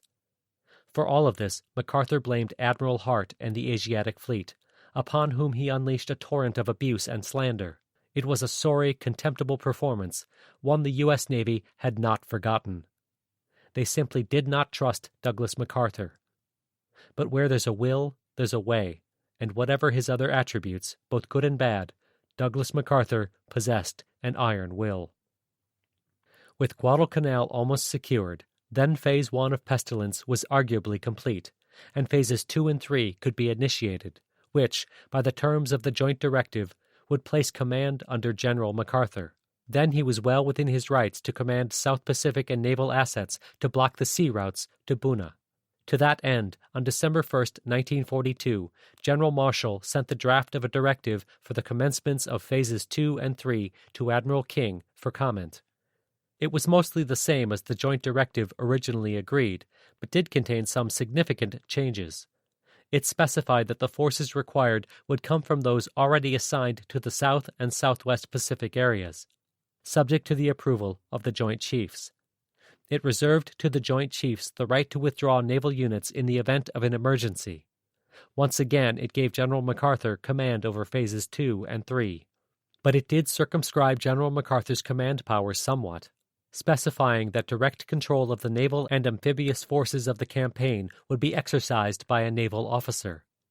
In essence, MacArthur's authority in these matters would be limited to selecting the objectives, allocating the forces, and fixing the timing and sequence of the operations. Admiral King had other ideas. He had been considering the necessity and even the utility of proceeding up to Rabaul as he himself had originally suggested. King thought Phases 2 and 3 might even be unnecessary. If the experience on Guadalcanal was any indication, a direct advance on Rabaul was madness. It would fail, or, more likely, bog down in a stalemate. Why not try to outflank Rabaul by simply bypassing the Solomons and occupying the Admiralty Islands northwest of Rabaul instead? But this was absurd for reasons that Admiral Nimitz explained. The capture of the Admiralties would not give the Allies control of the Solomons. The enemy's bases there, including the anchorage at Shortland and the new base at Munda, and in New Britain and New Ireland, he pointed out, were mutually supporting, and there was no assurance that the seizure of Rabaul would neutralize them or induce the garrisons to surrender. Furthermore, if the Japanese retained control of the sea lanes south and east of Rabaul, trying to bypass them would only expose Allied forces to a flanking attack. For these reasons, Nimitz concluded, the Allies must accept a step-by-step slog up the Solomons, just as Admiral King had originally suggested, with the next objective Munda or Kahili, depending on the forces available and the state of the Japanese defenses. Otherwise, Admiral Nimitz concurred with Admiral Halsey. Phase 1 was by no means complete and would not be finished until air and naval bases had been established on Guadalcanal and the area firmly secured. Furthermore, it was impossible to start on Phase 2 because the forces available in theater were not enough to complete the job. They needed reinforcements. Finally, Nimitz declared that when the offensive was resumed, it should be directed by Halsey, not MacArthur, because operations in the Solomons would require most of the surface forces of the Pacific Fleet. Command should be vested in a flag officer. Any change of command of those forces which Halsey has welded into a working organization, he told King, with an ominous hint, would be most unwise. Both Admiral Halsey and General Harmon, commander of Army forces in the South Pacific, supported a step-by-step advance up the Solomons ladder as a prerequisite for the seizure of Rabaul. To be able to attack the Bismarcks simultaneously from New Guinea and the Solomons, wrote Harmon in a November 25, 1942 letter to General Marshall, would be ideal. But he admitted that for now the South Pacific naval forces could do little to support MacArthur's advance in New Guinea. To send surface forces into the western areas of the Solomon Sea with the Jap air as heavily entrenched as it is, he told Marshall, would be taking a risk beyond the gain to be anticipated even with the best of fortune. In trying to mitigate this danger, Halsey suggested to General MacArthur taking Woodlark Island between New Guinea and the Solomons and building a new airbase there. Admiral King was open to the idea and suggested alternatives, including Kirowina in the Trobriand Islands. General Marshall came back and turned Admiral Nimitz's argument for a step-by-step advance up the Solomons into an argument for a unified command under Douglas MacArthur. Because why would you want an offensive across thousands of miles of Pacific Ocean led by the U.S. Navy when it could be led by the U.S. Army and Douglas MacArthur? The Japanese positions in the Solomons and New Guinea, he pointed out, resembled an inverted V, with the point aimed at Rabaul. Against each leg of the V, the Allies had placed two strong but separate forces, one controlled by MacArthur and the other by Nimitz, thousands of miles away, and each independent of the other.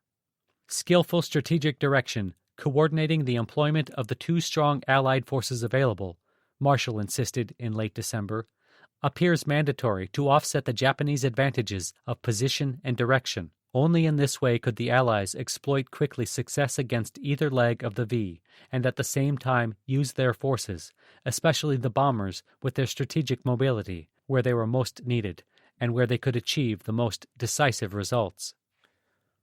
And so it went, back and forth, the Army wanting a unified command under General MacArthur, the Navy agreeing to a unified command, but only under Admiral Nimitz. When General Arnold had returned from his fact-finding South Pacific tour in early October, he had reiterated the idea of a unified command. General Marshall passed it along to the theater group of the Operations Division of the Office of Chief of Staff. There it was studied by General St. Clair Bill Street and General Albert Wiedermeyer. Both agreed with the idea of a unified Pacific command. Wiedermeyer suggested an air officer be the supreme commander. Street, perhaps alone among the Army brass, understood the problems with selection of such a commander in general and with Douglas MacArthur in particular.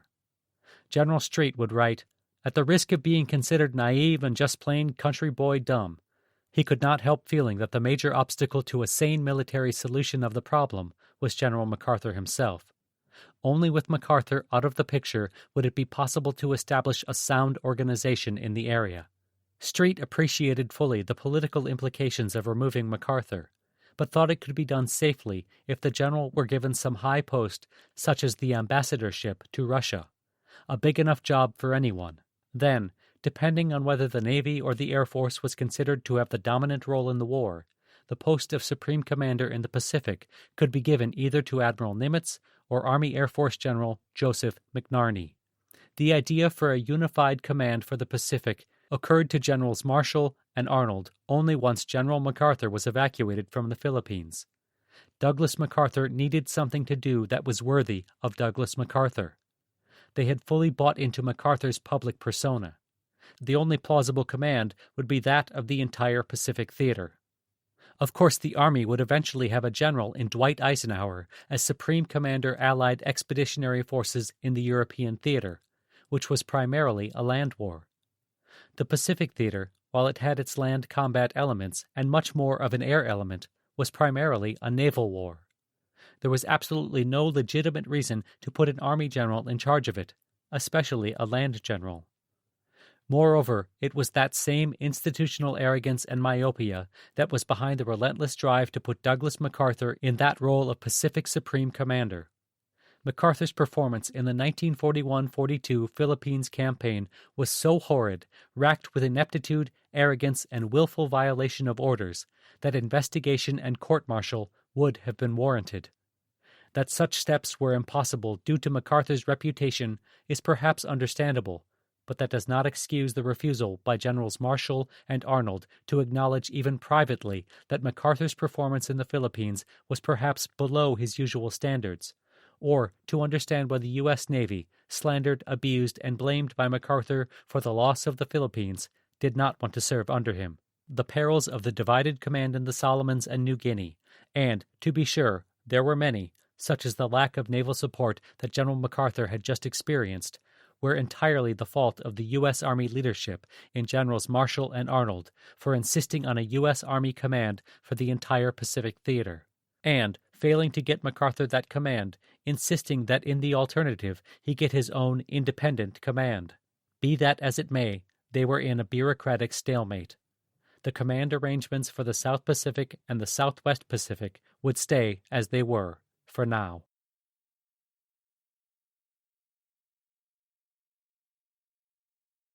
Meanwhile, on Guadalcanal itself, the guard was changing. When he first met Admiral Halsey in person on October 23, 1942, General Vandegrift had emphasized that the 1st Marine Division had been on Guadalcanal since August 7th and had reached the point where they simply had to get off the island. At that time, the Japanese were in the midst of their combined arms attack that included the Santa Cruz naval battle, so Vandegrift understood it was impossible at that time, but it had to be done at the earliest opportunity. On November 16th, Admiral Turner gave the heads-up that the 1st Marine Division would be relieved by U.S. Army troops very soon. Battalions were to be relieved in the order of their arrival on Guadalcanal proper. That heads-up became official on November 29th, when General Vandegrift, along with General MacArthur, Admiral Nimitz, and Admiral Halsey, received a message from Admiral King, revealing that the 1st Marine Division would be relieved and sent to Australia, where it would be handed to MacArthur's Southwest Pacific Command. It was long overdue and desperately needed. By now, the men of the 1st Marine Division were riddled with tropical diseases, especially malaria. It was a rule of thumb in frontline units that unless one had a temperature of more than 103 degrees, there would be no light duty or excuse from a patrol mission. Moreover, the limited food available during the campaign left them malnourished. And that's before the physical and psychological effects of near-constant combat were factored in. On December 7th and 8th, U.S. Navy doctors examined the men in one regiment to get a quick snapshot of the division's physical shape. It was not good. The doctors determined that 34% of the regiment were unfit for any duty which might involve combat. This percentage would have been higher but for the recent infusion of the regiment with 400 replacements. Corporal Gallant poetically explained, "By the time our relief did come, we looked like beggars clad in rags, weak, exhausted, without a care in the world. For we did not care. We did not give a damn. We had beaten the Japanese. Now we just didn't give a damn. Values we once held, things we once thought so important, no longer meant a thing. Now we knew how little it takes to live. Now we knew how much men can do with very little, if they have guts and do not give a damn. We knew toughness was more of the mind than of the body. We knew if the mind resolved to do it, the body could do it. So, we looked with tired, cynical eyes at the sea. Nothing could hurt us now. We had nothing but our lives, and we didn't give a damn." The most extreme, dangerous manifestation of this I don't give a damn attitude was signaled by what was known on Guadalcanal as the Goonie bird stare. In other places it was called the 1,000-yard stare, a symptom of what is often called shell shock, battle fatigue, or some variation thereof, or, in medical terms, combat stress reaction. Put more plainly, it was a symptom of mental breakdown. As Corporal Gallant detailed it, constant exposure to danger, bad diet, hunger, months on the line without relief caused some degree of neurosis in every Marine. Irritability, swift and extreme reactions to noise, inability to sleep but for short catnaps, obsession with some subject, such as fried eggs, and numerous other manifestations of mental torment and physical exhaustion. The Goonie bird stare began to appear when the mind was quite near the edge of outer space, ready to topple over into unreality. It was characterized by wide-open, bloodshot eyes, showing the whites all the way around the pupils, raised eyebrows, wrinkled forehead, and complete inattention.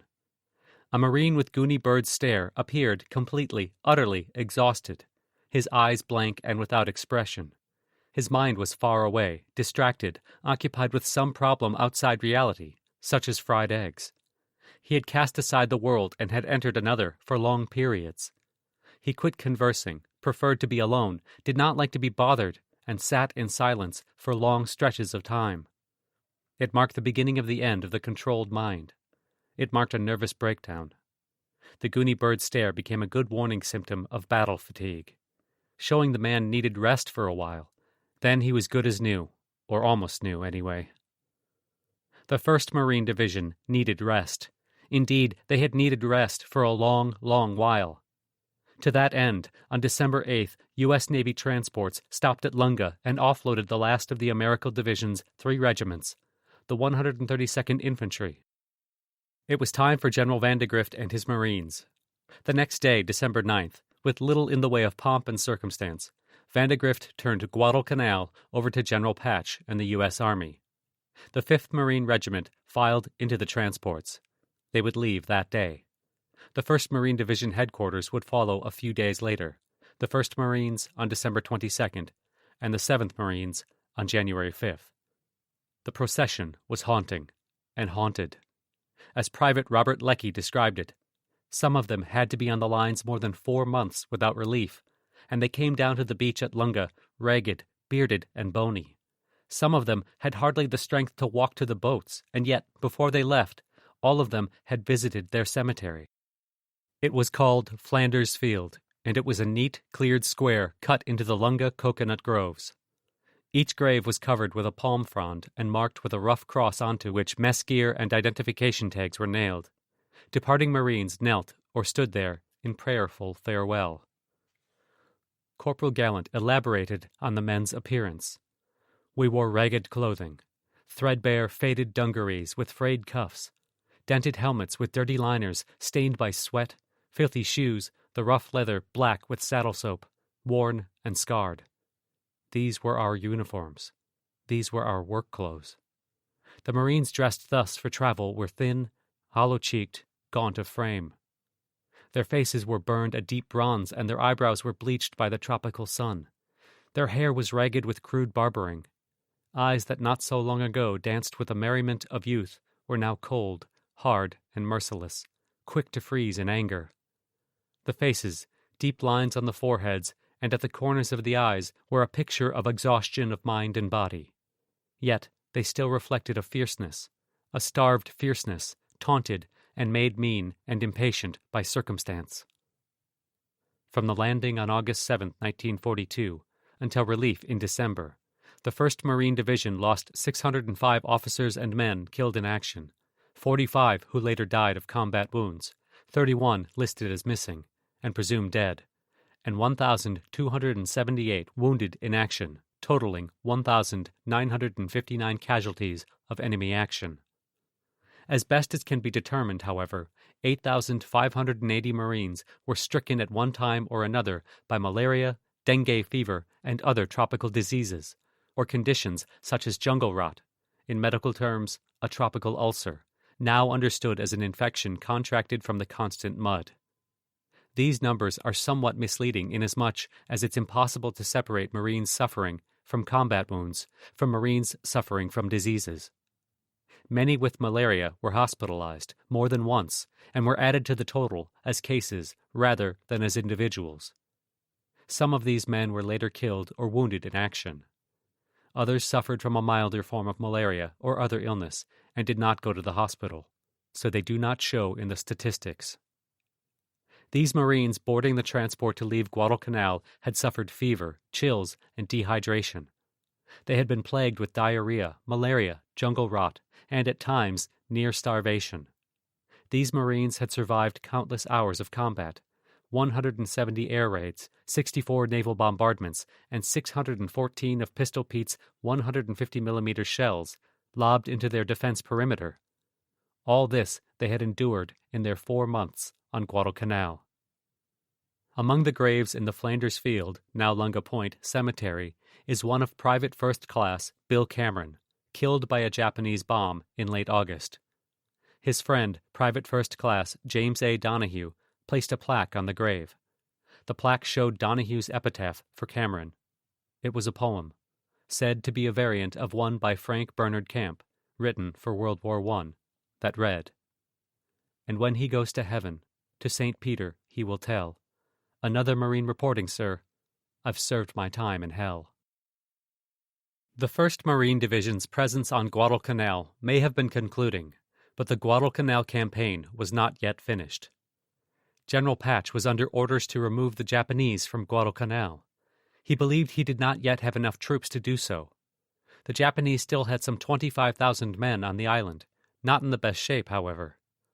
They were even more racked with malaria and other tropical diseases than the Americans were. Because of the disaster of Admiral Tanaka's convoy, they had nearly exhausted their ammunition and their food as well. They formed into something resembling a quarter circle from the area of Point Cruz and Cocombona, where the 4th, 16th, and 29th Regiments of the 2nd Sendai Division were deployed. Inland, 2 battalions of the 228th Regiment were positioned on high ground west of the Matanacao River. Curving southeast and crossing the Matanacao, elements of the 124th Regiment, commanded by Colonel Oka Akinosuka, held a line running from the Matanacao to Mount Austin. Dug in and around Mount Austin were the remnants of the 38th Nagoya Division, including the 230th, 228th, and 229th Regiments, and the remainder of the 124th. A November offensive by U.S. Army troops and Marines to drive west across the Matanacao to capture Cocombona had managed to isolate and destroy a pocket of Japanese troops at Point Cruz before being stopped cold west of the Matanacao. The Imperial Japanese Army may have been largely inept at launching attacks on Guadalcanal. See, for example, Colonel Ichiki, General Kawaguchi, and General Maruyama. And the troops may have been sick and starving, but they could still fight on the defensive with unequaled tenacity.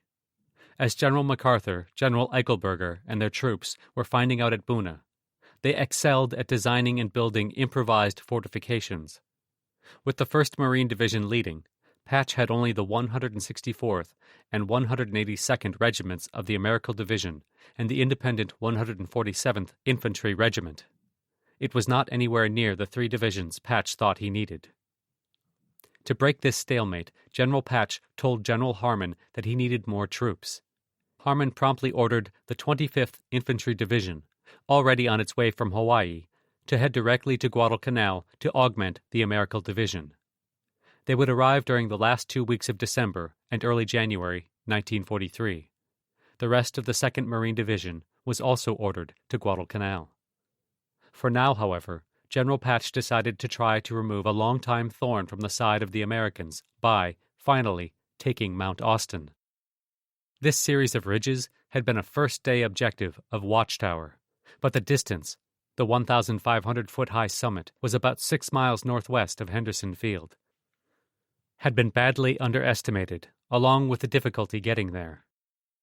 Once the Americans were relatively ready to move on Mount Austin, they found the Japanese had gotten there first and planted an observation post with a lovely panoramic view of American operations at Lunga, whether aircraft at Henderson Field or ships in the roadstead. Mount Austin also served as a position for Japanese artillery, especially Pistol Pete, to harass the airfields.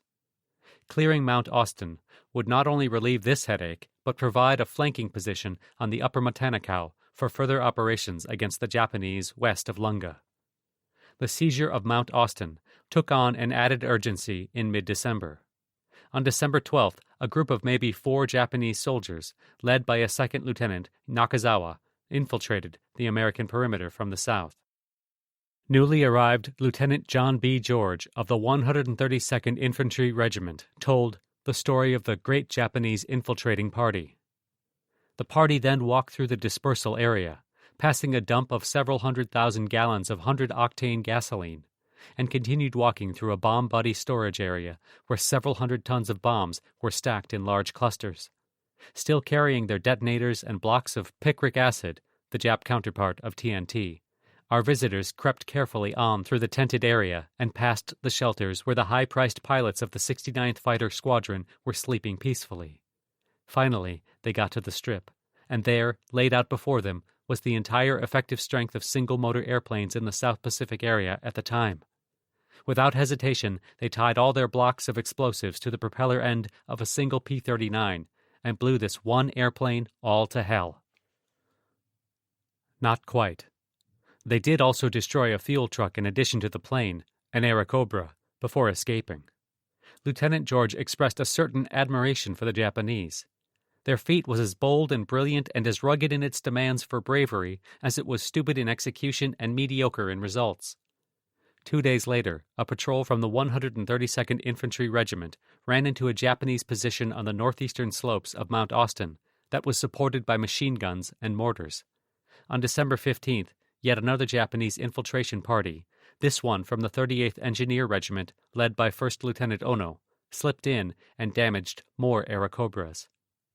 The next day, General Patch decided these repeated infiltrations were a threat to the operation of Henderson Field, so he ordered the capture of Mount Austin, from where these attacks were believed to have originated and which would secure the left flank of a future push toward Kokombona. Taking point in said capture was the newly arrived 132nd Infantry, composed of Illinois National Guard troops under the command of Colonel Leroy Nelson. They would be supported by the 105mm guns from the Army's 246th Field Artillery Battalion and 75mm pack howitzers of the 10th Marine Regiment, the artillery regiment of the 2nd Marine Division. Now the 132nd learned the hard realities of combat on Guadalcanal. First, they had badly underestimated the size of the opposition. Second, hacking a path through primordial jungle usually means dropping off heavy weapons and ammunition, which adversely affects effectiveness in combat. The 132nd started its attack but was quickly pinned down on the lower slopes of Mount Austin by snipers and machine gun fire from concealed positions. Further probing attacks gained only casualties, but apparently convinced the Japanese to pull back. Not that it helped things much for the Americans. With sporadic jungle fighting, the 132nd had worked its way forward until Christmas Eve, when it finally captured the Japanese Mount Austin lookout post. Then the regiment was stopped cold when it ran into heavy fire from the next Japanese defense line.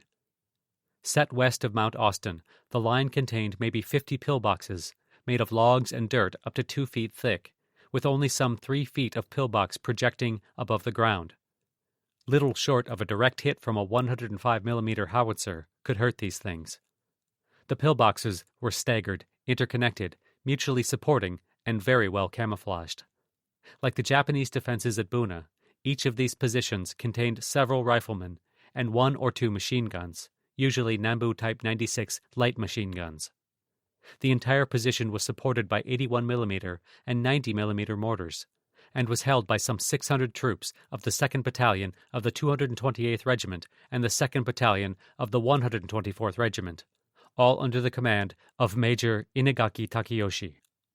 For reasons known only to the Japanese, the Imperial Army troops nicknamed this well-designed position after a prefecture in the home islands, Gifu.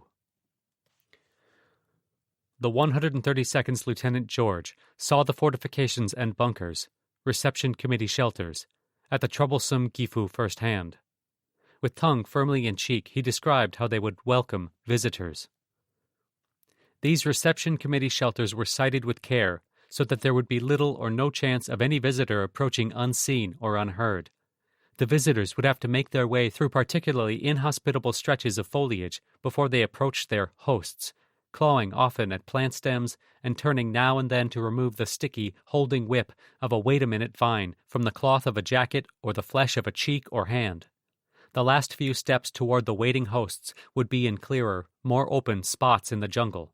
Not completely clear, but open as though these spots of ground had perhaps offered less appeal to roots of jungle weeds than had the surrounding area.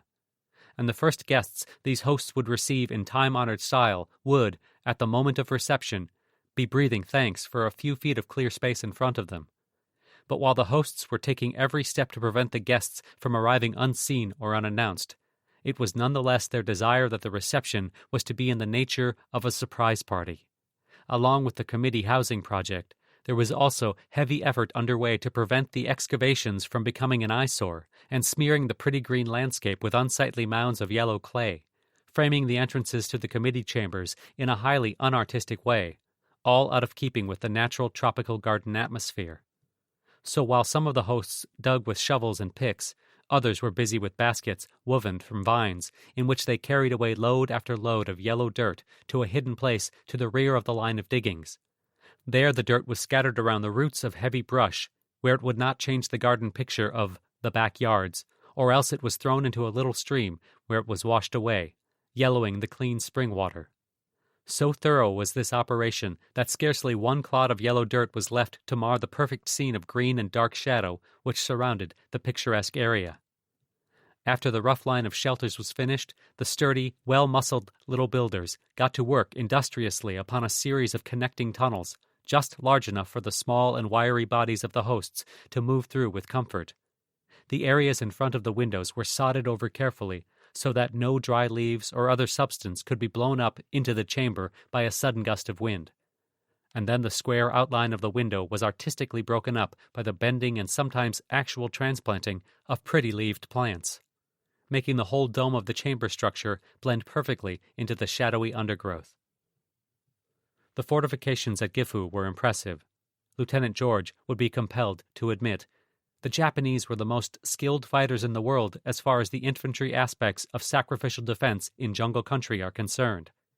There are no other soldiers who would give them a run for their money in that type of fighting. Their excellence in that field was only part guts. A lot of it was due to their remarkable entrenching ability. The way they could build pillboxes and covered foxholes and organize them into clever, mutually supporting positions is perhaps their greatest defense asset, and their skill at camouflage was part of this remarkable entrenching skill. There was no easy way to attack Gifu. American artillery had little effect unless it got a lucky direct hit. The 132nd had no flamethrowers and could not get close enough to use demolition charges on the bunkers. It became a duel of artillery and infiltration patrols, while the 132nd tried to feel for the flanks and rear of the Gifu position. They managed to determine that it was a line of about 1,500 yards formed into a horseshoe that was relatively weak to the west. Machine gun fire from the well-concealed fortifications repeatedly stymied the Americans. To complicate matters, Colonel Nelson, who had commanded the 132nd Infantry Regiment since 1937, was reported to be ill with malaria. He was relieved on December 28th and replaced by Lieutenant Colonel Alexander M. George. While Nelson and the 132nd were Illinois National Guard, George was a regular Army officer, considered to be somewhat eccentric by the men of the 132nd. He proceeded to quickly display such eccentricity. On December 30th, Field Order No. 1 from the 132nd Infantry Headquarters detailed that Lieutenant Colonel George expected his troops to capture Hill 27, a position to the south of Gifu.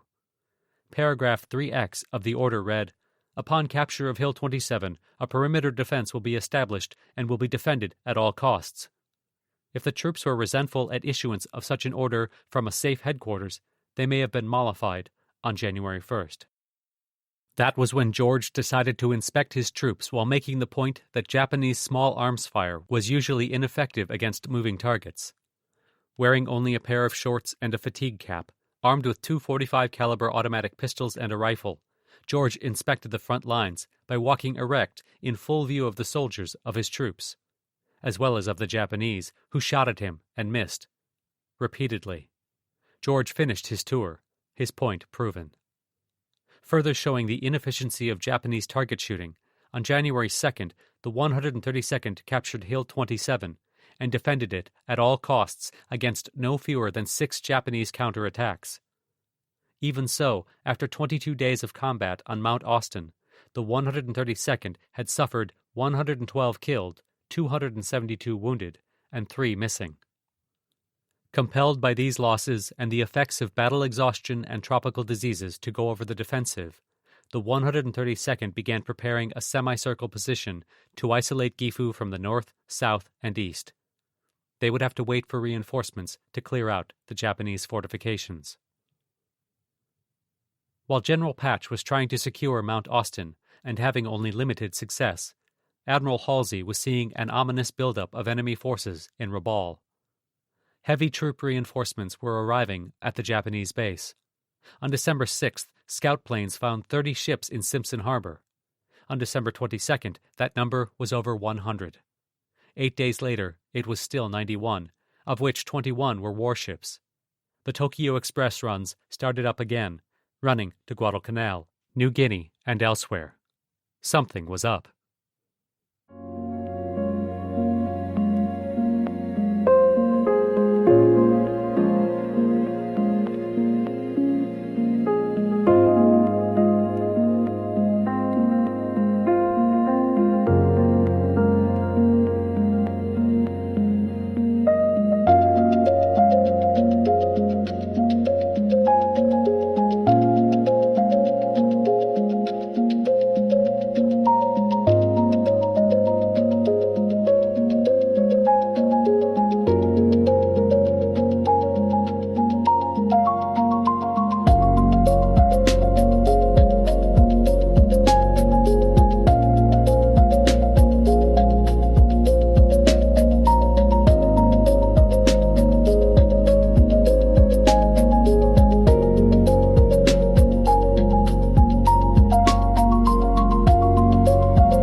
The concentration of shipping created a target-rich environment in and around Rabaul and the various transit routes. For the bombers of General MacArthur's 5th Air Force and for American submarines, the latter's performance in the Guadalcanal campaign since the S-44 ambushed the Caco in August had left something to be desired, due to the ineffective torpedoes and even worse employment. Now, the American submarines started to assert themselves in a true battle of attrition. On the afternoon of December 10th, the submarine Wahoo, operating submerged off Buka, came across a southbound convoy of 3 ships in a column, escorted by 1 destroyer. Skipper Lieutenant Commander Marvin G. Kennedy decided to take out the destroyer, because once the escort was out of the way, he could sink the 3 cargo ships at his leisure. But Kennedy could not get the Wahoo into a good attack position.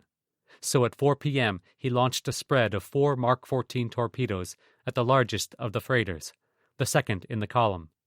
The result was 3 hits to the starboard side of the fully loaded collier, Kamoi Maru. The destroyer launched a counterattack of some 40 depth charges, some of which came uncomfortably close, but it did nothing to hurt the Wahoo or help the Kamoi Maru, who lingered awash for a few hours before finally sinking after sunset. At that time, there was some sort of argument on the Wahoo about mounting a second attack, this one on the freighter who was picking up the Kamoi Maru's survivors. Kennedy shot the idea down. 3 days later, the Wahoo got another chance. At 1:21 p.m., in the midst of a rain squall off Shortland, she sighted a submarine leaving the anchorage with what she believed was I-2 painted on the side of the conning tower. The I-boat was about 3,000 yards away, moving on the surface at about 12 knots, estimated to have a course of 15 degrees true, just east of north by east, and a speed of 12 knots. The Wahoo barely had time to swing around enough to bring her tubes to bear, but 7 minutes later launched 3 torpedoes at a range of 800 yards. She reported seeing an explosion about 20 feet forward of the conning tower 37 seconds later. Lieutenant Commander Kennedy watched the submarine go down with personnel still on the bridge. Although sound conditions were terrible enough that, even at 800 yards, the target's propellers could not be heard, the Wahoo's sound gear reported 2.5 minutes after the torpedo explosion, the submarine collapsed at deep depth with a noise considerably louder than the torpedo explosion. Kennedy reported sinking a submarine. Lieutenant Commander Inada Hiroshi of the I-2 disagreed. He was on the bridge when there were 2 explosions nearby. Thinking his boat was under attack, Inada ordered an immediate crash dive. Somewhat later, the I-2 heard a 3rd explosion. Attributing the explosions to a bombing attack from an aircraft, Inada and the I-boat escaped the area without damage. It is possible the explosions the I-2 and Lieutenant Commander Kennedy witnessed were the Wahoo's Mark 14 torpedoes exploding prematurely, just as torpedoes with the Mark 6 exploder often did. On December 16th, Admiral Matsuyama Mitsumaru, in the old light cruiser Tenryu, part of the 18th Cruiser Division that Admiral Mikawa had once derided as rabble, left Simpson Harbor leading destroyers Isunami, Inazuma, Suzukaze, and Arashio, and merchant ships Aikoku and Gokoku Marus on a reinforcement run to Madang, New Guinea. En route, the Gokoku Maru took a bomb in the forecastle from one of MacArthur's B-17s of the 43rd Bombardment Group. The bomb didn't do much, and the reinforcement run was successfully completed on December 18th. Admiral Matsuyama's force was about to head back when they stumbled across the submarine Albacore under Lieutenant Commander Richard C. Lake. Lake had been warned by magic of the reinforcement run and set up an ambush. At a range of 2,000 yards, he launched 3 torpedoes at a transport escorted by what Lake called a destroyer. The torpedoes missed the freighter Gokoku Maru, but at 9:15 p.m., 2 burrowed their way into the stern of the destroyer Tenryu. The old cruiser's steering gear was wrecked. Her engine rooms flooded, and she lost power. Matsuyama had to transfer his flag to the Isunami, who, with the Suzukaze, dropped 4 depth charges on the Albacore without effect. The Suzukaze took off the cruiser's crew, and the Tenryu, a pest who had punched well above her weight at Salvo Island, sank at 11:20 p.m., with 23 killed and 21 injured. With the Tenryu gone, Admiral Ugaki determined the 18th Cruiser Division had lost the meaning of its existence, so it was deactivated.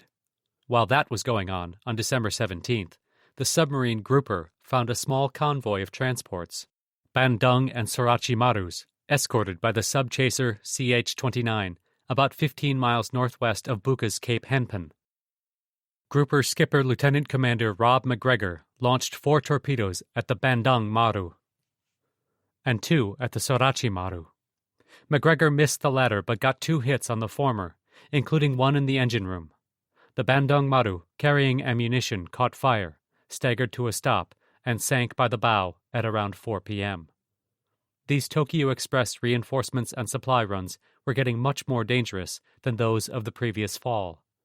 On December 18th, a Tokyo Express run to Finschhafen, New Guinea by the destroyers Asagumo and Mochizuki found a welcoming gift from MacArthur of B-17s from the 43rd Bombardment Group and B-24s from the 90th Bombardment Group.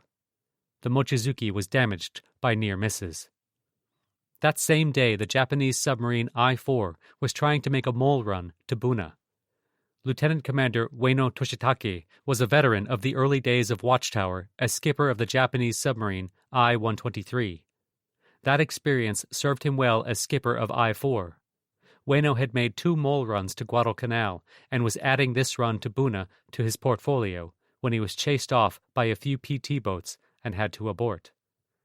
On December 21st, the I-4 was returning to Rabaul, heading north at 14 knots on the surface in the southern entrance to St. George's Channel when, at 6:37 a.m., lookouts spotted approaching torpedoes. Lieutenant Commander Ueno ordered an emergency turn to try to comb the wakes. He was fortunate in that one of the torpedoes had exploded prematurely and a second missed ahead as the result of a gyro malfunction, another proud moment for American torpedoes. But Ueno was unfortunate in that a third torpedo hit the submarine's stern, exploding and sending up a large fireball and sending down the I-4 and her crew to the depths. She was the victim of that survivor of the bombing of Cavite Navy Yard, the Java Sea Campaign, and Operation Petticoat, the U.S. submarine Sea Dragon. Under skipper Lieutenant Commander William E. Farrell, the Sea Dragon had received a warning from Magic of the Japanese submarine's approach and had lain in ambush, only to be nearly undone by her own malfunctioning torpedoes.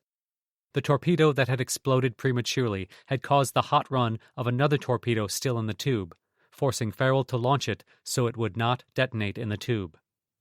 The Sea Dragon was a busy boat. In the late afternoon of Christmas Day, Lieutenant Commander Farrell found the Japanese transport Nankai Maru west-southwest of Cape St. George, plodding toward Vila. Farrell managed to plunk a torpedo into the transport forward of her bridge, which did not sink the Nankai Maru, but did flood 1, perhaps 2, of her holds. Escorting destroyer Uzuki under vengeful skipper Lieutenant Commander Takeuchi Hitoshi went after the Sea Dragon with a flurry of depth charges. Thinking he had sunk the undersea assailant, Takeuchi headed back to the disabled Nankai Maru. But the fun was just beginning. The Uzuki moved to attempt to tow the damaged freighter. By some bizarre happenstance, the Uzuki collided with the Nankai Maru's bow with her midship and was flooded, to use Admiral Ugaki's description. The freighter's bow sliced into the destroyer's hull and flooded 2 fire rooms, reducing the Uzaki's speed to 6 knots. Now both the Nankai Maru and the Uzuki were crippled. In and around the Solomons, no good deed goes unpunished. Admiral Mikawa was on the ball and quickly sent out destroyers Naganami, Tanekaze, Ariake, and Urakaze to assist the 2 ships back to Rabaul, preferably without colliding with either of them. The rescuers found the tough Nankai Maru able to move under her own power, so she headed back to Simpson Harbor. The Ariake took the Uzuki under tow and was promptly found by 3 of MacArthur's consolidated B-24 Liberators from the 90th Bombardment Group, who pelted the pair with bombs. None hit, but the Ariake was bracketed by 6 near misses that knocked out the numbers 2 and 3 5-inch mounts, caused a fire, damaged her steering, and left 28 dead and 40 wounded. Needing to make emergency repairs, Skipper Commander Yoshida Shoichi had the Ariake give up the tow and make for Eber Bay, New Britain, where she arrived just before midnight. The Urakaze took over and towed the Uzuki into Simpson Harbor, arriving the next morning. With her best speed reduced to 16 knots, the Ariake managed to stagger back into Rabaul the same day. Ugaki called this series of incidents a case of going into the forest to cut wood and coming home shorn. Presumably, this made sense to him. On December 26th, B-17s from the 43rd Bombardment Group attacked Simpson Harbor, planted a bomb on the port bow of the old Japanese destroyer Tachikaze, and rocked her with near misses, causing heavy damage and killing her commanding officer, Lieutenant Commander Hirosata Yasumi. The next day, the 43rd's B-17s returned and sank the cargo ships Italy Maru and Tsurugisan Maru off Rabaul. There was a lot of Japanese activity and a lot of Allied activity to counter it. But a lot of Japanese activity meant there was something bigger in the offing. Pacific Fleet intelligence was struggling to figure out exactly what, because the Japanese threw a wrench into the Allied works on January 1st, 1943, by changing their secret radio communications codes. On January 4th, the Pacific Fleet's daily summary reported, "As the Japanese have changed nearly all ciphers, our educated guessers are not as reliable as they had been." But the radio analysts were nevertheless able to pan considerable gold from this temporarily shallow stream. On January 2nd, radio intelligence determined replacement aircraft were being ferried to the 21st and 26th Air Flotillas, 1st and 6th Air Attack Forces, respectively, in Rabaul. The next day, they had identified the relatively new 8th Area Army Headquarters, also at Rabaul. Not even a week later, radio analysis determined that Truk now had the commanders of the combined fleet, the 2nd, 4th, and 6th Fleets, and the battleships Kongo and Haruna. But the 3rd Fleet Kido-Butai, the carriers themselves, they simply could not find. Ominous in itself. Also ominous was the restart of Tokyo Express runs to Guadalcanal. On January 2nd, the newly promoted Rear Admiral Koyanagi Tomiji, former skipper of the battleship Kongo on the night of the bombardment, and now Admiral Tanaka's replacement as head of the 2nd Destroyer Flotilla and the reinforcement unit, had his flagship Naganami lead fellow destroyers Kawakaze, Suzukaze, Makanami, and Arashio, all retrofitted with an additional pair of 13mm machine guns to deal with PT boats, escorting destroyers Isanami, Inazumi, Kuroshio, Kagero, and Oyashio on a supply run to Guadalcanal. But Henderson Field had grown and was now a much larger, much more dangerous airbase. A new airfield, called Fighter 2 for now, christened Kukum Field at a later date, had been completed on January 1st. It was meant to replace Fighter 1 and its intractable drainage issues, though in practice both airfields were used. The airbase also now had Martin B-26 Marauders, the closest American equivalent to the torpedo-carrying Mitsubishi G3Ms and G4Ms of the Army Air Force's 69th Bombardment Squadron, though Army Air Force and torpedoes did not quite go together due to the Army's perceived lack of interest in developing any effective tactics for this naval weapon. Also based at the Henderson Field complex were the 12th Fighter Squadron of Bell P-39 Airacobras, the 44th Fighter Squadron with Curtiss P-40 Warhawks, and the 339th Fighter Squadron with actual Lockheed P-38 Lightnings. It was all part of Allied air assets in the South Pacific developing. Rear Admiral Fitch commanded Aircraft South Pacific, but below him things were reorganized. The 13th Air Force was activated on January 13th and placed under the command of Brigadier General Nathan F. Twining, the brother of General Vandegrift's operations officer, Colonel Merrill Twining. The 13th was parent of the veteran 11th and newer 5th Bombardment Groups, with 8 squadrons of B-17s. It also had 2 squadrons of B-26s, 4 fighter squadrons with P-39 Airacobras, 1 with P-38s, and 1 with P-40s, 1 reconnaissance squadron with modified P-38s, and 1 transport squadron. And Admiral Fitch was very happy to use them. He sent 5 B-17s and 5 P-38s to hit the Japanese base at Kahili on January 2nd, but en route they came across Admiral Koyanagi's destroyers first at 2:15 p.m. They bombed the convoy without success, but their contact report attracted friends. At 6:05 p.m., those friends arrived from Henderson Field with 9 Dauntlesses, 4 Wildcats, and 5 Lightnings.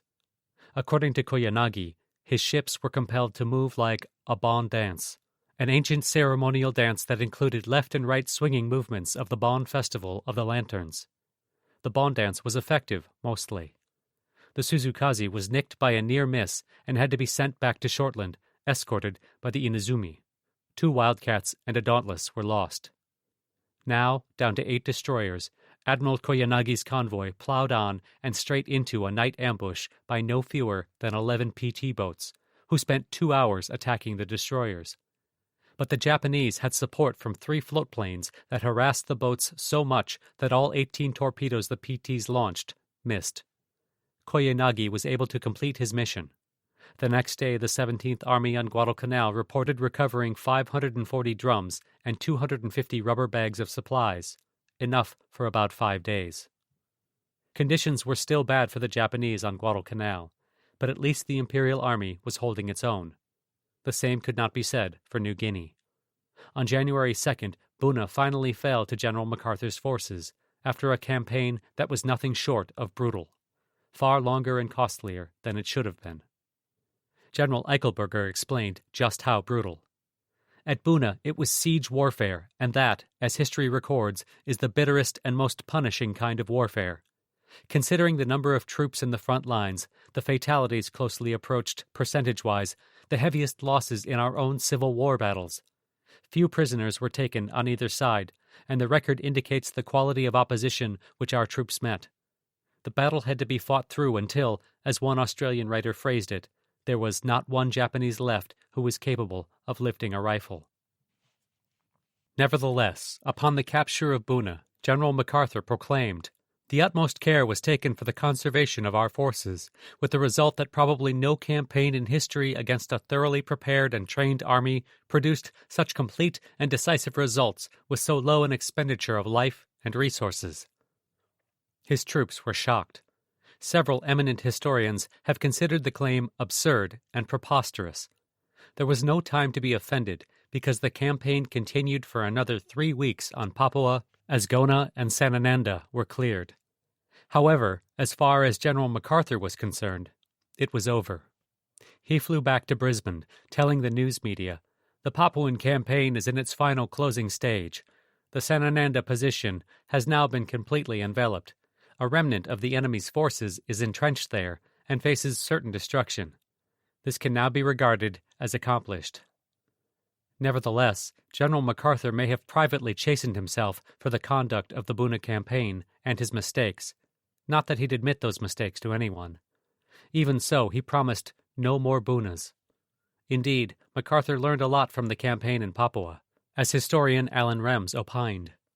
Like a stereotypical World War I general seated far to the rear, he disparaged commanders and repeatedly ordered costly frontal attacks without full first-hand knowledge of battlefield conditions and regard for casualties. He would later avoid heavy enemy concentrations and protracted static fighting, and would not initiate operations before establishing sound logistics. Also, from the experience of the 32nd Division, he gained an appreciation of the need for thorough troop training under realistic jungle conditions. MacArthur had just completely taken a major position from the Japanese, a first in this Pacific War. Admiral Ugaki's nightmare about the Rabaul fortress coming within range of regular air attacks was coming true. On January 10th, Admiral Koyanagi led another reinforcement convoy out of Shortland. When his flagship Naganami developed an engine issue at the last minute, he switched his flag to the Kuroshio. The new flagship led the Kawakaze, Hatsukaze, and Tokitsukaze in escorting the Arashi, Arashio, Ashio, and Makanami. The Japanese were exceptionally careful with this convoy. The 204th Air Group provided cover in the form of 6 zero shifts until sunset, at which point they landed in Munda to pick up where they left off the next morning.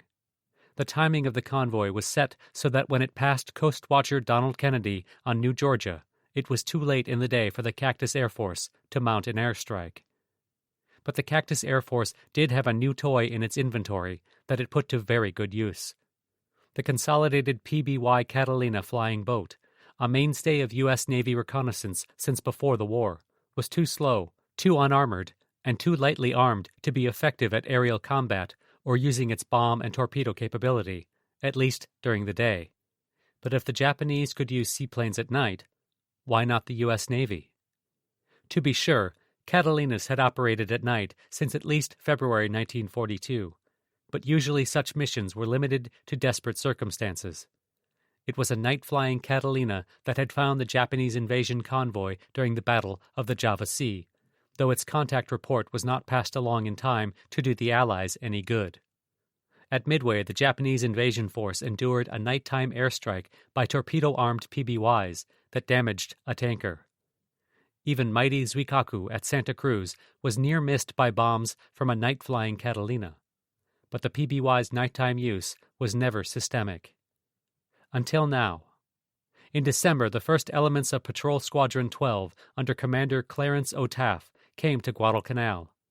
Patrol Squadron 12 was equipped with PBY 5A Catalinas that had not just pontoons, but the optional tricycle landing gear, so they could take off from Henderson Field. They also, for the first time, had both airborne radar as well as radio altimeter, which enabled precise measurements of altitude, which otherwise is dangerous guesswork at night. They still had the same drawbacks other Catalinas had, but with airborne radar and radio altimeters, night operations became much more feasible. For night camouflage, these Catalinas were painted, unsurprisingly, black. Black Cats became the obvious nickname for Patrol Squadron 12, with the squadron insignia graded based on experience. For the first mission, a simple black cat could be painted on the Catalina's fuselage.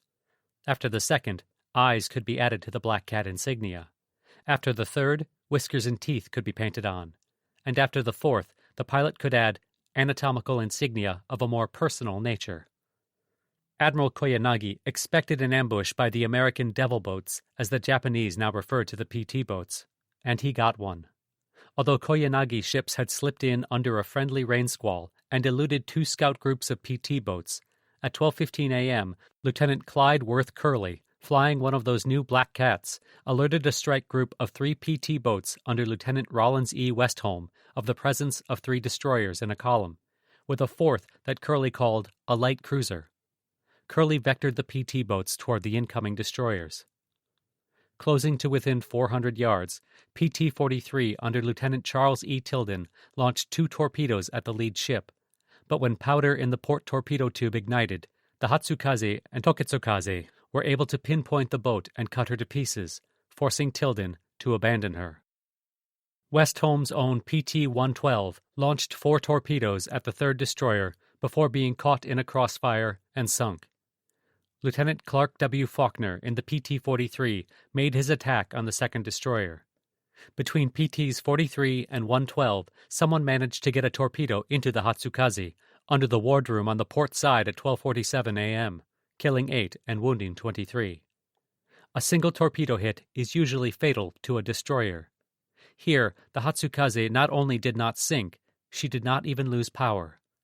Nonetheless, her skipper-commander, Watanabe Yasumasa, later said she was certainly in bad shape, with her best speed reduced to 18 knots.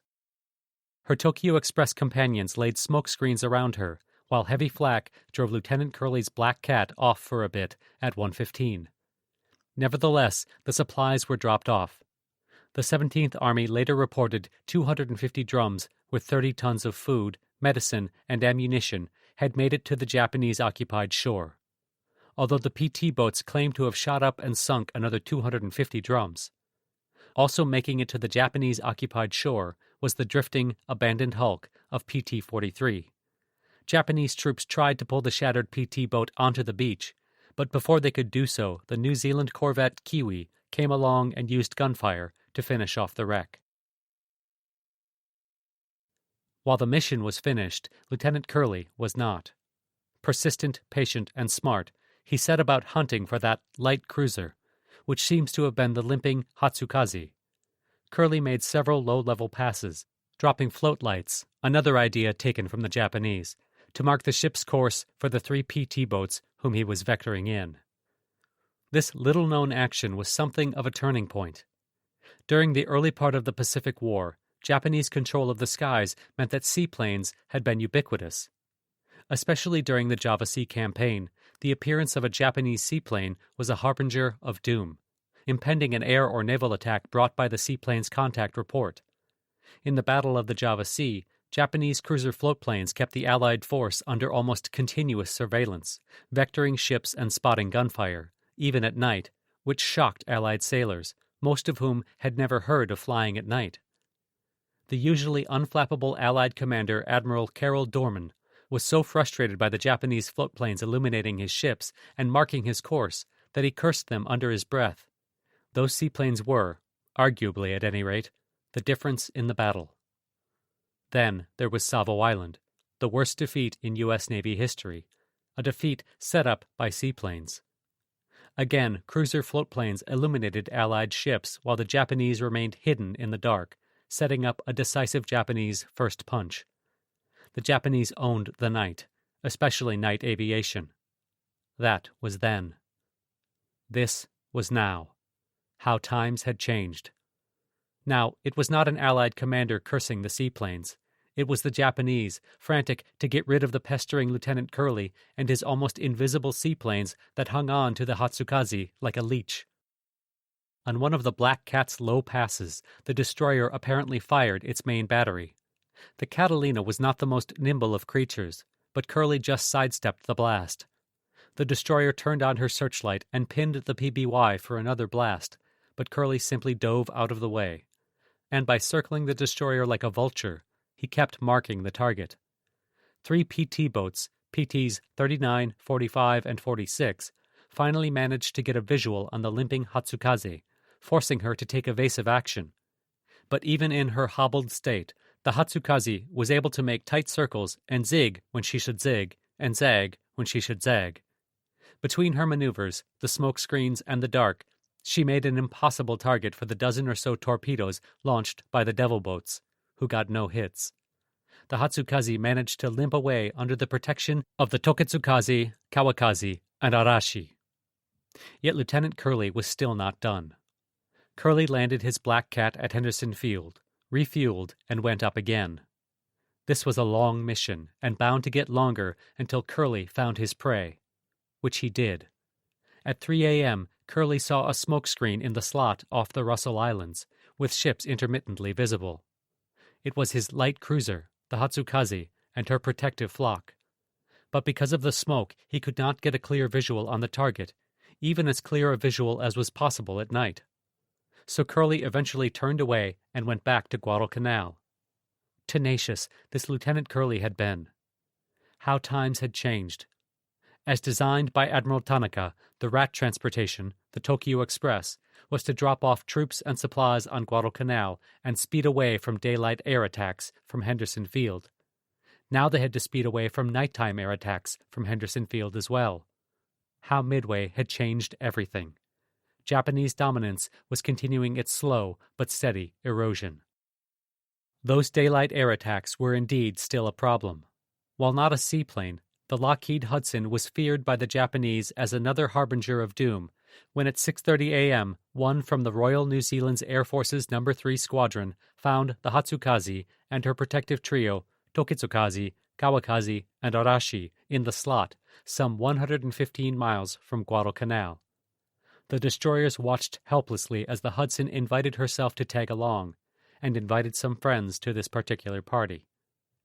A dozen aircraft from Marine Scout Bombing 233 and about a dozen more from Marine Fighting 121 were fashionably late to the party because the wet and muddy conditions at the Henderson Field complex delayed their launch. By the time they arrived at 8:30 a.m., they found their hosts had invited a few friends of their own from the 204 Air Group. Led by Fighter Ace Warrant Officer Shimikawa Masaki, 8 clipped-wing A6M3 Model 32 Zeros dove out of the sun at the Marine fighters. The Americans struggled with communications, and some broke formation to attack the Zeros too soon, leaving the Dauntlesses unprotected. But, curiously, Shimakawa and his fellow Zeros were not interested in the bombers, and swarmed over the scattered Wildcats. 3 Zeros quickly ganged up on Lieutenant Joe Cannon, setting fire to his belly fuel tank that had failed to release and putting his plane to the torch. So ferocious was the Japanese interception that the Marine fighters formed a horizontal defensive circle, flying round and round. If a Japanese pilot attempted to attack one Wildcat in the circle, he opened himself up to gunfire from the Wildcat behind the first in the circle. That is, unless the Japanese attacked from above or below the circle. But there were not enough Japanese to do that effectively. The Marine fighters kept going round in circles with the exception of Marine gunner Ed Zielinski. Zielinski flew in the opposite direction from the rotation of the other Wildcats. In doing so, he ended up making head-on attacks at 2 zeros, unnerving their pilots enough to break off the attack. The Marines freed themselves from the Japanese siege and counterattacked for a short time before both sides broke off. For his trouble, Zielinski attracted an admirer of sorts. As he was flying back to Guadalcanal all alone, he attracted a lone Zero, who sat on Zielinski's wing until he had gotten the Americans' attention. Then the Zero dove ahead of Zielinski and looped behind to come into a killing position on Zielinski's tail. But he didn't fire. He did it again. Again, he didn't fire. Probably his guns were out. For his part, Zielinski's guns had been disabled by a tracer.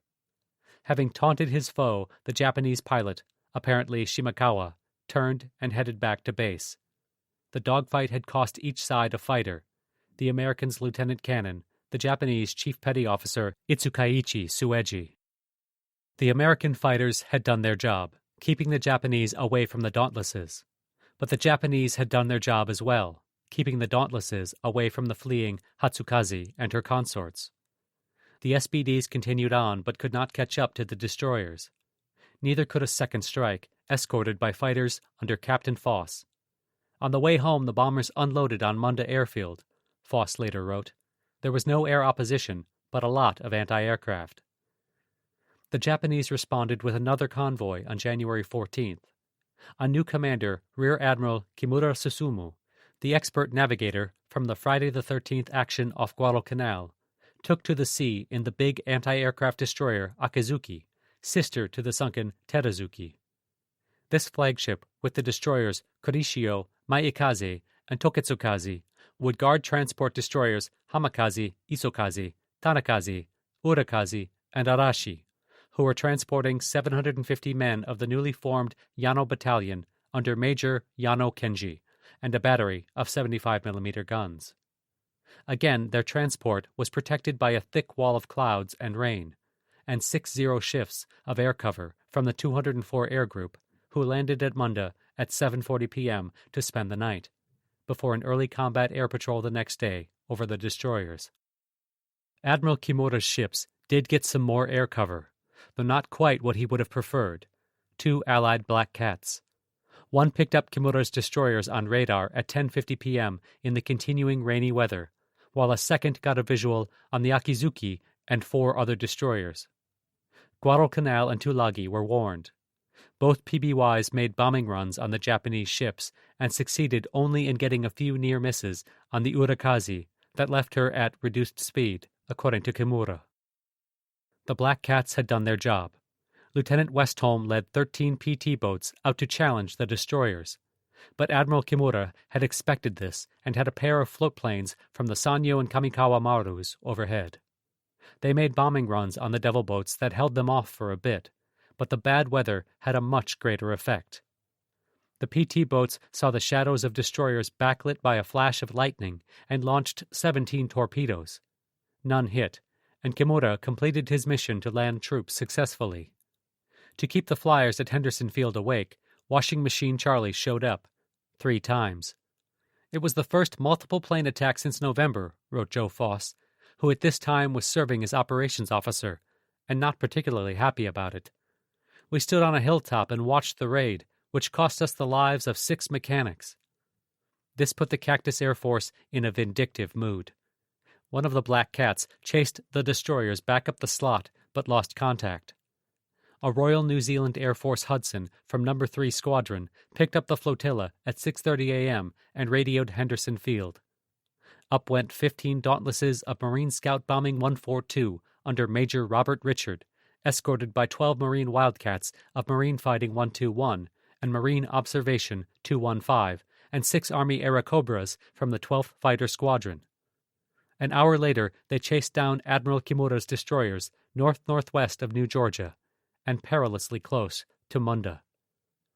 It was there that they were not so politely introduced to a dozen Nakajima Ki-43 Hayabusa, Peregrine Falcon, Army Type 1 fighters from the Japanese Army Air Force's 6th Air Division. These Oscars, as they were named for Allied reporting purposes, looked and performed so much like their Imperial Navy equivalent, the Zero, that they ended up dubbed Army Zeros.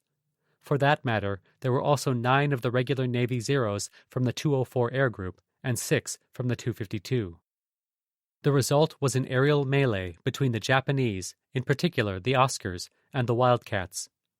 The Nakajimas were badly undergunned, having only 2 machine guns apiece, but their maneuverability was a nasty surprise. 3 Wildcats were shot down. No one knows how many Oscars the Japanese lost. The 6 252 Zeros never entered the combat. The 204 lost 3 Zeros, with another 4 damaged. The 204 survivors stopped at the Munda airfield for 20 minutes to assess the damage, then headed back to Buin at 8:35 a.m.